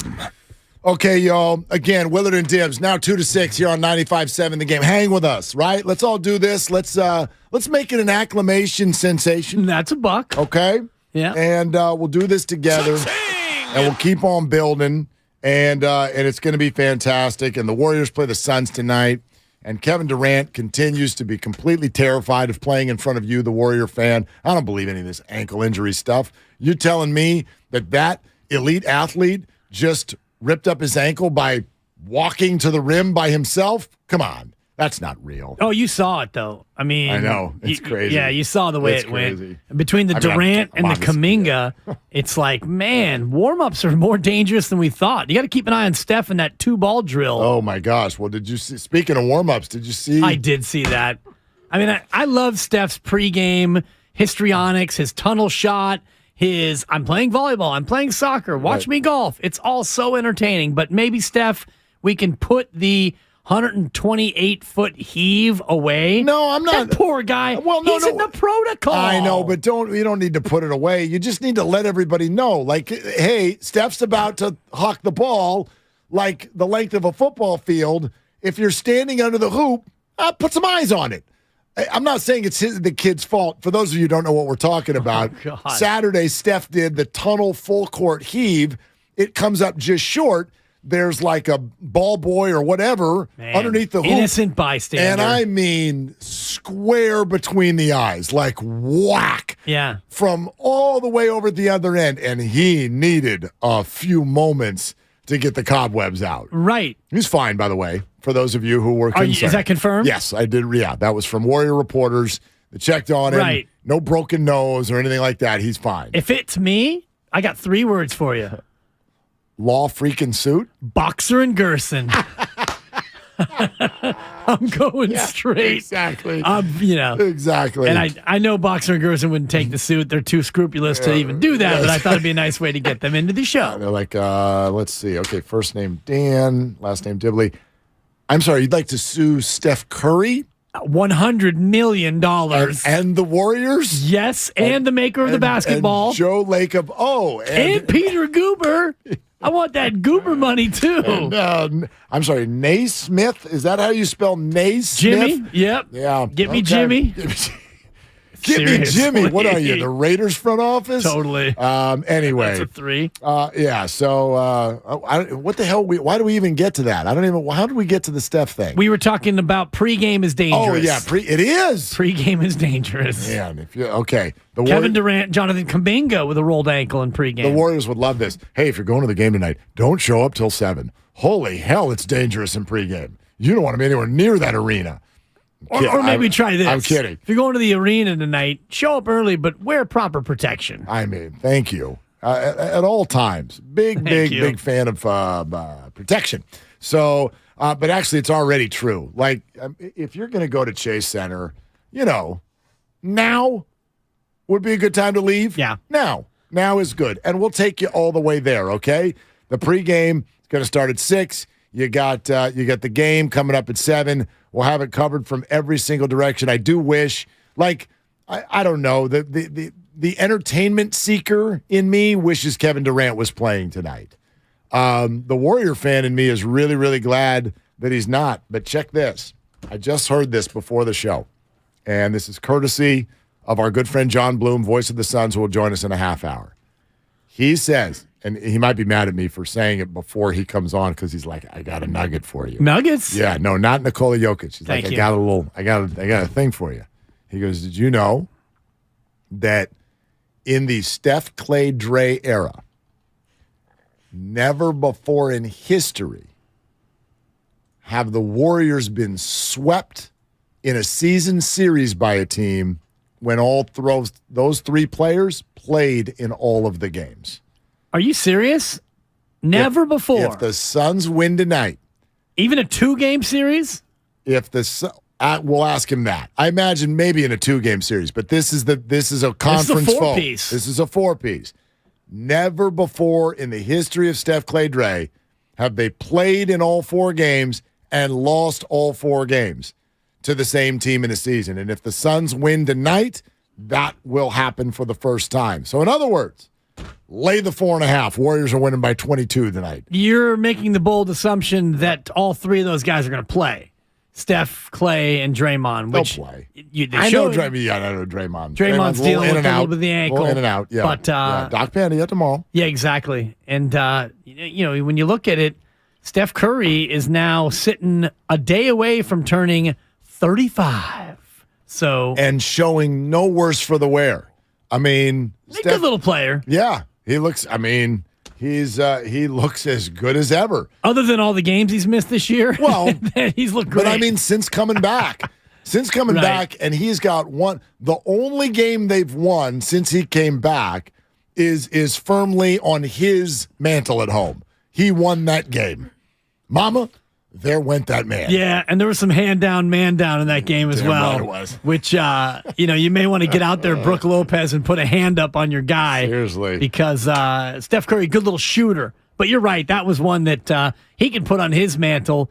He absolutely carried them in the fourth quarter and overtime. Yeah, no doubt about it. So, again, 2 tickets to Warriors Spurs March 31st. I've already guaranteed a win. I will be almost naked on Pier 39 if they lose. So if you want to see him win, go to this game. All you got to do is download the Odyssey app, listen at 957thegame.com. As you listen, you gain chances to win up to 8 an hour. That's it. You just listen, and all of the entries come in. Every single hour, you get another entry up to 8. So download the Odyssey app right now. What are you waiting for? Tickets are courtesy of the Warriors. And as always, if you want more Warrior tickets, go to warriors.com. Let's talk to some of you people, huh? Let's talk to the peeps here at 888-957-9570. How about Ron in Forest Hill? Hey, Ron, what are you doing? Hey, guys, can you hear me? Yeah, we sure can. Love the new format. I'm approaching the grandpa daddy stage myself. I'm 49 with a 3-year-old and a 1-year-old. Attaboy. That's that's not Dibley-esque, but are you planning for more, Ron?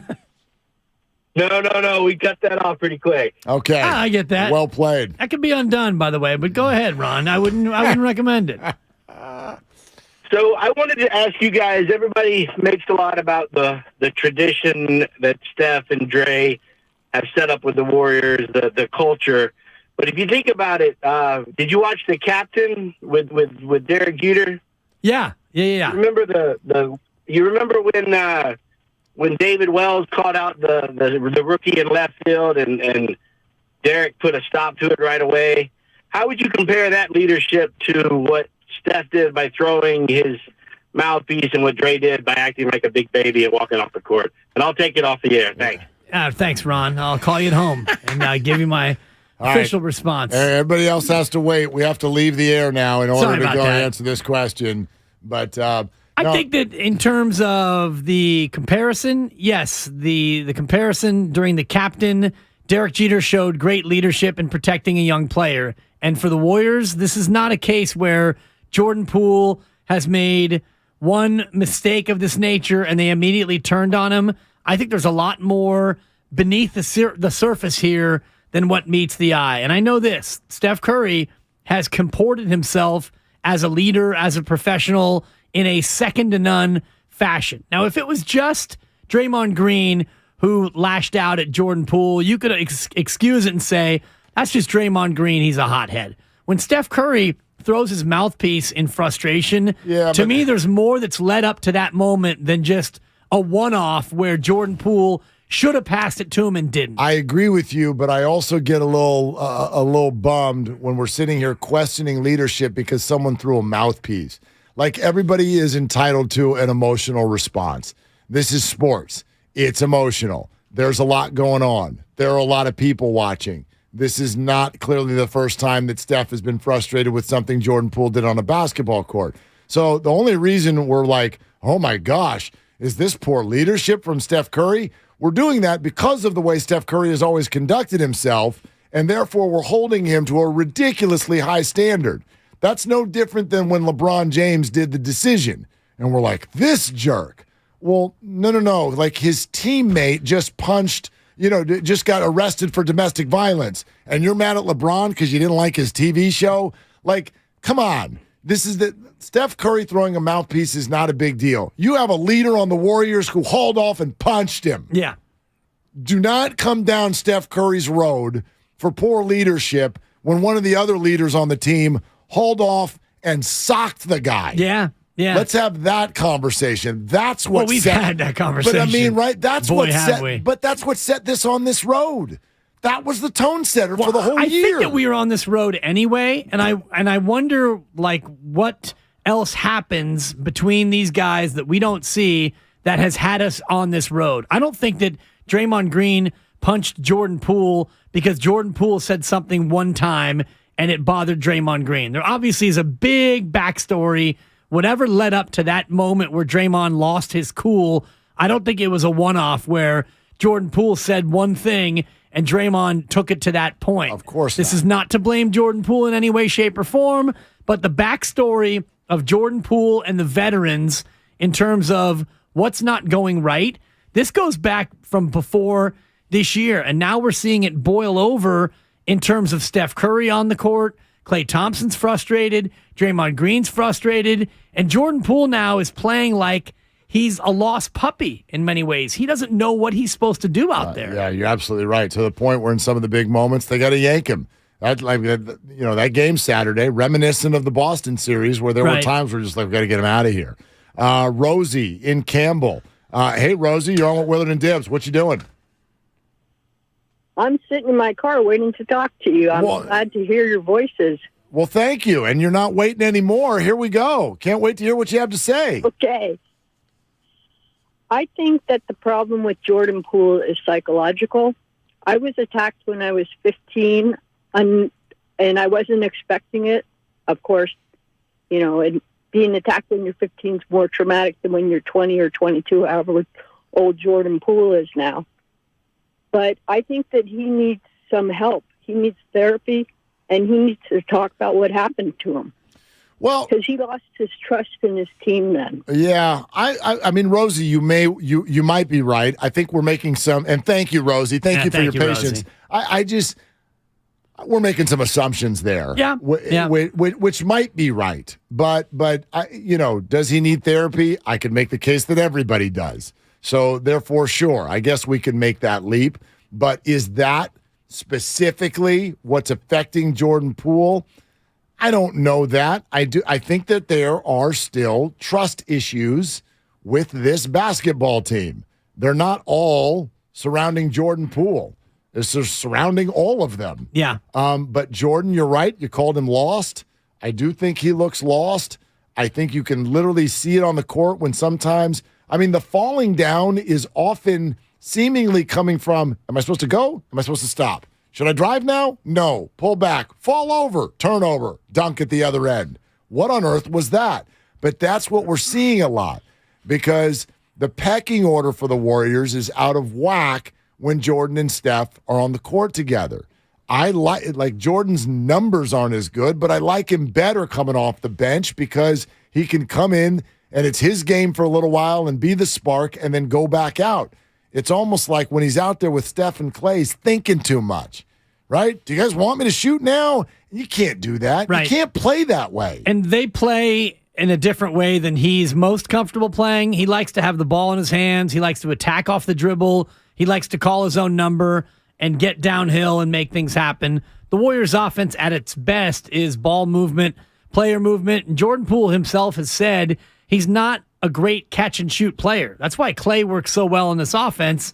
He's an elite catch-and-shoot player. So ultimately, whether he needs therapy or if he's not comfortable or if he doesn't know what he's supposed to do, I wonder if the long-term fit of Jordan Poole with this franchise might not be here. He might just need a change of scenery because of what happened with Draymond, because of the way he plays, because of where he is in his career. I think this. It doesn't mean that it can't change. But this year, I don't think this group all enjoys playing with each other. That's pretty clear. It's pretty easy to see that. And that is a problem. It doesn't mean you can't get it done. We've had these kind of comps before where it feels like a locker room is a little wild. 2002, San Francisco Giants, doorstep of the World Series, Bonds, Kent, Kenny Lofton. Oof. you walked into that locker room and clubhouse, and it was just like tense. It was quiet. Yeah. But those are baseball players also. Like, I wonder, how much does chemistry matter? Like, you're not at the plate at the same time. But with this style of Golden State Warrior basketball, it matters. There are 3 guys out there, and if you want to add Looney in, like, there are more. There are guys out there who are like, we have done this a certain way for a long time. And it's an old story. It's like someone new comes along and you want them to fit into your box, into the way that you do it. And they're like, but that's not the way I do it. And I've got my own success story of how I got to this point. And that creates the rub. And how do you get out of it? And if you're healthy and together, you can find your way out of it. They haven't found their way out of it. And it's hard to find your way out of it when you have a player now like Jordan Poole who is getting paid. He's going to be making $135 million over the next 4 years, and Jordan Poole rightfully wants to start. When he starts basketball games, he plays differently than when he comes off the bench. But you can't be successful, I don't think, with a starting lineup that includes Steph, Clay, and Jordan Poole. Steph Curry's going to start. He's the best player in franchise history. Klay Thompson does not come off the bench. He doesn't want to come off the bench. So now you're left with Jordan Poole. And if Jordan Poole wants to be a starter, and if when he comes off the bench, he doesn't play the same way as you need him to play when he is a starter, now you're in a tough spot, Mark, because you can't start 3 guards, Kevon and Draymond Green, against a lot of different teams. And by the way, Dante DiVincenzo has earned starts with that restaurant quality that he provides. So I wonder if you're not at a crossroads this offseason in terms of Jordan Poole. We can't start you because you got 2 guards ahead of you, and they're both going to start. And if we play you off the bench and you're going to play like this, where you're playing like you're not fully engaged, what are we doing here? I don't want to call it the all-new Willard and Dibbs. It's the same, right? It's the same Willard and Dibbs that many of your listeners have come to know, but now we're doing it 2 to 6. And those of you who are new to us, hello, welcome, and we're going to work our way into your world. That's the hope. And we thank you for being with us here as we make these these changes and evolve and all of that right here at 95.7 The Game. Warriors tonight against the Suns. Let's keep taking your calls, and in 15 minutes, the voice of the Suns, our good friend John Bloom, he is going to be with us. Bay Area guy, by the way. He, like Alicia Silverstone, went to San Mateo High School. All right, here we go. Sean in Fremont. Hi, Sean. You're on with Willard and Dibbs. What are you doing? I'm sitting in my car. Just got to the house, but I like the new format. I'm glad I get to listen to you on the way home from work. It's great. Sean, thank you so much. Are your phone sounds a little garbly though? You in a good spot? Yeah. Maybe not. Gosh, Sean, I really would have loved to hear what you had to say, but that was a little wobbly there. Why don't we try Eric in San Carlos? Sean, call back. Eric in San Carlos. Hey, Eric, what are you doing? I am driving home after dropping my 13-year-old daughter off at theater. Boy, 13-year-old daughter, huh? Am I right? Yeah, I know. Good Lord. Oh, man. That just gave me a shiver. Whew. I need a moment. You talk to Dibbs. Okay. Well, Coach Dibbs, I'm calling because I am the living example of a daddy granddad. Nice. And you know my old this. I call him B-Po or Big B or Brian Posadas. And his kids are my grandkids. So like you, I went out and I started a new family, and so I have 2 daughters. Wait, you got 2 more after you had B-Po? You went out and ran it back? Yeah, so it's Jessica and Brian and their 4 kids. Right. And then I got 2 more. Oh, man. So I'm where you were 10 years ago. Yeah, but Eric, 13-year-old daughter, am I right? Whew. I know. You don't even need to. You don't even need to have 4 kids. You get a 13-year-old daughter. That's like having 12 children.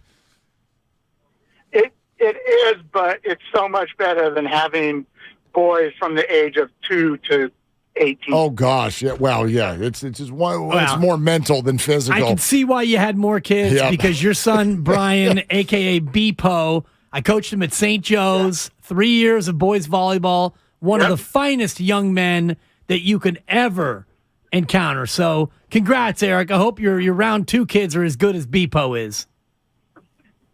No chance. But this kid is phenomenal, Mark. I love it. I love it. I do have a comment on the Warriors. Let's do it, Eric. I think like you, Dibs, that they traded. I think they traded the wrong young person at the deadline this year, because Jordan Poole has got a lot of value out in the league because people see he can score, he can handle the ball, he's been successful last year, but what you guys are talking about, him fitting on this team in the near future, is not going to happen. His value is now, not 2-3 years from now. Thank you, Eric. Well, it's Eric, interesting about thanks. that, though, because you can't trade him now because he's only making $3.9 million. So you could only get 10% either way of $3.9 million. If you trade him once his contract kicks in, which is $28.7, now you can get a different caliber player because you're not trading anybody for picks. You traded Wiseman for GP2, hoping against hope that he can help you this year, if not next year. If you do move off of Jordan Poole, you're getting a real grown-up back. Here's the thing. I mean, have you ever called an ex-girlfriend or an ex-boyfriend, especially after you've had a couple, like the Jordan Poole is the guy that the Warriors can't quit. Like, they can't quit that guy. Even though he drives them nuts, they're going to call him back at some point after they've had a couple of beers.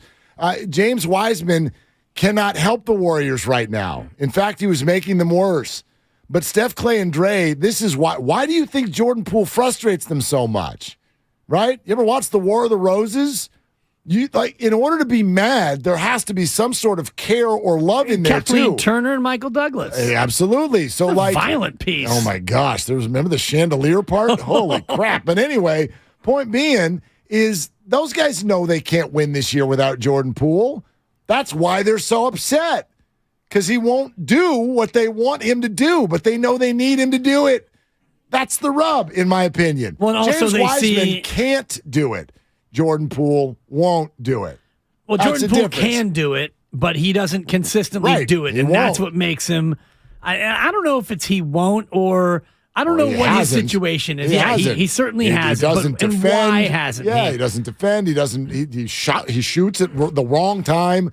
Like, it's just, he makes odd decisions. Well, I don't even mind his aggressive mistakes. The thing that kind of gets me about the Jordan Poole we've seen, certainly of late, is when he gets into this tentative mode. It's almost as if, not that he's sulking, but when he comes off the bench, he doesn't play with that same downhill edge. He's not playing as aggressively. For whatever reason, he seems to have lost a little bit of his mojo. Yeah. 19 of 58 from the floor over the last 5 games. So, and that's just a shade below 33%, which is not good. It's Willard and Dibs, presented by Fremont Bank, full-service banking, no compromises. Our buddy John Bloom is moments away, voice of the Suns. The Detroit Pistons. The rolling mark, I'm looking at it right now. They are up 41-22 early second quarter. This could be the night we've all been waiting for. And you know why they're up by 19, right? I got 2 words for you. It's not James Wiseman. I was going to say. He's got 2 points. If it weren't for James, they'd be up 39-22. He's 1 for 2. He got into early foul trouble.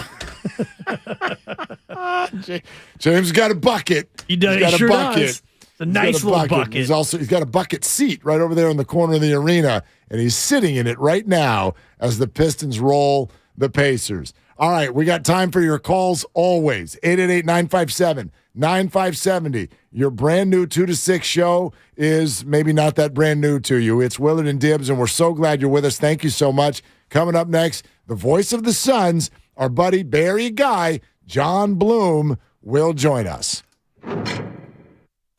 There's a reason Golden State has become the trusted partner for professional builders and contractors. The breadth of what they offer is remarkable. Their product knowledge can save you time. They're the largest distributor in NorCal of many of the brands they carry.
Now, back to Willard and Dibs on 95.7 The Game. Yeah, that's right. It's Willard and Dibs now, 2-6 here on 95.7 The Game. And somebody said earlier, boy, you don't have anything to talk about on the first day. Sarcastically, it's true. The Suns are in town. Big. Let's rock and roll on that. The legal tampering. It's one of my favorite phrases in sports, by the way. It's one of the stupidest phrases in sports. I know, but it's fun. Legal tampering. Doesn't that sound like... If it's legal, then it's not tampering. That's correct. These are the things that make me angry. Well, I mean, like, do you get upset when people say, what, are you trying to have your cake and eat it too?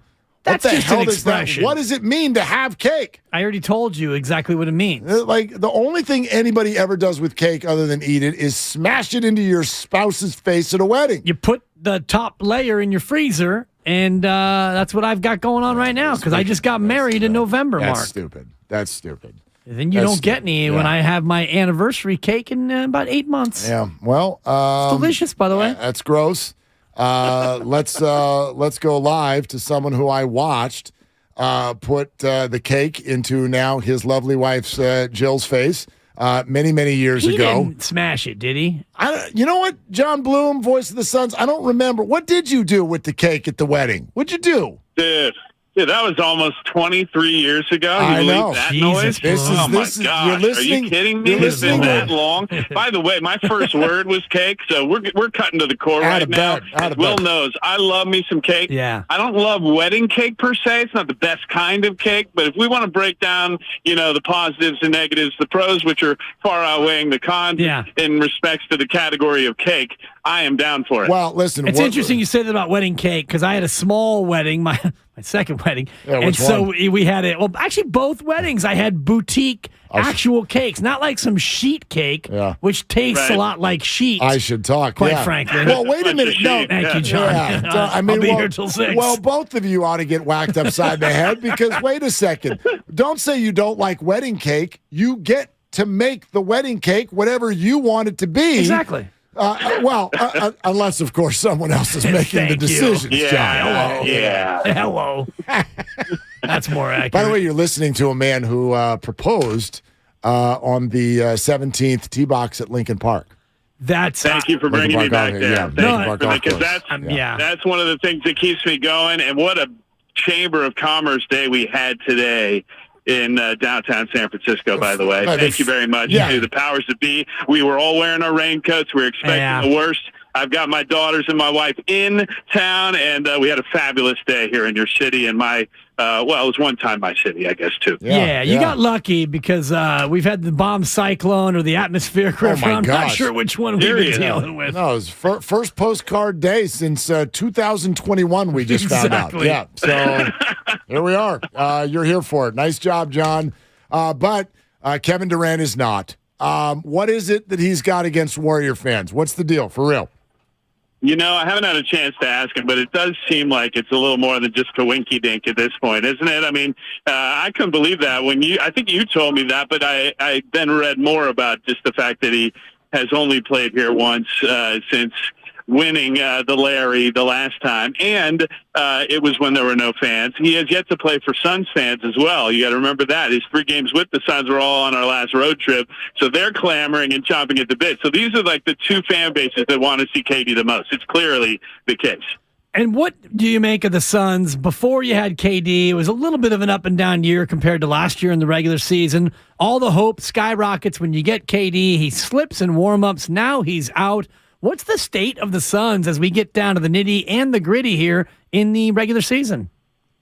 It's a little funky right now, Dibs, because, there's been such highs with the anticipation of KD coming back from the injury, which, remember, he was dealing with when they made the trade. So it took 3 weeks before he made his Suns debut after the trade deadline. And there was a lot of anticipation through that stretch of just, when is he going to make that debut? And the home games were, crazy as far as a battle to get tickets, even when fans didn't know whether or not he would play. And ironically, both games against Oklahoma City, he was expected to play. The first one, he was a scratch before game day. And then this last one was during warmups. And it was just such a freak incident.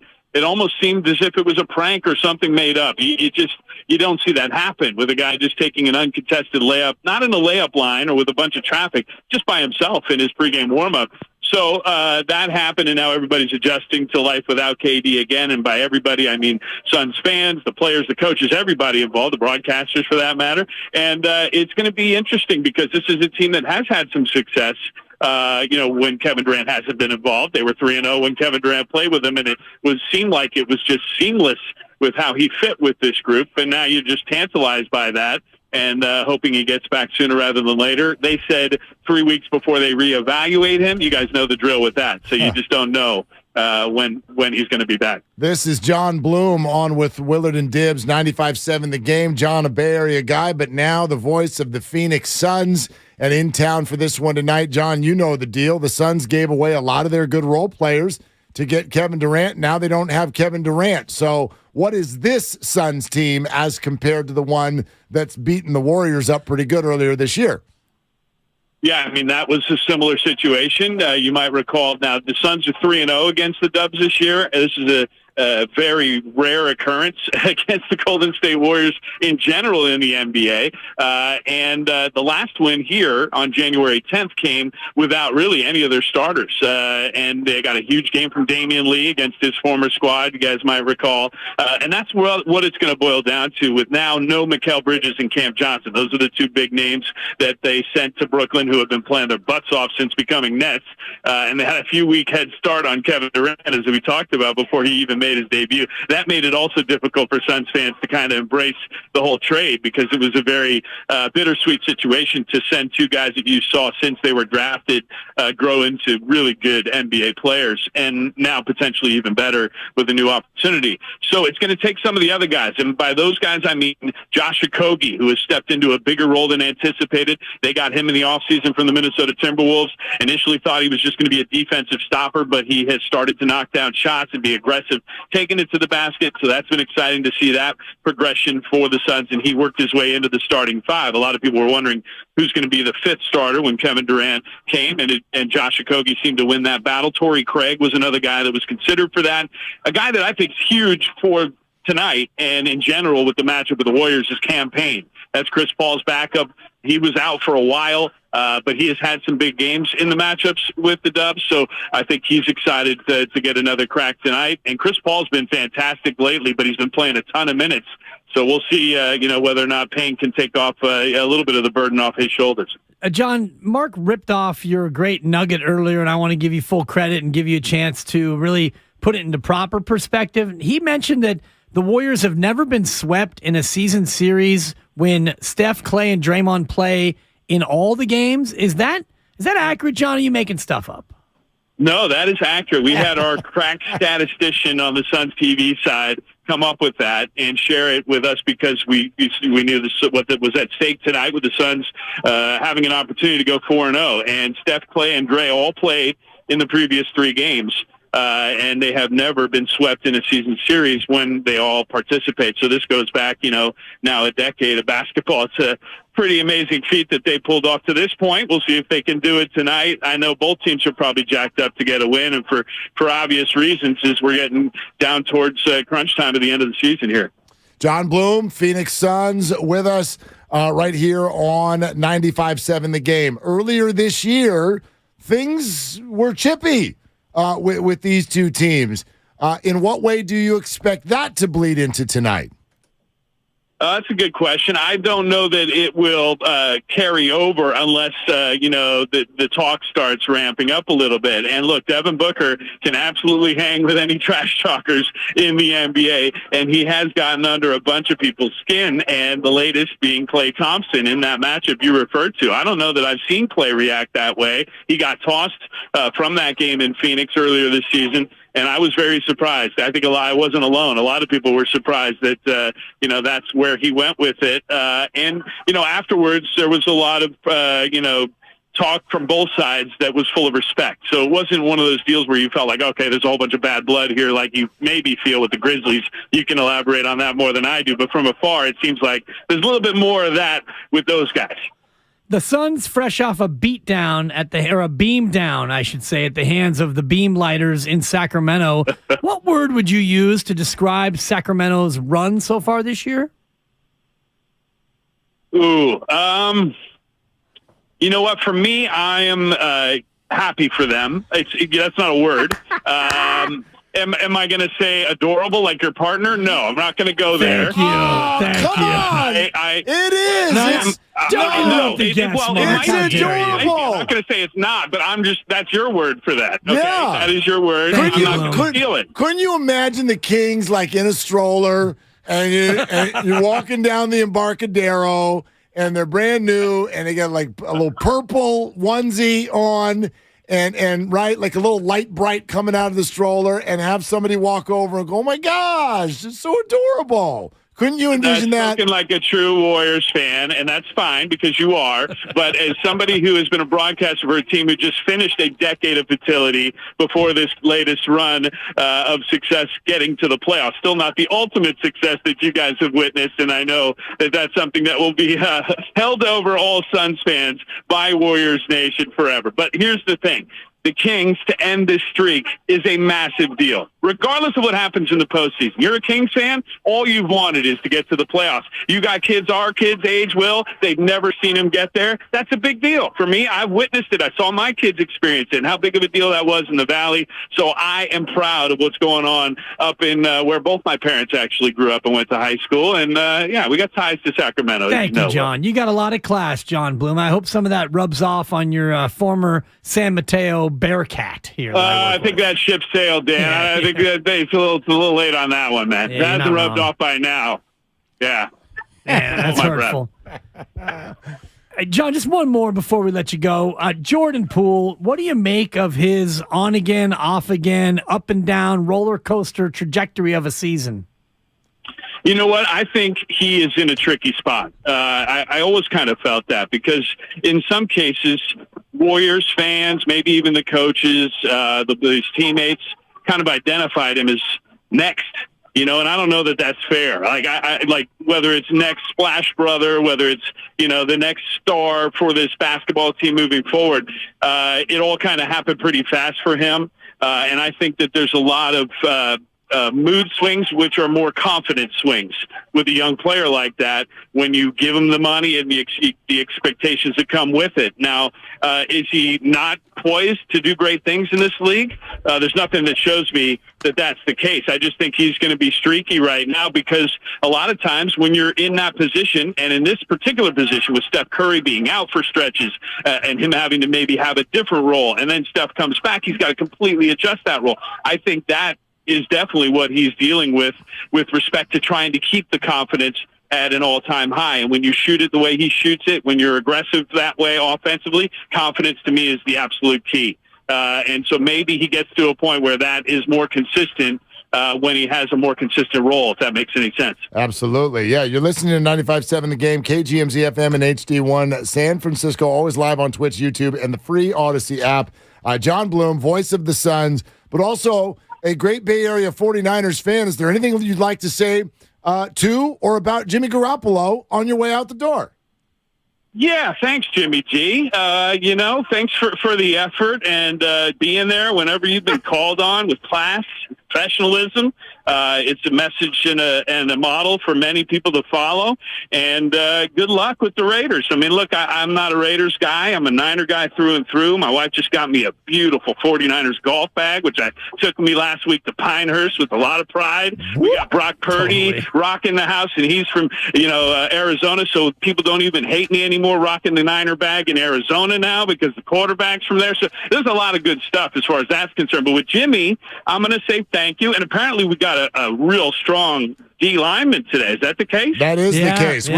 We also got Sam Darnold. Have you been running around and you don't know that yet, or did you know that? No, I saw that, but that's not a headline for me. You're a USC guy. I know, former USC radio guy, so you're all in on the Trojans. I get it. Don't you brand me. I hope Sam does well, but for my money, let's go with the young guys, with Brock and Lance. It's somebody's going to get it done out of those. You should know better than that. Take right Sam there. Darnold is not a former Trojan. He is a former San Clemente Triton or Titan. That sounds about right. Yeah, my nieces and nephew go to the same high school. They love Sam. They're going to be all excited. And in fact, my nephew and brother-in-law are huge Rams fans and huge Sam Darnold fans. So this is going to make their head shake, and that's what I want. I'm in. I'm in on that. As long as the Vaccaro family is excited about it, then I'm excited as well. There it is. There it is, John. Have a good call tonight, John. Have a great call. And have an excellent call, John. Enjoy Chase Center. Thank you. And tell KD we miss him. I'm going to try to fit a Huey Lewis lyric in tonight. That's my goal. Nice. Oh, yeah. Can we get a preview or no? No. Okay, but you might get.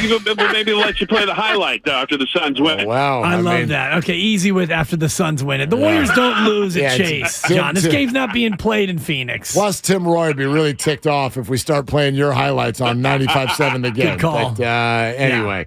Hey, he likes Huey too? Who doesn't? Who doesn't? John, if it's hip to be square, you're dead to me. No, it's not gonna. I'm just letting him know. You're way more intricate than that. You're safe. Yeah. Okay. Johnny, welcome to town, buddy. Thank you. Thanks for having me, guys. All right, there goes. That's John Bloom. That happens to be like my best friend. I was gonna say he's probably my favorite of all the friends of yours I've met. Yeah. He's a good dude. Yeah. So I mean, you have a surprisingly impressive cadre of former coworkers and friends. Rich Ornberger, friend of the program. He's a good dude. The burger. John Bloom, Bloomy. Don't forget Momo. Momo. I was getting there. Kind of jumped the cue. Sorry. My punchline, not yours. I don't even know who else I would go with. Remember that time I ran into Bucky Brooks at the LA airport? Remember that? That's right. And he told me stuff about the Niners. John Bloom with a Pinehurst flex. Good Lord. Yeah, he can golf. Now, that man, he can play. He can play. He was the third best player on the San Mateo High School golf team when Aaron Oberholzer was the number one. Okay. Aaron, who got to, I think, number 22 in the world, and now currently works for the Golf Channel, and once upon a time won the AT&T Pebble Beach Pro-Am. And he's another one of your friends who's a good dude. Yeah. We'll have him on in Masters Week. Masters Week. For sure. Who was the number 2 player on that team? His name, and I wonder if he's listening, he is an officer of the law in San Jose now. I love him. His name is Trent Tessler. Trent, who, we text on birthdays. It's kind of one of those things. I haven't seen him in years. Officer Tessler. Yeah, Officer Tessler. Yeah, we call him Officer Tackleberry, but he's Officer Tessler, and he's a good man and a good golfer, too, by the way. 0.5, according to my quick Googlage here. Oh, wow. Is he? Out of Scotts Valley. Okay. Saddle Creek. That's not his blood alcohol level, is it? It better not be. That's pretty funny. Sorry. Okay. Kyle Bailey's going to join us here in 5 minutes. There's a transition. Thank you. Yeah, I just said, officers and blood alcohol levels. What are you going to do? You got to just bail out. Am I right? Yeah, you got to Bailey out. Kyle Bailey is going to join us here in about 5 minutes. Who's Kyle Bailey? Well, I'll tell you who Kyle Bailey is. Kyle Bailey hosts afternoons on 92.7 FM in Charlotte, and he also is the host of Panthers pregame. And so, Sam Darnold, 49er, plus that trade. Trade with the Bears for the number 1 overall pick. I'm looking at Kyle Bailey's Twitter right now, What do you and got? he starts with, there aren't many shows bigger than this one, and he leads with Panthers trade up to number 1 with Chicago. So I want to ask him what he thinks they're going to do in terms of which quarterback they're going to go with. Is it going to be Bryce Young? Do you think they'll go Anthony Richardson? Will they go elsewhere? Yeah. The Panthers have their pick the litter with the number 1 overall selection. Well, we'll talk to him shortly, but we'd love your phone calls as well. If you want to break them off, 888-957-9570 is the number right now. And you can weigh in on Sam Darnold to the San Francisco 49ers. And I think here's the question that you want to ask. Is this guy any good? No. Is Darnold a nod to or a nod against faith in Purdy and Lance? That, to me, that's the question. We were waiting for this. Right. And I will admit, it's sort of riding the fence. I don't want that to be my take because it's not. I think it's more of a nod to Purdy and Lance than it is against. But you and I had this conversation a few weeks ago. We were waiting to find out who the 49ers were going to bring into the quarterback room, and whoever it was, we were going to sort of feel like that was a message about how the 49ers feel about Trey Lance. Purdy is under the knife. He should be back week 1, but you never know. Yeah. And even if he's ready, is he ready? Is he up to speed? Is he in shape? So Trey Lance is going to get the offseason as the starter. And it was like if Purdy had the reconstruction and the Niners were like calling Brady, if they still call Brady, if they go out and try to get someone who's got a lot of starting experience, that was their way of being like, Trey, we don't believe in you. If they go get Nate Sudfeld or David Blau or someone like that, that's their way of being like, we're completely comfortable with Trey Lance. Yeah. Or they could do what they did, which is kind of split the difference a little bit. Get somebody who's in the middle of those. But I still feel like this is enough of a nod to at least say, hey, Trey, we definitely believe that you could be, should be, probably will be. Might be. Our QB1 until Purdy gets back and maybe even, bleed into the season a little bit. But this also, to me, speaks to the reality that when you're the San Francisco 49ers, you're going to go through, if not 1 or 2 or 3, you may need to get to QB4. Yeah, they got to be ready, right? What we saw last year was that when you got down to QB4, Josh Johnson, he wasn't good enough. And, your QB4 is never expected to be good enough. But if you go into this year with a QB room of Lance and Purdy and Darnold, whoever your fourth is, maybe it's an undrafted guy or maybe you draft a guy late or whatever, you feel like your QB room is almost as good as it was last year. Going into the year, it might even be a little bit better. I think, because Purdy is better now than he was. Right. I don't know if Trey it's better. Lance should be better, more experienced. Yes, but you didn't know. Darnold isn't as good as Garoppolo. Well, but you didn't know who Purdy was at the beginning of the year. So you actually had a really good quarterback room, but you didn't know it. Well, you knew that he was better than Peterman because you paid Peterman a guaranteed. You mean Sudfeld. Sudfeld, I'm sorry. You paid Sudfeld guaranteed money, and then you told him to go away. Yeah. And Darnold, by the way, has started 55 games in the league. This guy was played a lot the of football. third overall pick in the draft. He was going to get a look for the Jets, and then the thought coming out of the Jets was when you get Darnold, it was the Jets' fault. He's still going to be a viable starter. And then the Panthers felt otherwise.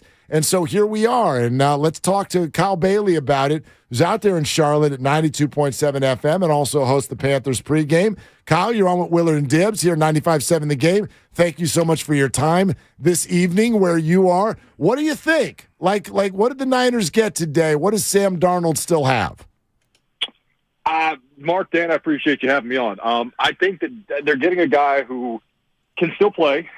He's still a young guy. And I think that what we saw here late in his, albeit brief tenure, 2 years, is that when he's got the requisites that most quarterbacks need, offensive line play, reliable pass catchers, a running game, maybe even more importantly, and then good coaching, that he can win you some football games. Now, I still don't know that we've seen the ceiling of Sam Darnold, how good he can be. I heard you mention the Jets a second ago, and I remember doing a lot of fun, interesting radio 2 years ago when they first traded for Sam Darnold here in Carolina and saying, hey, both Adam Gase and Joe Douglas admitted that the Jets organization, screwed this kid. They screwed him up. And so, we thought here in Carolina, hey, we're getting a guy who can still be reclaimed. What we didn't know at the time was Matt Rule was not cut out for the NFL.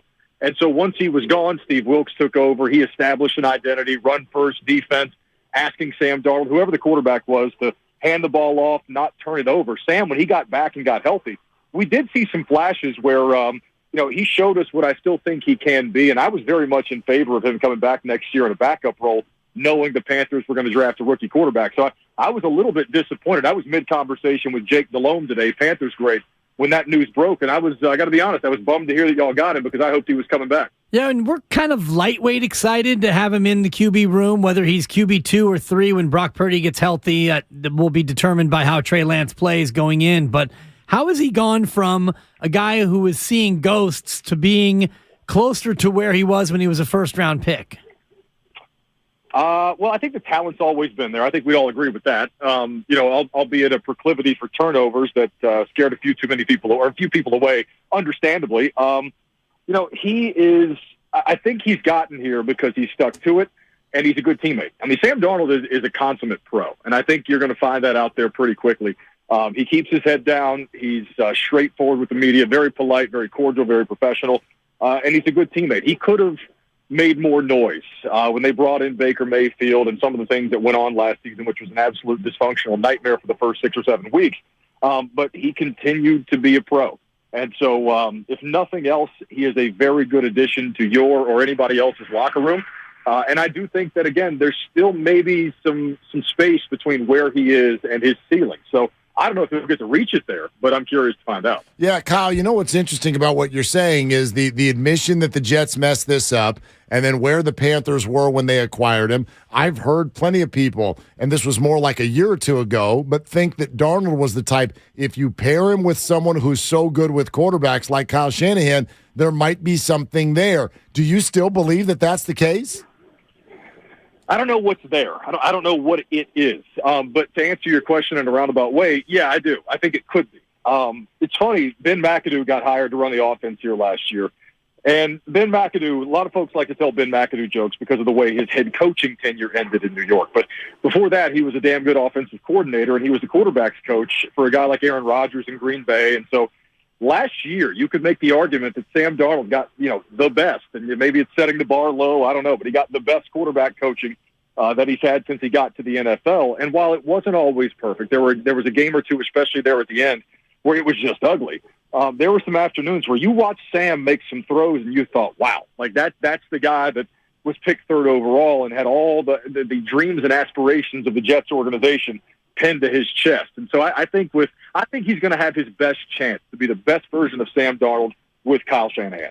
We were comparing him, or I was anyway, to Mitchell Trubisky and how he went to Buffalo and was able to rehab his career and go on to be a sometime starter in Pittsburgh. Do you think this is how Sam Darnold is viewing this one-year stint in San Francisco? I can't speak for Sam on how he sees it, but I would understand it if he did see it that way. Obviously, it's a good system to be in. He's got a friend there in Christian McCaffrey. That's another thing, too, is that he and Christian had a great relationship here in Carolina, so I can only imagine that's continued. Steve Wilkes is there now, and obviously Sam is from the state of California. So I think he is in an ideal situation. What that means for him moving forward, I don't know. But, I think that if he gets an opportunity to play, hell, you know better than anybody, Kyle Shanahan's system has allowed so many quarterbacks to succeed and win ball games that I see no reason why he can't do the same thing. Kyle Bailey in Charlotte with us after the 49ers acquire Sam Darnold through free agency. But, Kyle, we'd love to hear about that trade, too. How'd everybody react to that, to going up to grab number 1 overall? As with any big decision, there were some critics. There always will be. But I get the sense that it's mostly excitement. A lot of folks who are hedging and, saying things like, man, they better get this right. Well, of course, they just gave up 2 first-round picks, which one was really a pick swap this year, 2 second-rounders, and their number 1 wide receiver, who I happen to think is a hell of a player in DJ Moore. So I understand what they did, and I think if you remove the player for a second, the draft capital was really not offensive in any way. And so now they control the draft.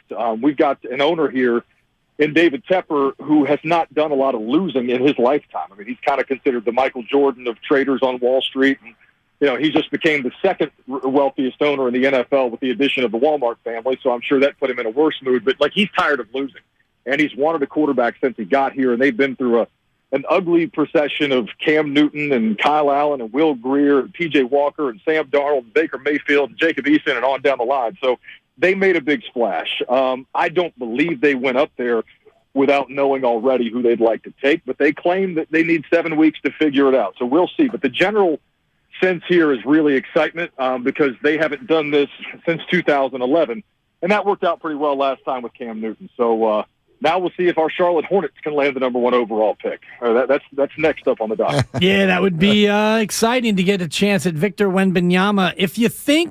If you make a prediction on who they'll draft, which quarterback number 1 overall, or who do you think that they want at quarterback, is that the same player? Oh, that's a good question. I think what you asked there at the end is the right way to ask that question because I do believe they've got their sights set. And I think I know who it is. I think they're going to draft C.J. Stroud. But I wouldn't be shocked if they took Bryce Young either because I think C.J. Stroud fits the mold of what Frank Reich has always coached. He has big quarterbacks that usually aren't shorter than 6'3", 6'4". And C.J. Stroud is the prototypical physical quarterback at the position. So I think it's going to be him. But Scott Fitterer was with John Schneider in Seattle when they won a Super Bowl with Russell Wilson. So he has seen a diminutive quarterback get the job done. So I don't think he's afraid of that. There are some reports that the owner, David Tepper, likes Bryce Young. I don't know if those things are accurate. I mean, we found out he loved Will Levis coming into this season. I don't think it's going to be Will Levis. I do know that. So it's going to be Young or Stroud. I would lean Stroud right now. I think he's been installed as like a 3-1 favorite to be the pick, but Vegas odds makers often get the pick stuff wrong. So we'll see, but I think C.J. Stroud. Hey, Kyle, great having you on. Hey, before you go, do you think that Sam Darnold would be okay if or satisfied if he ends up as just being a third stringer? It's funny. I was out and about in Charlotte a couple of weeks ago grabbing lunch, and I saw Sam at a local establishment, and he just kind of blends in, right? And that's when I go back to what I said a couple of minutes ago. He's a consummate pro. He's a good locker room guy, and going back home, I'm sure, means something to him too. So, he's made a good living in the NFL. I think he'd like to play. There's no doubt he's a competitor. But he strikes me as the type of guy, I'll just put it this way, he strikes me as the type of guy who would be okay in that scenario, yeah. Gosh, that's an interesting statement. Kyle Bailey in Charlotte, Panthers pregame, 92.7 FM. Thanks so much, man. Appreciate it, guys. Had a good time. All right, there it goes. I mean, strong. Real strong. The sports world doesn't like that statement that he makes at the end right there. Yeah, he'd be okay. Like, he's a competitor, but, competitor. Yeah, that's exactly what I thought about. But he's a competitor. But he also, he'd be okay being a third stringer. It's like, he's a competitor. But I also think in terms of the Mitchell Trubisky comp, I mean, Trubisky was probably not thrilled with being the backup in Buffalo. He only got to throw 8 passes, yet he was in need of a reboot. Not a closer. It was like my ear went, are we in commercial break? Totally. What happened? Artist Garage Doors is on the phone.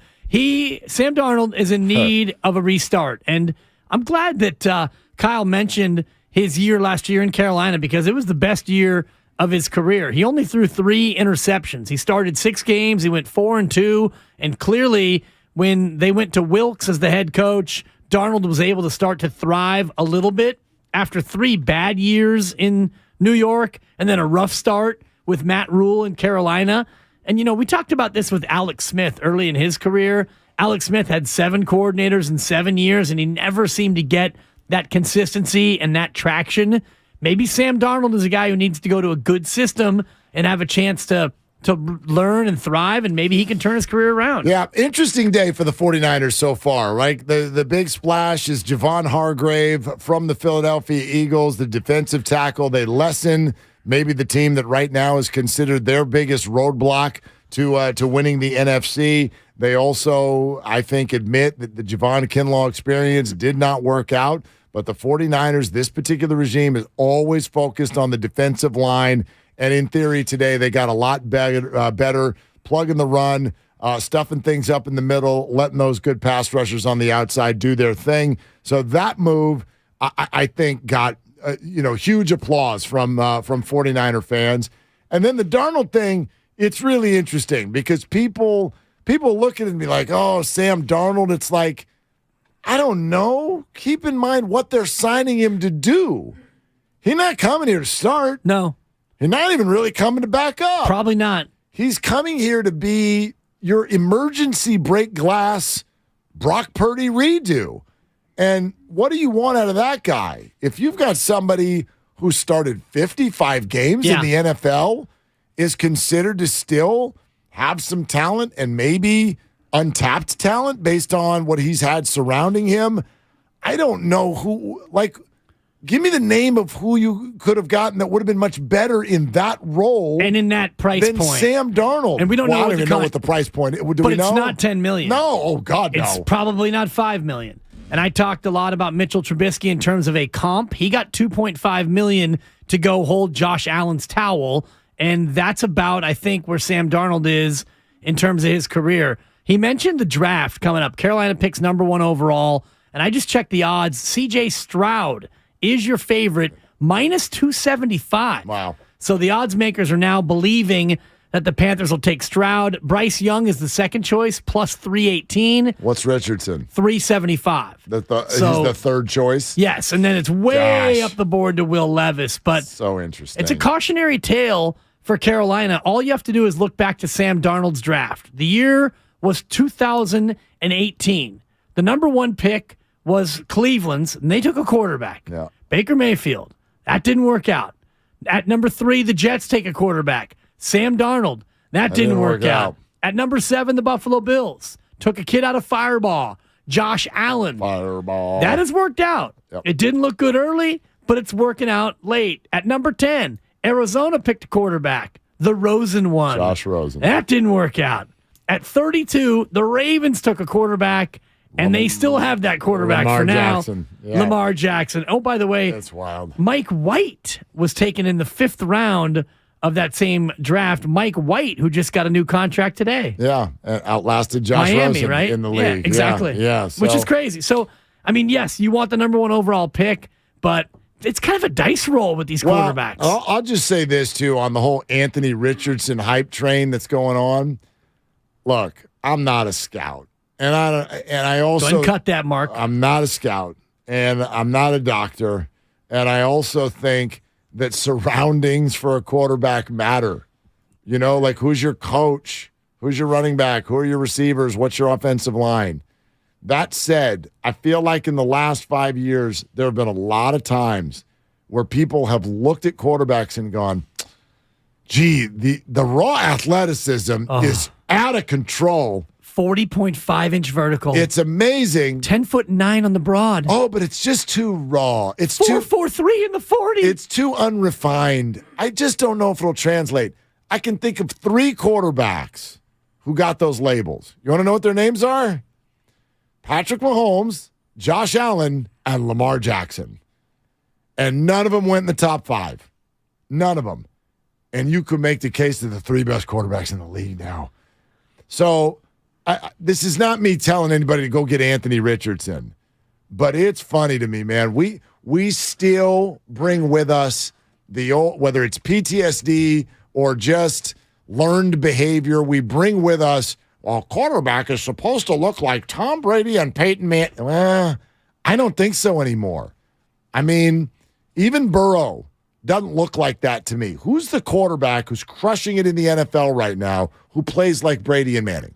Who is it?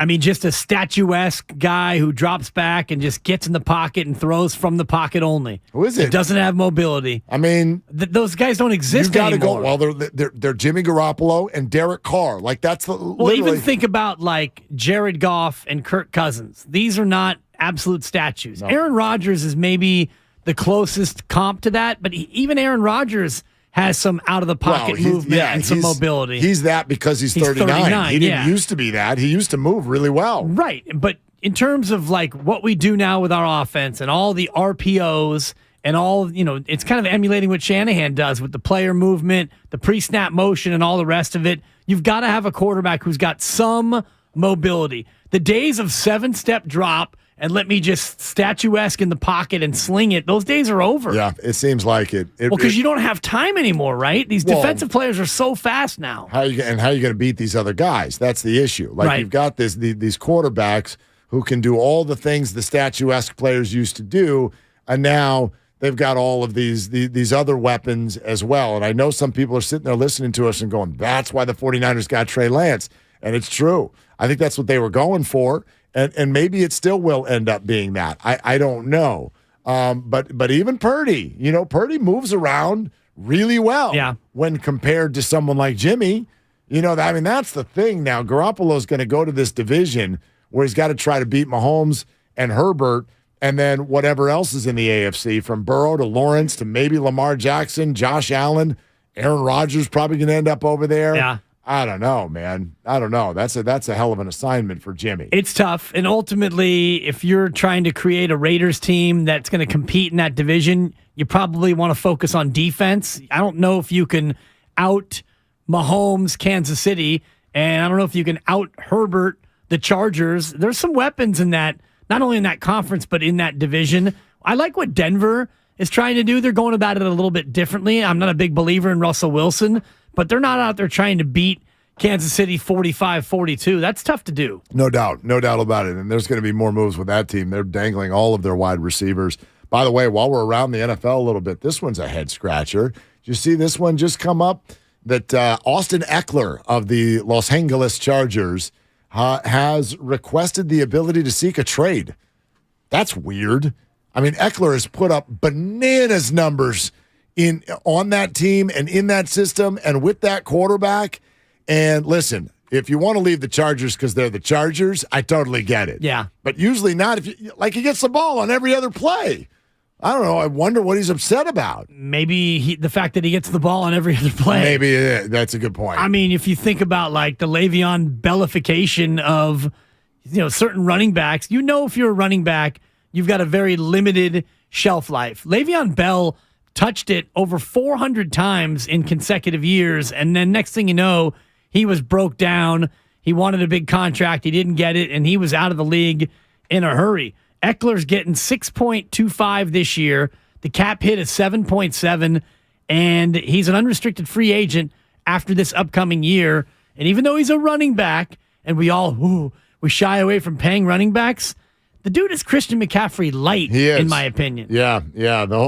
So I guess what's going on there, first of all, they just restructured Keenan Allen and Mike Williams deals, but Austin would like an extension. And those talks have stalled, and let's see. Let me think. What would be the reason for that? Oh, right. The Chargers don't pay anybody. Exactly. They don't pay anybody. Every first-round draft pick ever has held out from the Chargers because they are notorious in the way that they. I mean, the worst in sports, to be honest with you. The worst. Yeah, I mean, the absolute worst. I wouldn't say they're the worst in sports. In terms of penny pinching. Well, I think you may want to take a trip across the Bay Bridge. Okay. And take point. Take Worst, 880. Worst in football. You can get off at 66th or Hagenberger. I always parked on the Hagenberger side. Shout out south side of the Collie. It's where the action really is. But you're going to find, they're going to say to the Chargers, hey, Chargers, hold my beer. Don't take a sip. You're right. That beer costs $15. You're right. You're right. Yeah. That would be the. By the way, do you believe these the reports they seem over the weekend? They're like, almost treating Oakland and Vegas like they're in a race, and maybe they are. But everybody who I sort of follow, who follows this, says Vegas takes the lead. Vegas is in the lead. Vegas has been in the lead. Baseball wants the A's in Vegas. Do they? I do. I think so. I'm not sure about that. I think so. You know what? If I had if we could do like Genie in the Bottle for sports, if I had 3 wishes in sports, and this might be something we can do when things actually slow down here. We can do our Christina Aguilera, I'm a Genie in a Bottle sports stakes. You better rub me the I right would way. use one of my 3 wishes on Joe Lacob buys the A's. Because Joe Lacob buys the A's. He wants to. If he buys the A's. Standing offer, he said. The shovel's in the ground by morning. And if it's at the Coliseum, if it's Howard Terminal, wherever he wants to build it, he could build it in my old backyard in the East Oakland. Wherever he would want to make it happen, it would happen. It would happen the right way. The A's would stay, and they would not be an embarrassment any longer. I would use one of my 3 sporting wishes on Joe Lacob buying the A's. What are the other 2? I'd have to think about it. Okay. All right. That's fair. Yeah, one of them involves me playing in Augusta. Hello, friends. I got to use one on myself. Did you ever get in that little lottery deal when you used to go out there? I never went out as a media member. Oh, you didn't? No, I went out as a patron. My brother Mike got free tickets from the neighbor. How'd you get tickets? My brother Mikey 1.0, back when he would get after it quite a bit. And his neighbor said, here, I'm giving you my passes for the Masters for the whole week. Just a couple rules. God, 1, Lord. You cannot offer me even 1 penny for these. Number 2, don't get them taken.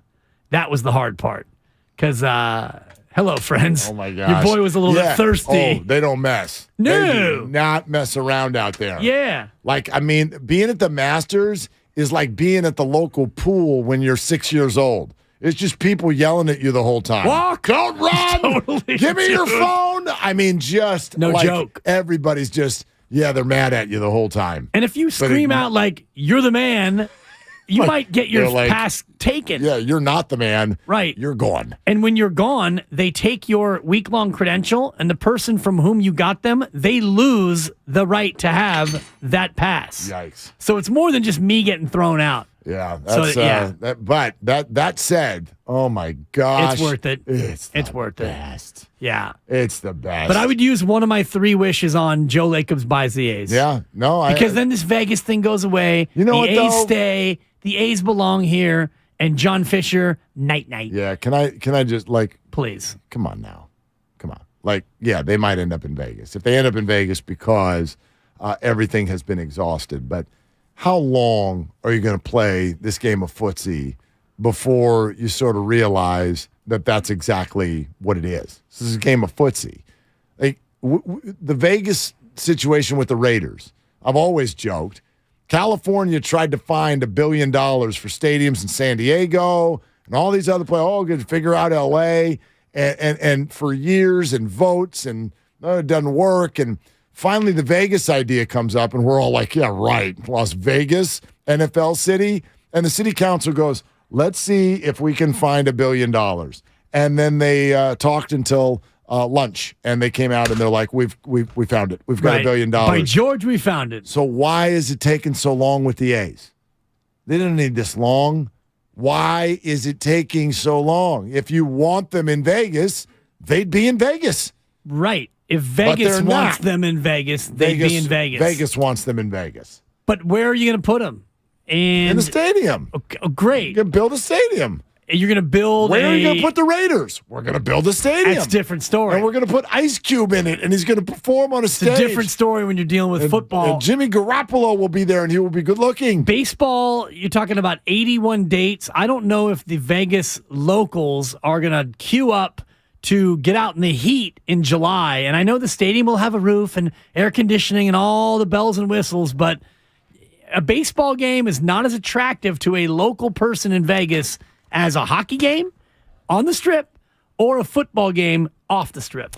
Countdown coverage to the Warriors and the Suns is starting in about 25 minutes. Willard and Dibbs now 2-6 here on 95.7 The Game. Welcome. We thank you. We appreciate you being with us. Stay with us. Give us a shot. All that good stuff. We are sponsored by AC Transit, and we have this update from the Golden State Warriors. Warriors guard Gary Payton II, who has not played since being acquired from the Portland Blazers on February 12th due to a right adductor injury, was reevaluated in recent days. The reevaluation indicated that Payton II is making good progress. In addition to daily physical rehab work with the team's training staff, which is designed to strengthen his adductor and core, he has started various on-court activities, shooting, etc., and will begin to intensify the on-court workouts in the coming days. He will be reevaluated again in 10 days. March 23rd, another reevaluation. You know how that goes, which means even if that goes as well as hoped, it's another handful of days before he plays. So the original estimate sounds about right. End of the month for GP2. And the original estimate was basically 2 months from the trade deadline, which was mid-February, which puts you into mid-April. And that's about the end of the regular season. And that feels like the way this was always going to be. So you said March 23rd would be the next evaluation. And let's say that on March 23rd, he's cleared to resume basketball-related activity. It's a good week or two, right, Mark, on the ramp-up. And that gets us into the first week of April. So ideally, you get GP2 back for 2 or 3 regular season games, no setbacks, and he's ready to be a part of the playoff rotation. More Warriors updates. Jonathan Kuminga remains out tonight, though had been upgraded to questionable. He will be out tonight against the Suns. No surprise there based on that just kind of scary ankle roll where he steps on the coach's foot or the trainer's foot in practice. That foot, the ankle went almost all the way over. And as you know, Mark, the first couple of sprained ankles in your life, oh my God, it's like the worst thing ever. Yeah. But when you get to the Steph Curry level, he probably sprains his ankle 5 times a day. Oh, gosh. His ankle probably rolls constantly, like he steps on a Lego or something at home, and he's like, oh, sprained my ankle. I'm out for about 9 minutes. I mean, Lego has built an incredible franchise, but if they could build some sort of get the electronic chip in those Legos so that when once they hit carpet or once they've been untouched for a period of 2 hours, a bubble goes. There is no pain on earth like stepping on a Lego. Yeah, I never had that in my first go-round. My kids were not Lego builders, thankfully. One time we got them a Lego to build, And by the time Quest and I got to step 3 or 4, we looked at each other and said, blank this. This place is Where's dead the anyway. garbage? Exactly. Let's go play Wii. One more update from the Golden State Warriors. Ty Jerome and Anthony Lamb are ineligible for tonight's game. Again, both of them have reached the finish line, partially because of number of games, also because the 10-day contract for Lester Quinones has retired. So that is a wrap on Jerome and Lamb games until they make a decision. The roster is only 14 tonight. The 15th roster spot will have nothing decided as of yet, but Steve Kerr says he expects a decision on it in the coming days. I believe it will be Anthony Lamb. That's just my prediction. I think so. He provides a lot more that they don't have, especially with GP2 not on the floor. And unless you do something with one of your veterans who only plays every now and again, then you're going to run out of roster spots. And I think you're right. It is Anthony Lamb who will get the gig. And it sucks for Ty Jerome, but if they do win it all, he would be in line to get a ring. So we got an update on Ty Jerome. We got an update on Anthony Lamb. We got an update on Jonathan Kuminga. We got an update on GP2. A lot of Warrior updates, except for the one we want. More on that coming up next on Willard and Dibbs on 95.7 The Game. AC Transit is offering a $2,000 bonus for new bus operators to join their team. Paid training is provided. Plus, the new hire bonus is paid within 12 months. The $2,000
Now, back to Willard and Dibbs on 95.7 The Game.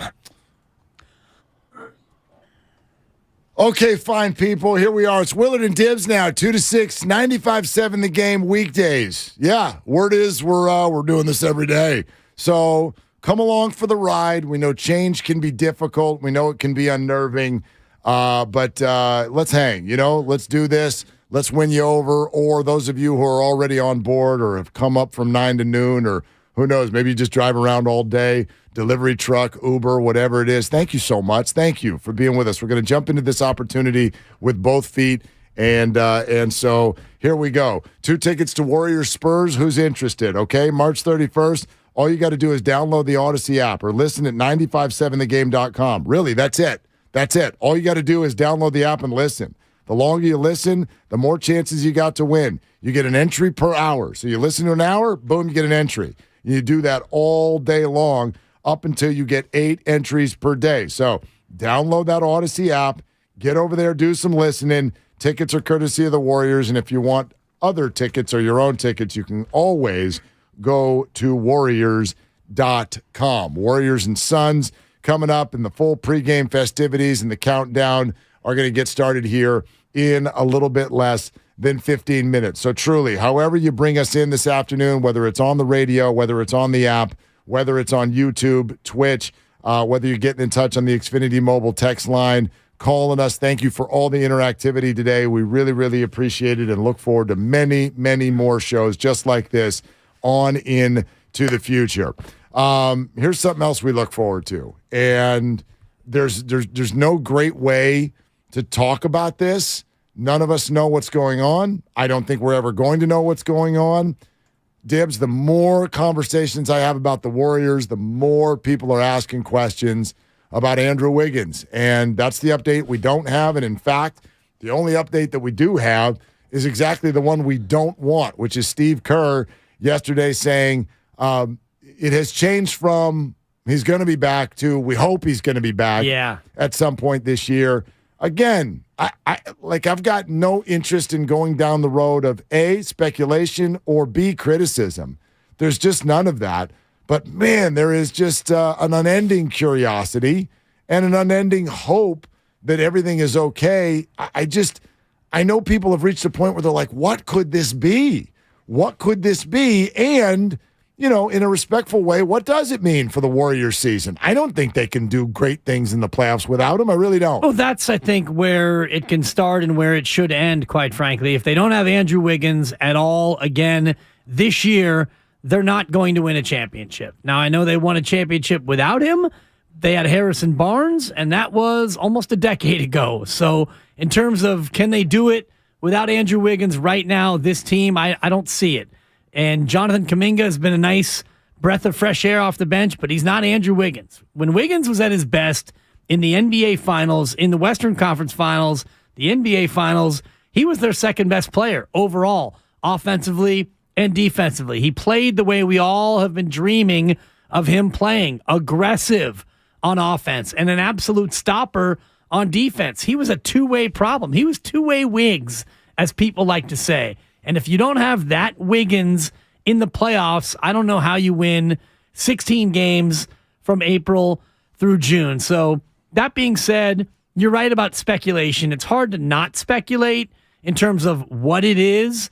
It could be anything. It could be the gamut. What we do know is in his own mind, in his own life, he does not feel like he's fit to play basketball right now. It's interesting, though, the names you bring up there, Harrison Barnes, whatnot, like this role that Andrew Wiggins plays has a more interesting history through the last decade of Warrior basketball than I think we give it credit for. We're always like Steph Clay Dre. Well, look at whenever the Warriors have won a championship and who is sort of playing that other wing, if you will. And it's always been a two-way player, and it's always been somebody who has the ability to put up a really, really healthy scoring night in the NBA. Obviously, at a certain point, it was Kevin Durant. So that's different. But Durant, as devastating as he is offensively, was also great defensively for those Warrior teams. And before that, it was Harrison Barnes.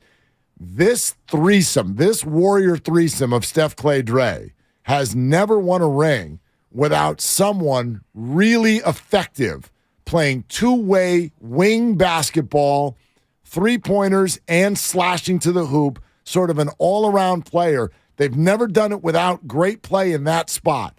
And yes, I am going to use that word for Barnes back in the first championship, because I know he wasn't as consistent as you wanted him to be, but there were nights where he really shined, and he was important.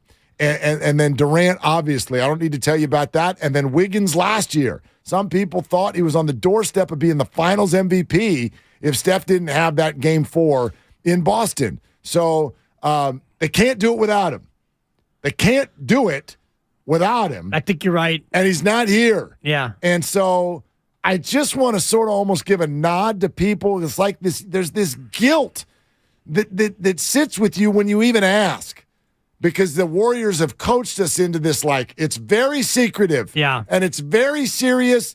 And so we can't ask questions. And it's like, you're right.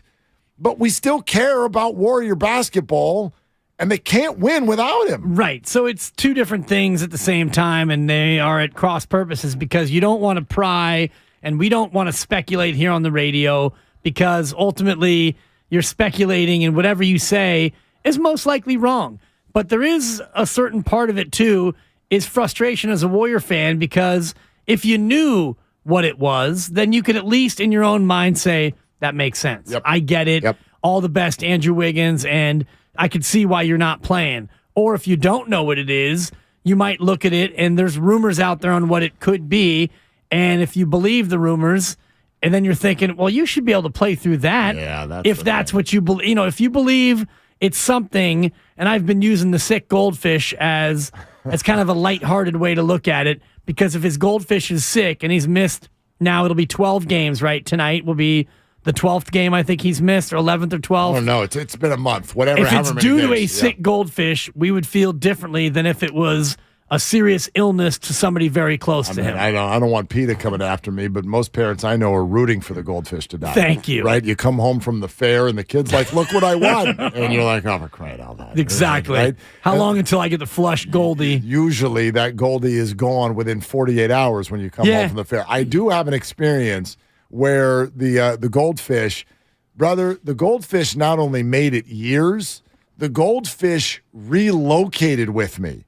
The goldfish, no way. The goldfish rode in a U-Haul on I-5 from L.A. to San Francisco and made it. Really? Made it. That's a shocker. When you ever hit a bump in a U-Haul and have a fish in there, there's been the most uncomfortable moment of my life. Some sloshing. You're flying around, there's water everywhere. You're like, dude, are you okay in there? Fish is flying around in a bowl. Made it. Made it. Made it all the way.